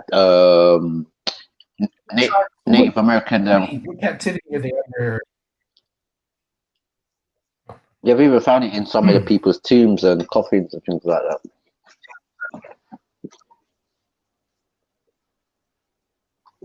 But the point what I'm trying to get to is that the point what I'm trying to get to with the Mayans and the Incas, there is some sort of link there because of basically the Incas. We can go for that. But now, Torah. This is because watch this. Watch this. Because the reason why I say this because now. The reason why I say this because like if you look at the birthday of Jesus, I think the real birthday of Jesus is in the spring in the Bible, but everybody celebrates it as 25th of December. And if you notice, Krishna, Nimrod. Did you hear my question though? Did you hear my question though? Did you hear my question though? My original question was how is it that we be Jews in the America? How can we be Jews from the Middle East, Moors, indigenous to the Americas? That's the question. Like, how can we be all the time? Yeah, because once you prove that the people in the Americas.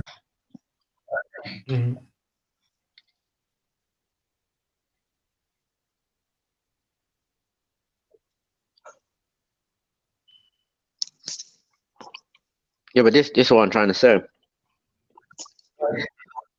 Yeah. That the culture's very all the same in a sense like that. So the celebrations, what they're doing, it all goes by the stars, innit? Hold on 2 seconds, man. It goes by the stars and the sun when they do. But Torah. No. This is where it gets weird. This is where it gets weird. Okay, there was an underground spiritual system that was practiced through the Black church in America, which was connected to voodoo. Okay? Yeah. How is it that people who were Jewish or people who were supposed to be Hebrews felt the need to integrate a religion that has nothing to do with them, or a spiritual system that had nothing to do with them, into their cultural practices than they would their own, which is in front of the Bible they were given? It's like if they're the people of this Bible, right? They're the people of the book, but they're also indigenous to the Americas, but they also were people who would have fought for the Quran. How can those three things be one? How can they originate in the Americas, but also be from Jerusalem? You get where I'm coming from? Because either you two of these things. One, either so that's why I'm either what they call the new world is the old world, and people are recreating things what they saw in the old world, or vice versa. People trying to recreate things what they saw in Africa and the Middle East or Asia.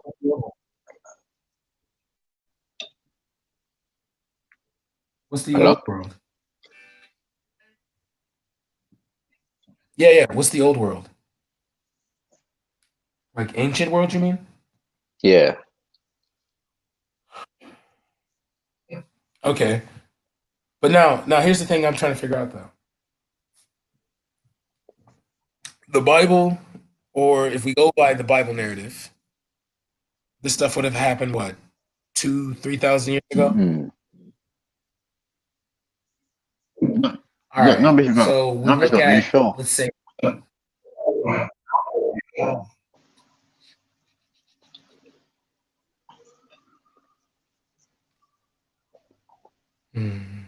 This is what I'm saying. Is like it's a particular culture, but this keeps getting reinvented. Yeah, but Torah, we don't see Black Americans observing the Sabbath during slavery time. We don't see Black Americans. Yeah, but I'm trying to figure out. Yeah, but this is what I'm trying to say. We have these. A lot of that has been. No, because you're unique to me. People like you are unique to me because you combine two of these narratives. Yeah, but together. watch this. You indicate that you're from Jerusalem, you're indigenous, but you call yourself the Garifuna, which is the Garifuna that came from West Africa. No, the Africans don't come from West Africa like that. There's Black people already there. Okay. So Garifunas are lying on themselves. Is what mainstream forces a lot of the Black darker races to say in those sort of regions. And the thing is, the thing is, hold on, let me just talk for a minute. Hold on, 2 seconds. The thing is with the Garifuna people, we're not hung up on saying there's African people that's mixed with us. We're telling you that we have an Arawak Carib culture, which some of the Maroons even still do, but it's classified as African Negro culture. Your people, though, it is recorded. Your people have said it. They willingly took the culture of the Arawak people. No, this is a white man's story from England that made that narrative, and this is the narrative what they had as a history, but they had to only go by. Then do me a favor then, finally, because obviously this chick who is a member of your people is making up shit. So how about this? Your history, like how did you guys come to be? Can I just stick to one question at a time? Go ahead. No, because you obviously can't prove that African Americans are both Moors, Israelites, and indigenous to the Americas. It's easy. So, like, that's what I'm it's saying. easy because one, a Hebrew race is a Shemitic type of people. Shemitic. Okay. That is it. So where the Shemitic people originate from? And that is it. That's all. That's all you have to do to be Okay. of the lineage of Hebrew Israelite, Shemitic. So, so you're saying that the people, so you're Shemitic. I'm saying it's a bloodline, isn't it? You have a Shemitic, Hamitic, or Japhetic. Yeah, but Then later you get Esau, but Esau's even still classified as a Shemitic person, because this is where you get the other Jewish people from. okay, so African Americans are Shemitic. African Americans are Shemitic. It depends. Because they're Jews that was in North Africa and also Portugal and Spain, and this is the point what I was trying to get to. Why they? Yeah, but you know why 2 seconds, 2 seconds, 2 seconds, 2 seconds. Jews in North Africa. 2 seconds, bro. Let me just learn. So the point I was making also with the why we celebrate the Sabbath and all these types of things, because with the Catholic Church now they've changed around a lot of things. Even the Spanish word for Saturday is Sabado. So you can tell that was a day where the Jews and certain people used to have their what they call it Sabbath. Then later on, it got pushed into the sun worship when the Catholics and especially the Catholics took over, and they forced Jewish people and Muslim people to eat pork and all these things. And this is where a lot of Landinos, a lot of other types of people, Moors and all these types of people were running out of Portugal and Spain in the 14th century. Some of them ran into the west coast of Africa, and some of them ran into to the Americas. What's wrong with eating pork? Yeah, but Torah though. Here's the thing. This word gets crazy though. There's one thing you have to show me now. These people I'm describing are supposed to be indigenous to the Americas. That would mean that this is the thing, Brad. It's like you're bringing real world things into biblical things now. So if you want me to explain it biblically and logically.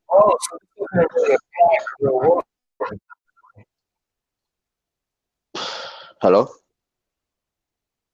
This is a real thing, though, huh? Say that again? Is that what you're saying? This is just like biblical stuff. Are you saying this is more biblical than real world then? I said there's like no way of proving there's Shemitic people and there's Negro people. So take for instance in the Apocrypha, it talks of another type of land far away, and all these types of things. It calls it a North Country, and all these types of things. And in different other people's ethnic indigenous culture, they talk about north, like they talk about the poles in it, north, west, south, and east, basically, and certain things like that. Some of them don't. But obviously, there must have been people at all of these types of points and these types of places, because they even refer to these places in the Bible and other texts and certain things like that.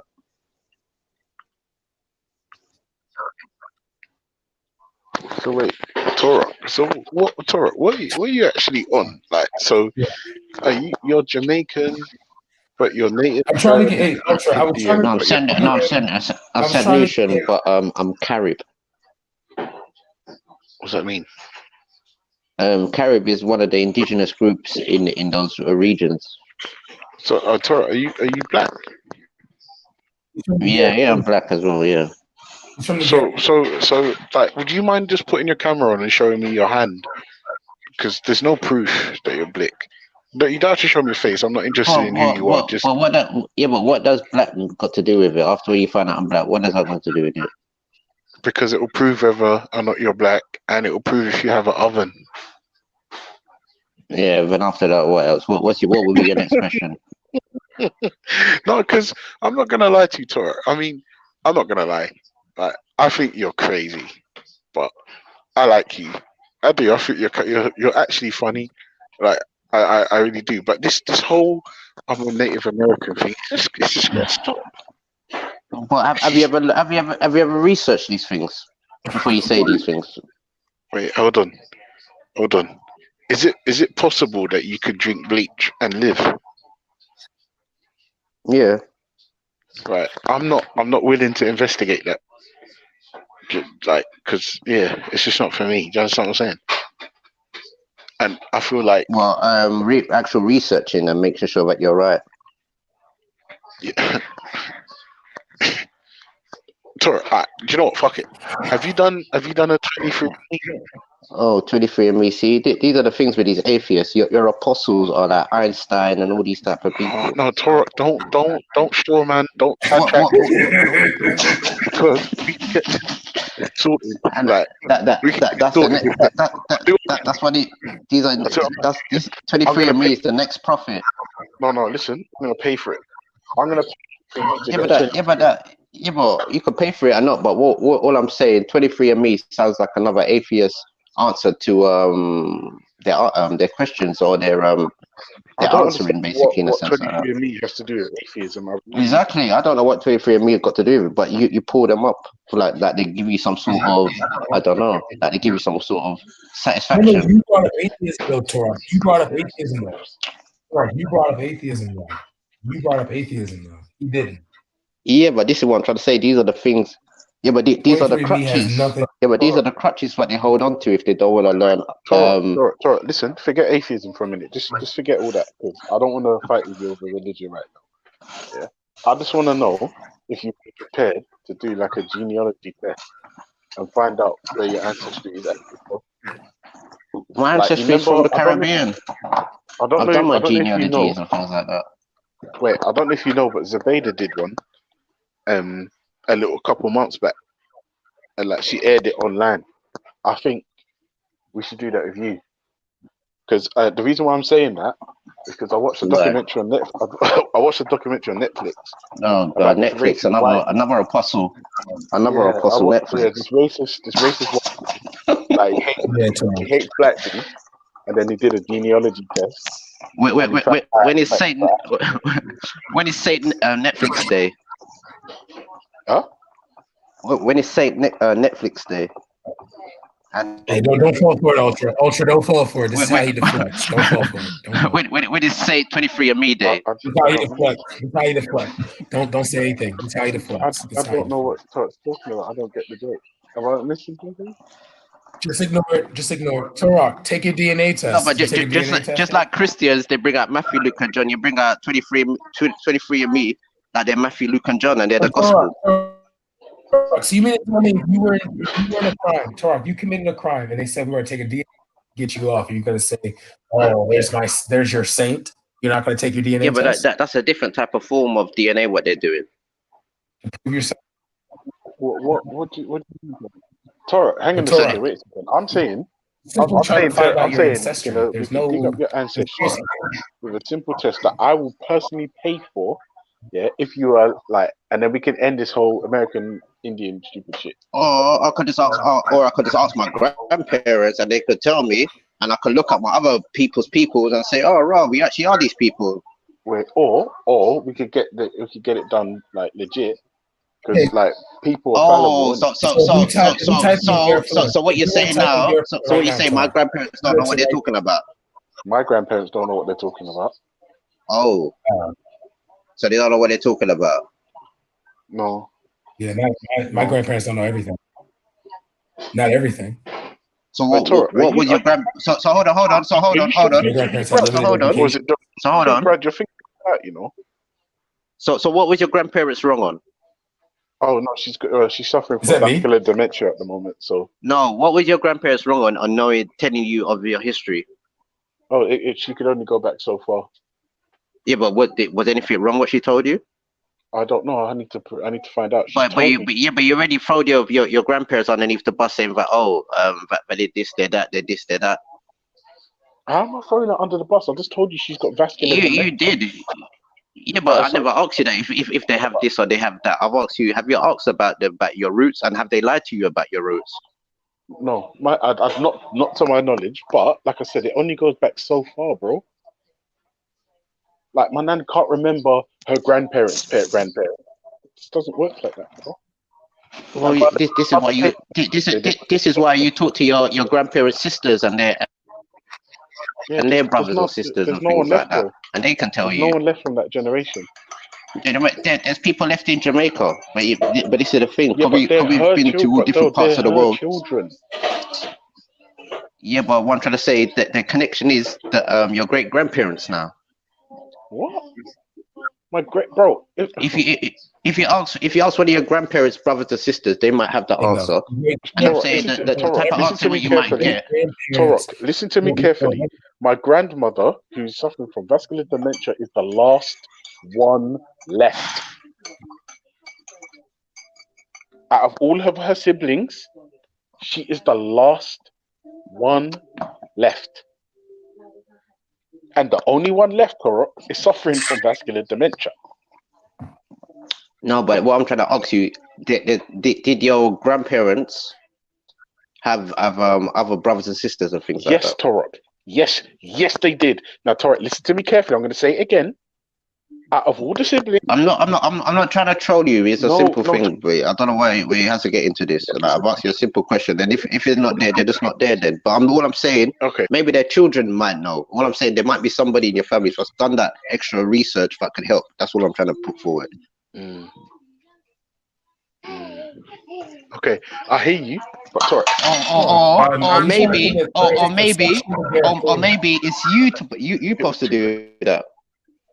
What, maybe it's you supposed to do that. No, but I'm not calling myself a Native American, Indian, Sri Lankan. Yeah, but I'm trying to say to you, what I'm trying to say to you, maybe somebody like you can help your other family members fill in the gaps with certain other things. Like what, for instance? Your history, not world history. The history that pertains solely to you. Yeah, I hear that, right? And I'm not gonna lie to you. I joined the party late, innit? I'm late to the party. A lot of us have.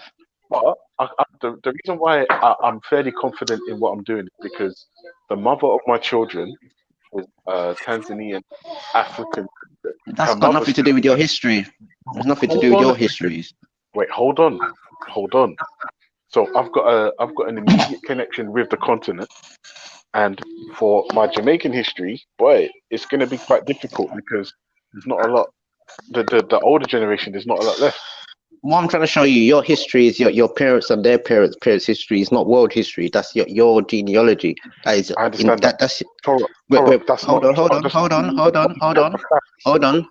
I'm trying to show you is solely yours. It's nobody else's. Yes, I get that, Torah. Believe me, I do. Please understand that what you just said, I fully grasp it and understand. Yeah, but you wouldn't tell me about your wife's heritage then, would you? No, I was making a point, Torah, but you wasn't listening.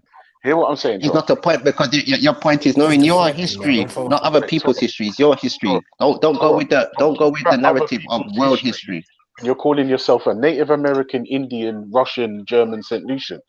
It's insane.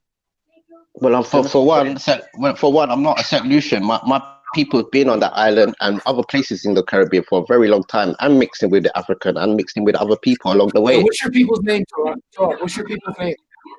My people called people's name? I'll put it in the thingy book for you. Because I doubt you would be able to spell it. Go ahead. Just look them up. Just look them up. We'll just look them I'll up. send it to you. Did you not get sent that video of the guy getting his ass handed to him because he robbed someone's house in Hackney? Anyone seen that? Oh. Yeah. No, man. Yeah.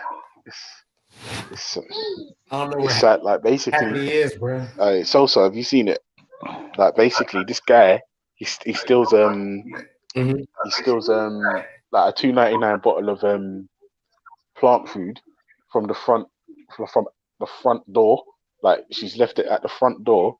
The guy steals it, and then the son finds him and kicks the shit out of him. It's bad. It's bad. What I put in the side chat? What are you putting in the side chat? Oh, for Brad. All right, so George, this is your ethnic group? This is the name of your tribe? Yeah. All right. So, and I'm Garifuna as well from my this is his tribe right here. So you're Garifuna. Wait, Tara, what's that? Is that 23andMe results? But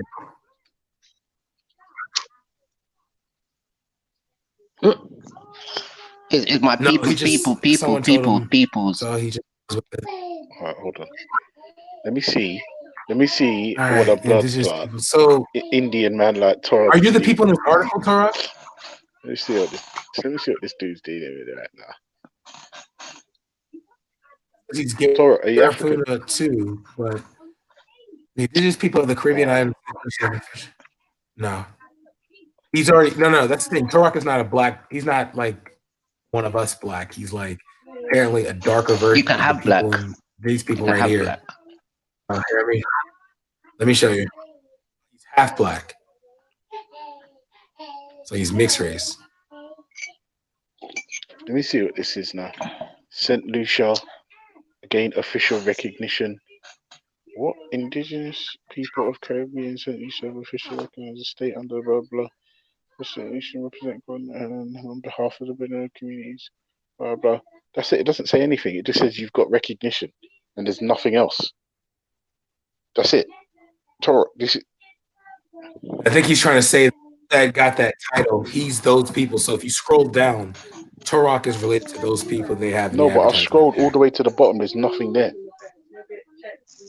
It just says the indigenous people of the Caribbean St. Lucia can officially recognize. I don't know. I don't know how you asked me. You asked me what my tribe is, and I've told you the tribe. I didn't ask you what your tribe was called. Befalacono. Brad did. I said it was for Brad. Oh. What were they called before this? What were they called before this? What were they called before this? Kalinago. You have a people called Makaba. Okay. You have a place called Makaba, and you have a people called Pai. And all of these people and all of these names are in a Kalinago creation story. They are all what they call it, characters of that culture. Yeah, and how old is this culture? So Turok, you originate on St. Lucia's. You originate in St. Lucia. Okay. Wait, Brad, you're gonna have to get closer to your modem, man. Your signal's fucked. Let's go with that. How are you Hebrew? Brad, your signal is fucked, bro. Oh, bro. Okay. Oh, you're back now. You're back. I can hear you. Yeah, I'm just. What did you say, Brad? Say again. Yeah. Give it up. Yeah. How do you? How does he? Okay, so you originate in the Americas. We'll go with that. How are you an Israelite? You have to understand the areas. Just how the Maroons got their particular areas, we got our particular areas. So Choiseul, Soufrière, certain areas like Fosse, Jack, and all them type of areas. This is where my people are from, and also my great grandmother is from Venezuela. Turok, listen to me, because I don't think you understand. Stop crying, Brad. It is what it is. You are the word. You are indigenous, though. You are indigenous. That means you originate in the Caribbean. How do you originate in one place? Right? We don't. You know, we're a broader nation than that. We come from South America, and so we spread out everywhere. Yeah, but if you're from South America, how can you be an Israelite? That shit happened in the Middle East. Indigenous to America. How can you be an Israelite? Because so the Israelites are indigenous to America. Well, they might be. I'm not too sure. But this is what. No. But this is what I try to show you. Calm down, please. I don't deal with emotions and all these type of jaunting and jeering. Yes, you do. I do. No, I deal with straight facts. I deal with straight facts. I told Brad earlier that the thing what we call the new world could be actually the old world, basically, or vice versa. People are seeing things from either Israel and copying them in America, or they've done it in America and now they're doing it in what do you call it, Israel now. Right, Kemo, just so you know, Kemo, you're done at it. Israelites are done at it. You're all South Americans and North Americans, you're done at it, Kemo. No, but it tells you also in Genesis that there's our people that are spread four corners of the earth. God's people are spread four corners of the earth, so we're everywhere. Okay. But Torah, the time in which the Bible was written, right? You would have to now prove, because you have to let go of one. You can't be originated. You can't originate and come out of one area. You migrated from across the world to that area. So how are you both? Unless you're trying to say you're from two different lineages. Are you trying to say you're Israelite on one side, indigenous on the other side, but then you're also in the middle? Like how does that work? Go ahead. But this one I'm trying to say is that nobody really knows fully, but the only thing we know about is the culture.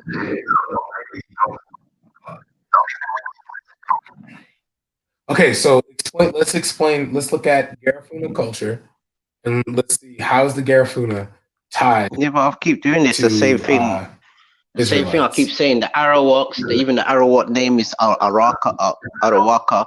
In Hebrew, that means meal maker. The same thing in the indigenous language. Arawaka means a meal maker. And this is what I was going back to. Like Tamil language is possibly the mother language of all languages. So a lot of these words around the world all Wait, connect what together. did you say? Tamil Yes. is the original language. It says the mother of all languages for some reason. Do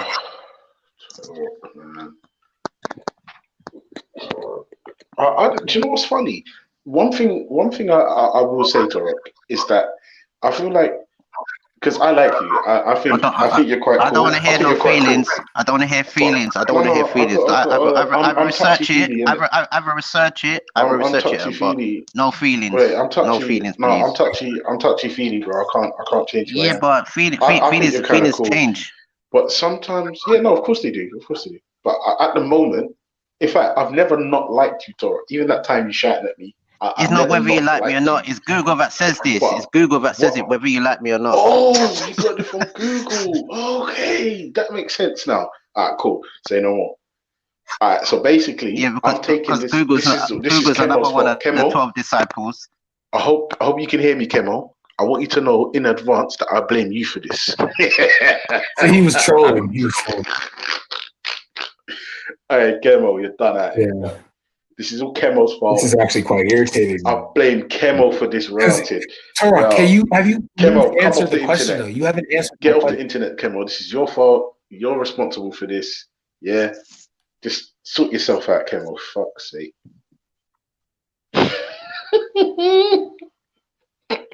Yeah, but like I just want to know though. How is it that now so you mean because you've established this multiple times that there is no way to actually prove that African Americans in the Americas Israelites. There's no way to prove that they're indigenous as well as being Moors. So the thing is it safe to say that this is bullshit? No, because it depends. It depends what you qualify now. It depends. It depends what you qualify the Polynesians and Aboriginal Australians as. Torok. We're talking about African Americans. That's it. We're only talking about African Americans. Okay, that's all. So how are African Americans indigenous to the Americas, Israelites, as well as Moors? Oh, well as Nuwapu too, I guess. You don't forget about the Nuwapians.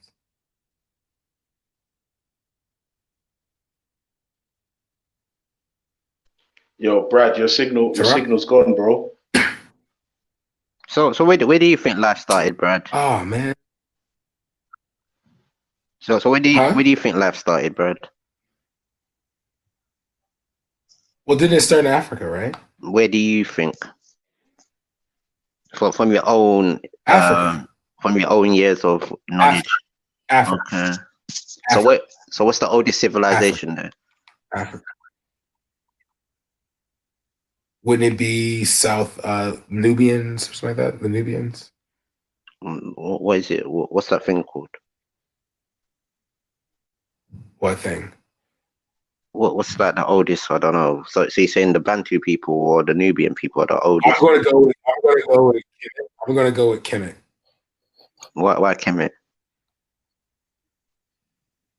I'm just going with it, just for the conversation. For what? Because I want to hear your point. So let's go with it. No, but I'm asking you now. It's not really if I think it's wrong or not. I'm asking you now to elaborate your worldly thinking over time. What have you come up with? Okay. Yeah. Life originated because I'm still trying to wait for the answer to my question. Life originated in Africa. African Americans in the Americas came to America via the slave trade. So what part in Africa did life start? I would say central, like central south, possibly. Well, from what I've learned, a lot of it would be closer to the Horn. So southern part of the Horn. And you agree with that? Oh, I forgot. You believe it's in Asia, correct? Do you agree with that? I would want, yeah, to my own haplogroup. So how do you think people have done what they've done or have made their movements throughout? Because there's older pyramids, Migration. there's older things around the world than in some parts of Africa. Okay. And the oldest thing in Africa is actually in South Africa. I think life originated in Scunthorpe. Yeah. And then Turok, all you got to do is ask him what crops was growing in them times. Yeah, I'm gonna get don't to that. start to rock on the crops, man. Fuck's sake, man. Full Rich, get off the panel now.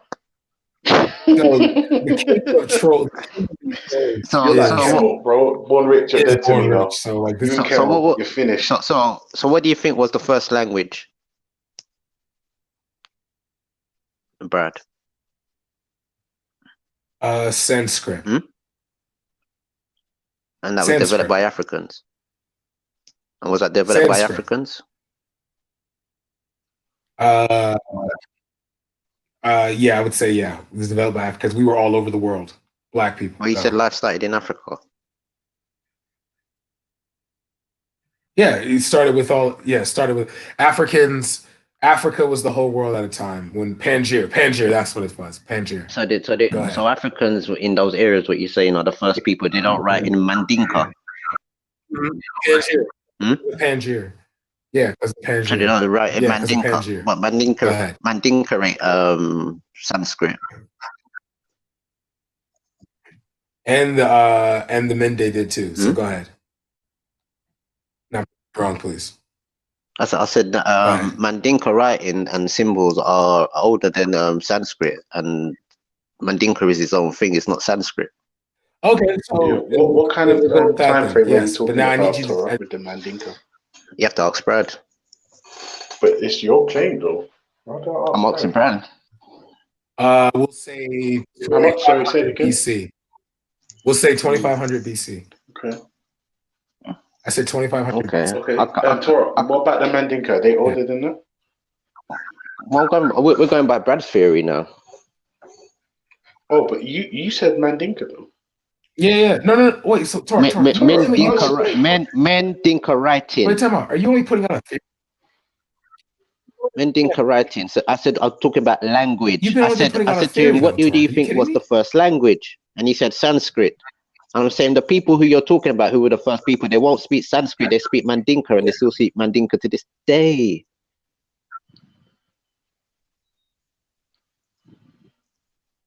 Okay, so what are you saying? What are you saying? So are we saying this now? How does people who are indigenous to the Americas, right? I'm never going to escape this question. This is the question I want answered. Okay. How did the people in the Americas... And you have to also understand there's a lot of pyramids in America as well. Okay, but they wouldn't be considered. They wouldn't be for the same thing, though. Yes, they're lined up with the stars. Kemet we use for burial. I think the Americas. I think Kemet was lining up the pyramids with the stars, just like how we do in the Mayans and certain other places. Yeah, sorry. This particular one people though, Turok. That's like kind of a a lot of people study the stars. Exactly. So I think these pyramids were something of some symbolic something to the solar system, not really for tombs. Like Turok, what does it have to do with language? Brad, I was saying to Brad, what do you think was the first language? Yeah, but what does the pyramids have to do with language? It will have the first people's language in there, innit? Of course. No. I want because I asked her. The Egyptians who built the pyramids of Giza weren't the first people on the planet. What are you talking about? Exactly. That's the whole point. Was trying to explain to Brad. I'm confused and scared now. How does that make indigenous the Americans? Because Egyptians say life. I don't think Egyptians say life trying to escape my question.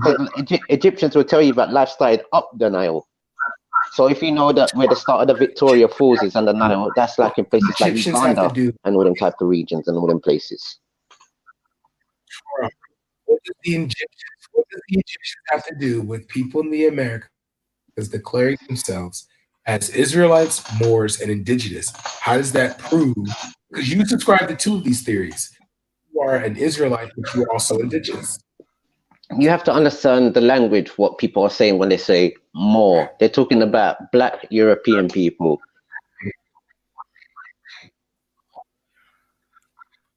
Africans don't God, refer Torah, to you're other retarded. I'm Africans done. as Fuck you. Moors. Fuck you for that. So, i.e., you could look at Robin. Turok, there are black people in America who refer to each other as Moors. There are black people who refer to each other as Moors. I'm trying to figure out how can black people So in tell me America this be now. Moors? Where is this in Africa? The Israelites. Where is this in Africa? Africans go around saying to other Africans they're Moors. What, the Moors? The Moors? No. Torok. I remember the beginning of this conversation started out with saying there are 3 to 4 theories that are put on the table right now. Africans in the Americas are indigenous to the Americas, are Israelites in the Americas, and are Moors in the Americas. So the question is which Moors one of came these are later enslaved? on. This is what I tried to say to you. Moors come later on because Moors are like Arabs. Moors thing is Moors are false. like Arabs, innit, and things like that. They got like that North African sort of culture and all them type of things. Or a Moor is like a black, or a Moor is like a black European, a Spaniard, a Portuguese, some parts of France. Okay, but Torok, how can so you're saying black Europeans were enslaved? You're saying black Europeans were enslaved with Israelites of West Africa and enslaved with black indigenous people of the Americas. There's always been dark races in the Americas. The first people there are Polynesians and Aboriginal Australians. Torok, but the people that we're talking about that were enslaved here were not from Polynesia. They were from West and Central Africa. So there's the question I have. You saying I said the first Americans, what they classify as American, their phenotype looks like a Polynesian or an Aboriginal Australian. Okay, so Torok, but we know that the slave trade, because these theories did not come from Polynesia. These theories came from black people who, after a slave trade. Yeah, but before there was a slave trade, they talk about America in the Apocrypha. 10 seconds. But Torok, you're not answering my question. These people, how do these people subscribe to being Moors, Jews, Israelites, as well as Right, Torok, can you? That's what I'm saying. That's the question you have to answer. Yeah, we should Yeah, be can you? fuzzy. Is it just me or is Brad cutting out? Yeah, it's cutting in and out. All right. Yeah, I thought it was just me, man. Brad, I can't hear you, broski. Like every other word, I can't hear what you're saying. Hi, man. Yeah, that's not helping, Brad. Yeah, I don't know what's going on with the.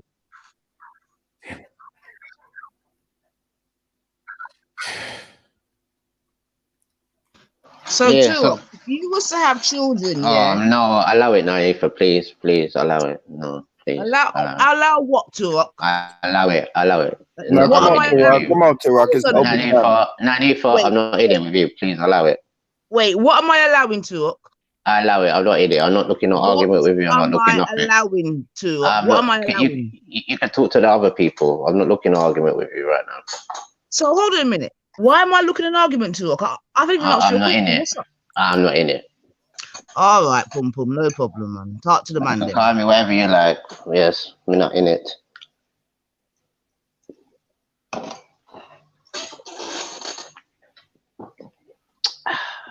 I don't understand why you scared of Namanika for, Turok. I'm not in it. What would you say? You shook? I don't understand. No, it's just like it's no disrespect. I just want to leave it how it is, like that Lovers Rock song. So just keep it how it is. Oh, by the way, Nanika, I'm offended that you don't want to talk to me, but whatever. No, I was just, you know what? Them Safas, man, no problem, man. Nanika, why don't you want to talk to me? What's going on? No, it's not that Ultra at this moment in time, but I hope you're obviously you and the fam are well. I didn't really have a question for you, innit? You Why understand not? me? Why doesn't anyone ever ask me anything? I'm getting shit to death. Obviously, cassava boy don't want to hear no questions, so no problem. What do you want? You want croissant? Which one? There you go. Manifa, ask me a question right now. Oh, I'm done with you. For You life. and the fam are good, yeah? Everyone good? Oh, that'll do. Yeah, we're fine. Yeah, that's the important thing. You know you're my favorite family, man. Come on, man. Just see. All right, 9. Look at Yeah. this. Look. Okay, come in. What is that? What is that? Like I didn't have saltfish, yeah, but I had like loads of fucking sardines in the cupboard for when I did that emergency panic buy. So I made sardine fritters. Okay. I'm not gonna lie to you. They're not great. Tell me how that comes out, man. No, they're not great. I can't lie. I'm not even gonna pretend. They're not great. Like onion, Scotch bonnet, garlic, curry powder, white powder, garlic powder, black pepper, white pepper, and sardines with flour, water, and they just don't taste great. It needs, I think, if it's not saltfish, it's not meant to be, man. No. If you're gonna do fritters, just do saltfish, man. They're not great. They're really not great. Ugh. It's because of the texture of the sardines. It's not great. Oh, and you know I hate fucking up in the kitchen, man. That's a personal. That's an L for Ultra. These fritters are L. I can't lie. They look good.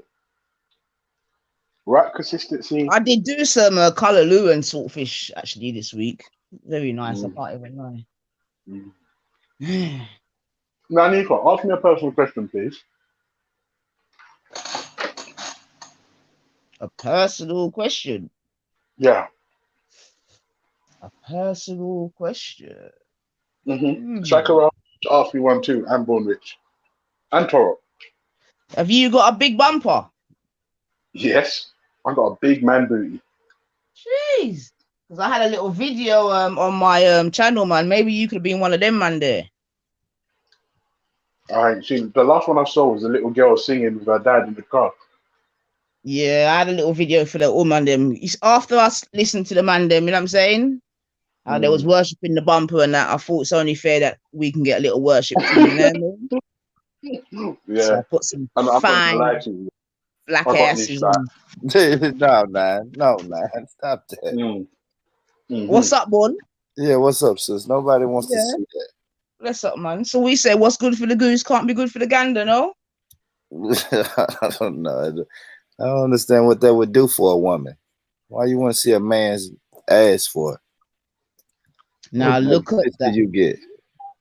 Now look at that. Why would it? So what? You don't think women find men's bottoms attractive? Don't your women hold your bottom no time at all, born rich, no? No. No. Oh man. Oh gosh, man. All right. No, say nothing more.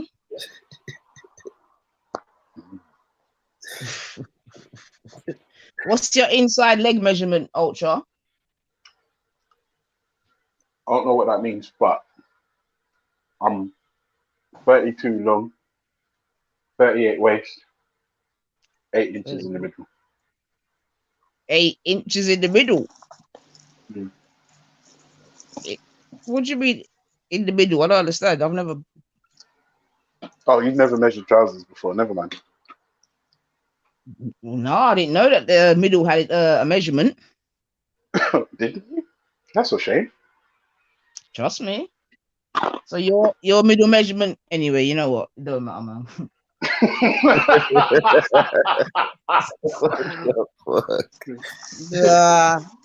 Some of my subscribers, they don't like it when I talk they don't like it when I go like that. They're like, nah, goddess, don't go into that arena. I'm not gonna lie, it's like a fucking tin can. Jesus. What, like, well, I just bought a 3-pack of small baked beans, like that type of tin can. Oh, regular tin of beans problem. Oh. Like one of these.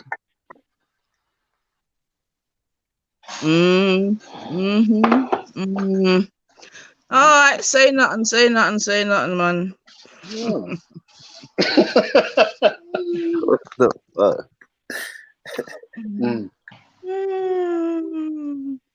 Tonight, one. What's the video? For who? Me? Yeah, which African spiritual system do you subscribe to? Oh, I wouldn't actually say that I belong to an African spiritual system of such. You know what I'm saying to you? So. And you call yourself pro-black? That's disgraceful. I'm joking. What do you want? Nah, but it's definitely something that I have been looking more into. You know what I'm saying? Obviously, it's been demonized to us for many years still. But I think there is a sort of awakening going on, as it were. You know what I'm saying? But they've done a really good. When I even think about it, even when I was listening to the show this week, and big up yourself, Big Age. You know what I'm saying? Good shows and so forth. But yeah, man, it just shows how really separated from our natural essence that we really have become. Whereby, a lot of us will ignore the truth. You know what I'm saying to you, just to remain within the confines of what we know that was basically forced upon us. But it is what it is still. Anyway, you know what I'm saying? You know what? I've just come to the conclusion at the end of the day, many are called, few are chosen, 144,000, all that good stuff. There's enough people I don't even want on that fucking boat with me. You know what I'm saying? Because I'll be kicking them off with my own fucking self. There's so many zombies. Yeah, that's you know what? You phrased the correct word there, Ultra. Zombies is a very correct word. And then you try, like, the thing is, zombies don't even realize that they're dead. Like, the walking dead, and they don't even realize it. And in fact, they'll tell you that we're the ones that are not living. It's just so ridiculous, man. But no, on a level though, I did tell Shakira, I was honest, said, I don't see the point of. So Ultra. So what is your definition of a zombie? Do you really want me to tell you, Shakira? Torah, it's gonna get sticky on your dog.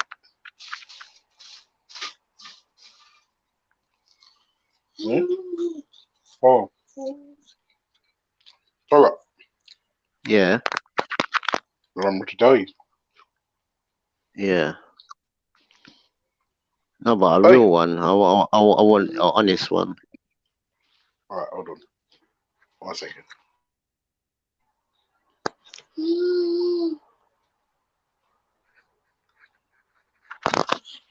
Come on. Want some water? Come. Listen. Bring that. Water? Water? Yes, Margie. Water? Just so you guys know, Margie is water in Kiswahili. Excuse me. Corona. Margie. Margie.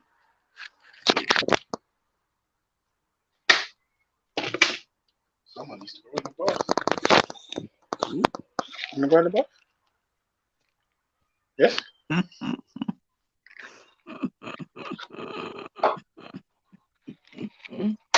Yo, Moses.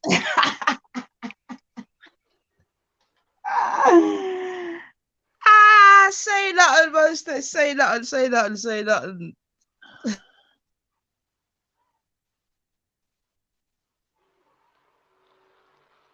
You go in the bath?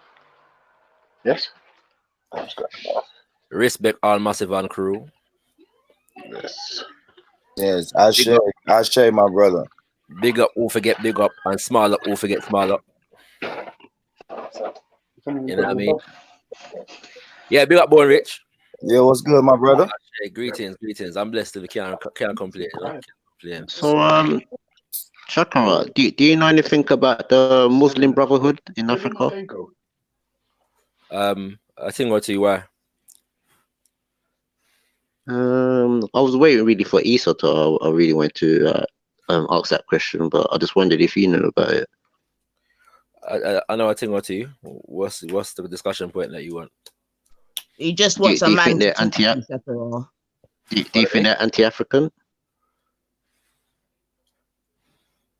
Yeah, do you think they're anti-African?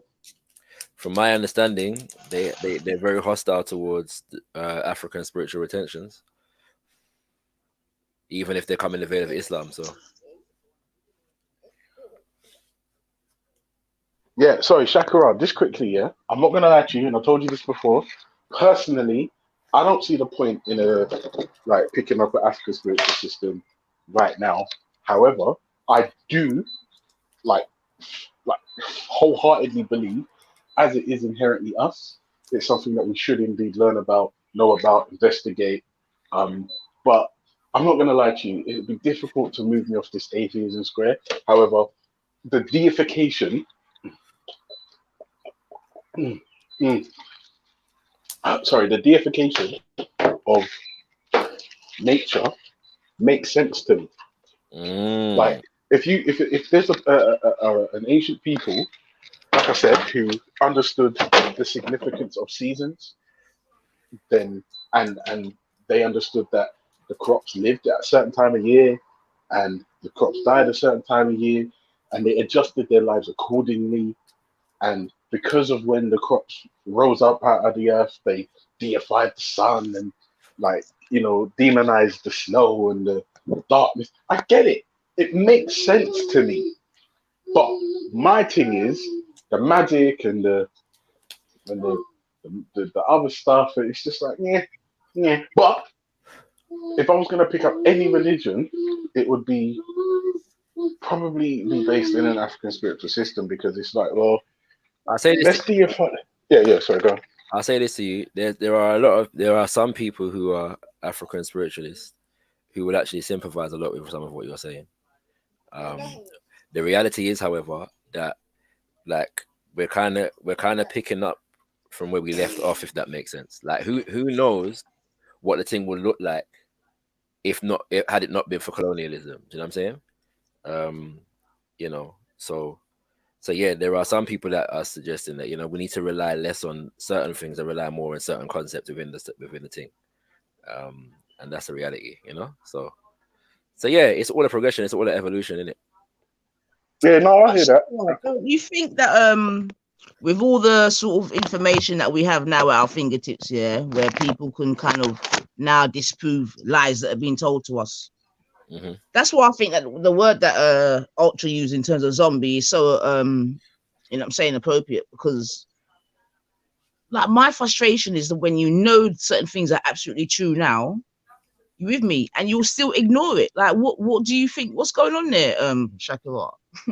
In my opinion, it's difficult for people to let go of certain things. But as well, when it comes to one of the things that I've been dealing with all week is that in order to tap into what I'm saying, I'll say this: most people that come from an Abrahamic perspective are more concerned with validating their Abrahamic perspective with Africa, right? Yeah, that they are with just looking at what Africa has, yes, independently. Just what I'm saying. So their preoccupation is, well, that with whether I consider Judaism, Hebrewism, Christianity, and Islam to be African or not.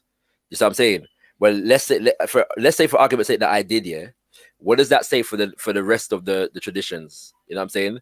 The rest of the spiritual concepts, the rest of the spiritual, systems on the continent, like are the only ones that are worthy of being validated Abrahamic, you know what I'm saying, in that regard. So, and I have no interest in that. Like that's not my concern whatsoever. And I think that's where like heads get frustrated with me certain time. I just have no interest in that. It's not important to me.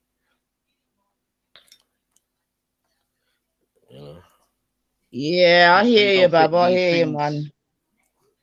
So you don't think these things are just African, but just been whitewashed? Well, put it this way: for brothers and sisters who routinely bun up Africa or embrace other brothers and sisters as a part of a faith, as you know, that routinely bun up Africa, and then when challenged about it, they want to impose upon me that the thing is African. I can't take it seriously. You know what I'm saying? Big facts. Big facts. All this, But a wait, Shakara, is man it could to be go around the taken world, yeah. seriously or is it cognitive dissonance? It's a bit of both, but I either way, I would can't say take it serious, is it? I would A man can go around the I would world say it's more and African. find black people everywhere and find connections everywhere. You know what I'm saying? Black people we come from Polynesia, we come from the Americas, anywhere but Africa. But then when the thing come, people want to now challenge you about whether you consider the thing to be their thing to be African or not, and you must. You know what I'm saying? It's nonsense because when they're around next man that are buying up the thing, they're not saying that. So I can't be bothered to actually even deal with that Yeah, reasoning. but this is why I say I make my distinction. I don't think it's Nubian, but I can see it's very African. Well, that's your personal thing, bro, isn't it? You know, so however you want to designate that for you and that makes sense to you, cool. I won't take it away from you. Because we obviously know this story is in Africa and also what we know as Northeast Africa, the Middle East. And a lot of their gods and all these things, they're like African names. You know what I'm saying? Because I want to know, like, why, what makes Central Africa any less holy than the Middle East? So called. You know what I'm saying? You know, No, ain't but nothing this is what I'm trying any to less show sacred you. about the Niger River. You know what I'm saying? And the I Great actually Lake agree. region.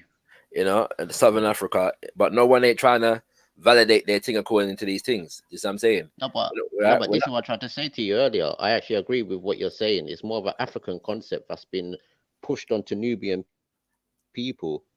And Nubian people, they got their own faith system, and this is why I go back to the Dogon people, which are a very ancient people with their own sciences and all these type of things. What do you know about the Dogon Tour? They have their own calendar. They know about the cosmos in very great detail. But how do they come into being? They say they come from a different planet. To be honest, they say they come from. No, they don't. They don't say that at all.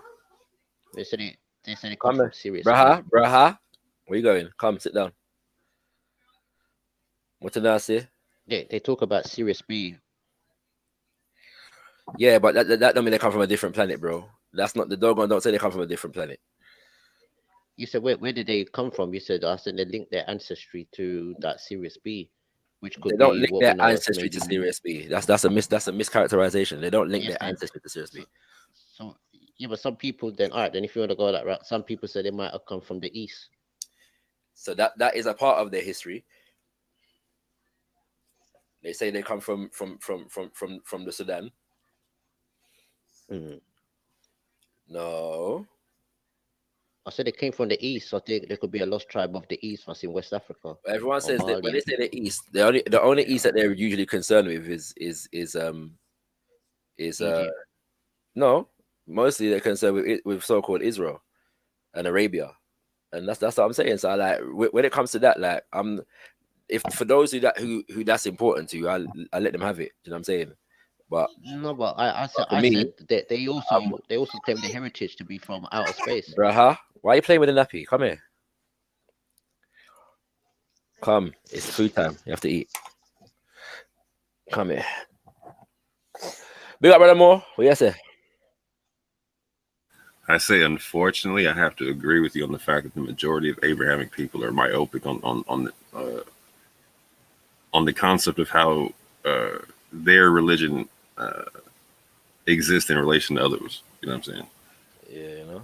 That's, to me, that's a sad thing. Like if you're confident in your religion and it gives you peace, like you should have no issue learning and being open to hearing about other people's stuff. It shouldn't offend you to just listen or learn or watch. Like I'm with you in the sense where like people just look over Central and West Africa like it's not there. You know what I'm saying? Like they don't have traditions or whatnot.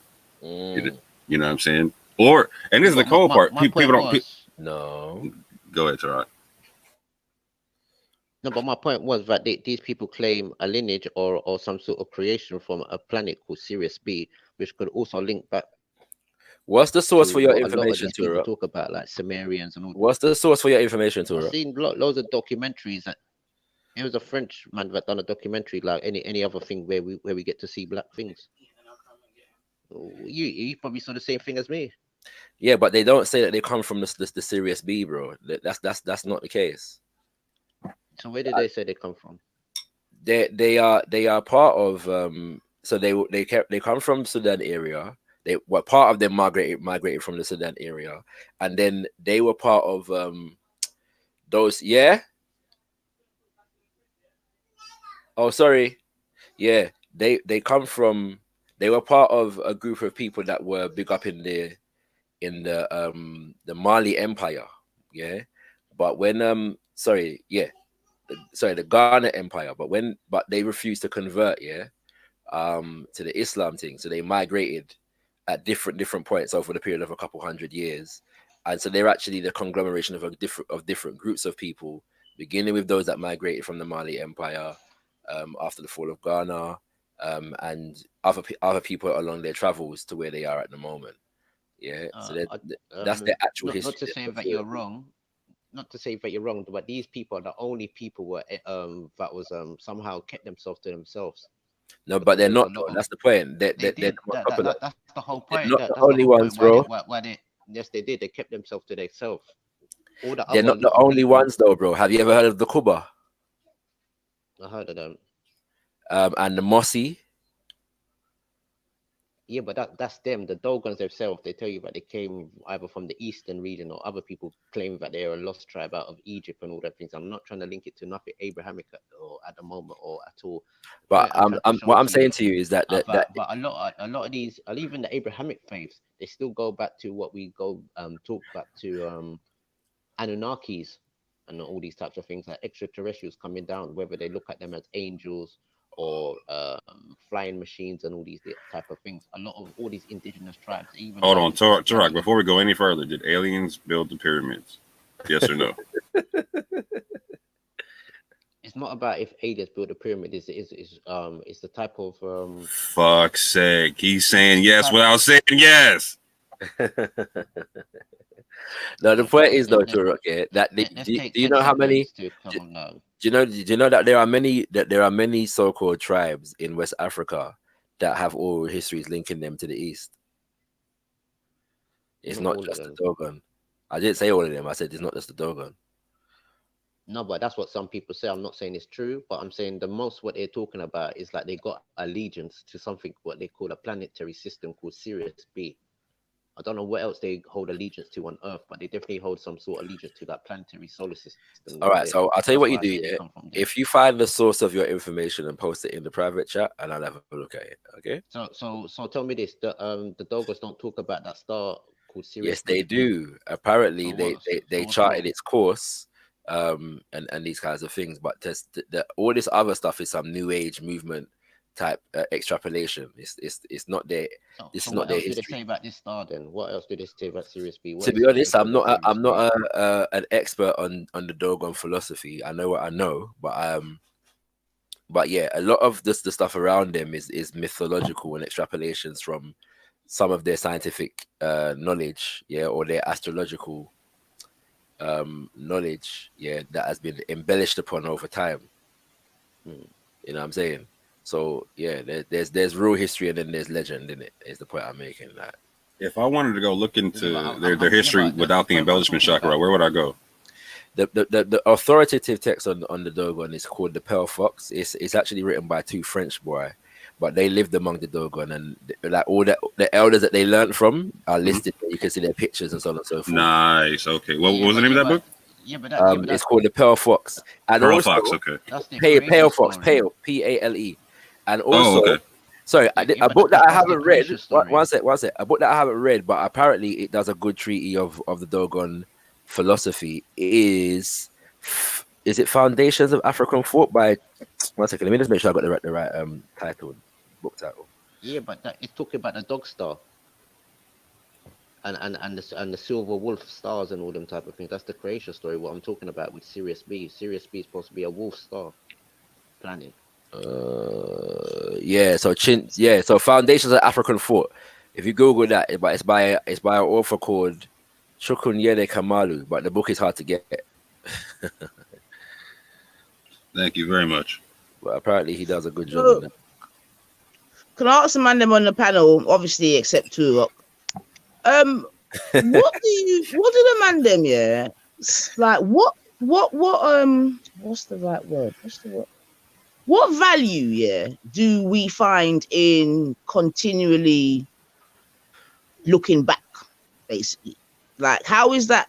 How do you believe that this is helping our forward movements or even our present movements? You know what I'm saying? That's a great That's question. my kind of question, because I see a lot of, I don't know if it's just online, but you know what I mean, in terms, obviously we're in the sort of online community as it were, and I see a lot of my brothers spend a lot of time, energy, seemingly doing a lot of research even into things that have happened in the past. Yeah. Both religiously, historically, whatever. What bearing is this doing anything for our future? Like, what bearing is it having on our future? That's my question. For me, it's cultural continuity. I think I think we lack an understanding of our present because we're not concerned about our past, in it. So we don't know we're just subject to everyone else's thing. Like, we don't really have our own thing, and that's and we're subject to other people's history. So the history of the world is written by them, and we just go along with their version of it. And so, yeah, to me, reconstructing the history is important for situating ourselves where we are at the moment. In fact, yeah, there's a brilliant quote from John Henry Clark where he says, "History is a map that people use to find themselves on the." Sorry, history is a compass that people use to find themselves on the map of human geography. It is also a clock. I'm forgetting the quote, but yeah, it's a bad quote still. If I can remember, I'll So, okay, so even if you take that into consideration, would you say then that the Bible and the Quran are good applications of what you just sort of mentioned there? Not for African people. Not for African people, cool. All right, give thanks, man. Not in terms of cultural continuity, anyway. Like, I don't necessarily think that. Yeah, not in terms of what I was talking about, anyway. All right, give thanks, and I can appreciate that still, because I think, like Ultra said, if there's one thing about looking back into African spirituality, it's definitely about sort of recentering yourself, and that's what I'm saying to your origins and that. So that I can certainly accept. Right. One of the reasons. Oh, my fault. One of the reasons why I look into it is like my brother was talking about cultural continuity, and I agree with that 1,000%. I also look into it for the concept of the practical knowledge not being lost within that continuity, right? So I was listening to Chakra talk, and the reason why I just asked about these books about the Dogon, I was hearing him talk about some of their creation story and how it relates to modern particle physics. So to me, as someone of African descent, for the generations behind me, I don't want them left in a world to where, like Chakra was talking about, where like the European story is like, well, we gave you guys civilization. The Europeans came to Africa and civilized us, right? When we can point to people who were tracking stars that Europeans didn't know were there and had explanations of particle physics before they even knew it existed. Say that again, Brother Moore. Sorry, say that last bit again. So for me, it's very important to not just point out the cultural context, like rituals and practices and whatnot, but also understand the specific knowledge that they're pointing to and how it's timeless in its understanding and whatnot. So for instance, we have people, like I was just asking Chakra about these books about the Dogon, because they were tracking a star astrologically that the Europeans didn't even know existed. You know what I'm saying? And they have a story there. The creation story could relate to particle physics in modern day times and whatnot.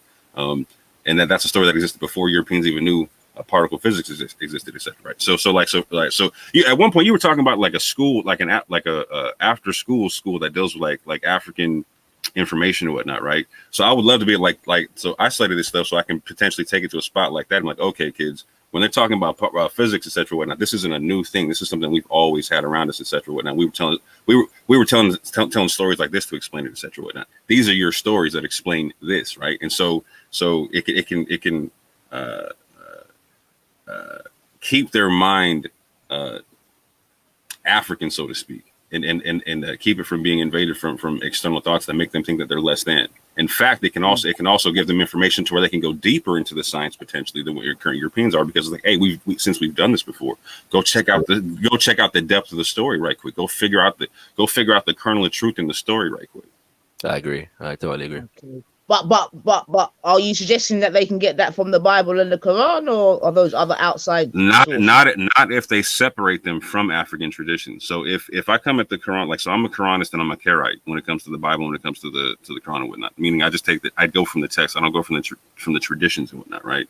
So for me, I see the same concepts in the Dogon concept of what Chakra was talking about in the Quran. It's like the Quran talks about the weight of an atom and whatnot. You know what I'm saying? There's cosmology stories in the Quran and the Bible that don't go against what the story of the Chakra I was talking about versus the Dogon, right? However, if I take these traditions from the concept of the European perspective that they were like most of us got them through, I'm gonna miss all this stuff. I'm gonna miss any connection to African concepts and whatnot. You know what I'm saying? But again, I'm not sitting here trying to beat my African traditionalists over the head with the concept like, oh, Abrahamic traditions line up. No. My job is to go to the Abrahamic people, like, hey, allow the African people right quick, because y'all don't necessarily know how your stuff lines up. And if I make it line up in front of your eyes or whatnot, you can't tell me it don't. You know what I'm saying? But Brother Moore, so hold on, let me ask you a quick question then. So the African vibrations that you've got, are you saying that you got that within the Quran as well? Yeah. Okay. But I don't take the hadith though, right? You know what I'm saying? Like, so it's a whole nother concept for me.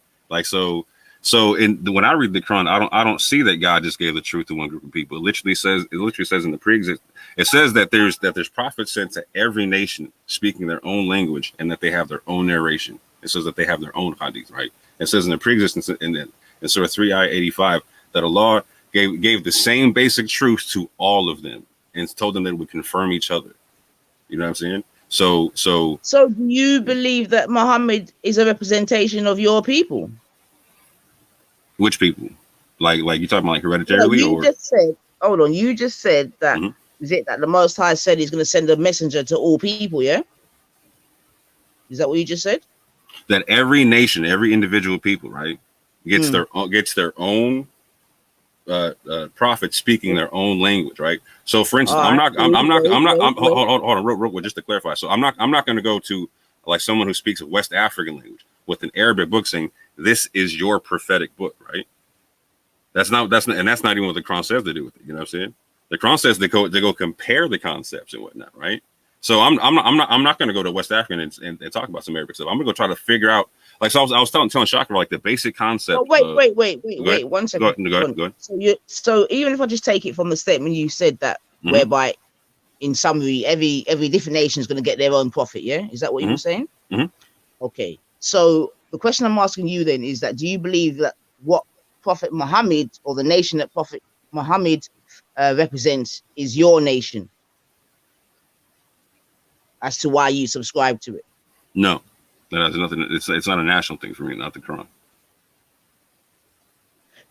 No, I'm a bit, because you just said, yeah, that the thing said that everyone's gonna get their own prophet, yeah. Yeah. So obviously, well, I don't want to say obviously because I'm not, but as I know it, Prophet Muhammad came to who? What nation did he come for? He came to the Arabians in his scroll. Okay. So is that how speaking the Arabic tongue? Okay. So is that what you consider yourself to be? No, and that's why I said it's not a national document for me.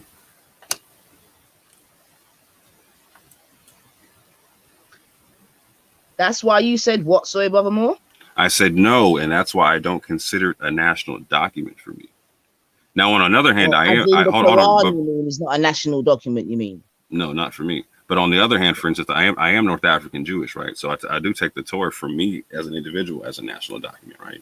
So in a long, complicated understanding of it, the Quran is an Arabic confirmation of that Torah, which is a national document for me, right?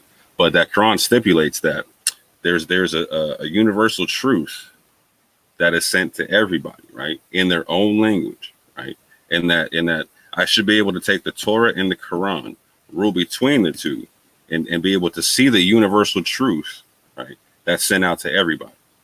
Right?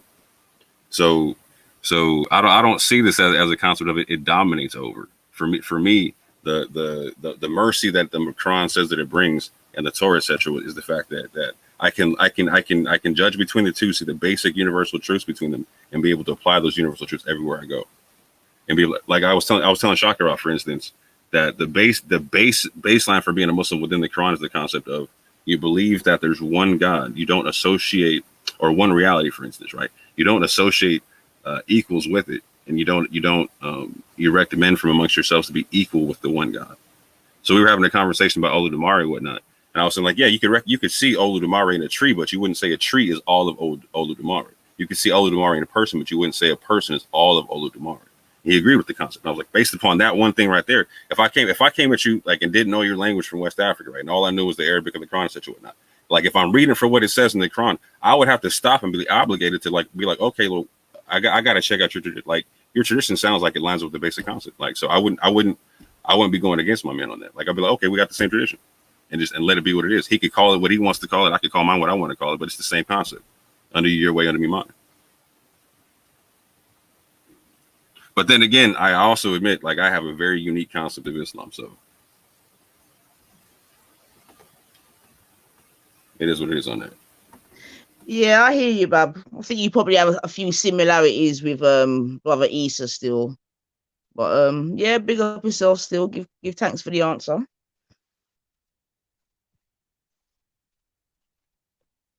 Born rich.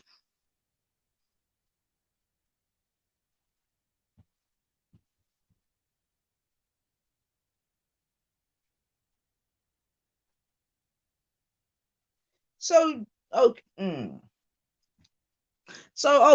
So let me ask you one more question then. So, you know, obviously we are known to be quite religious people all around the world, you know what I'm saying? Even in Jamaica. Jamaica's got the most churches per mile, and you know, relatively speaking, you know what I mean, anywhere in the world and so forth.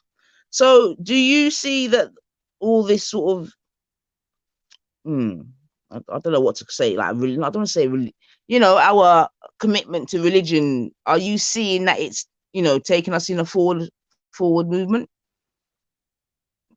forward direction?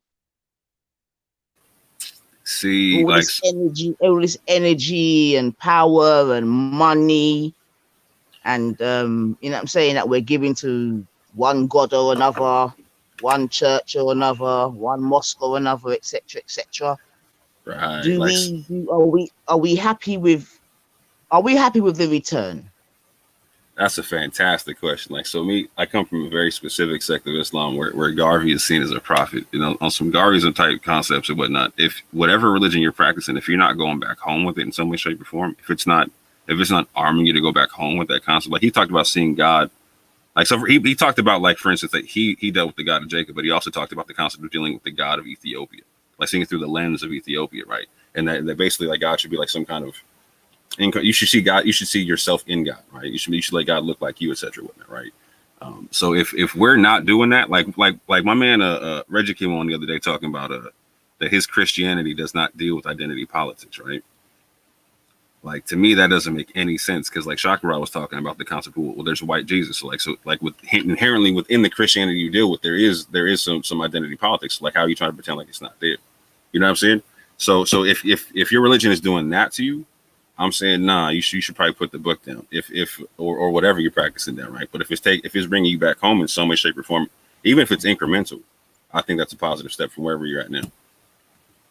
But Brother Moore, are we saying that Islam isn't similar? Because as I'm hearing or learning, there's no nationalism allowed in Islam. Yeah, that's ridiculous. So I don't believe that in any way, shape, or form. Like, so, like, for all the like there's a huge problem in Islam right now where you got like, so like the people who say that there's no nationalism in Islam are like the most Arabized cats in the game that would be all about you going to a pro-Palestine rally. You know what I'm saying? Like, so in Islam within itself, there's an Arab supremacy concept that washes over the minds of a lot of African people that make them think that they got to be pro-Arab and anti whatever they are in order not to be nationalistic, which is ridiculous. It's ridiculous. It's being subservient and whatnot, man.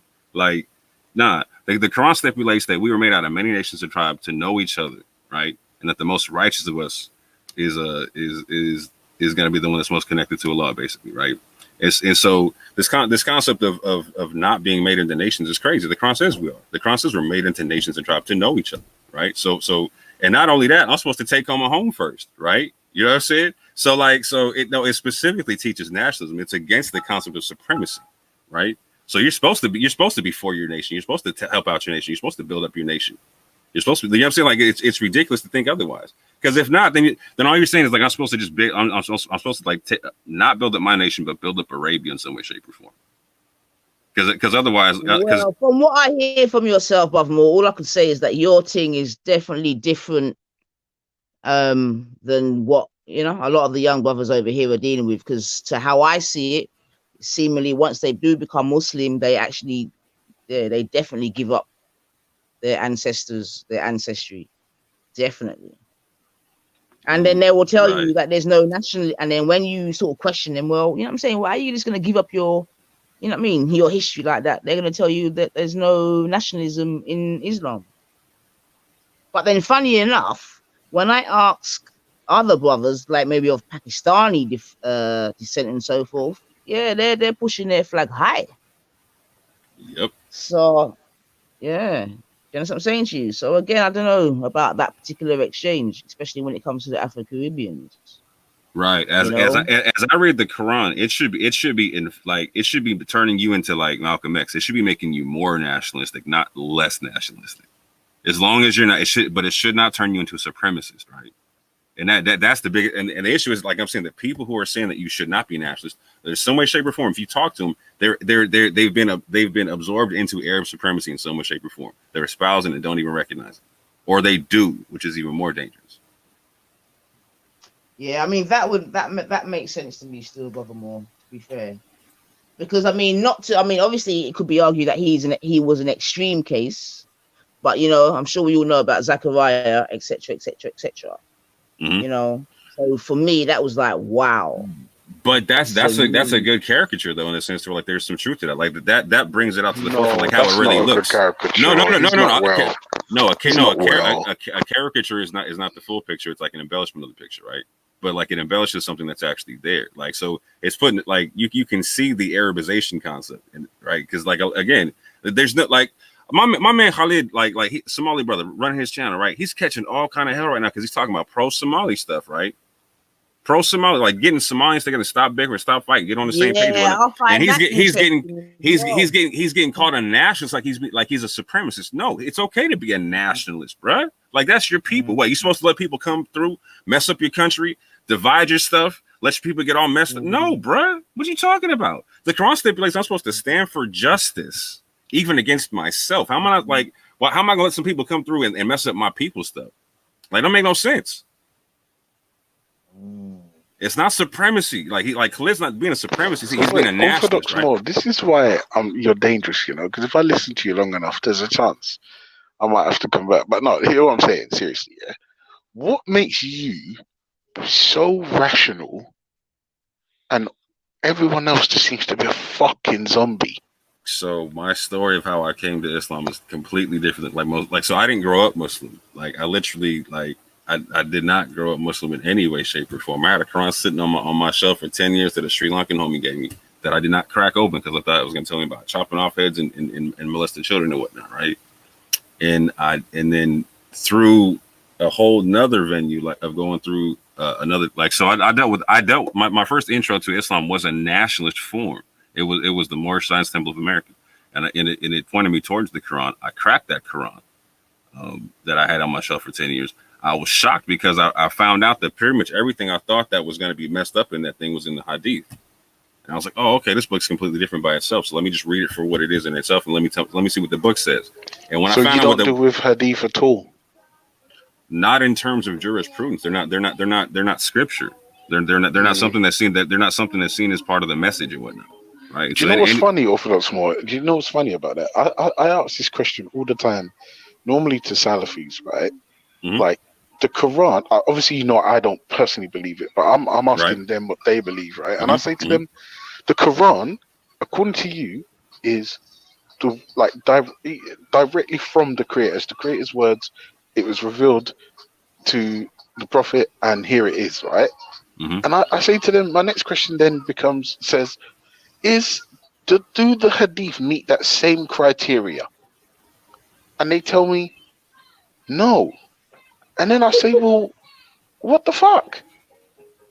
Like, you've got one book that you guys believe is from the creator, and you got another set of manuscripts written by some dudes, like regular dudes.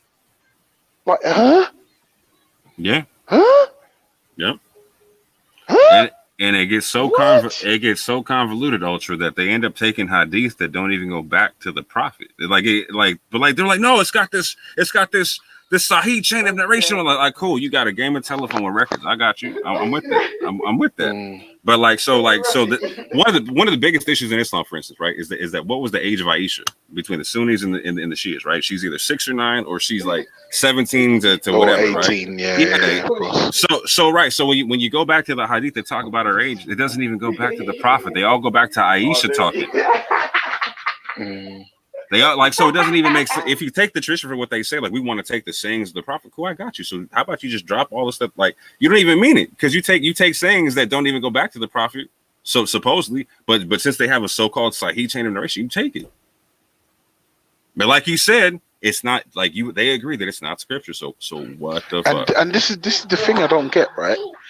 Like, do Sunnis and Shias and Moors and Sufis, you all agree that the Quran is like the main book, yeah?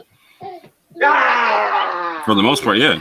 I think they're all going to say that, yeah. Okay, but then where the problem is like cultural aspects and hadith, right? Yeah. So then, why is it, as somebody from the outside can see that something ain't right, and it's you guys all agree on the Quran, which is from you guys believe is from your creator, but like the hadith is where the problems are. But I don't know. Like I said, I saw Somali Ahmed the Maverick. I saw his transformation from my G. Yeah, I saw his transformation personally, because I used to jostle with him in Hyde Park. And he used to talk to Sarah, and Sarah would bring out the most insane and ridiculous bullshit from hadith. Quiz Ahmed on it. Like the say problem living is, in your nose or something like that, right? Yeah, I got you. yeah, and all just nonsense things. And then it's like Ahmed was like, hang on, like, obviously the problem was Ahmed, believe it or not, was all ego at the time, and if it was Islam, he didn't want to hear it. I don't give a damn. If it's Islam, I'm swallowing it. I don't care. But then he went home and thought, hang on a second, wait a minute. My creator gave me a brain. Let me just turn it on. This don't make sense. Like, nobody's fighting over the word of the creator. No one's fighting over the Quran. But the hadith is where the divide is. Facts. And I think, why do people not realize this? Like, what is it? Right. Again, like, my story is, I didn't grow up in Islam, right? If you grow up in Islam, like, in order to drop the hadith, you have to take away, that's part of your cultural upbringing. So you have to literally separate yourself from part of your culture. Like, part of your walls got to crumble down in order for that to happen. Like, that's scary for people, Ultra.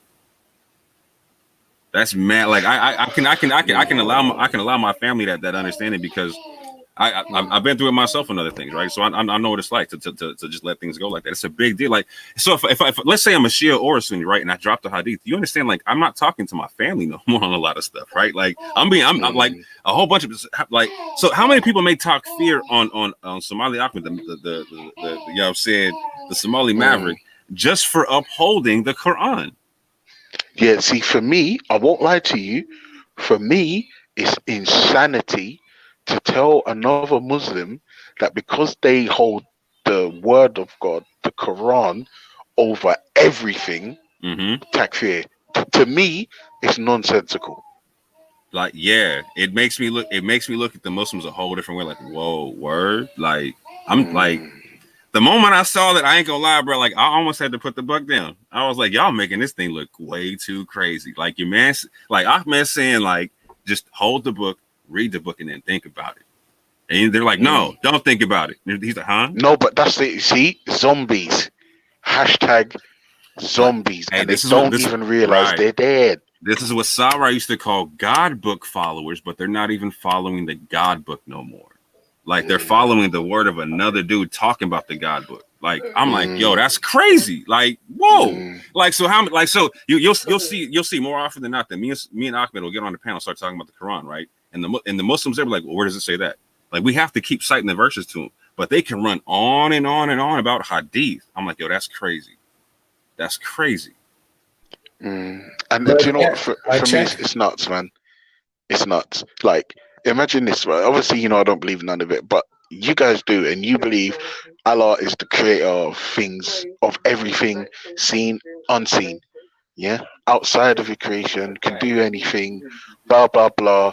I don't believe the out. I don't do the outside of the creation part. I'm a naturalist. I don't do that part. Oh, you don't? Whoa! Wow! Hold on a second. We're gonna have to explore that. Yeah.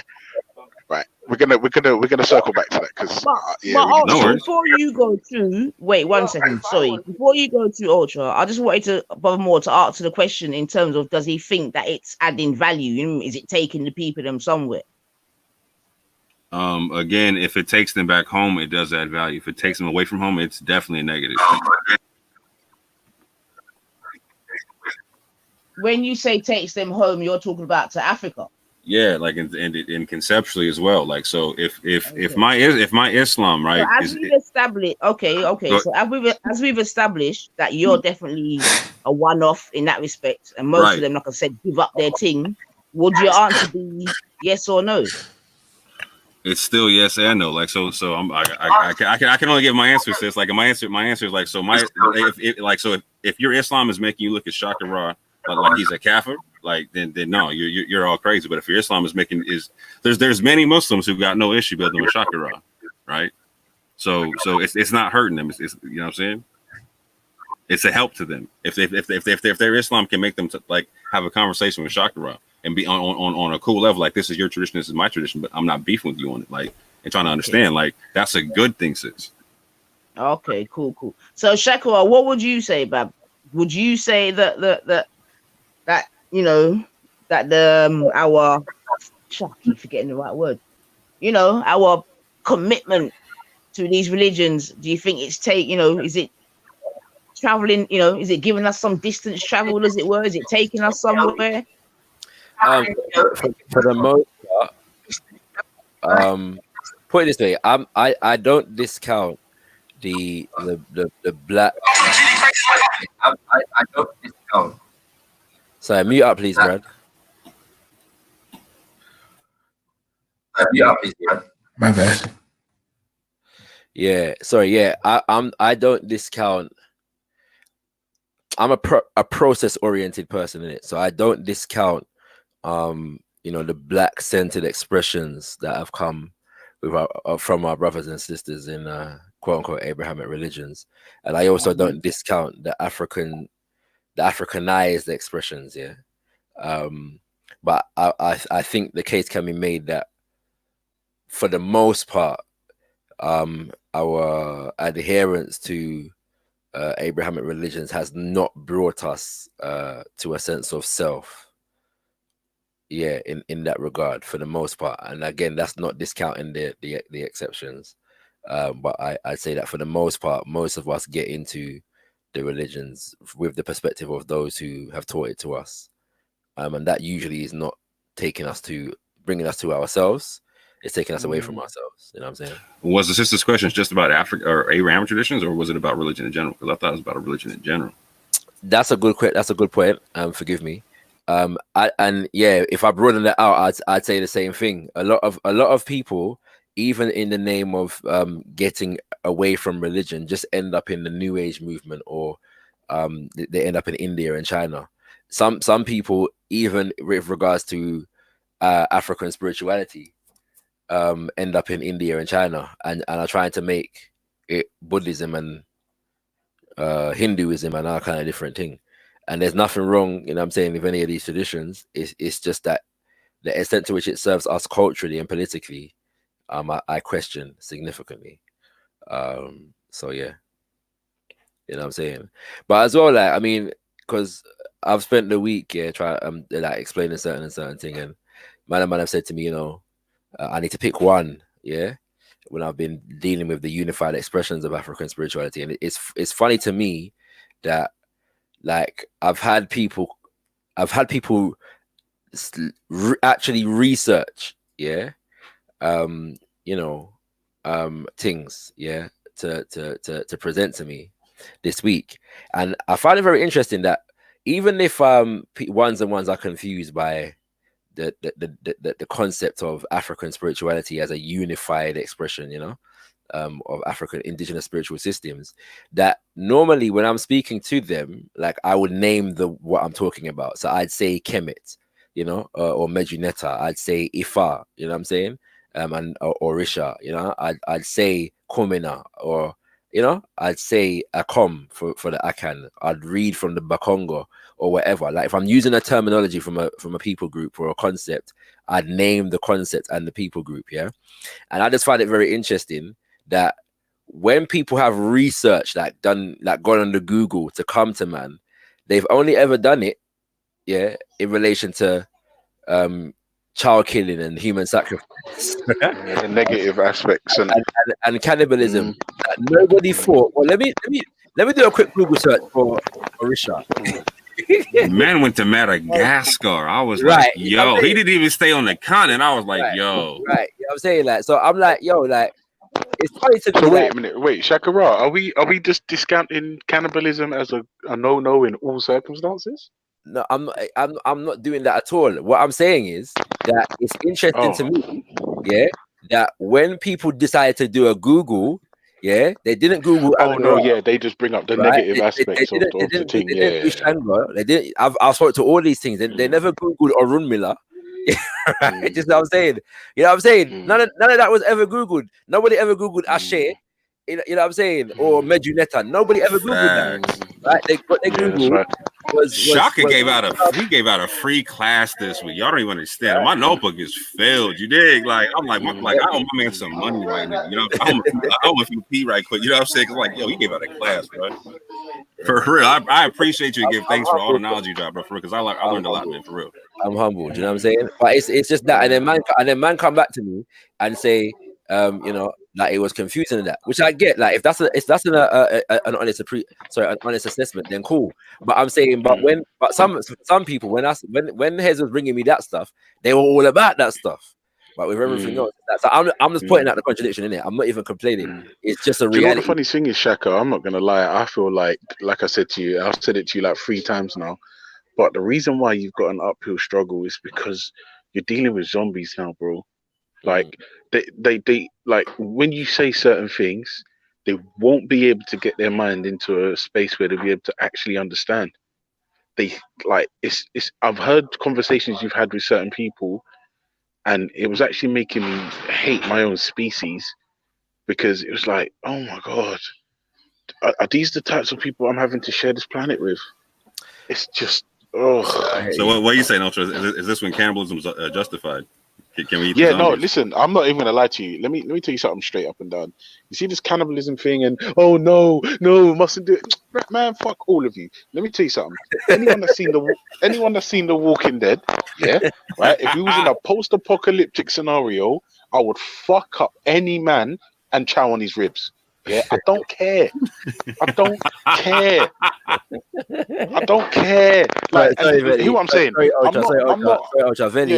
There's people in the back chat. I know the panel's full, but I don't know if everyone's talking because I was away for a while. So if you want to stop anybody out, or if anybody wants to stop that, like listen to what I'm saying. Yeah, but yeah, James. If it's a thing where we're in a post-apocalyptic scenario, I'm putting somebody's ribs on the barbecue. Now, would I do that type of thing today? No, because I can afford Sainsbury's beans and goat meat. You understand what I'm saying? So there's no need for that stuff, right? But in a post-apocalyptic scenario, please believe you won't be safe around me, especially if you're fleshy. You know what I mean? Yeah. So what if I'm real gaunt and skinny? Am I good? No, because my plan is this, Ultra. Like in a post-apocalyptic game, like I know how to brew like beer and wine out of all kind of stuff, right? Like, so I figure you ain't gonna take me out, right? Because I can get you drunk. You know what I mean? Yeah. No. Listen, I'm not gonna lie to you, right? In a post-apocalyptic world, you still need guys. Yeah, You still need to have your council. Man, I You got understand what I'm saying? And you need to have the wise men on that council.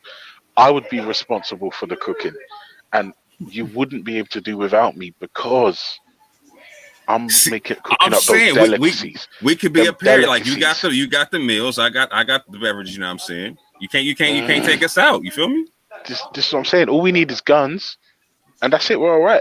See, no, here's what I'm saying. Even without the guns, bro. Like if you're the cook and I'm the brewmaster, right? Like it's like, hey, we get protected. Like no, you got to protect them because they know how to make the food in the brew. You know what I'm saying? Like that's it. Protect me or don't eat. Innit? Right. What do you want to do? Protect me or you don't eat. What do you want to do? Make up your mind. Get drunk. And you don't get drunk. Yeah, I'm telling you. And I'm not just talking about some fucking Chinese bat soup. No. I'm talking about big man Sri Lankan ribs. Like, trust me.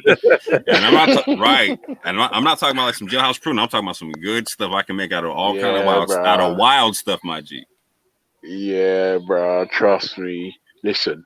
Oh, but yeah, cannibalism at the moment it's a big no-no for me, innit? Like, it's all relative, innit?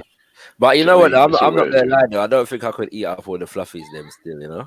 Man's got a thing for you know what I mean? I couldn't lie, yeah.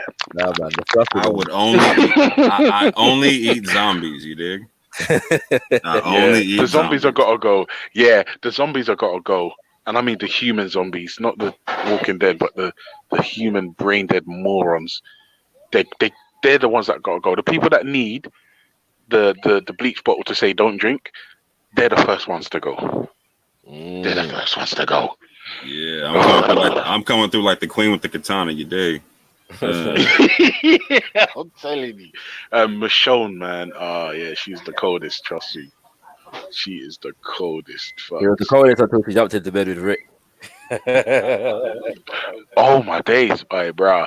And I swear, I don't even want to spoil it, but yeah, there's a episode where they're trying to get to the terminus or the terminal.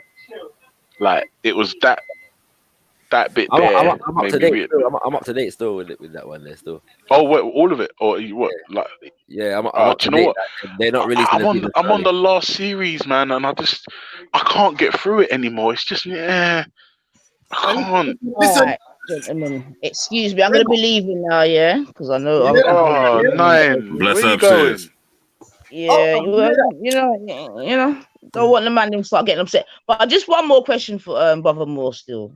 They're not all nice like you, and you know what I'm saying, they're all not nice like you, Mulch. But Brother Moore, I posed the question this week on my show. How do we think that women fare in, you know, the main religions? What would be your answer to that, Bab? In the books, they fare very well. In the common culture that exists nowadays, they don't fare well at all. So why do you think there's a problem with the sort of what do you call it? What's the word, Ultra? Where's there a blockage from the book to the practice then? So again, this is where I would stipulate, men are pussies. That's it. A lot of men are pussies, and if they don't subjugate the women, they're pussies. Trust me. So I'm gonna short story a very long story. Like so. When the certain reformers came through out of the major books, they fucked up a lot of people's money and they made a lot of people more independent. And so after say that again, Brother Moore. So when the reformers from the major books came through, they fucked up a lot of people's reformers. Yeah. Now you see now in fact, as you even say that, because I learned something this week that I wasn't aware of, and I haven't really checked it out. So maybe you can confirm or deny. Okay. But my brother Stips basically said that, so I knew about the Nicaea Council with regard to the Bible, etc., etc. But he said that the Quran was also at that council, as it were. Is that what you're confirming there when you're saying in terms of the Reformation and so forth? I'm not saying there, but like a similar concept, like so in the concept of the Quran itself stipulates that there will be a time where people come using baseless hadith to take people away from the path of Allah as an entertainment, right? So you can look at the Christianity with the Council of Nicaea and Council of Chalcedon, Council of Trent, etc., etc., etc. You could look at So was the Quran in any of those councils? Because Snips is basically saying that. I'm not saying it was, but it went through a similar process in the sense to where like Uthman burned all the Qurans and then codified them in Quraysh, which actually changes the concept of certain words in the Quran. The Quraysh didn't have certain words for words that actually were used in the Quran. Brother Moore, hold on a minute. Yes, so if ma'am. it is really true that the Quran them got burned up and then a new set come again, how could you be sure that, you know what I'm saying, that it kept to, you know? Right. You know what? Again, I was asked this question. Yeah, because straight away man is involved. Yeah, and we know how man stay. Yeah, even with regard to the Bible, because you can see man's hands are all over the Bible. Although obviously we know that the books are copied anyway, yeah, through their raping and pillaging and finding certain things. But we can certainly see where man just put their paws all over it, yeah. And they rubbed out women from the beginning. So I wasn't necessarily aware that the Quran itself had gone through you know what I'm saying, a similar journey, as it were. Because obviously we've always been told that it's pure and no, not in any way, shape, or form, and untouched and. Oh no, it's definitely been touched. Furthermore, I like you, you know. Yeah, I can work with you. Go on, talk. Big H, I'm coming in again because my phone's about to dead. But Bless go on, up, talk. man. Still. Bless up to the goddess now. Bless up. All right, bless up, Queen. Thanks, man. Give thanks. Bless up. So yeah, but hold on 1 minute. Where could I read about this? Like, where? Point me in the direction. Where would I have to go to read about that? About what? The burning of the Qurans? You call it the Reformation. I mean, is it? Yeah, I think you said Reformation. Is that correct? Yeah. It's been fucked from day. So I point you to the councils in the Christianity like I talked about. I point you to the Midrash. I'd point you to the Talmud, etc. For the Jews, etc. And I'd point you to I basically just point you to the Hadith, and how they change the concepts within the Quran, because and that's a short story on it. You know what I'm saying? If you want a long story, yeah, but I know the Hadiths are definitely man-made, but now I'm learning that the Quran itself. Yeah. Yeah, right, cool. that's the cold part. Like that's what the Muslims say themselves is that Uthman, you know what I'm saying, that he burnt the previous, like, so they got so I was on the channel the other day. I heard about that, to be fair. I'll real quick, since I was on the channel the other day, and Shia Isa and Sunni Isa were both on at the same time, right? And Sunni Isa was asking me, like, so as a Quranist, how do I properly pronounce Al-Fatiha, because there's two different ways of pronouncing it, and they both have their own chains of narration. And I told him, I don't know the proper way of pronouncing it, because at the end of the chains of narration, on the other side is a pile of burning scrolls, right? So I don't have the original. I don't have an original Quran from the time of Muhammad. So I don't know what the translation is, right? So I told him the best I can do is take what I have and follow what the Quran says to do, which is to if you have any questions about what's coming down to this, compare it to the previous scriptures, etc., whatnot, and then judge between it and the Torah, etc., whatnot, like as the Quran says to do. And then come up with my best understanding of it. But work from the concept of understanding that what we have has been modified, and that I have to take that into account at every step. Can I just ask a quick question? You don't hear me, one of it?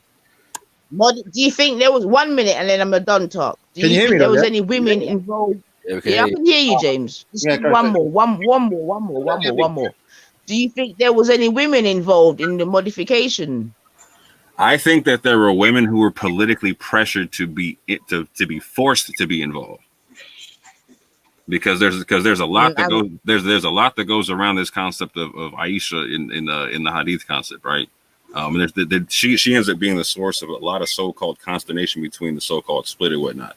But me personally, when I look at the situation, if there's any truth to that, it's going to have to be she's being forced to do certain things based upon political pressures, because as a woman, she's not gonna, like, so the cold part is these same hadiths make it to where women ain't nothing, you feel me? Like, so she's not gonna have the power to be able to do anything but be nothing in that situation. She's not gonna get the respect that people are trying to get put on her now.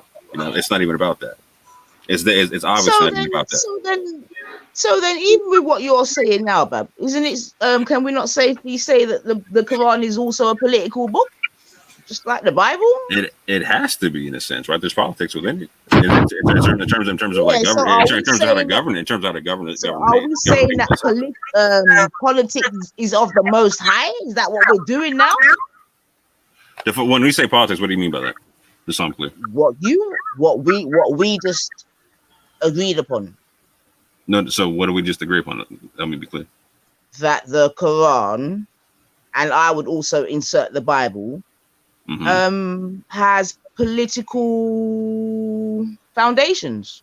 So when you said politics, I said governing structures. So that's what I mean when I say politics. What do you say? No problem, but regardless, they're not of God in it. They weren't necessarily to promote God. You're talking like human politics, like just politicking amongst the people and whatnot.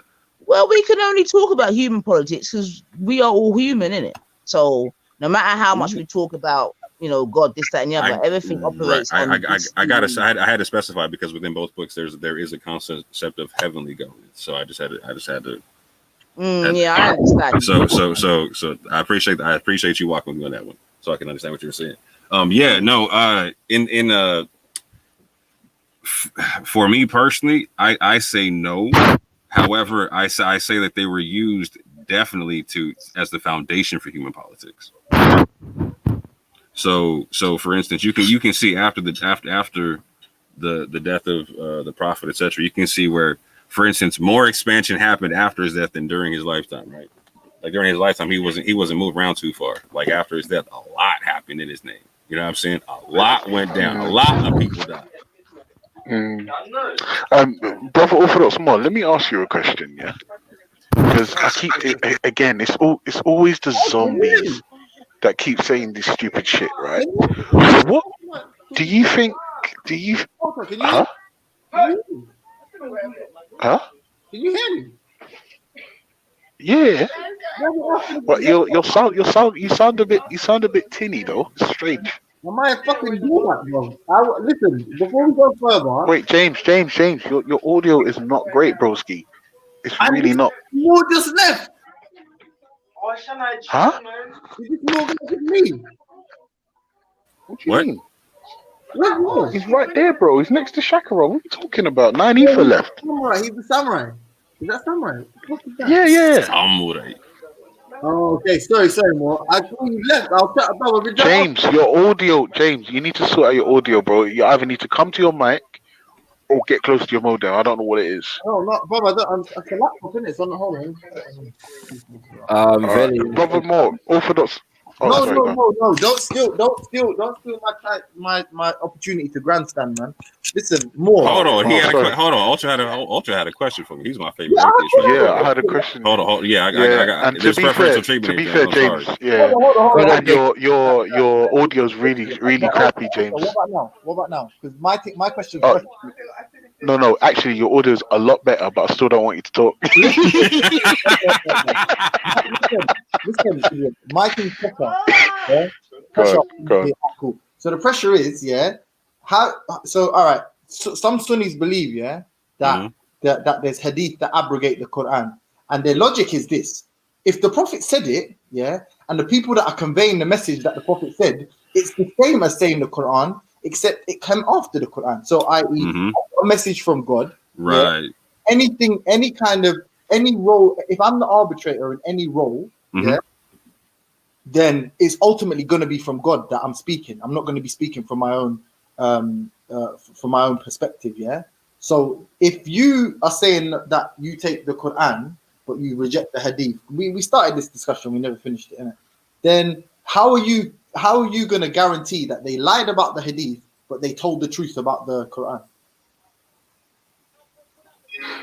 So, like I just said, there is no guarantee because at the end of either chain of narration that they go with, there's a pile of burning scrolls or whatnot, right?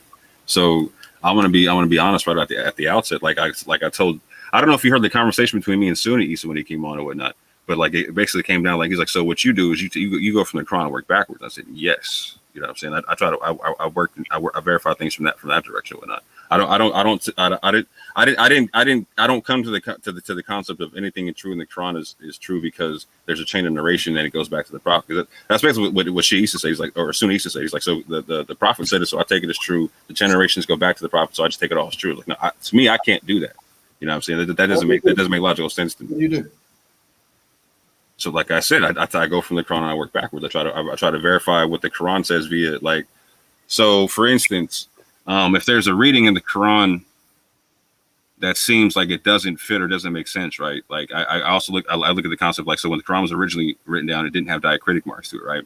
The diacritic marks can change the meanings of words, etc., etc., etc., etc., whatnot. So if there's a confusion on something, right? For instance, this is where I go back to the previous scripture. Like, so my basic methodology as a Quranist is the Quran stipulates that within it is much reiteration, right? So I take out all the verses that deal with one topic or whatnot, and I see if I see the consistency or inconsistency there, right?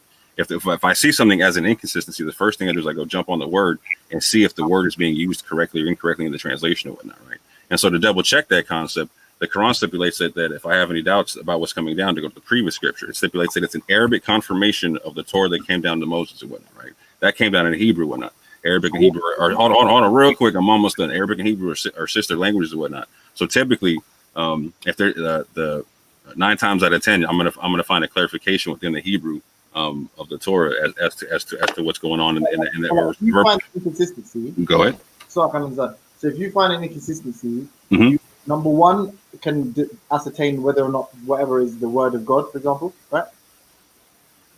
Or not? Hold on. Say that one more time because your mic is a little bit hard for me to still. So you look for inconsistencies in the book. That's what you're telling me. Yes. Right. And you haven't found one to date, is what you're telling me, yeah? Not for me, no. Okay, so 2 questions. One, doesn't that mean that whatever you've learned outside from before coming to the Quran is what is clearly more decisive? I.e., if something sounds immoral in the Quran, you're not gonna accept it because you're not gonna believe it comes from God. Therefore, you know God better than the Quran does, arguably. Whatever you've learned outside in your life. Hold on. So hold on, real quick. Let me give you for instance, because I hear what you're saying. Like, so, like there's a concept of like, does it say that you can beat your wife in the Quran? Right? There's a word used once, in one verse that people translate as you can beat your wife. Yeah, the word came. Go ahead.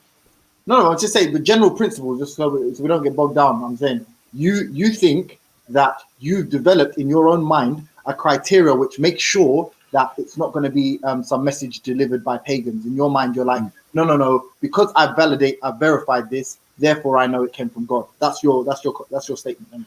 So not just that, but I use the method that's in that says to be used within the Quran itself, right? So I'm testing the book by the method that the book says to test it by, and then trying to prove it wrong via the methods that the book says to prove it wrong. What's that method? Like, just briefly, if you don't mind. So again, the method is to compare it to the previous criterion and to judge between the two.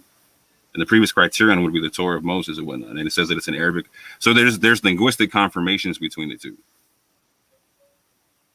Okay, but all right. So Surah 10 ayat 94 says, if there's any doubt about what's coming down to you, go to the people of the previous scripture for clarity, etc. And it also stipulates that the Quran is an Arabic confirmation, air quotes, confirmation of the Torah that came down to Moses. It also stipulates that Torah that came down to Moses is a criterion, a furqan, just like the Quran is called a furqan. Right? Cool. Hold on. It says to judge between the two furqans. A furqan is a statute book, right? So it says judge between the two. So if there's something in the Bible that and is made no mention of in the Quran, you have to accept it as true then. So you're saying? Say that a little bit slower. What was that? There is something in the Bible that the Quran doesn't abrogate it, then you have to accept it as true. In the Torah, yeah. So then all them verses about slavery and whatever, and killing Midianites or whatever, you agree that your God did that shit too. So we should have directed that stuff to you as well. Is that what you're saying? Yeah, if you want to try to, it's a perfectly fair argument to try to make. So any kind of, well, I'm just trying to, because I don't know your belief, but so any kind of heinous act in the Bible, this isn't where I was going with it, but this is interesting. Mm-hmm. Any kind of heinous act in the Bible that is not made mention of in the Quran, you have to accept as true. In the Torah, yeah. The Old Testament, sorry. Not necessarily Old Testament. Like, so again, like I'm talking about like the Quran, the criterion that came down to Musa when it talks about the criterion concepts, right? So if you like, so most of the heinous stuff you're going to see in the first 5 books anyway, right? Like minus Joshua and all that type of stuff. You're going to see the crazy stuff in the first 5 books, right? So like yeah, it's there. Yeah, like there's crazy stuff there in the first 5 books, 100%. If you want it, like if you look at it a certain way, like so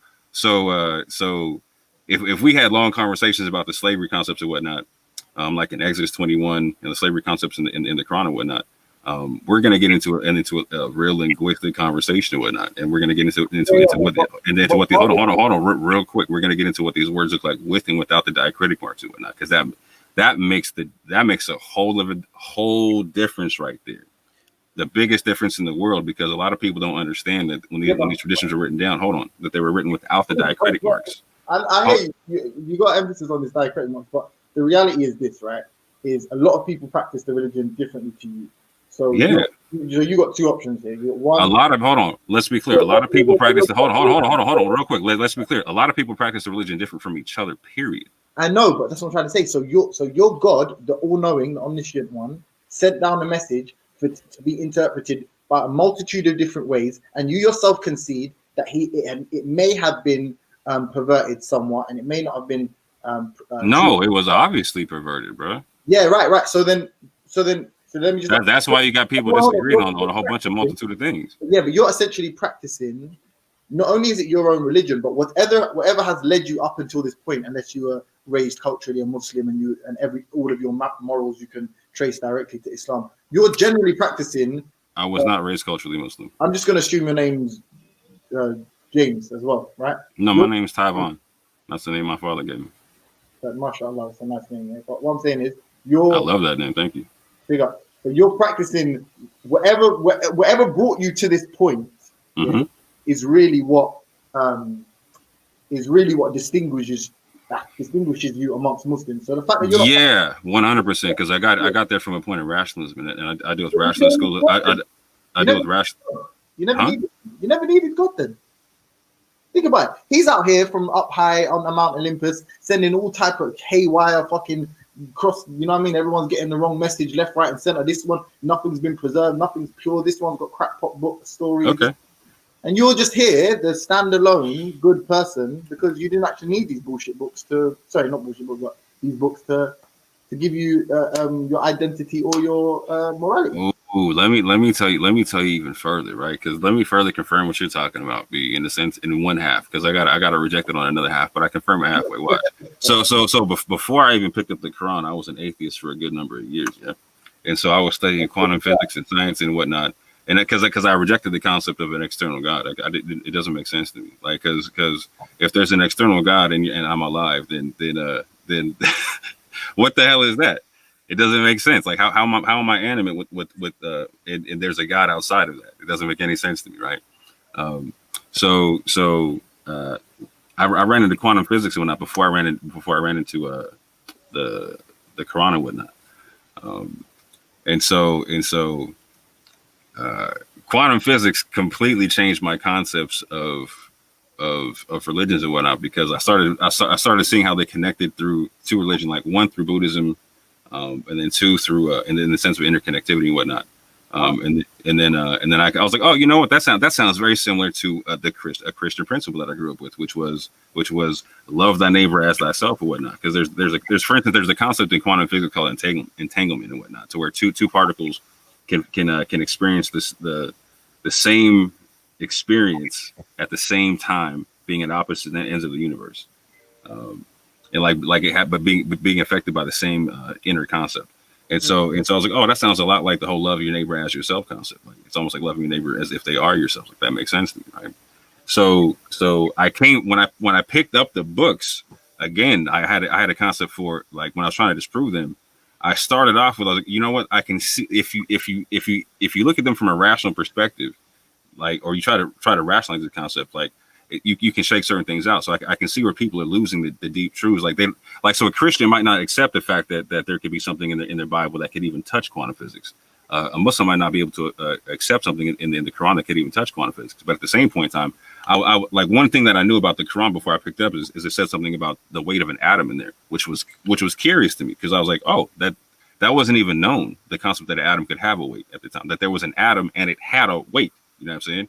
So I was like, oh, that's interesting. Well, why are you shocked? Because you say that, but you yourself. Yeah, are you sure about that, brother Moore? No, but you yourself say that you believe that that it's likely to have been contaminated or compromised. So at any point, this information could have been substituted or filtered, or could have filtered through. Like, I don't think it's fair to say. Okay, so right, no. That's a 100% fair point. And so really quick, yeah. So, like this, hold on, real fast. You made a really fair point, though. But I know, but this is the major issue I have with that is you can't. So it's like a lot of this shit is ad hoc. It's like you can't have, on the one hand we're talking about atoms and we see some kind of parallel to descriptions of the quantum realm and there's appeal for you to understand about subatomic structures or whatever. And then on the other hand, the simple maths errors. Do you know what I mean? Like, it's like, come on, at some stage you have to say that, no, this is definitely piecemeal. It's definitely information coming from different sources at different points in history. Yeah, definitely. So, like, you have to be honest. Especially as it took how many years for the revelations to come down? So, from a person that couldn't read prior to that, supposedly, like, So hold on. Remember, even the Sumerians had already charted the planets and stuff like that by this time. I'm not saying they didn't. So then, how, you know what I'm saying? If you were to just forward a little bit, is an atom really that, So, okay, so, all right, so. Especially if you believe in the Most High and all the rest of it. So why wouldn't the Most High have given certain information to people that had come thousands of years previous? So, Nanita, as I said previous in our conversation on here, if you can want to check it out, I said the Quran stipulates that every nation was given a messenger speaking their own nation speaking their own language with their own hadith, with their own narration, right? So I said in my reading of the Quran and the Torah, hold on, sorry. So I gotta finish the points. All right, go on, sorry. I appreciate you, but I gotta finish the point. The point I'm saying is like I told you, the way I read the Quran and the Torah is that holding on between the two of them, I can see a basic universal truth that's handed out to all the nations and whatnot. So I'm not saying that other nations weren't given information about astrological concepts or cosmological concepts or quantum physics or atoms or whatnot. I'm not saying that. I'm saying that I should be able to take the universal information from between the Torah and from the Quran and see that in the nations that were given the narrations, etc., whatnot, in their language. You know what I'm saying? So I see a universal concept. It's not supposed to be just for one people on that. Big up you and Issa still, because like I said, I think you're on some, some unique things still. But I hear you, Bob. I hear you. But at the same time, though, Christianity and Islam, they compete. Anyway, it doesn't matter. So to touch on something James was saying, because he made a very fair point, right? Like, so I spent literally 3 years trying to disprove the Quran, right? Before I could say anything, before I could deal with it in any way, shape, or form, right? And so a part of that process was so if I found something like that, like the weight of an atom, right? Like easily, like you were saying, like with the hadith processes, etc., whatnot, that could easily be inserted afterwards. If the Qurans were burned, that could easily be inserted after. You know what I'm saying? Like all those kind of things, right? To that end, I would do my best to try to eliminate that possibility. I was like, can I find the source of where it came from? If I couldn't find the source, I'd have to leave it at that. I couldn't prove that it was inserted, right? So then I would do the concept of trying to confirm the concept in the previous scripture, like I was telling you about, right? And so again, even with the Torah, you like even with the Septuagint, you can understand the dating on that, right? Like there's no one who there's no scholars who argue over the dates of the Septuagint or whatnot, right? And so even with the five previous scriptures, 5 previous books or whatnot, like I should be able to find similar concepts or the same concept. If I can't find it there, then I'm like, okay, it was inserted. You know what I'm saying? So going with the concept of, like I said, that basic methodology of the reiteration within the Quran, then the confirmation through the language of the previous scripture, specifically the 5 books of Moses, etc. When it comes to the statutes, etc., whatnot. I built the process that I get, like I said, was also built from the methodology within the book to use to disprove itself, right? And so go ahead. So what in the Quran? Because this is what I've been meaning to ask you. what in the Quran doesn't, because Isa doesn't deny human chimp common ancestry. So what in the Quran, in your opinion, rules that out? I didn't say the Quran does rule it out. Oh, okay. So why don't you accept it? Then? Because I haven't seen any direct evidence for it. There's lots of direct evidence. Okay, show it to me. The human chromosome 2. I think that's the most definitive piece of evidence.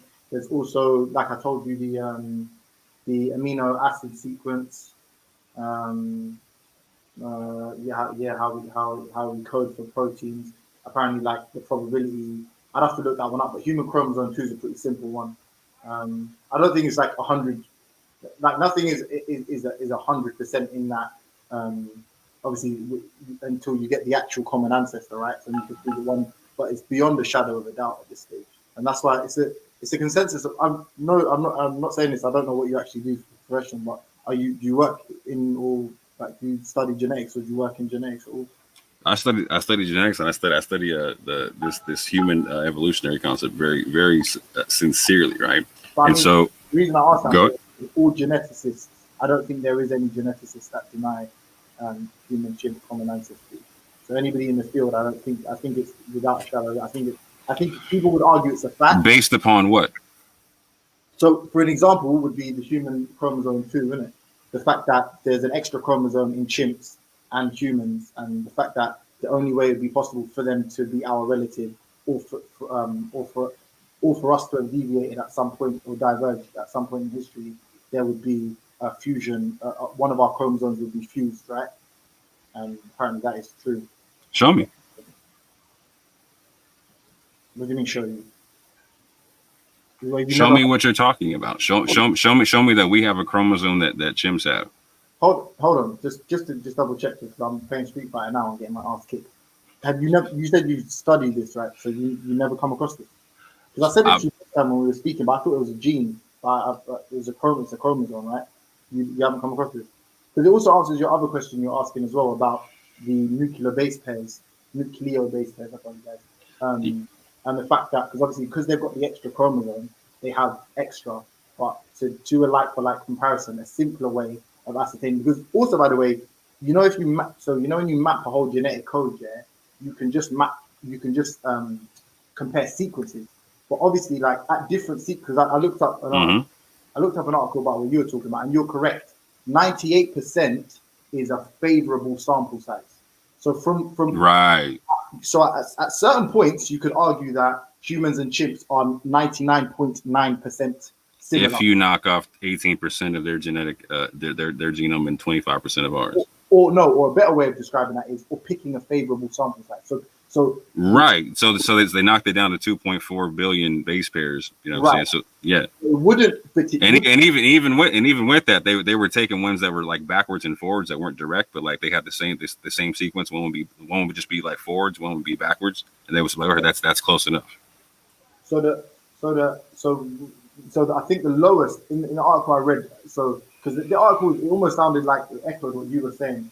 I think it was basically the person I was arguing is that at other points you'll find similarity up to about 95%. So I think it's fair to say that an average, or if they were to take an average and let's say it was 97, 96, whatever percent, I think that is fair, because ultimately there wouldn't be a complete like for like. Yeah, if you compare it, it's closer to 70%. If you put the 3.7 versus the 3.2, it's closer to 70%. So now, right? So we know that. Okay, I'm gonna probably fuck this up. But DNA, genes are blocks of DNA, right? Chromosomes contain genes, right? Mm-hmm. So essentially, the extra that we're talking about can be also reflected in the fact that they have an extra pair of chromosomes. So they have two, sorry, not one. They have an extra pair of chromosomes. Right? So real quick, how many chromosomes are you saying that the chimp has? I think they have 46 and we have 44. Or they have 20. Either they have 24 pairs and we have 23, or they have 23 pairs and we have. But what you're saying is out of the extra pair that they have, we have one in common. Is what you're saying? No, I'm saying so. What the science? So, and this is what's important, because it's a prediction by scientists. So before they fully mapped the genome, they said there must be a fuse. There must be an example. Because at the end of in the middle, real quick, so I don't lose what you're saying because it's going over my head real fast. So when you're saying chromosome 2, what are you saying to me, bro? That's why I asked you to show me. So okay, so I can just let me just find you an article. But basically, it's like how a gene's structured for people like you and I who are not like in the field. I think it's like the center of the gene is something called a centromere, and at the end of a gene there's something called telomeres, right? And basically, and that's for all genes. That's in human genes and chimp genes. And I think basically in the human chromosome 2, they expected to find in one of the chromosomes in humans, because there's an extra gene coming from the chimp, or because the chimp had an extra gene. There's the way that we've mutated or evolved, they would assume they would have to see some kind of fused gene, because if not, if we just diverged, if we hadn't diverged, or if we diverged similarly to the chimp, then we would just have the extra pair of chromosomes as well. But the fact that we don't have it means, and we come from a common ancestor, means that we must have. So, for example, let's say the ape looks exactly like the chimp, for example, right? Let's say the ape that we evolved from looks far more like the chimp than it does a human. Well, one of the, and let's say that ape had, I'm not sure if it's either 46 or 48 chromosomes, yeah? Let's say the chimp, as a direct descendant, didn't diverge too much from that ape, and it held on to them 48 or 46 chromosomes, for example. Right. We call it holding it in a macroevolution. The concept is holding a trait in stasis. Right. Cool. The fact that we didn't means that to have lost that chromosome, there must have been a fusion. So one of the chromosomes we have would have. Right. You're talking about a mutation that's specific to us, correct? That did not happen. Yeah, that is not a trait in stasis, is what you're saying, correct? So that was a prediction made by geneticists. That must be the case if we were to be relatives of this chimp, right? So the data says that we're relatives of this chimp, the morphology, what have you, the timelines match up, the fact that they're, over 2 million years old, so on and so forth.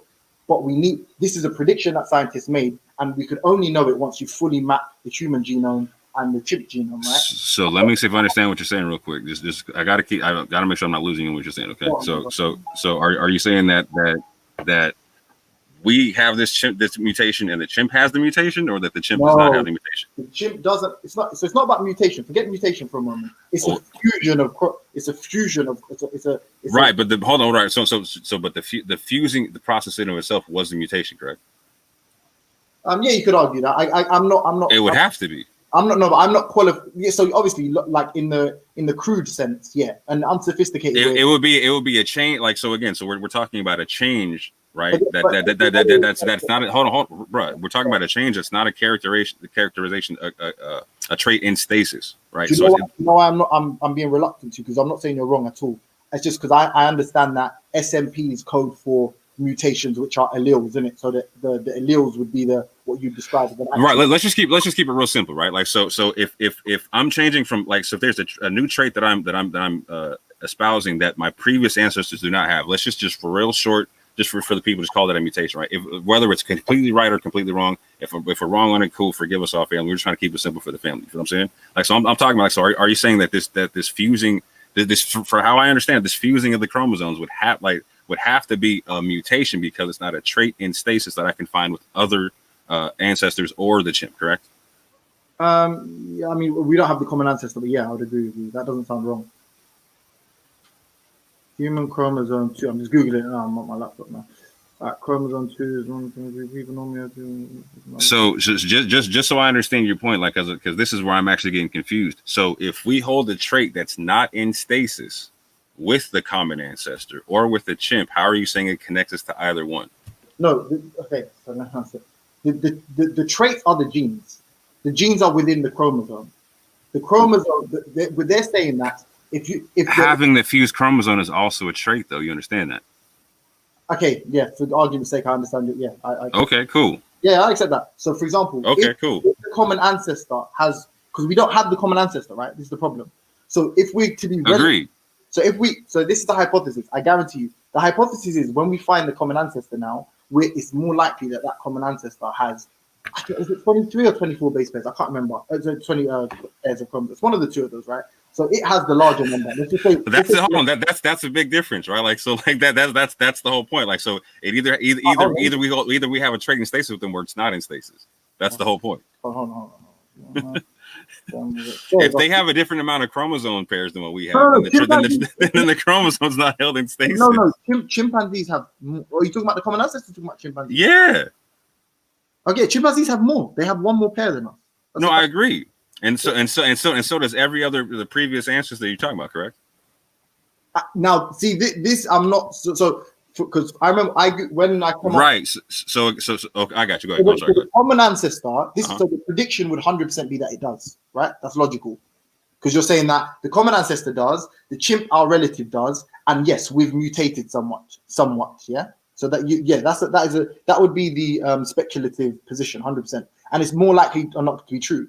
But then they've said, okay, well, for us to be related, one of our genes must be fused. So that's why in the 19s, where they said they mapped the genome and the common ancestor. Hold on, real quick. Explain that assumption to me real quick. So in order for us to be related, one of our genes must be fused, right? So when I hear you say that, that's where I get like 9,000 question marks above my head, because like I'm okay. So you're saying in order for us to be related, we would have to have a mutation that none of them have. Brother, or we could have exactly. That makes us specifically not related. Listen to this. No, fuck, man. If you mutate something, there has to be evidence of the mutation, no? Got you. You know what? Furthermore, no, hear you. No, got you. I'm 100% with that. You're right. That's hilarious. It's absolutely hilarious. I'm not a geneticist. When they mapped the genome in the 90s, that was the definitive clinching piece of what evidence. You just said was perfectly true, and I can accept what you just said. Like, hold on. If we came from them, there's going to be that. Like, so if there was a fusing, there's going to be a gene that's fused that is not fused. Chromosome. Excuse me. Chromosome that's fused. That's not fused in the other ones, correct? Okay, human chromosome 2 is the result of end-to-end fusion of two ancestral chromosomes, right? How you know that happens is because of centromeres and telomeres. Telomeres are on the end, centromeres are in the middle. If there is now, if two genes fuse, where there was once one centromere, there will now be two, and where the telomere will be on the two ends will now be in the middle as well as the two ends. So it's literally like, to put it simple for people like you and I who don't like obviously study genetics, and going through the whole like the lights and the letters and all of that shit would mean fuck all to you and me. Look, maybe you look, it'd be fuck all to me, right? That they explain it by doing it in a little graph. If you're googling now, you can verify what I'm saying. So I'm not chatting shit to you. Yeah, the way they show it to you is like, so let's say that the telomere is red and the centromere is blue. You take something that's red, blue, red, and another thing that's red, blue, red, and the end product you get is red, blue, red, red, blue, red, as if it's been fused together. Mm-hmm. Chromosome 2 right. like that, and no other chromosomes are like that. So the reason it would make sense logically that we're related is because the fact that the chimps have nothing like that. They only have regular chromosomes in the sense of telomere, centromere. It's also red, blue, red, right? And the fact that we, of all our 23 or 22, again, I still need to Google that, of all of our chromosomes, we only have one that's fused, which correlates directly to the fact that our common ancestor would have had one extra, and one of our relatives has one extra. Do you get it? So that's why they say they map them. So, and then that's one piece of evidence. Not only that, but then you have within the DNA sequences the coding for proteins, the amino acid sequences. The fact that they are so improbable that a non-functioning sequence would be exactly the same as a chimpanzee, right? As if almost by direct descendants, or relation, right?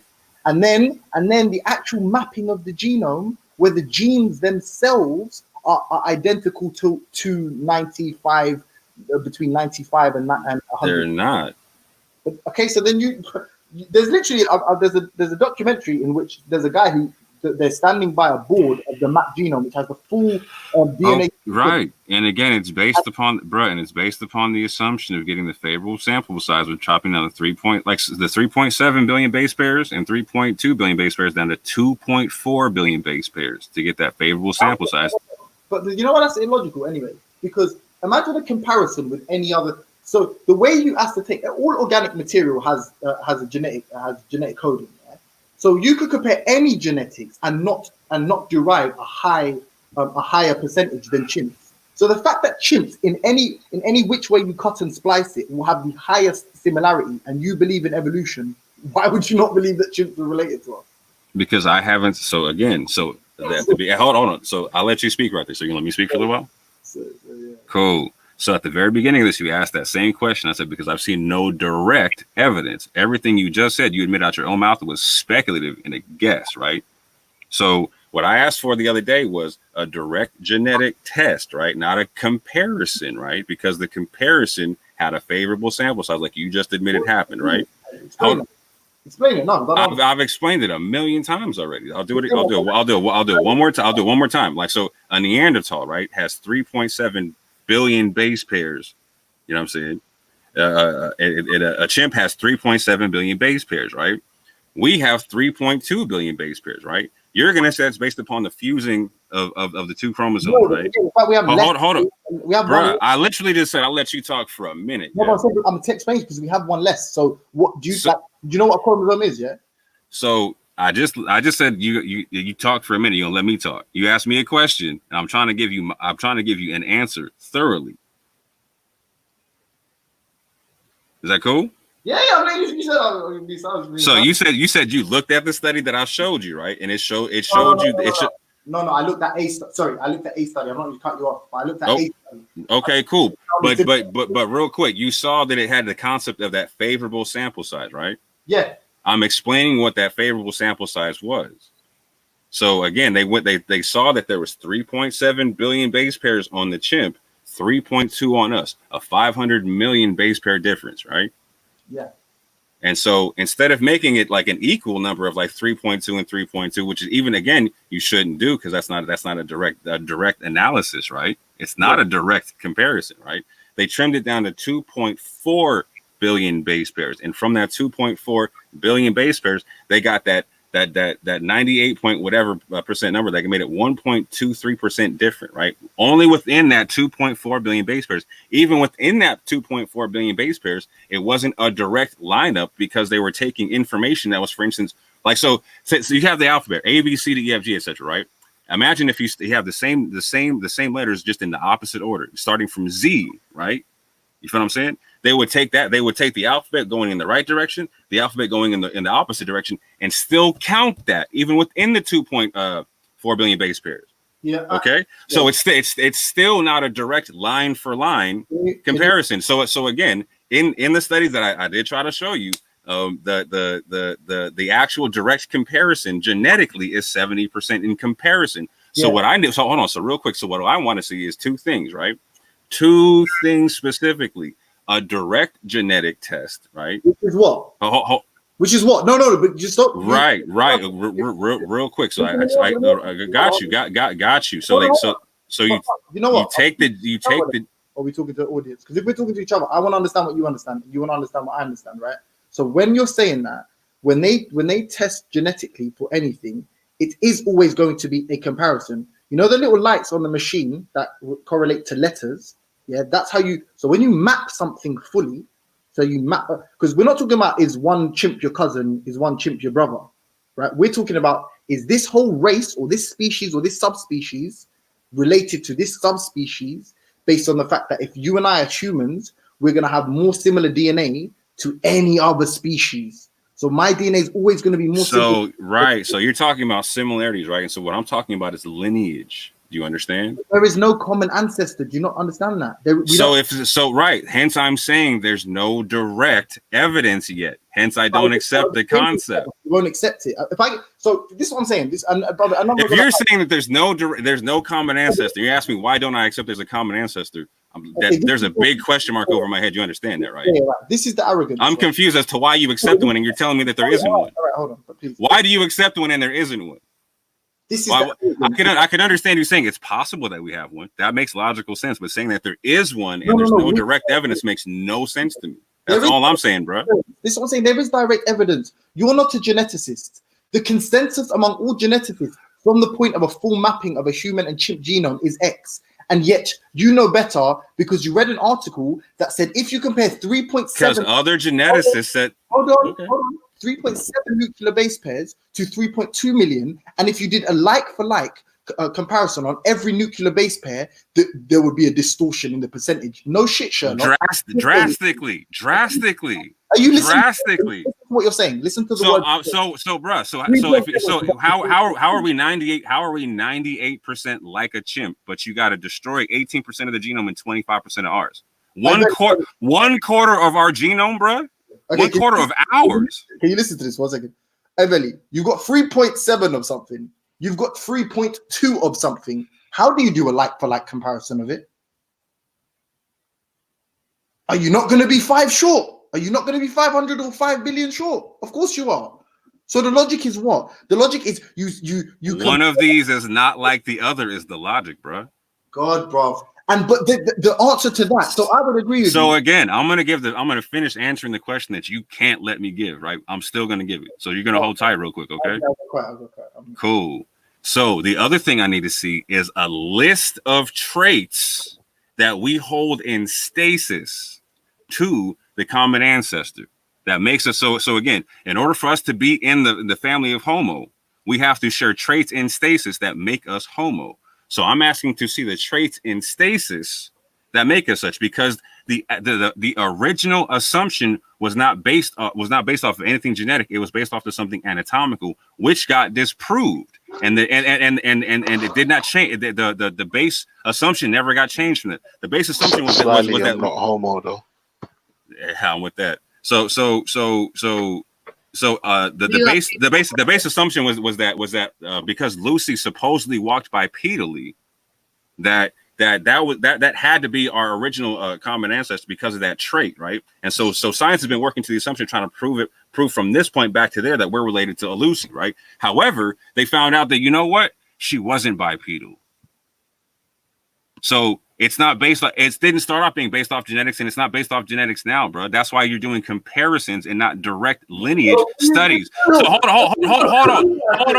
Hold your peace for 2 seconds, bro. So again, they do direct lineage studies for like the Denisovan, the Neanderthal, the Homo heidelbergensis, etc., right? Because they have the genomes for those, right? So they know that they know that one preceded the other, etc., whatnot. They can tell. They've done those direct genetic testings and whatnot. They have not done the same testing with us yet.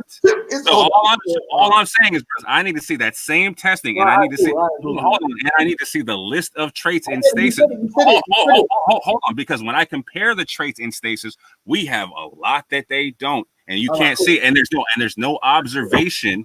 There's no hold on, bro, and there's no observable change that you can see from anything from anything prior to us that denotes the changes that denotes any kind of minute change happening. There's nothing being held in stasis. All right. You've got a script, and you're not really interested in. No, it's not a script, bro. It's I'm rocking with macroevolution. Can you show me the traits in stasis? Yes or no? Do you even know what I'm talking about? No. Okay, cool. Jargon. Then calm down and stop fucking interrupting like a child. Pure jargon, yeah. It's just pure waffle that you believe affirms of this is the facts of what you're saying. Do you understand how macroevolution is put together? Do you understand the macroevolutionary theory?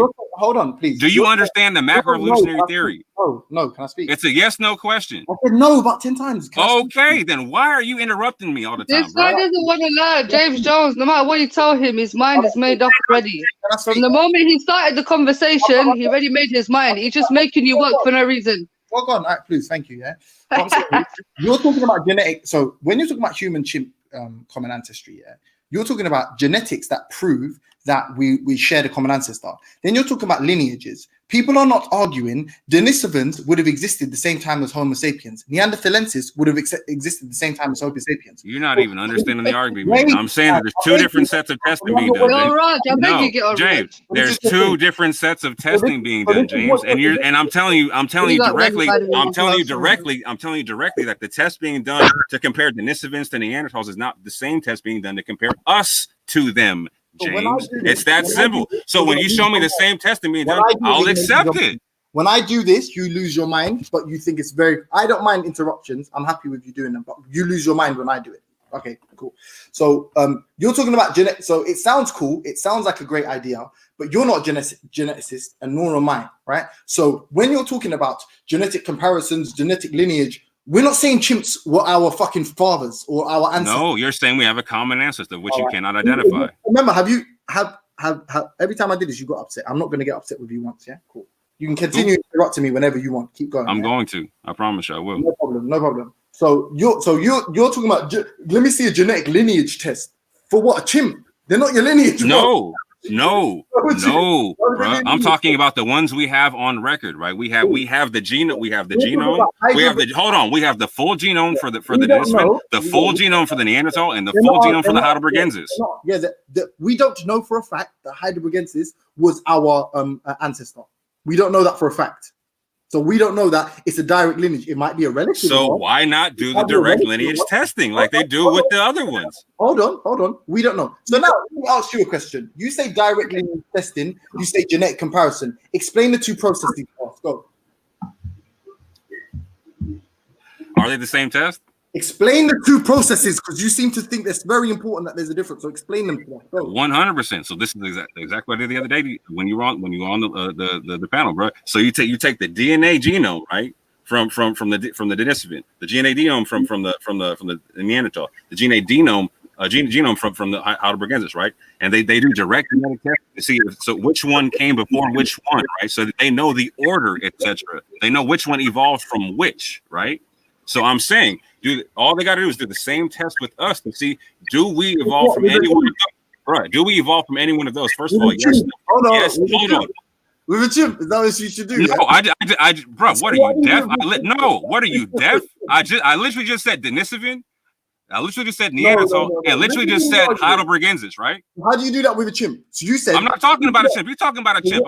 You're talking about a chimp. You're talking about a chimp like an idiot. I'm talking about we have our genome and we have the genome of three so-called ancestors, and we're not testing for it. If they're saying we have the direct genome for three so-called previous ancestors. Fuck a chimp. Fuck a chimp. A chimp is not directly related to us, bro. We understand that, right? You said this bruh. I'm explaining it. You asked me to explain it to you, and you won't let me explain it. I did. I just said, cool. That's how you just said. We find out which one came which. If you're saying, if they're saying that Neanderthalensis existed at exactly the same time as Homo sapien, you map the genome of one, you map the genome of other, and one isn't the ancestor of the other. However, they have interbred, and they've got admixture. And now we know what Neanderthalensis admixture is. If you're saying Heidelbergensis is within the line of hominins, but not necessarily a direct descendant of humans, they don't know that now. There's no find me a scientist that say that are direct ancestor. If we don't know that, fine. That's the two tests you're talking about. You know what? All I know is James is arguing a racist white man's point. That's what you're doing, James. Hold on, man. Now show me, because what you dismissed the chip. You said, I want to see the direct. You said yes. Accepting the chimp is this a comparison? No, fuck a chimp. I'm not, bro. You're saying chimp. When did I say chimp? I keep saying three names. I want to see a direct genetic test. I keep saying three names. Hold on, can you look? Just give more. Give him 60 seconds to finish. No, fuck him. He keeps saying I keep saying chimp. I'm not saying chimp. Yeah, let's go. Just give him 60 seconds still. I don't know what. No, bro. I'm not saying chimp, bro. I'm saying three names. James, do you keep hearing me say three names? Yes or no? Yeah. I said, why don't you believe in human chimp ancestry? This is the discussion. No, you said common ancestry. You said common. You didn't say human chimp. You said common ancestry. Cool. Yeah, exactly. Human chimp. You said common. Yeah, common ancestry. You're talking about common ancestry with Neanderthals, Heidelbergensis, and fucking Denisovans. Yes. At the same time. Yes or no? Yes or no? Of course not. We're talking about chimps. What are you talking about, bruv? You're a waffler. You came on with this bad boy. Bro, what are you talking about? Now you lost your mind. So the common ancestry only deals with chimps. Is that what you're saying? The concept of the common ancestry only deals with chimps? That's what you're saying? No, it's not only with chimps. It's not so how am I wrong in what I'm saying? I'm saying human chimp common ancestry. This is the topic. You're saying that now. I want to see you said I want to see direct common chimps. These people diverge from. I didn't say chimps. You keep saying I said chimps, bro. Rewind the tape and show me saying chimps, bro. Bro, you're in another 100,000 miles away from where I am right now. Just relax and listen. 100% I am, bro. And that's what I'm trying to bring you back to what I'm saying, not what you're saying. If you was a genuine person, the fact that I interrupted you and I annoyed you so much, you wouldn't do the same back to me. So No, you I'm treating you how you treated me, bro, with the same level of I respect stopped, and intelligence, bro. I stopped. When you asked me to stop, I was No, so you sorry. didn't. You We're asked if I was continuing to do it to each other, bro. there. You asked me if I was there. That's how long I stopped. We're continuing to do it to each other. So again, I'm going to continue to sounds until like you lost until you're your mind. intellectually honest about what I'm saying. You keep one saying sec. that I said chimp. Hold I on, never hold on. said chimp. Wait. It's real simple, bro. All right, It's real simple. Hold on. And you're getting caught up because you can't prove what you're saying, and you know you can't. More. And What you did you know you actually can't. say? James, wait. James, 1 minute. James, 1 minute. More. What did you actually say? Just say it for 60 seconds and then let him talk. So much. He doesn't know where we are about nothing. And he's taking a point. He's taking a final. Bro, you're taking a complete piss, Oh James, my because God. you know I didn't say that shit. You know I didn't say that shit. All right, James, Hold on. Let me explain to you. One sec. Please hold on, man. Hold on. You got 60 seconds, James. Go ahead. Keep taking the piss. I go as much time as I want. The common chimp ancestry was the discussion, and he moved it. So what his focus was when he had his time to speak was basically say, I want to see a similar test. Like I want to be confident in human chimp common ancestry in the same way I'm confident about X. And then he kept making a differentiation between genetic comparison testing, which I guess he's coined, and genetic lineage testing, which I guess he's coined, or I think he said direct genetic testing and genetic comparison. Those are the two distinctions he made. I said, all right, cool. Eventually, I got to the point where I'm like, I'm giving you evidence for human common chimp ancestry, which you're dismissing because we don't have a common ancestor to test. So we can't directly test that common ancestor. And this is a consensus among geneticists, right? And then you're talking about nuclear base pairs. You're saying there's 3.7 in one, 3.2 million in another. How can you have a like-for-like comparison in the same way that if I charted every sequence, the whole DNA sequence, right? If I charted it on a wall and I did exactly the same chart on a wall for for humans, look logically, like from a mathematical perspective, it would seem like one was less similar because one had a sequence extending by an extra 500 billion, for example, right? That's just logical. So what you do is you have to take sample sizes. And now I've agreed with him that at different points, the sample sizes will obviously vary. For example, if there is a 99%, if it's so 100 apples or 100 red apples, 3 green, 100 and 100 red apples, all red, you would say that, okay, they're 97% similar because one's got 3. But if I took a sample size at another point, right? So if I took a 3 sample, you might say they're completely dissimilar. If I took a sample size of 3 and I put it to the 3 in the end, you say they're completely dissimilar. If I put it to a point in the middle, you say they're 100% similar. So what they do is they take samples from different sizes, and the scientists even agreed with him that at points it's far less. But when you take the average, when you aggregate all of the percentages, that's where you get the between 95 and 98 something percent similarity. Okay. Now that is the reason when you say genes, right? It's genes and gene mutation. The basic units, the DNA sequences are shared by all organic material. So the reason that we can say that we're more similar to a chimp than a banana or whatever is because of the mutations, right? There's historical mutations. There's also something called retroviral gene sequencing, which is over history how viruses have been reacted to by genes, for example, right? So they can extrapolate from that the sort of the history or the shared history or the shared common ancestry, which is ultimately what shared history will be, right? And the most compelling piece of evidence, which in the 90s, when they finally, like when now it's a definitive sort of scientific position, which is humans and chimps share a common ancestor, right? Whether you agree with it or not, it's a definitive scientific position. That came in the 90s because of the mapping of both sequences. And they mapped both sequences, and what they expected to find, they predicted that there must have been a form of gene fusion, and within that gene, there must have been a high, a chromosomal fusion. Yep. And within that, there must be a high similarity amongst the genetic material within that chromosome, isn't it? And lo and behold, what did they find? They found a fusion that isn't present in chimps and isn't present in any other human chromosome, so it indicates only one fusion, right? Which would be consistent. And they found the genetic material within the side of the human chromosome too being almost identical, or like a composite, which would, like, whatever their prediction was anyway, it became very similar to their prediction. So I've given them all that information. He's like, no, I want to see a lineage kind of test. But I'm like, but these men ain't like, what the fuck? They're not our fucking ancestors. The chimps aren't our ancestors. We diverge. Right. Okay. Hold on. So now, hold on. So now what he's saying is, we do have ancestors that we can test it by. So Wouldn't that make sense in what I came on and heard him saying? But they're not our ancestors. They were alive Okay. when we were alive, bro. All right. So you're saying hold on. I'm not saying they were. I'm not saying they're our ancestors. I'm not saying they're alive when we're alive. But your argument is they're parallel to us, but they died off. Correct? Who? Neanderthalensis. What's the other? You mentioned a few of them. Yeah, Heidelbergensis and Heidelbergensis, I'll be honest with you, I don't know that much about. Yeah, I know that because I remember when Raf was talking about the other day, me and Veli, I googled Heidelbergensis and I was like, oh, is that our direct answer? Because the problem is, yeah, there is no complete timeline, and the fossil records, there's gaps in fossil records, isn't it? So we don't have a direct timeline. But logically, if, for example, yeah, if I'm your relative and someone else is my relative, it doesn't necessarily mean that me and you are brothers and sisters, right? Mm-hmm. Do you see what I'm saying?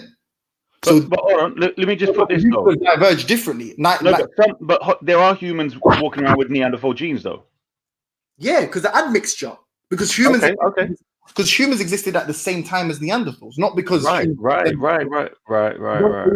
People always like white. So if there's an ancestor of the Neanderthal, then that would be a test, right? Yeah, I guess so. This is a question. That's not right. That's about 5 minutes. Genesis. Let me go on record as saying I know fuck all about fuck all. You know, like I only brought this information. Right. Moore's waited. Hold on, Moore's waited. You don't know about human chromosome too, bro? What have you been studying? Talking about nuclear base pairs and that. You're talking about the DNA sequence. What about the genes that what about the genes that these comprise? What about the chromosomes that they comprise? Are they? One sec. That was 5 minutes 30. More. Do you need that long? Do you want that long to clarify your position? I'll take that or less. Okay. So I need to go in a minute, so I don't want to look like I'm ducking out. So sorry, but I got 5 minutes. Cool. No worries. I completely accept that my brother was talking about the concept of human ancestry from chimps, right? Or common ancestry with chimps and whatnot. However, the concept of common ancestry would have to do with human common ancestry down the line to like a common ancestry he said we did not have, right? And so he asked me the simple questions like, why don't I accept common ancestry? When I heard him say that, I'm hearing human common ancestry, right? So I deal with, like the other time I had this conversation, I deal with the other species of Homo, right? That they say that we have some relation to, the ones that they have on record that they have genomes for, the Homo neanderthalis, the Denisovan, and the Heidelbergensis, right? Mm-hmm. So in order for us to be Homo together in the same genus, we have to have a set of traits in stasis that we have in common with them, right? And so you're saying that others got a common ancestor with us too, rather than those alive now. Is that what you're saying? Say that one more time. You're saying the Homo begangus and all those others. You're saying they also have a common ancestor with us, but based upon the common ancestry theory, yes. Yeah. Right.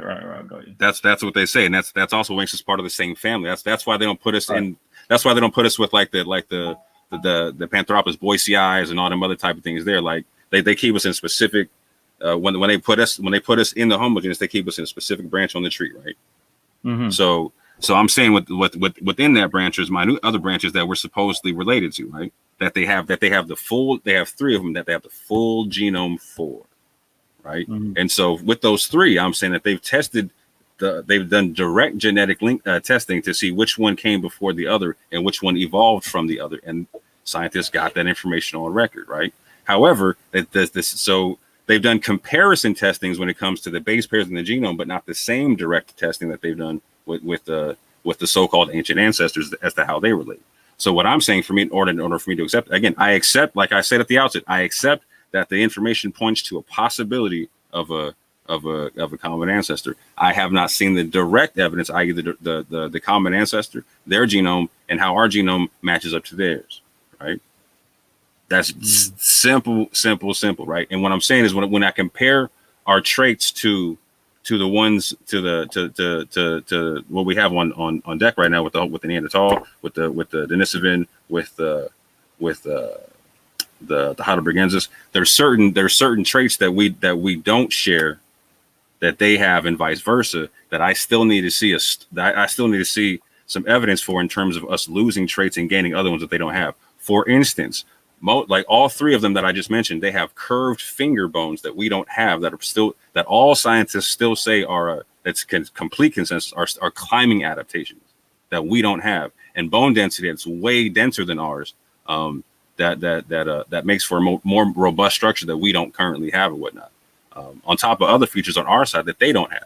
You know what I'm saying? So for me, I need to see some observable evidence. Another's, like you said, like from a common ancestor to here to where I can see traits in stasis of us changing from the curved finger bones, etc., to the straight ones that we have, and going down in bone density, getting more aquatic adaptations, etc., etc., etc. All right, but you're not unique in looking for wanting a missing link. Like, I think that's the clinching piece of evidence that every science. Not saying that I am, bro. I'm just saying that for me, like, again, I don't deny the possibility, bro. I don't accept it as a fact because I don't have a full observable set of facts. That's just simple and basic, bro. But I do. But so for example, I'm not a geneticist, right? If I go in, if fucking you're my cousin or you're my long lost brother, and we've got some sort of superficial circumstantial evidence that says that we are, and then we go get a genetic test, we become as sure as the certainty of the test, which is 99 or whatever % sure, right? So if in the same way, these same scientists, we believe that they're honest in when they're deciding whether or not you and I are related. If they understand how these genes and how these DNA sequences work and how proteins are formed in your body, and if they're saying that in between human and chimps, it's so likely that we are related. Number one, this is the main point, yeah.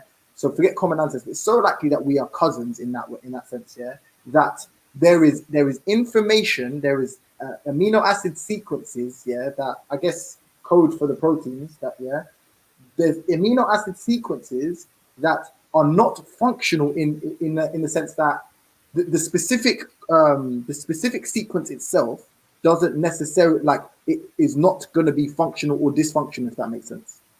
Like, it doesn't matter what the sequence is, it's going to got you. protein. No, got you.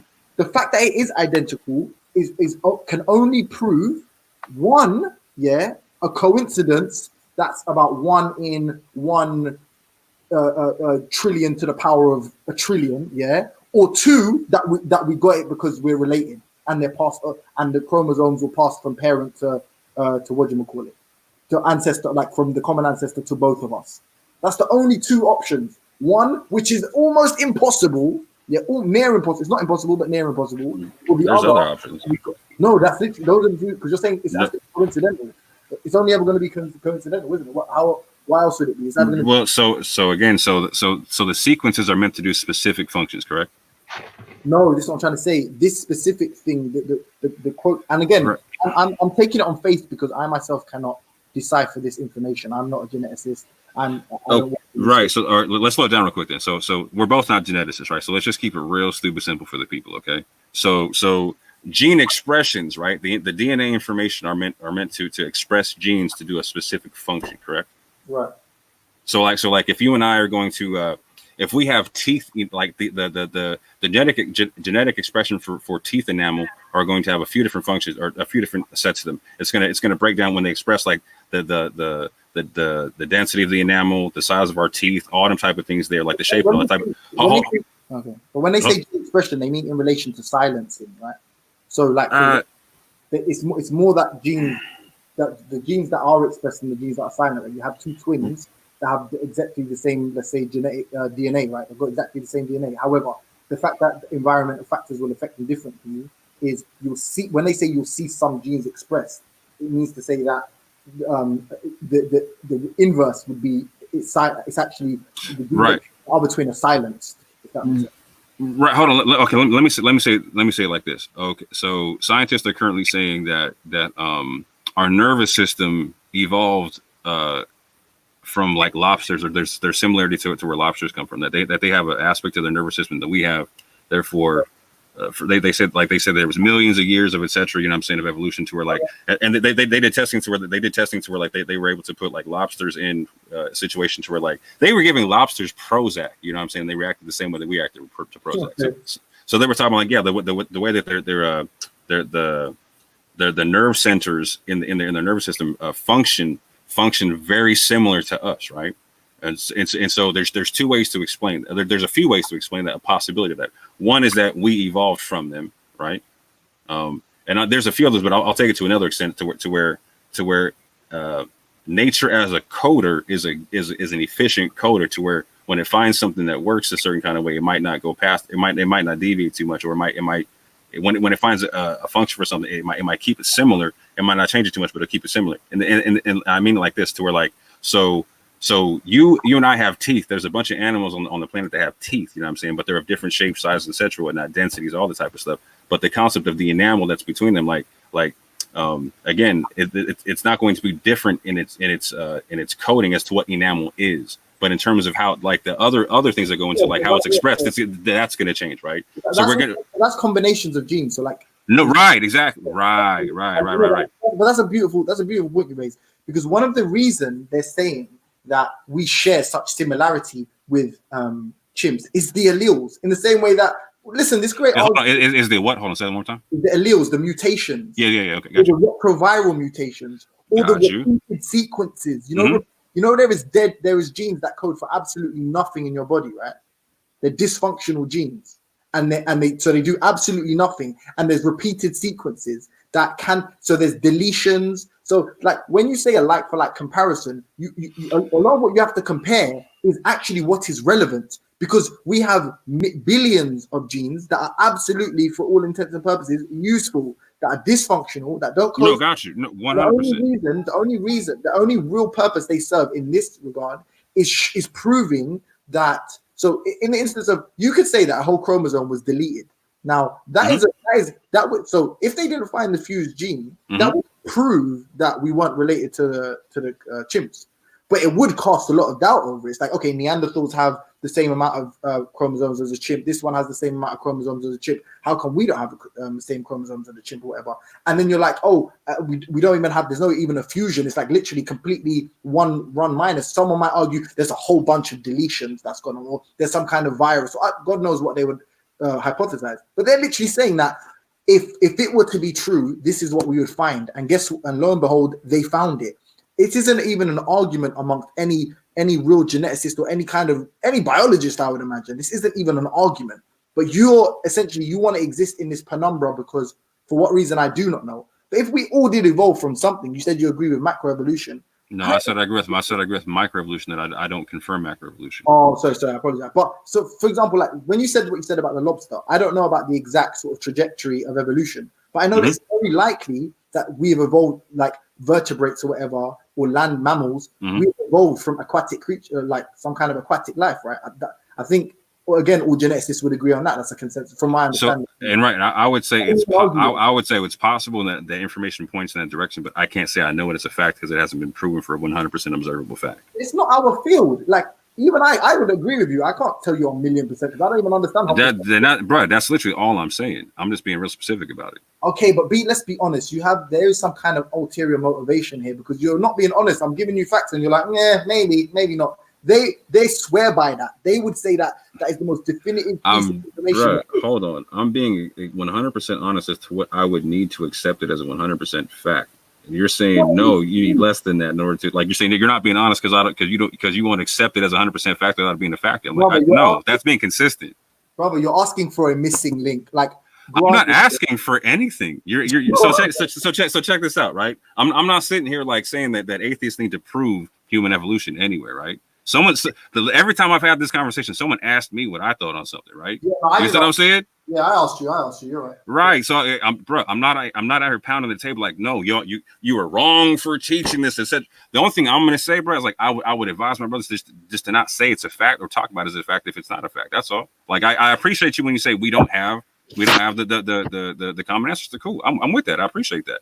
You know what I'm saying? I appreciate you when you say well the speculation is this. We assume this. Bro, I appreciate that's honest language. I'm with that. And all I'm saying is back in return is like I will accept it as a fact 100% when I can see the observable, reproducible evidence of such being a fact, not a possibility. Evidence for God, for Allah. Do you use the same evidence for Allah? Facts, 100%. So where's the unprovable evidence that we can I'll deal with that being caught in physics. Hey, 1 second, hold on. Hey, carry on this convo because I need to hit out for a bit, yeah. But more. I just want to say, yeah, I got love for you, my brother. Yeah, so sorry if that got Bro, you're my second favorite atheist. You know that, James. Big up, my brother. I only fuck with you because I like you, James. You know what I'm saying? Big up, I like you. I like you a lot, James. For real. No, same way. But I'll be back soon. I like these. Yo, I don't get chances to have a good argument. Give me. Big up, man. Big up, fam. Big up the man like James Jones. Yo, gang. Yeah. So, Big up, yes. big up. Where's the evidence that we could? Yo, big up. Yeah, big up. Zabida. Big up. K. I'll tap K. K. Listen, you're not important, bro. You just need to chill out. All right. You just... All right, bro. All right. Hey, Vel, hold on. Hey, Vel. Wait, you know what, Billy? Give me 2 minutes. How many brothers you got? 2. Are you the oldest? No. Yeah. See, I got the older brother syndrome, innit? That's why I'm like that. I don't know if you know about older brother syndrome, but yeah, I feel like you just have to be in control and involved in everything, innit? Hey, Vel, give me 5 minutes. I gotta go see about my uncle right quick. I'll be right back. What are you saying, Billy? You got put on trial? Perfect, man. Nobody's perfect. God, what are you saying? I said, you say you got put on trial again today. Man, I'm never on trial, man. I'll just do what I'm doing, innit, man? But it's just is what it is, man. You know what I mean? Like I'm saying, but differently, like I always, I try to do. Yeah. If I try to do differently, like I said, if I am in the wrong, I'll try to admit and make an apology for anytime I'm in the wrong. You get me? So yeah. But yeah, on that note, that was just some idiot business still. Exactly. Yeah. But anyway, what do you think about dinosaurs? You believe in dinosaurs, Peter? Do I believe in dinosaurs? I mean, yeah, I believe they were definitely occupants of the earth, and they became extinct. Yeah. Because Allah speaks about like different creations that we don't know of as well. I think there's actually a Quranic verse which speaks about other creations that are not like we as human beings are not aware of. What we're aware of is obviously the angels and the jinns, but and the animals.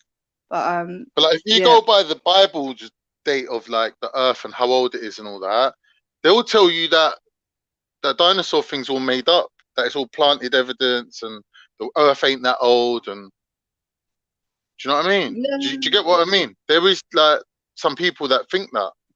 They think that like dinosaurs is just a made up thing just to disprove the Bible. Well, I mean, you know, like when it comes to science, who are we supposed to believe? No, but like obviously as a Muslim, people think that like I deny science 100% when I don't.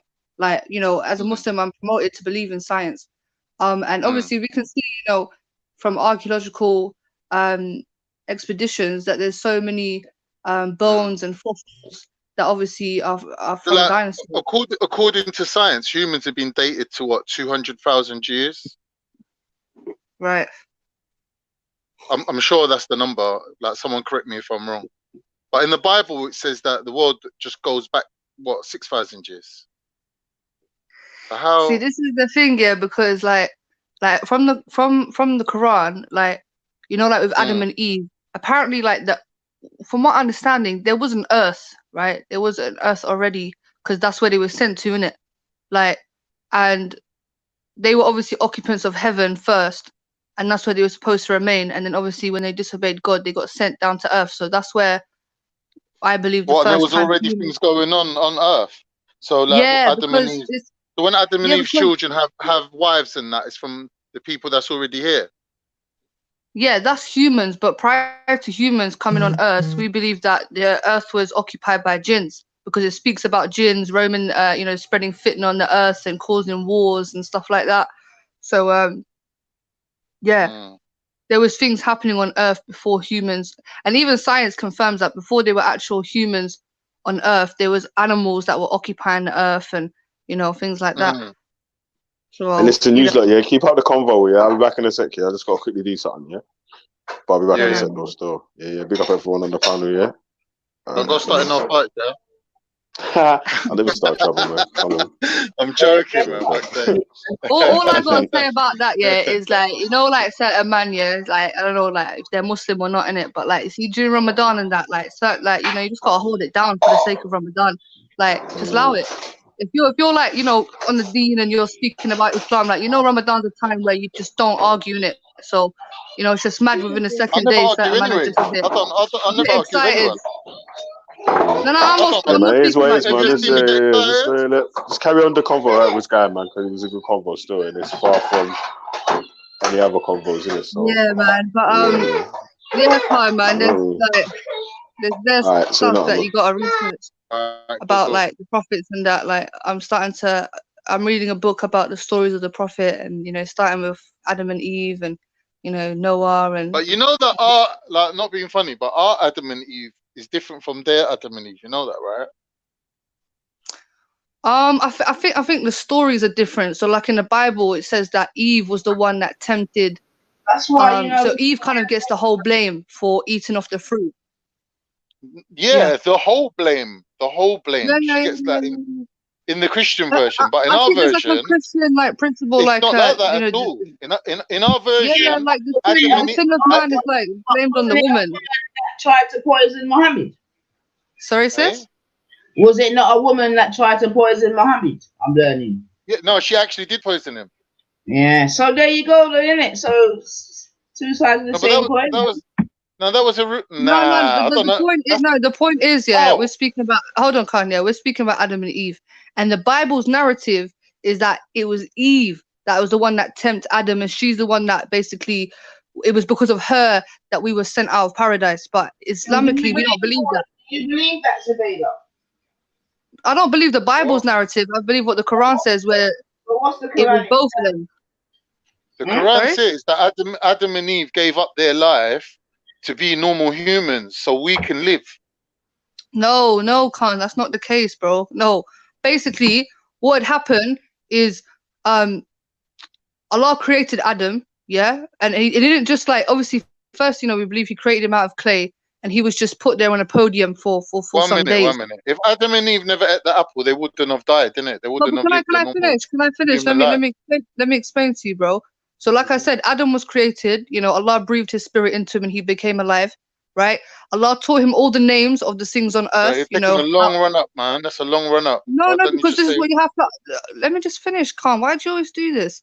Yeah. What do you mean? So I was like asking you a question. Now you're going I'm answering the question. Yeah, so what I'm saying to you is Allah created Adam, then he created Eve as a companion to him, and they were living in paradise. And at that point, when Allah asked Shaitan to bow down to Adam, wait, hold on, let me finish. Why is no one letting me finish? I hate when I start talking something and people come and give me a chance, Hanifa, to finish, please. What I'm saying is, yeah, when Allah created Adam, yeah, Shaitan, the devil, was amongst the angels, bro, like, I'm not even allowed to finish. Why can't I finish my sentence? Stop going on. So listen to what I'm saying. No, but you've asked me a question. You're not even allowing me to answer it, and you're just cutting me whilst I'm speaking. To answer, Zabeda. The only thing is, you started to say something about the Most High created Adam, and you started saying about Adam learned all the, and that's what I want you to finish. You started to say that Adam learned all the names of something. That's all. Yeah. Okay. Allah taught Adam all the names of things. So what that is about, you know, the universe. He taught him knowledge. He gave him intellect. Yeah. Knowledge, from this knowledge was about, you know, names of everything in the earth, from plants to animals to the sun to the moon. He taught them what these things were. Yeah. He was mentioning the structure of the world and what their purpose was. You know, and this, as human beings, we've been given this intellect to understand our environment. Yeah. So when Adam was created, Allah asked the angels to bow down to him, and Shaitan refused to bow down to him. So for that reason, it's like as if I've asked you to how to cook lasagna, and you're going to me first. You got to go to the shops and buy the ingredients. Bro, let's take it for granted. We know the beginning. Just hit the. No, but I'm speaking about Adam and Eve, yeah. And what you said, What's the moral of the story, man? The moral of the story is, I'm correcting you because you said Adam and Eve gave up their lives for us to be here on earth. Adam and Eve would have lived forever. That's a lie. Adam and Eve would have lived forever. They would have lived forever. Let me tell you why. Let me tell you why that's wrong. Because when Shaitan was asked to bow down to Adam, he didn't bow down. He was expelled. He was expelled from heaven, and Allah cursed him and said, you know, you're of the disobedient. So what Shaitan done in return? He goes, okay, you've cursed me out. You sent me out of heaven. I'm gonna make sure that I tempt your creation. Because remember, Shaitan was jealous of man. He was jealous of Adam. Yeah. So he said, okay, if you're gonna kick me out of heaven, I'm gonna tempt your beloved creation. So he came in the form of a snake. Yeah, and Allah told Adam and Eve, don't eat from this forbidden fruit. So there's a verse in the Quran. That's no, the it's Christian not. version of It's in the Quran. It's in the Quran. And the Quran says where Shaitan came in a snake and he said to Adam, yeah, wallahi, he said, wallahi, if you eat from this fruit, yeah, then you will get some forbidden knowledge. Yeah. So then they both ate from that fruit, and their punishment was to be sent down on earth. They didn't willingly give it up because they were very happy in paradise. But because they disobeyed Allah, they were punished for that disobedience. Hold on, let me just clarify some points. Some of the points you said are true and some aren't Quranic. So the serpent or being a snake is not in the Quran. One quick question, sorry. What you're describing here, is this supposed to be like theoretical or like real life? Because I keep getting confused. So is this like I don't know if the word is allegory? Me as a Muslim, I believe this happened. Yeah, I believe it happened. Well, if you're asking me for evidence and proof, that's a different story. But I'm saying I believe this happened because I believe in the scripture. No, it's not even that 22. I'm just asking it because I know some things are supposed to be kind of real, as it were, and some things supposed to be a story, isn't it? So I'm just trying to find out. You know. Can I say something? Can I say something? First of all, that we humans are on earth is not a punishment, because before Allah created the human beings, that's part of the Christian narrative. Yeah. So they got set down as a punishment. Yeah, bro, you're cutting me, bro. Let me speak. No, but Issa was explaining it already. Yeah, okay, so hold on, Benny, jump on the panel and hit the ground running, bro, you're cutting me. Why are you cutting me? I was talking. Because you're jumping on the panel and you're hitting the ground running. You're very rude, bro. Issa was already explaining. Okay, so what I was saying. So what I'm trying to say is that he's just gonna carry on regardless.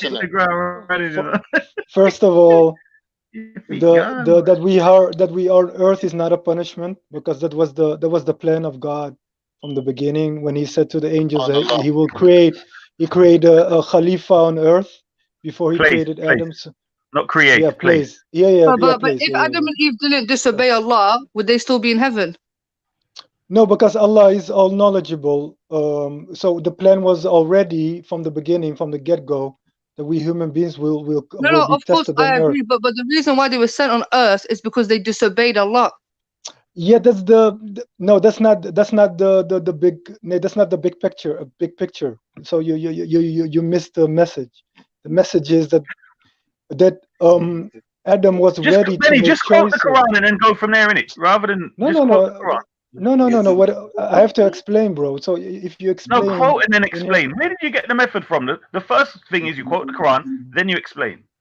Yeah, you're right, bro. But okay, what I'm trying to say is, Adam was ready to make a choice, and when he was ready to make a choice, even if it was a bad choice, the thing is, we can know from Adam that if you make a bad choice, that you have to come back to Allah to repent. So there's a difference. Right. Benny, there's a difference between. Hold on, Benny, wait. No, let's go to Quran. You're giving false information. Let me give the bigger. I'm trying to give the bigger picture. Let me just give you the Quran, then you go on from there. Hold on, let me just give you the Quran. So what one it says in there is, one sentence. Hold on, bro. One sentence. Yeah, it's not gonna be long. Not long. I'm not reading it. I'm just telling you. So what happened was Iblis swore. He said, "Wallah," he swore to them that he's telling the truth. And because we're naive, yeah, they took that. But also it says Adam forgot the advice of his Lord. Do you understand? So the two things was Iblis swore to him that he was on the haqq. Do you get me? Yeah, that's what I said. Okay, but the bigger. I'm going to the bigger picture, but this is a lesson. So the Quran is a lesson. It's not reading and knowledge and really? Without. Oh, I thought it's supposed to contemplate the Quran. Standing, it's not for you, bro. It's for people. It's for people. Benny Blanco from the Bronx. Yeah, but if you're explaining it out, I'm asking you the same question. Issa, give me 1 sec. Benny, my question to you is the same question I asked to Zubida. Comparing the moral of the story of the Muslim version of Adam and Eve and the Christian version of Adam and Eve, what's the difference between the two?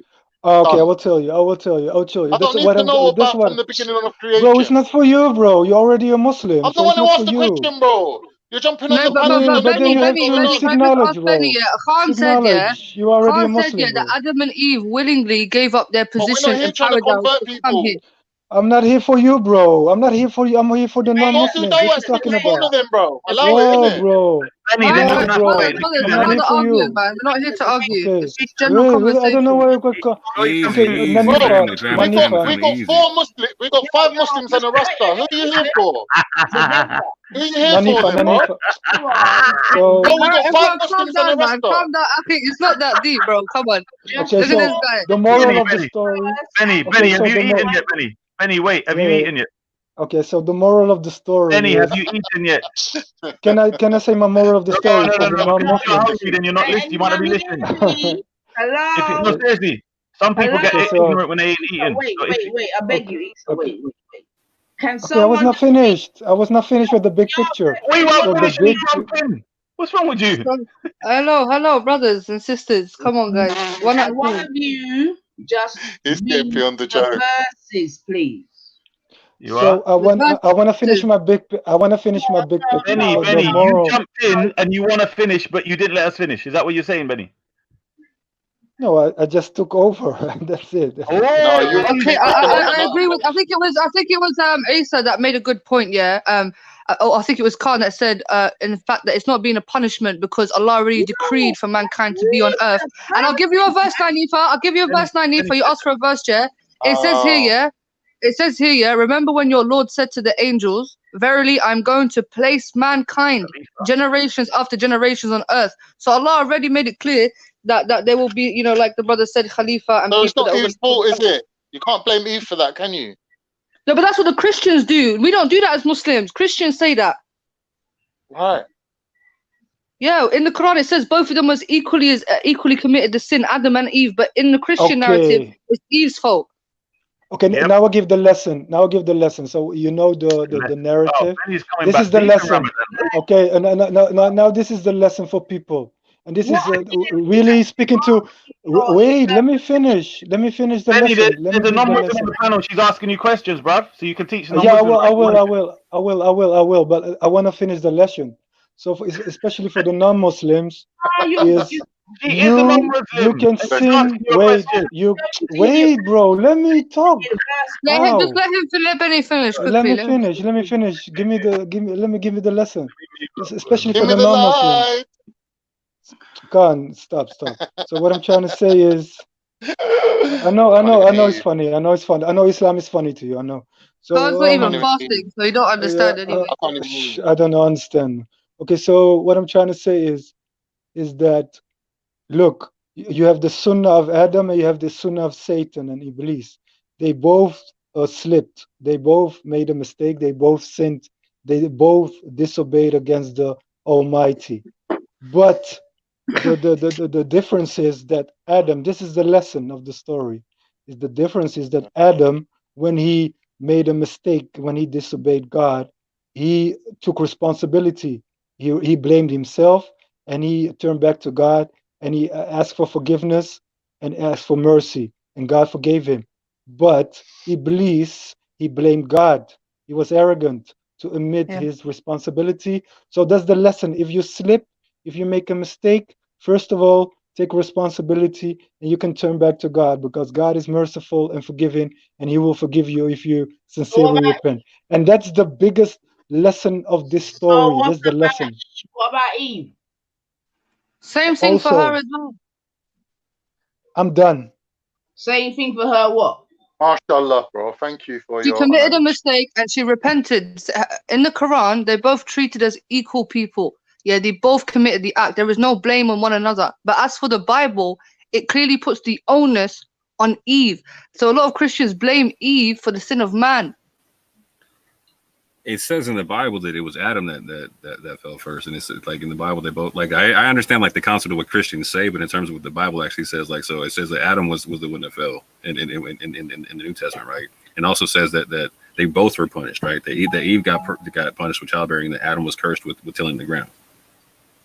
No, but the context is because you have hearkened unto your wife. So the whole thing. Adam said, like you said, he forgot the advice of his Lord, right? No. In the Bible it says, Adam said, the woman you gave to me, she told me to eat it. Right, but he still got punished, right? So it's not like God accepted it. Like, okay, you don't get to get punished. He was like, no. No, but what I'm saying, look at the context here and how much oppression that was for women based upon that, bro. I agree with how people use it, but I'm just saying that's not the direct narrative of the scroll. Oh, of the Bible, you mean? Yeah. So I agree how people use it to oppress women. I agree with that. I'm just saying when you look at what it says, Adam does make the complaint, but they both get punished, and it says in the New Testament. So the Christians even believe that Jesus died for their sins because of what Adam did. Right, it talks about like the second Adam, first Adam concept, right? So I'm just trying to be consistent with the scroll, and also recognize what the people did with that shit. Like, so they definitely use that stuff to oppress women. Eve, then? Why ain't there a second Eve? What was that? If there's a first Adam and there's a second Adam, why ain't there a first Eve and a second Eve? So again, there is. So that's what I was going to ask you. Is there in Islam, is there anyone previous to Eve? Because we know in Christianity there was Lilith before there was Eve. So let me see how much. In Christianity there was Lilith. That's in Apocrypha. Where's that in the Bible? Lilith. But hold on, I mean, you're laughing, internet, but you know that the most significant books of the Bible aren't even in the canonized version. So what are you laughing about, man? I'm laughing because the story, if you go off of that, there's a whole heap of extra biblical variations. There's a book called Hebrew Myth and some others, and you'll just find bare different stories. And but even what she's talking about comes out of the fact that Genesis 1 and Genesis 2 have slightly different narratives. Know that the Bible it's a collection of books, and we know it's a set of mandem that said what books are going to go into this Bible. Clearly, they left out the most significant ones, like Lilith and so many other more. No, but I'm saying they contradict the stories, though. No, what my point is that they contradict the Bible as well. So the story's in there, like for instance, man-made. You are? I said because it's all man-made, isn't it? The Bible was just made by man, isn't it? Man then put the books in the Bible, said how it got. But I can write a book and not contradict myself. I can write a book and not. You know that Slip said that the Quran was also at the Council of Nicaea. What do you say to that, internet? Who says what? Yeah, I'm trying to hear that info, sister. Wait, who said that earlier? Yeah. Who said that? Maku. Oh, Maku said it. Oh, Maku don't even know. Maku's a Jehovah's Witness. Yeah, he's not even Muslim. Hold on. Maku said that the Quran was at the Council of Nicaea. Yeah, so he's basically laying to the fact that Maku's a Jehovah's Witness, man. The Council of Nicaea was 300 years before. One step, man. So do you know what year the Council of Nicaea is? Yeah, 300 years before the prophets, Allah. Wait, bruv. Let her answer. Lanifa, do you know when it was? No, listen. Like, I'm just asking you the question, innit? You with me? Because I had not heard that before. You with me? Right. So that's why I'm just trying to ask you. Because basically, Lanifa, are you sure it was the Quran and it wasn't a different book that I was talking about? So, real quick, this is why. Hold on, let her finish, man. The poor woman can't even get. My fault. I'm quite sure as to the book he was alluding to. Thank you, because I was there in the conversation. Oh, so he didn't actually say it was the Quran? Yes, he did. Okay. But like Isa said, the Council of Nicaea was held before Prophet Muhammad even came about to spread the message. Let's get all the information first, and then deal with it there. Yeah. So he said, did he allude to, or did he actually say the Quran? That's what I'm trying to get. Yeah. So the point. Sorry. Let me just say this, and then I'll move up in it. Yeah. The point being is that he's making the point that the Quran also went through a type of reformation, where different men were involved and said how the book's gonna go, basically. And do you accept that to be true or false? Well, number one, definitely not the Council of Nicaea. Oh no, I'm not. All right, forget the Council. I'm giving you 2 points. I'm answering. Don't wait. No, I hear you. I'm going there. I'm getting there. I'm getting there, sis. I'm just doing it because people are listening, innit?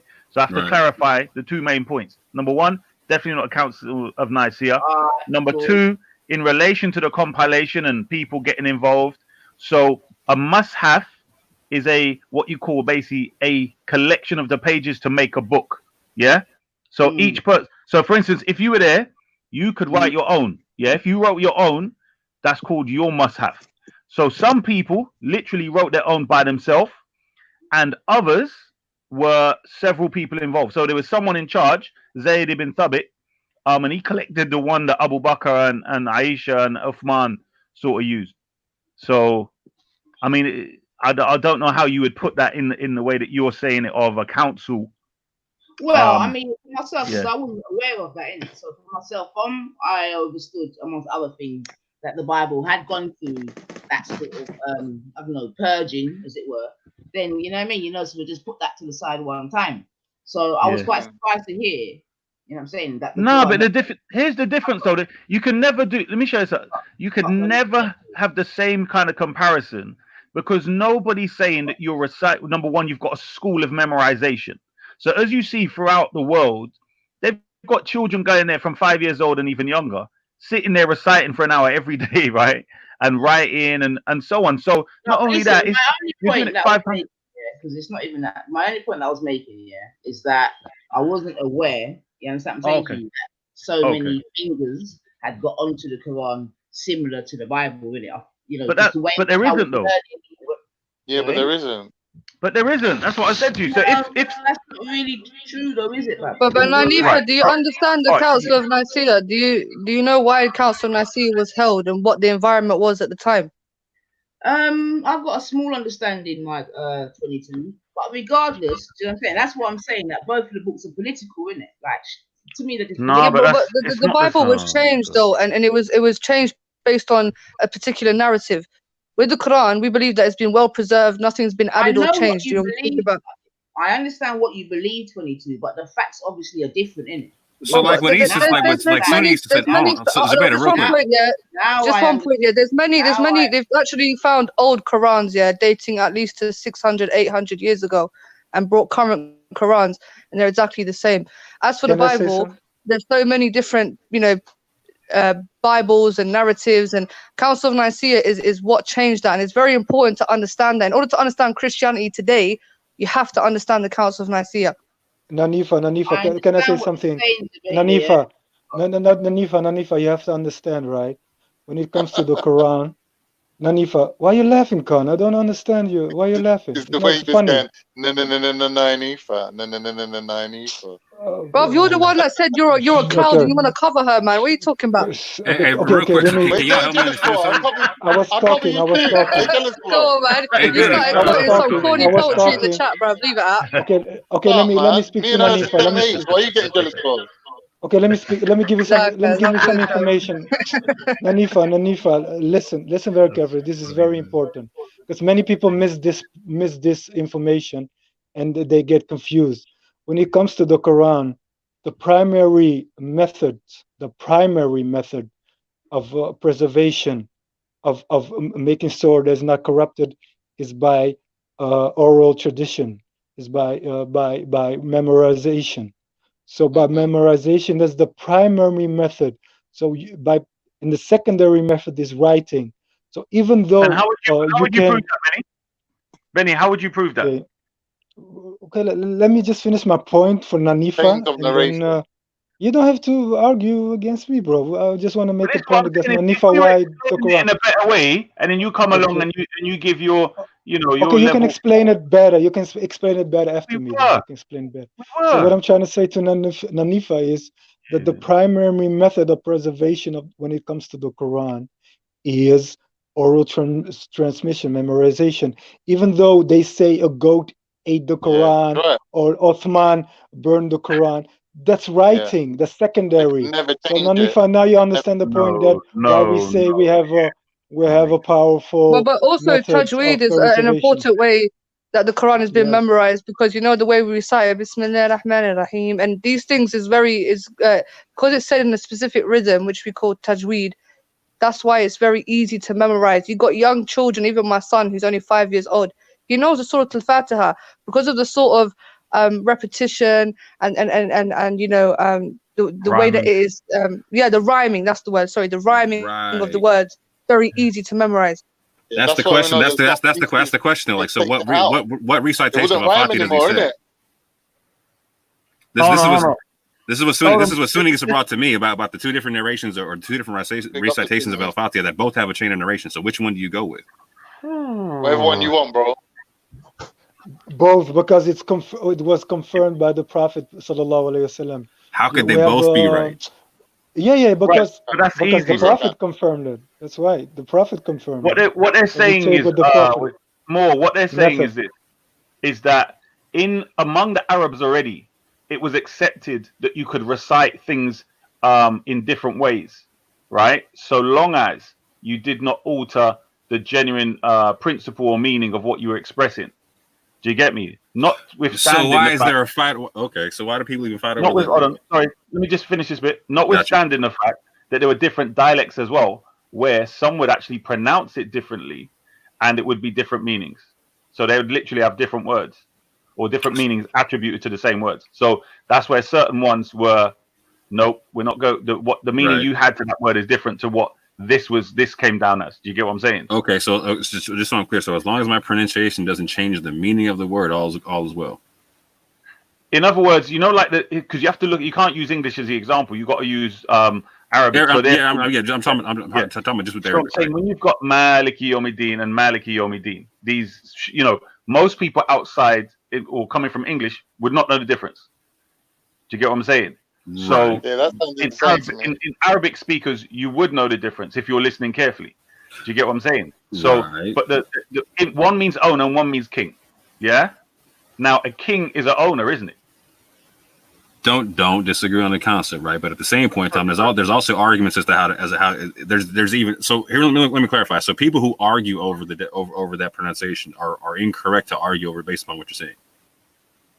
Correct? Oh yeah, when you're coming from that's why I was just clarifying. Like as long as my pronunciation doesn't change the meaning of the word, all is well.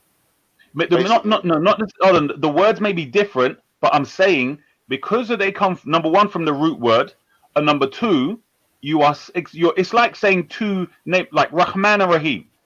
They are different, but there's a crossover, and they both come from the same root. Do you understand? Like there's a part where Rahman becomes different to Rahim, and Rahim becomes different to Rahman, but there's also a part where they both cross over. Don't disagree. Adding meaning and application. Do you understand what I'm saying? Valley, Zubida is in the back chat. Valley, Zubida is dropped out. Valley, Zubida. Just clarify for Nito before Benny interrupts again. So yeah, basically what it is, you don't have this many hands involved like you do with the Council of Nicaea. The Council of Nicaea, you had, I don't even know if there was 100 or something like that. There was you had several councils, by the way, in this area where they were deciding not only on the books, but also on the beliefs. So they were deciding on what the proper beliefs were going to be spread throughout the empire. And therefore, based upon what they decided were the proper beliefs, was which books went in there. You get me? So that's how bad it is. It's not like, well, we've got the books and traditions. Respect, I don't think that. Hold on, one sec. The words of the Messiah first, and then based upon the words of the Messiah, we're now going to have the council to establish exactly what he meant. It's like, no, here's what he was believing, and therefore we're flinging out that book and that book and that book to fit what we're saying it should be. Yeah, I hear you chuckling in your I can hear you chuckling, Esau. You get me? Like yeah. Like one's more you know what I'm saying? I don't use words superior than the other, but you know, at that point we're gonna have to bring in the hadiths, right? What do you mean at that? I don't get you. Well, because you're obviously gloating that you believe it hasn't been untouched, this, that, and the other. But no, it's not gloating. It's called accuracy. It's not gloating. Yeah, well, I don't even agree with that, innit? Because if the fact is that does it hurt your feelings? Oh, let her finish. I don't actually care about, but what I'm saying is that. But you seem to care. Finish, man. So, Kanito, what? If we're having a discussion. What I'm saying, what I'm saying, sister. I'm just saying, as an ex-Christian, you seem pretty invested. Fam, who the Oh, it's a talk. It's a talk panel, isn't it? If you want to, if he's invested, so what? There's a conversation. shut up, man? Just shut up, Man. like seriously, Look, just shut up. sis. All I'm saying is, for me, This yes, guy, Carl, he just talks nonsense. Like, shut up, Carl. Just shut All up, right, man. I'll sis, one shut up. sec, All right, I'll shut up. sis, one sec. Who's still the What I'm truth, saying, though? sis, when it comes to what was it you said, gloating? That's not the way I approach things. Like, it's pretty Oh, straightforward. Yeah, go growing up on. and hearing about the thing in it, there was always that thing like, well, the Bible's got how much mistakes, and you know the Quran's perfect and all that. So I know the settings, Brethren, yeah, no problem. But the only thing that I'm saying there is then when we then add the hadiths, then Yeah. surely we have another problem, right? Yeah, well, yeah, you can encounter big problems, yeah. Okay, fair enough. So that's the only point that I'm making in it. All right, Okay. good. Yeah. In fact, But you no, could actually compare the Council of Nicaea when it comes to hadiths. I would say that's where it comes. I think that's Although what she was doing. Like, I think she almost made your argument for like the whole like where you talk about the whole and no offense to my Sunni brothers, you know what I'm saying, but Issa got this concept of the Sunni religion, right? Like, so I think for non-ether, like she's talking about what you would talk about versus like the Sunnis, you know what I'm saying, making a whole new religion concept than what you say. Oh my God, that is so true, because it's like they concocted the hadith. They concocted the hadith like they did the Bible, and they made up the religion as well. No, I need to take the credit for it now. Thank you, you know. Thank you, you know. but look, Anyway. but look, Isha, I have to say something, right? You're going very too deep. It's very for people of academics. It's better to discuss these things behind doors, because no, Isa, you have to look at the bigger picture. You know, there are many look, we know both that Islam is the truth, is the absolute truth, and we know that it comes. Yeah, Islam. Yeah. Wait. Let me finish. Let me make my point. Can I make my point? Can I make my point?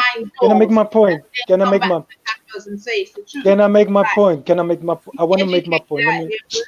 Ali Zubaydah El Arabia is in the back chat. So Isa, what I'm trying to say, Isa, really, we know both that Islam is the truth, and we know both that comes heavy consequences if you reject Islam. So it's better for the non-Muslims, because 90% of the audience is non-Muslim, to discuss this matter behind closed doors. Why? And to give them the fundamentals. Talk about the one. And the fundamentals are Allah is one, Allah is no partners. The final messenger. You know what I'm trying to say? Hold on, Benny. The mere fact that you're saying that is the sign that you're sneaky. This is what I'm saying. Like, you literally No. I'm not sneaky, bro. I'm not sneaky. You don't understand. So you're missing the big picture, bro. You're missing the. Benny, stop. What I'm saying is, you are literally saying that what we disagree on, yeah, the person should make a decision and come into something not knowing this. And this is what you lot done to me and what you keep doing. I had to research this stuff and waste so many years and time believing in the garbage that you want me to believe before I come to this. I'm saying, no. Okay, so wait. What is different? I want to know what's different about what you believe now. What's so different? No, wait. Let me make my point, Isa. Look, end of the day, we have to make her like you discovered some mystery. Make her. Isa, the bigger picture. You have to look at the bigger. Isa. Let me speak to you. The bigger picture is we have to convey the message to the non-Muslims. I agree. And if the non-Muslims see us discussing all the time and disagreeing and this and that, bro, they say I don't want nothing to do with this Islam. Even the Muslims don't agree. Hold on, Benny. Let me explain bro, what. Trust me, that's the bigger picture I'm trying to tell you. That's the bigger picture. Is that what you're saying, man? Benny, listen. Hold on, Benny. Hold on. That sounds like you want to edit it and polish it. Yeah, sugarcoat the thing. What type of thing is No. that? No. No. That's what I'm trying to say. No, because your man wanted to deceive you and bring you in on a false premise. And say, no, just come down there. We can comprehend. You want to sell you some fake goods. That's what it is. You want to sell you some fake goods. No. That's not what. So you're missing the bigger picture. You're missing the bigger picture. Listen to what I'm saying, Benny. Hold on. No, Benny. I'm telling you. Remember, I'm saying we're on different religions now. I'm saying we're in different religions. So when you're trying to say to me, discuss it behind closed doors, you're essentially trying to say I shouldn't tell them the true Islam, which is based upon the Quran and with proof. But because you lot can't defend your thing, no, you don't want them to see the big holes and contradictions in your religion. Bro, we disagree. Trust me, we disagree not on the fundamentals. You get refuted. That's the difference. It's not just No, disagreeing. Isa, look, we both believe in one God. He has no partners. He's absolute. Yeah. We both believe that Prophet Muhammad is the final prophet. Yeah. We both believe in the day of judgment. We Yeah. both believe in angels. We both believe in the And they know divine all of this decree. already. So what's your point, bruv? They know all of this The already. So point the thing is, you want them to hear is what? bro, if we let's talk about what Anita brought up though, because she brought up the concept of how like the changes could have come in the hadith, and you two disagree on something that's really big in the hadith, right? Like so, Issa, hold on, real quick. academic, bro. Hold It's on, my man. academic. You Issa cannot. Black the leg does not take Aisha being 6 or lame. 9, right?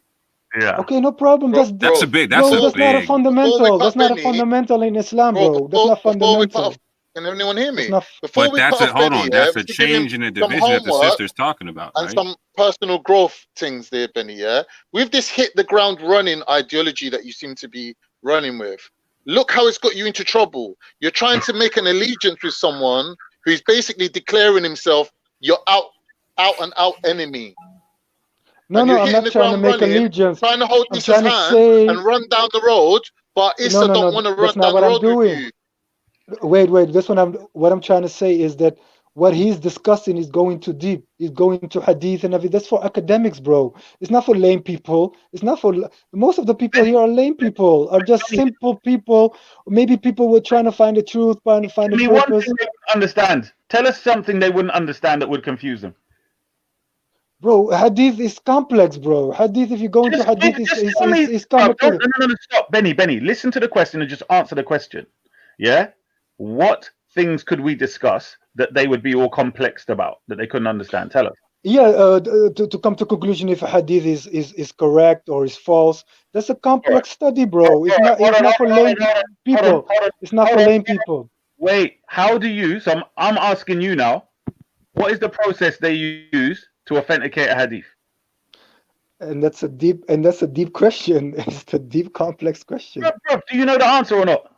Yeah, no, I know. We have to go to we have to go to how many people are narrating it. The people. We have to know the people.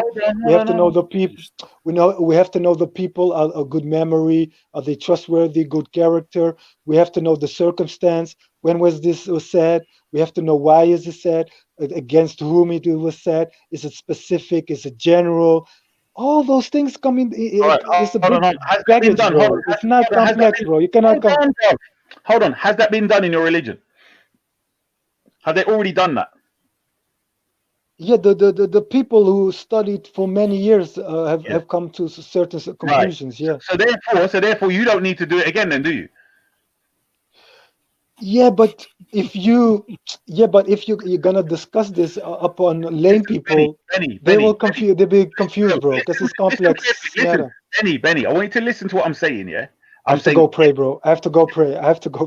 Is your time coming yet? Is he I think he's an hour behind us, isn't it? I think he's an hour behind us. Yeah. Okay, I have to go pray. That's what I was saying. I remember I said he hasn't eaten yet. That's why he's getting on crazy. That's what I said. You should have. Yeah, don't come on. Stop, bro. Stop. God bless you, Benny. God bless you, brother. You know what it's like, innit? Bless you, bro. And I apologize if I come rude to you. Sorry, I apologize. Don't be silly. I apologize, bro. I apologize. Never. Sometimes I can be triggered and heated and passionate. Sorry. No, we all know. We all love know it, man. We love it. That's why we love you. Yeah. Hey, so real quick, I got a question, man, because I'm curious about this one. So, based upon the science of hadith, why do Shias reject the Sahih hadith attributed to Aisha about her age of marriage? Because for me, I don't like, even if I were to take hadith, right, it would make no sense for me to take that one, because that one doesn't go back to the Prophet. It goes back to Aisha saying something, right? That's a really good question, actually. Right. So the thing is, I mean, I think the hadith is like, obviously our we do not see any hadith book as authentic, number one. Okay. So therefore it would be the hadith themselves. Okay. Now, one of the things I noticed the Shia seemed not to focus on was things like that in that sense of her age as such being the issue. It was more to do with you can say her not being a virgin. Yeah. So if they mentioned her age, it would be because she was or being bequeathed or slightly married before. There's like 3 different perspectives. Number 1, she was bequeathed, but she didn't consummate. Number 3, they're saying she did consummate. Yeah.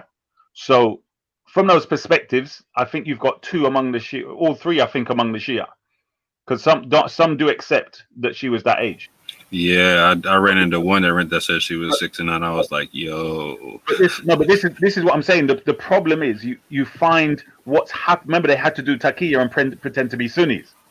So because it became a political thing where you institutionalize law based upon it, that's what the Sunnis were doing.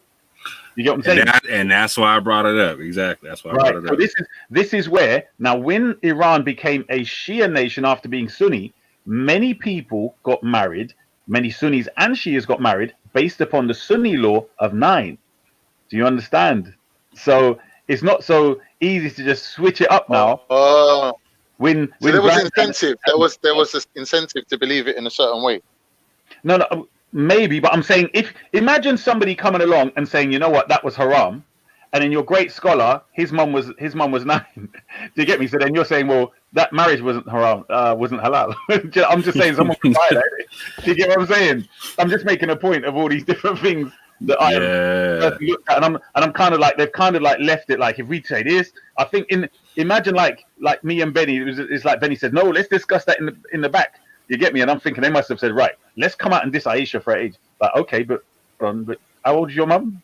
How old's the auntie? Do you know what I mean? Like, when you say that now, all these men are going to be like, well, I married her when she was 10. Do you know what I'm saying? So it's kind of, I'm just saying, yeah, it becomes, because it was so attached to politics and marriage is half the deen, innit? So it wasn't as easy to just fling it out as we can do that.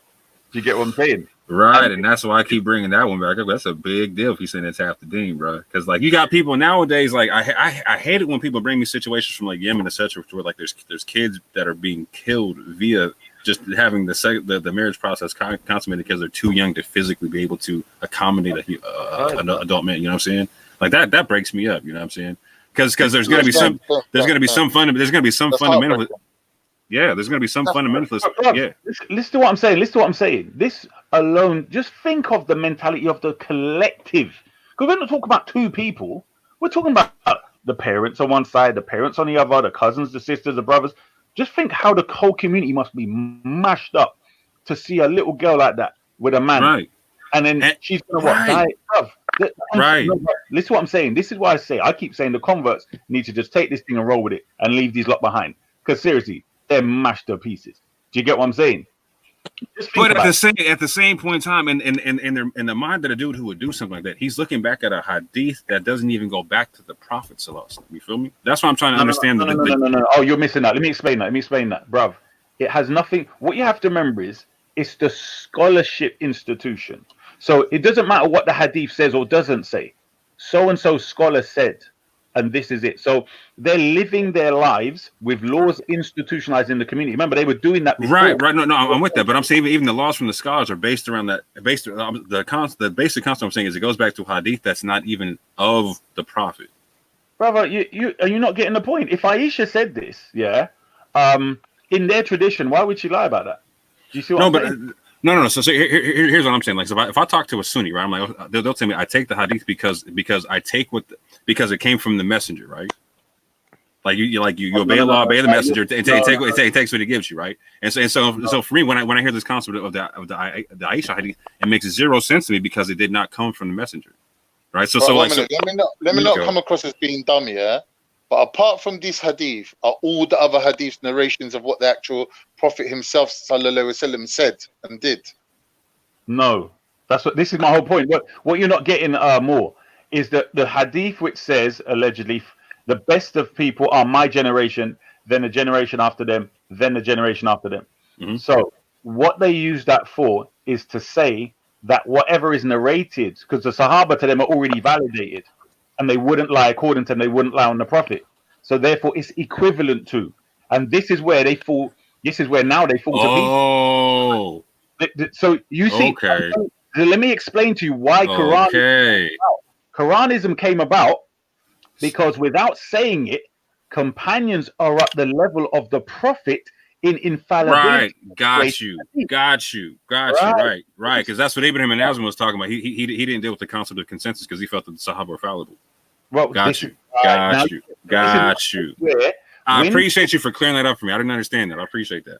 Yeah. So just imagine where the whole religious. This is why, if you notice, these. Bruv, the amount of things that have said to me, bruv, I don't care if you believe Ahlul Bayt is superior. I don't care if you believe Imam Ali should have been a Caliph. Just stop saying the companions went astray, because the companions are more important to Islam than the Quran, the Sunnah, the Prophet, everything, because it all comes from there. They're the actual powerhouse in the whole thing. You just legit blew my mind, Issa, like for real. Like I'm wrapping my head around like, well, they all believe that the Sahaba are on par with the Prophet. You just blew my mind, bro. That's one, bro. Check it now. When Bakari's, it makes so much. Everything makes sense now, bro. It all makes sense now. Alhamdulillah. And this is why, bro. Listen. This is why the Hadith people. The reason DC, why. Why are you mocking the thing, DC? One sec. One sec. Listen to what I'm saying, brother Moore. This is why a lot of Quranists, instead of, let's say, the earlier ones, they could have gone down a process of trying to redo the Hadith thing. And like today, a lot of Quranists have come back a bit and they've said, okay, I accept Hadith as tradition and so on, right? History, etc. Right. But it was so intertwined at the time, especially without computer. It would have been so difficult, Facts. Right? To go through all that information and try and separate the two piece by piece. You said, you know what? I'm just dealing with Quran. This is the easiest. They were basically saying, let's start again. You get me? Because imagine the whole religion for 1,200 years was made up and intertwined with Hadith. So you've got traditions, you've got opinions, you've got fatwas, you've got cultures, you've got everything. And the whole thing is based upon the position of the companions in the whole thing. This is why you hear Shamsi and other Salafis talk about the companions this, the companions that. No, I why? got you, They're the rock of this thing. You take them out, there's no Sunnism. It's simple as But that. can I just say something to what Issa is saying? Yeah, he's doing a lot of over exaggeration here, and that's not entirely true. Like like Benny said, yeah. No, but hold on, Issa. Like Benny said, yeah, we're dealing with the fundamentals of Islam. Like he said, we believe in one God, we believe in the messengers, we believe in the Day of Judgment. That is the main principles of being a Muslim. The rest is not a fundamental aspect of being a Muslim. We can learn from these histories and we can learn from these people, but the way Issa's making it out is that we revere the companions so much and we put them before this and we put them before that. That's not true though. You know that. Misleading. It is misleading. That's not true though, Issa. Come on, you gotta be honest. Wait, I'm gonna ask you something. Is it true or is it false that according to you, like the Prophet said, the best of generations are his own, and the best after that is the next one? So the Tabi'in and the Tabi'in, the one after them. Yes or no? The first 3 generations. Yes or no? Yes, but the thing is, Issa, we don't disagree with you, but it's you that disagrees with us. We don't have no problem with your belief system. Stop running all over the place. I'm asking you simple questions. Right. You're claiming I'm lying, yeah? So I'm asking you a simple set of questions to see if I'm lying or you're lying. Because the other day, you and Waleed came up with stuff. Oh, let's do it, man. Get to the questions, man. Let's do it. I had to calm down. So the other day, you and Waleed started refuting Sunnism and left yourself with no foundation. So when it comes to Hadith collection, do they check to see if the companions were righteous or not? No. Zubaydah. There's many hadiths that speaks about the companions and about What I said. No. Listen to what I said. For instance, in Bukhari's collection, yeah, he has the stories of companions and all the people in the chain. He's got a bit about their life story, right? Yeah. When it came to Sahaba, did he do that check, or did he accept matter of fact? It's between whether the people met and memory. Did he check whether they would lie on the Prophet or not? Well, obviously that's not. I've never seen a hadith about that. No, listen to. All right, let me tell you. No, I understand what you're saying, Isa, but there's never a hadith that says Abu Bakr stole from Fatima radiallahu anha, according to Bukhari. No, there is. That's not the point I'm making. But that's not the point. I'm saying to you, which is what I said to the brother Moore, right? Yeah. When it comes to collecting hadith, the companions are treated as though they're infallible, meaning they won't lie when it comes to narrating. They're not infallible, let's say, in memory. So one companion might remember it this way and another one might remember it that way. I'm saying when it comes to personality and character, they're saying they wouldn't lie. Do you understand now, Zubaydah? Yeah, I understand what you're saying, bro. Yeah, but at the same time, you know, for me, yeah, the reason why like I respect the Sahaba a lot, yeah, is because they're very realistic. Because let me just explain. I'm not trying to even debate that. I don't care, Issa, to be honest. Yeah, I'm not into that. Yeah, but what I'm saying to you is, yeah, no, I'm here to refute the claim where you said, oh, the Sunnis, they put the companions before everything, and that's the foundation of their religion. What the way I treat the Sahaba, yeah, is like it's like normal people in a sense where they were not perfect people. Let me finish. You're not allowing me to finish. Yeah, this is.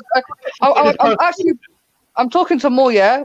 The reason why what he would class as Sunnism, why we speak about the companions a lot, is because the companions are realistic people. Yeah, some of them weren't Muslims before, some of them were Christians, some of them were Jews, some of them were atheists, and they all respected the message and they preserved and they spread the message. They've done good, positive works. Yeah, and you know the story about Umar Ibn Khattab before he was a Sahaba. You know, he used to be somebody that we would say was living in Jahiliyyah, and a lot of Muslims to this day can relate to that. You know, because he became very close with the Prophet Muhammad ﷺ. So when Muslims are in doubt and they think, oh, I've committed a sin and that's it, I'm not a Muslim anymore, and you know they feel ashamed of themselves and they feel regretful. When these stories are narrated about how a Sahabi used to be, you know, an alcoholic or he committed sin and then he became Muslim and he changed his way, that is No, inspirational. I got you. Yeah, I got a lot you. of the Muslims. I'm with that. But that's not quite the point that I was talking about or making. Like so the point here, like I'm about to ask a very loaded question to Issa right quick. This might set the whole thing off. Like so the whole thing had to do with this sister was so I was talking about a narration of something that's important for certain sects, right? That does not specifically go back to the Prophet ﷺ, right? So Issa, here's my loaded question, and you probably know the answer to this, right? So I'm definitely gonna ask this to you. So if I look into the Sunni Hadith, how am I going to find a large or a significant portion of Hadith that are, or even just a portion of Hadith that are attributed to Sahaba that don't go back to the Prophet ﷺ? Yeah, that's standard. Yeah, there's a lot of companions said, but this is what you have to remember is this is not necessarily. Hold on, real quick. Like, this goes back to Zubaydah right quick. Like, so Zubaydah, so if there's hadith that go back to the Sahaba but don't go back to the Prophet, how does that not prove what Issa was talking about the Sahaba being taken as infallible in terms of they could not lie? Yeah, to be honest, so can you please like break it down for me? So you're saying there's hadiths that don't go back to the Prophet Muhammad ﷺ. All right, I'll explain. There are some hadith where the companion says they did so and so, right? They said so and so. The Quran said so and so. Whereas what we class as hadith is the Prophet said. So a companion says, I was with the Prophet and we went here and the Prophet said so and so. That's what we call hadith. The thing from the companions is called athar, I think is the word. And this is what I was going to say to Brother Moore. There is a separation between them in classification, but there's not a separation in the hadith book itself. So they don't exactly. I'll see a hadith that doesn't go back to the Prophet, and that's what I'm talking about. So my point is they're all together. So for instance, you have a hadith the Prophet said, then you have another one the companion said. Do you get me? And they treat them all the same. And this is my whole bleeding point, is that the companion could say this Quranic verse means something without saying the Prophet said it, and they'll just take it because the companion said it. Right. And Zubaydah, that was my point about Aisha's age, because all the hadith that I've seen so far either go back to Aisha or a cousin or nephew of hers going back to Aisha. You know what I'm saying? So I haven't seen a hadith specifically of the Prophet yet, sallallahu saying that he married that, or it was said that he married her. He said that he married her at 69, etc. I mean, so when I read hadiths, it usually says, on the authority of this and this and this, I heard the Prophet Muhammad ﷺ say. We believe that a lot of the hadiths come from Aisha radiallahu anha herself. So what Issa's saying is, because if there is a hadith that says a Sahaba said it, we don't question it and we just run with it. Is that what you're saying? No, I'm saying all of them. I'm saying the ones in which they say the Prophet said. Moore's point was the ones that they don't say the Prophet said. My point is all of them are taken by Sunnis. Rather than looking at each Sahaba and questioning whether he's a thief, whether he was a rapist, whether he's a murderer, whether he was a liar, I'm saying they don't judge them like that. Like they do everyone else in the chain. But okay, wait, hold on. We're dealing with the hadith here. If a hadith, like for instance, a hadith Abu Bakr said that the Prophet Muhammad ﷺ said this, and it doesn't contradict the Quran, it goes in line with the Quran. Why are we focusing on his character and not focusing on the fact that if this actually is true or not? Right. How would you know it goes in line with the Quran? If you're Bukhari collecting the hadith. So are there any hadiths which were narrated by Abu Bakr in relation to the Prophet Muhammad ﷺ that don't go with align with the Quran? Yes, in Bukhari. So in Bukhari, Abu Bakr says to Fatima, imagine this, the same one I was telling you about in regards to him stealing her property. Abu Bakr says that the Prophet, peace upon him, said, we the Prophet do not have any inheritors. What we leave goes to charity. So now, how does that contradict the Quran? Remember, it's we the prophets. It's not just the Prophet, we the prophets. So then we find in the Quran it says, and Suleiman was the inheritor of Dawood. Absolutely obliterates, clearly, just one sentence, obliterates this lie fabricating hadith of Abu Bakr.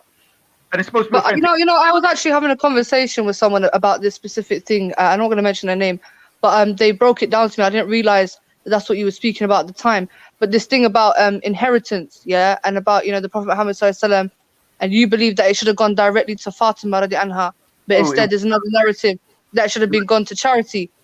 That's still not even disputable like that, because either way it's not something that's haram or that's something that's an injustice. Like the Prophet Muhammad ﷺ, as we know, was a very the Prophet Muhammad ﷺ, as we know, is a very charitable person. Listen, no, you're not getting the point. Whether he was charitable or not, if he gives his daughter property, it was already hers. That's what you don't get. And with so how can you confirm that? How can you confirm it was given to her? You're missing the fun. You're going to everything other than the fundamental point. The fundamental point in this is that Abu Bakr's words are a lie. That's the fundamental. So everything else you lot want to say can't be trusted because he fabricated a hadith on the Prophet. You want to miss that out and go to everything else. Okay, fair enough. So what? How have you come to the conclusion? Yes, that he lied. Is there other evidence to support? So is another hadith that's saying actually no, it was Fatima's right to inherit it, or are you just saying that based on that one hadith? Okay, listen to what I'm saying. In the hadiths narrated, there is a conversation between Fatima alayhi salam and Abu Bakr. His response was this fabricated hadith. So it's part of the whole story. Do you understand? So once we obliterate the idea that the Prophet allegedly said this, and it goes against the Quran, then any claim he makes about Fadak and anything you lot want to say about Fadak is gone out the window because Abu Bakr lied on the Prophet. So we can't take no hadith from him unless we verify it anyway. Okay. Can I respond now? I understand what's going on here, and no disrespect to you, Asa, but I'm just going to be very blunt and honest, yeah. Yeah. As you can see, yeah, as we know, this man is a Shia, yeah. For him to say that Abu Bakr stole from Fatima radi anha because there was a dispute as to where the Prophet Muhammad ﷺ's inheritance would go, and the dispute was between if it would go to his daughter or if it would go to charity. Yeah. As the Khalifa of the time, I don't think it's a sin on him. Yeah, because remember, when somebody dies, if they leave anything that will be classed as a charity, for instance, if they grew a plant and people would eat from that plant, if they grew from a tree and people would eat from that tree, that would be sadaqah. So if anything, Abu Bakr was looking for the interest of the Prophet Muhammad ﷺ in order to carry on the legacy and for people to eat and benefit from this. I don't think it's a minor dispute, and I don't think it's enough to say that Abu Bakr stole from Fatima radi anha. That's a fabrication and over exaggeration, bro. Can you both? It's haram in miras to leave to one daughter. Let Walid have his point. He wants to add one point. No. Haram in Islam to leave your miras to one daughter and leave the other daughters. What other daughters? What other daughters do you have? Hold on. So how the Prophet did something? Everyone. Real quick, can you guys clear something up for me real quick? Just so I understand. I'm trying to understand the dispute you guys have, right? But like, so from what I understand, the Quran stipulates that we're supposed to leave wills behind for our inheritance and such. Wait, brother, wait. These lot love to wiggle out of things, so let's not go there yet. So we're leaving Well, let me just ask you a quick question so I understand what you're saying. So, like, so just to dispute, just real quick, and I'll jump out. So are you saying that there was a will and there was a dispute as to what it said, or that there wasn't a will and that there was a dispute over what needed to be done? No, and this is what I'm saying, bro. I've got so much evidence to smash them to pieces. These lot just keep trying it. But anyway, she was given this during the Prophet's life. It's not he passed away and left it as a will. Got you. Okay, got you. Okay. It was already her property. Now, these are history books that say that Abu Bakr moved her people that were looking after the land away and put his own people there. This is not part of the hadith. This is extra history information. I don't bring it up because it's not in Bukhari. So I like to use Bukhari because it's their main. Got you. Yeah, Isa, some of that information shows that the family of the Prophet still managed the land, though. No, bro. Will you just stop? Bro, I'm just saying, man, we can make criticism. I'm very sorry, Isa, yeah. Like, I hear where you're coming from, bro, but I think it's an over-exaggeration what you're saying. Wait. Listen to what I'm saying to you. Are you saying that Fatima, who was angry with Abu Bakr regarding this property, that she was astray? No, I'm not saying that. I don't say what you say. Listen to what I just said. I'm not saying she was astray. No, I didn't say she deviated or she was astray. Okay, hold on. So if I follow her, because the Prophet said, I'll leave you two things, Quran and Ahlul Bayt, and so on, and there's other hadith regarding them. And if I follow Imam Ali in regards to this, do you know that Imam Ali also went to Umar bin Khattab in his Khalifa for the same thing? Do you know that? Brother, for me, you're very complicating the Aisha deen. not from Ahlul Bayt. Aisha also is not from Ahlul Bayt. The Prophet died on her leg, died between her hand. Yeah, and she is not from Ahlul Bayt. How come? Please just forget it, bro. These two, they come on, they talk about a subject, and they go. Explain this to me, Isa. Isa, you're getting very frustrated, yeah, and it becomes very hard to communicate with you. It's not a debate, it's not an argument, it's trying to understand, yeah? You brought something out to me, yeah, and I'm trying to understand it from your perspective. But at the same time, I feel like it's an over-exaggeration what you're saying.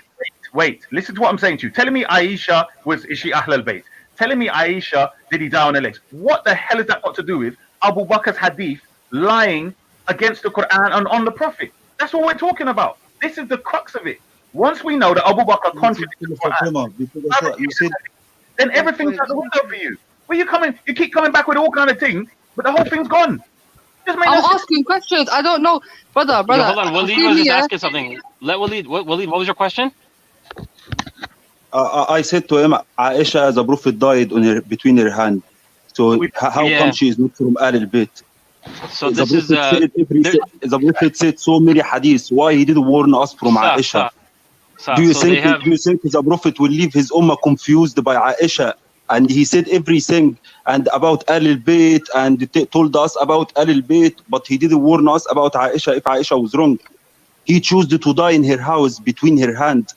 And you telling me that Aisha not from Ahlul Bayt? Waleed, I have to ask you a question. And I told him that because he said I follow Fatima. So I'm asking why you not follow Aisha also. What does itra or itrati mean in Arabic? Itra?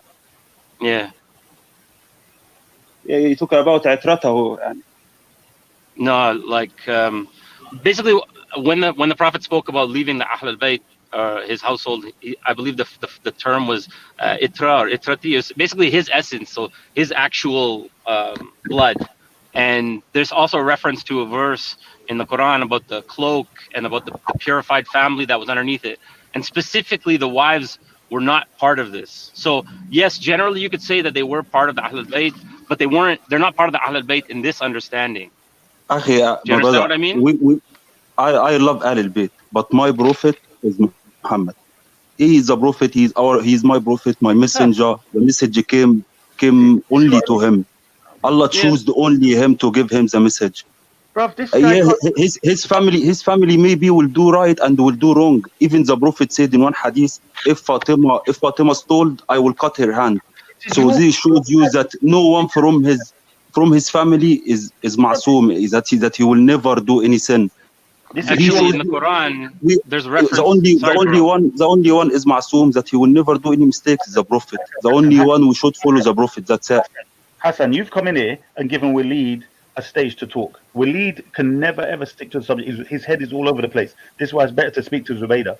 Trust me, the guy cannot stick to any topic. Why are you scared? Because I'm from Sunni country. Because I know exactly. Listen. The Egyptian practiced the religion from thousands of years. That's why we left Shia. Because we experienced in religion. We know what you say is true or wrong. You're 1,000 years old, mate. So that's irrelevant. We're talking about you. You're here, not your ancestors. Yeah. So you're here. Yeah, I'm here with you, and Isa, I'm asking you a question. Can you answer it? Why Aisha not from Al Bayt? No, but Walid, I was trying to explain that you We've could got the say that hadith right technically. here. If the companion said she's not from Ahlul Bayt, what are you going to say, Walid? What are you going to say? Hello? I will say they might be right or wrong, but the Prophet is always right, and the Prophet died between her hands. So I will walk after So the Prophet. I have to ask you something, Walid. Do you believe that the Prophet? Hold on, Hassan, stop. I'm saying to you, if he died, let's say, between our hands, what's that got to do with her being Ahlul Bayt? What is the meaning of Al Bayt? What does Al Bayt means by English? What does it mean by English? The house, people of the house. So is it one from the house or not? Like that?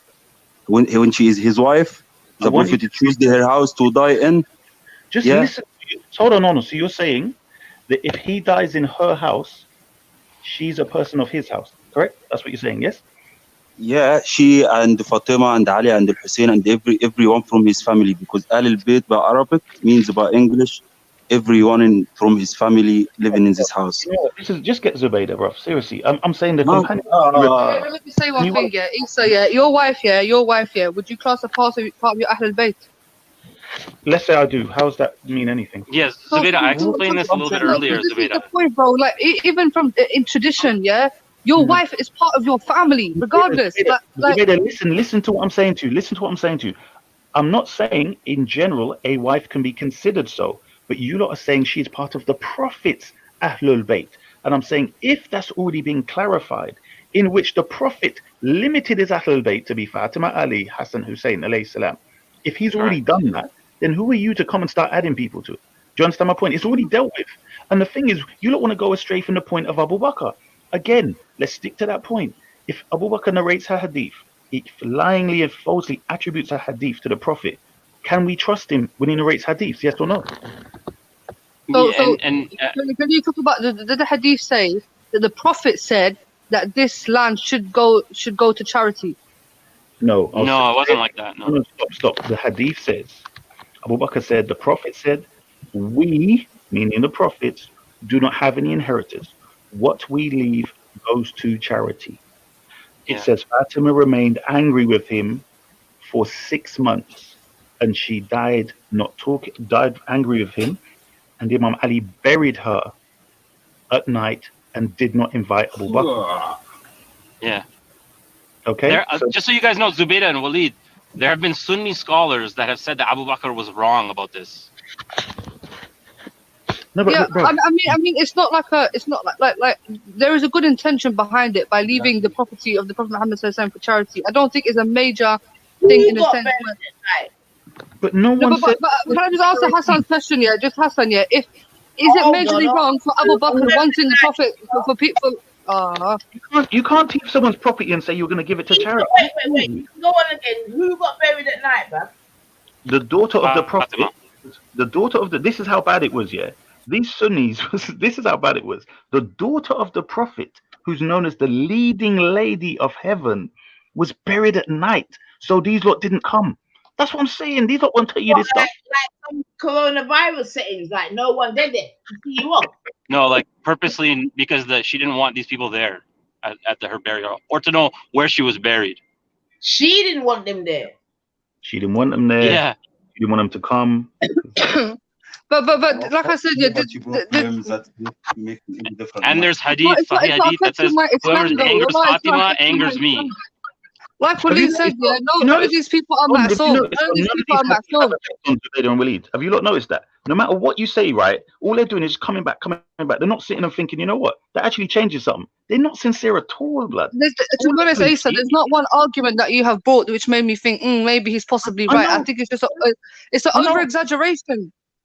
All right, so this is what I'm saying. Everyone else, Zubaydah, it's not. Hold on. Everyone else who hears that Abu Bakr lied on the Prophet, They would focus on that. You're trying to say, well, if someone takes his wealth and gives it to charity, that's good. But you're forgetting, if you thief the daughter of the prophet's property, which you have no right to, you're a thief.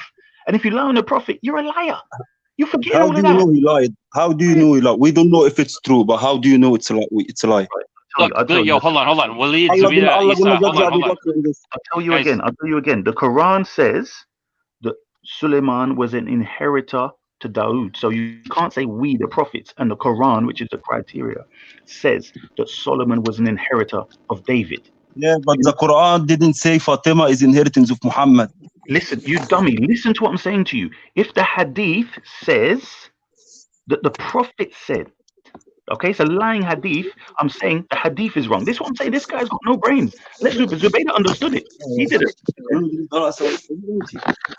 To be honest, to be honest, all of this here is really besides the point. Like it's so, it doesn't affect my aqidah, it doesn't affect my salah, it doesn't affect my connection with Allah, it doesn't affect my relationship with Allah. You know what I'm saying? Like, and this is why the deen gets complicated. And I agree with Benny, when people are listening to this and we're disagreeing over the most minor things. It's not something we're not disagreeing whether we should pray 5 or 7 times a day. That's where we really will have an issue, because that's affecting my deen. Because if I'm praying 7 times a day and I don't need to, or if I'm praying 2 times a day and I don't need to, then obviously if you were going to correct me on that and say, no, Zubaydah, you can't pray 2 times a day, it's actually 5 times a day, that will be more beneficial to me. But if you're here to tell me that Abu Bakr was a liar based on the fact that he wanted to give the Prophet's inheritance to charity, that's not enough, bro. I didn't say, where did I say he wanted to give it to charity? Where the hell did I say that? But is that not what he wanted to do? He wanted to give the inheritance to charity. No, that's not what I said. Listen to what's being said. He is saying that the property that she's claiming is already hers is supposed to go to charity. No one said it went to charity. That's what you're listening to. So what was done with the property afterwards then? It was in blooming Abu Bakr's family pockets. That's where it bloody was. But that's another dispute. But my point to you is the hadith. This is the focus that we're giving, and you want to go everywhere else. We're using the Quran as the criteria to see whether the Prophet would have said something or not. And we know the Prophet would not contradict the Quran. So therefore, once we've proven that Abu Bakr is a liar, and your claim it doesn't affect your deen, but if you have a belief that contradicts the Quran, it does affect your deen. Your prayers won't be accepted, nor will be your fasting, and your shahad has gone out the window. So that's obvious. Like, you're talking nonsense. Of course it affects your deen if you believe and trust people who oppose the Prophet, who thief from his daughter and lie on the Prophet. Okay, can I ask you a question? Yo, Issa, hold on. Can I? One question, one quick one, Hassan. Yeah. Okay, if you're saying that Fatima Anha was supposed to inherit that property, what about his other daughters? She was given it. What other Yeah, daughters? she already had it. It wasn't. She was given it. What about the other daughters? Were they given something as well? Which other daughters? Which other daughters? Zubaydah, in gifts are not the same thing as inheritance. Hassan, just stop, man. Zubaydah, which other daughters? Yeah, they died, but they were some alive. Did the Prophet give them Hafsa? How can two daughters that already inherit? You people are stupid, bro. How can 2 dead people inherit? What's wrong with you people, blood? Yeah, but go on, Hassan. You take over. You said he gave them when he was alive, innit? So when they were alive, did the Prophet give them anything? They died by that time. Flipping heck, bro. So let me just I don't necessarily approach things in the same way as Isa, but many of the facts that he said are correct. But just to speak to Zubaydah and Walid about the specific thing, generally the scholars that have said that Abu Bakr. No, I'm just saying. What scholars? Hassan, let me just clarify. I was talking to more, and they jumped on. Yeah. Sure. Yeah. So what I was going to say was there have been some scholars that have criticized that decision that was made by Abu Bakr, saying that there was an incorrect decision. But the explanation that people give generally about this is they say that if it was a mistake by Abu Bakr, then it would have been he misunderstood or misinterpreted something and applied it the wrong way, and the land was supposed to go to the community. That's what the argument would be. So if you want to make the argument on the Sunni side, kind of to make excuses in a sense, like to put Abu Bakr in a more favorable light, it would be that his intentions were good, but he just misunderstood, or he misapplied something, and this is what ended up happening. Obviously, I'm in agreement with Isa's understanding of this, that it was wrong and that there was actually malice there. But I just wanted to try to present a little bit of a balanced perspective here, so you guys understand, like,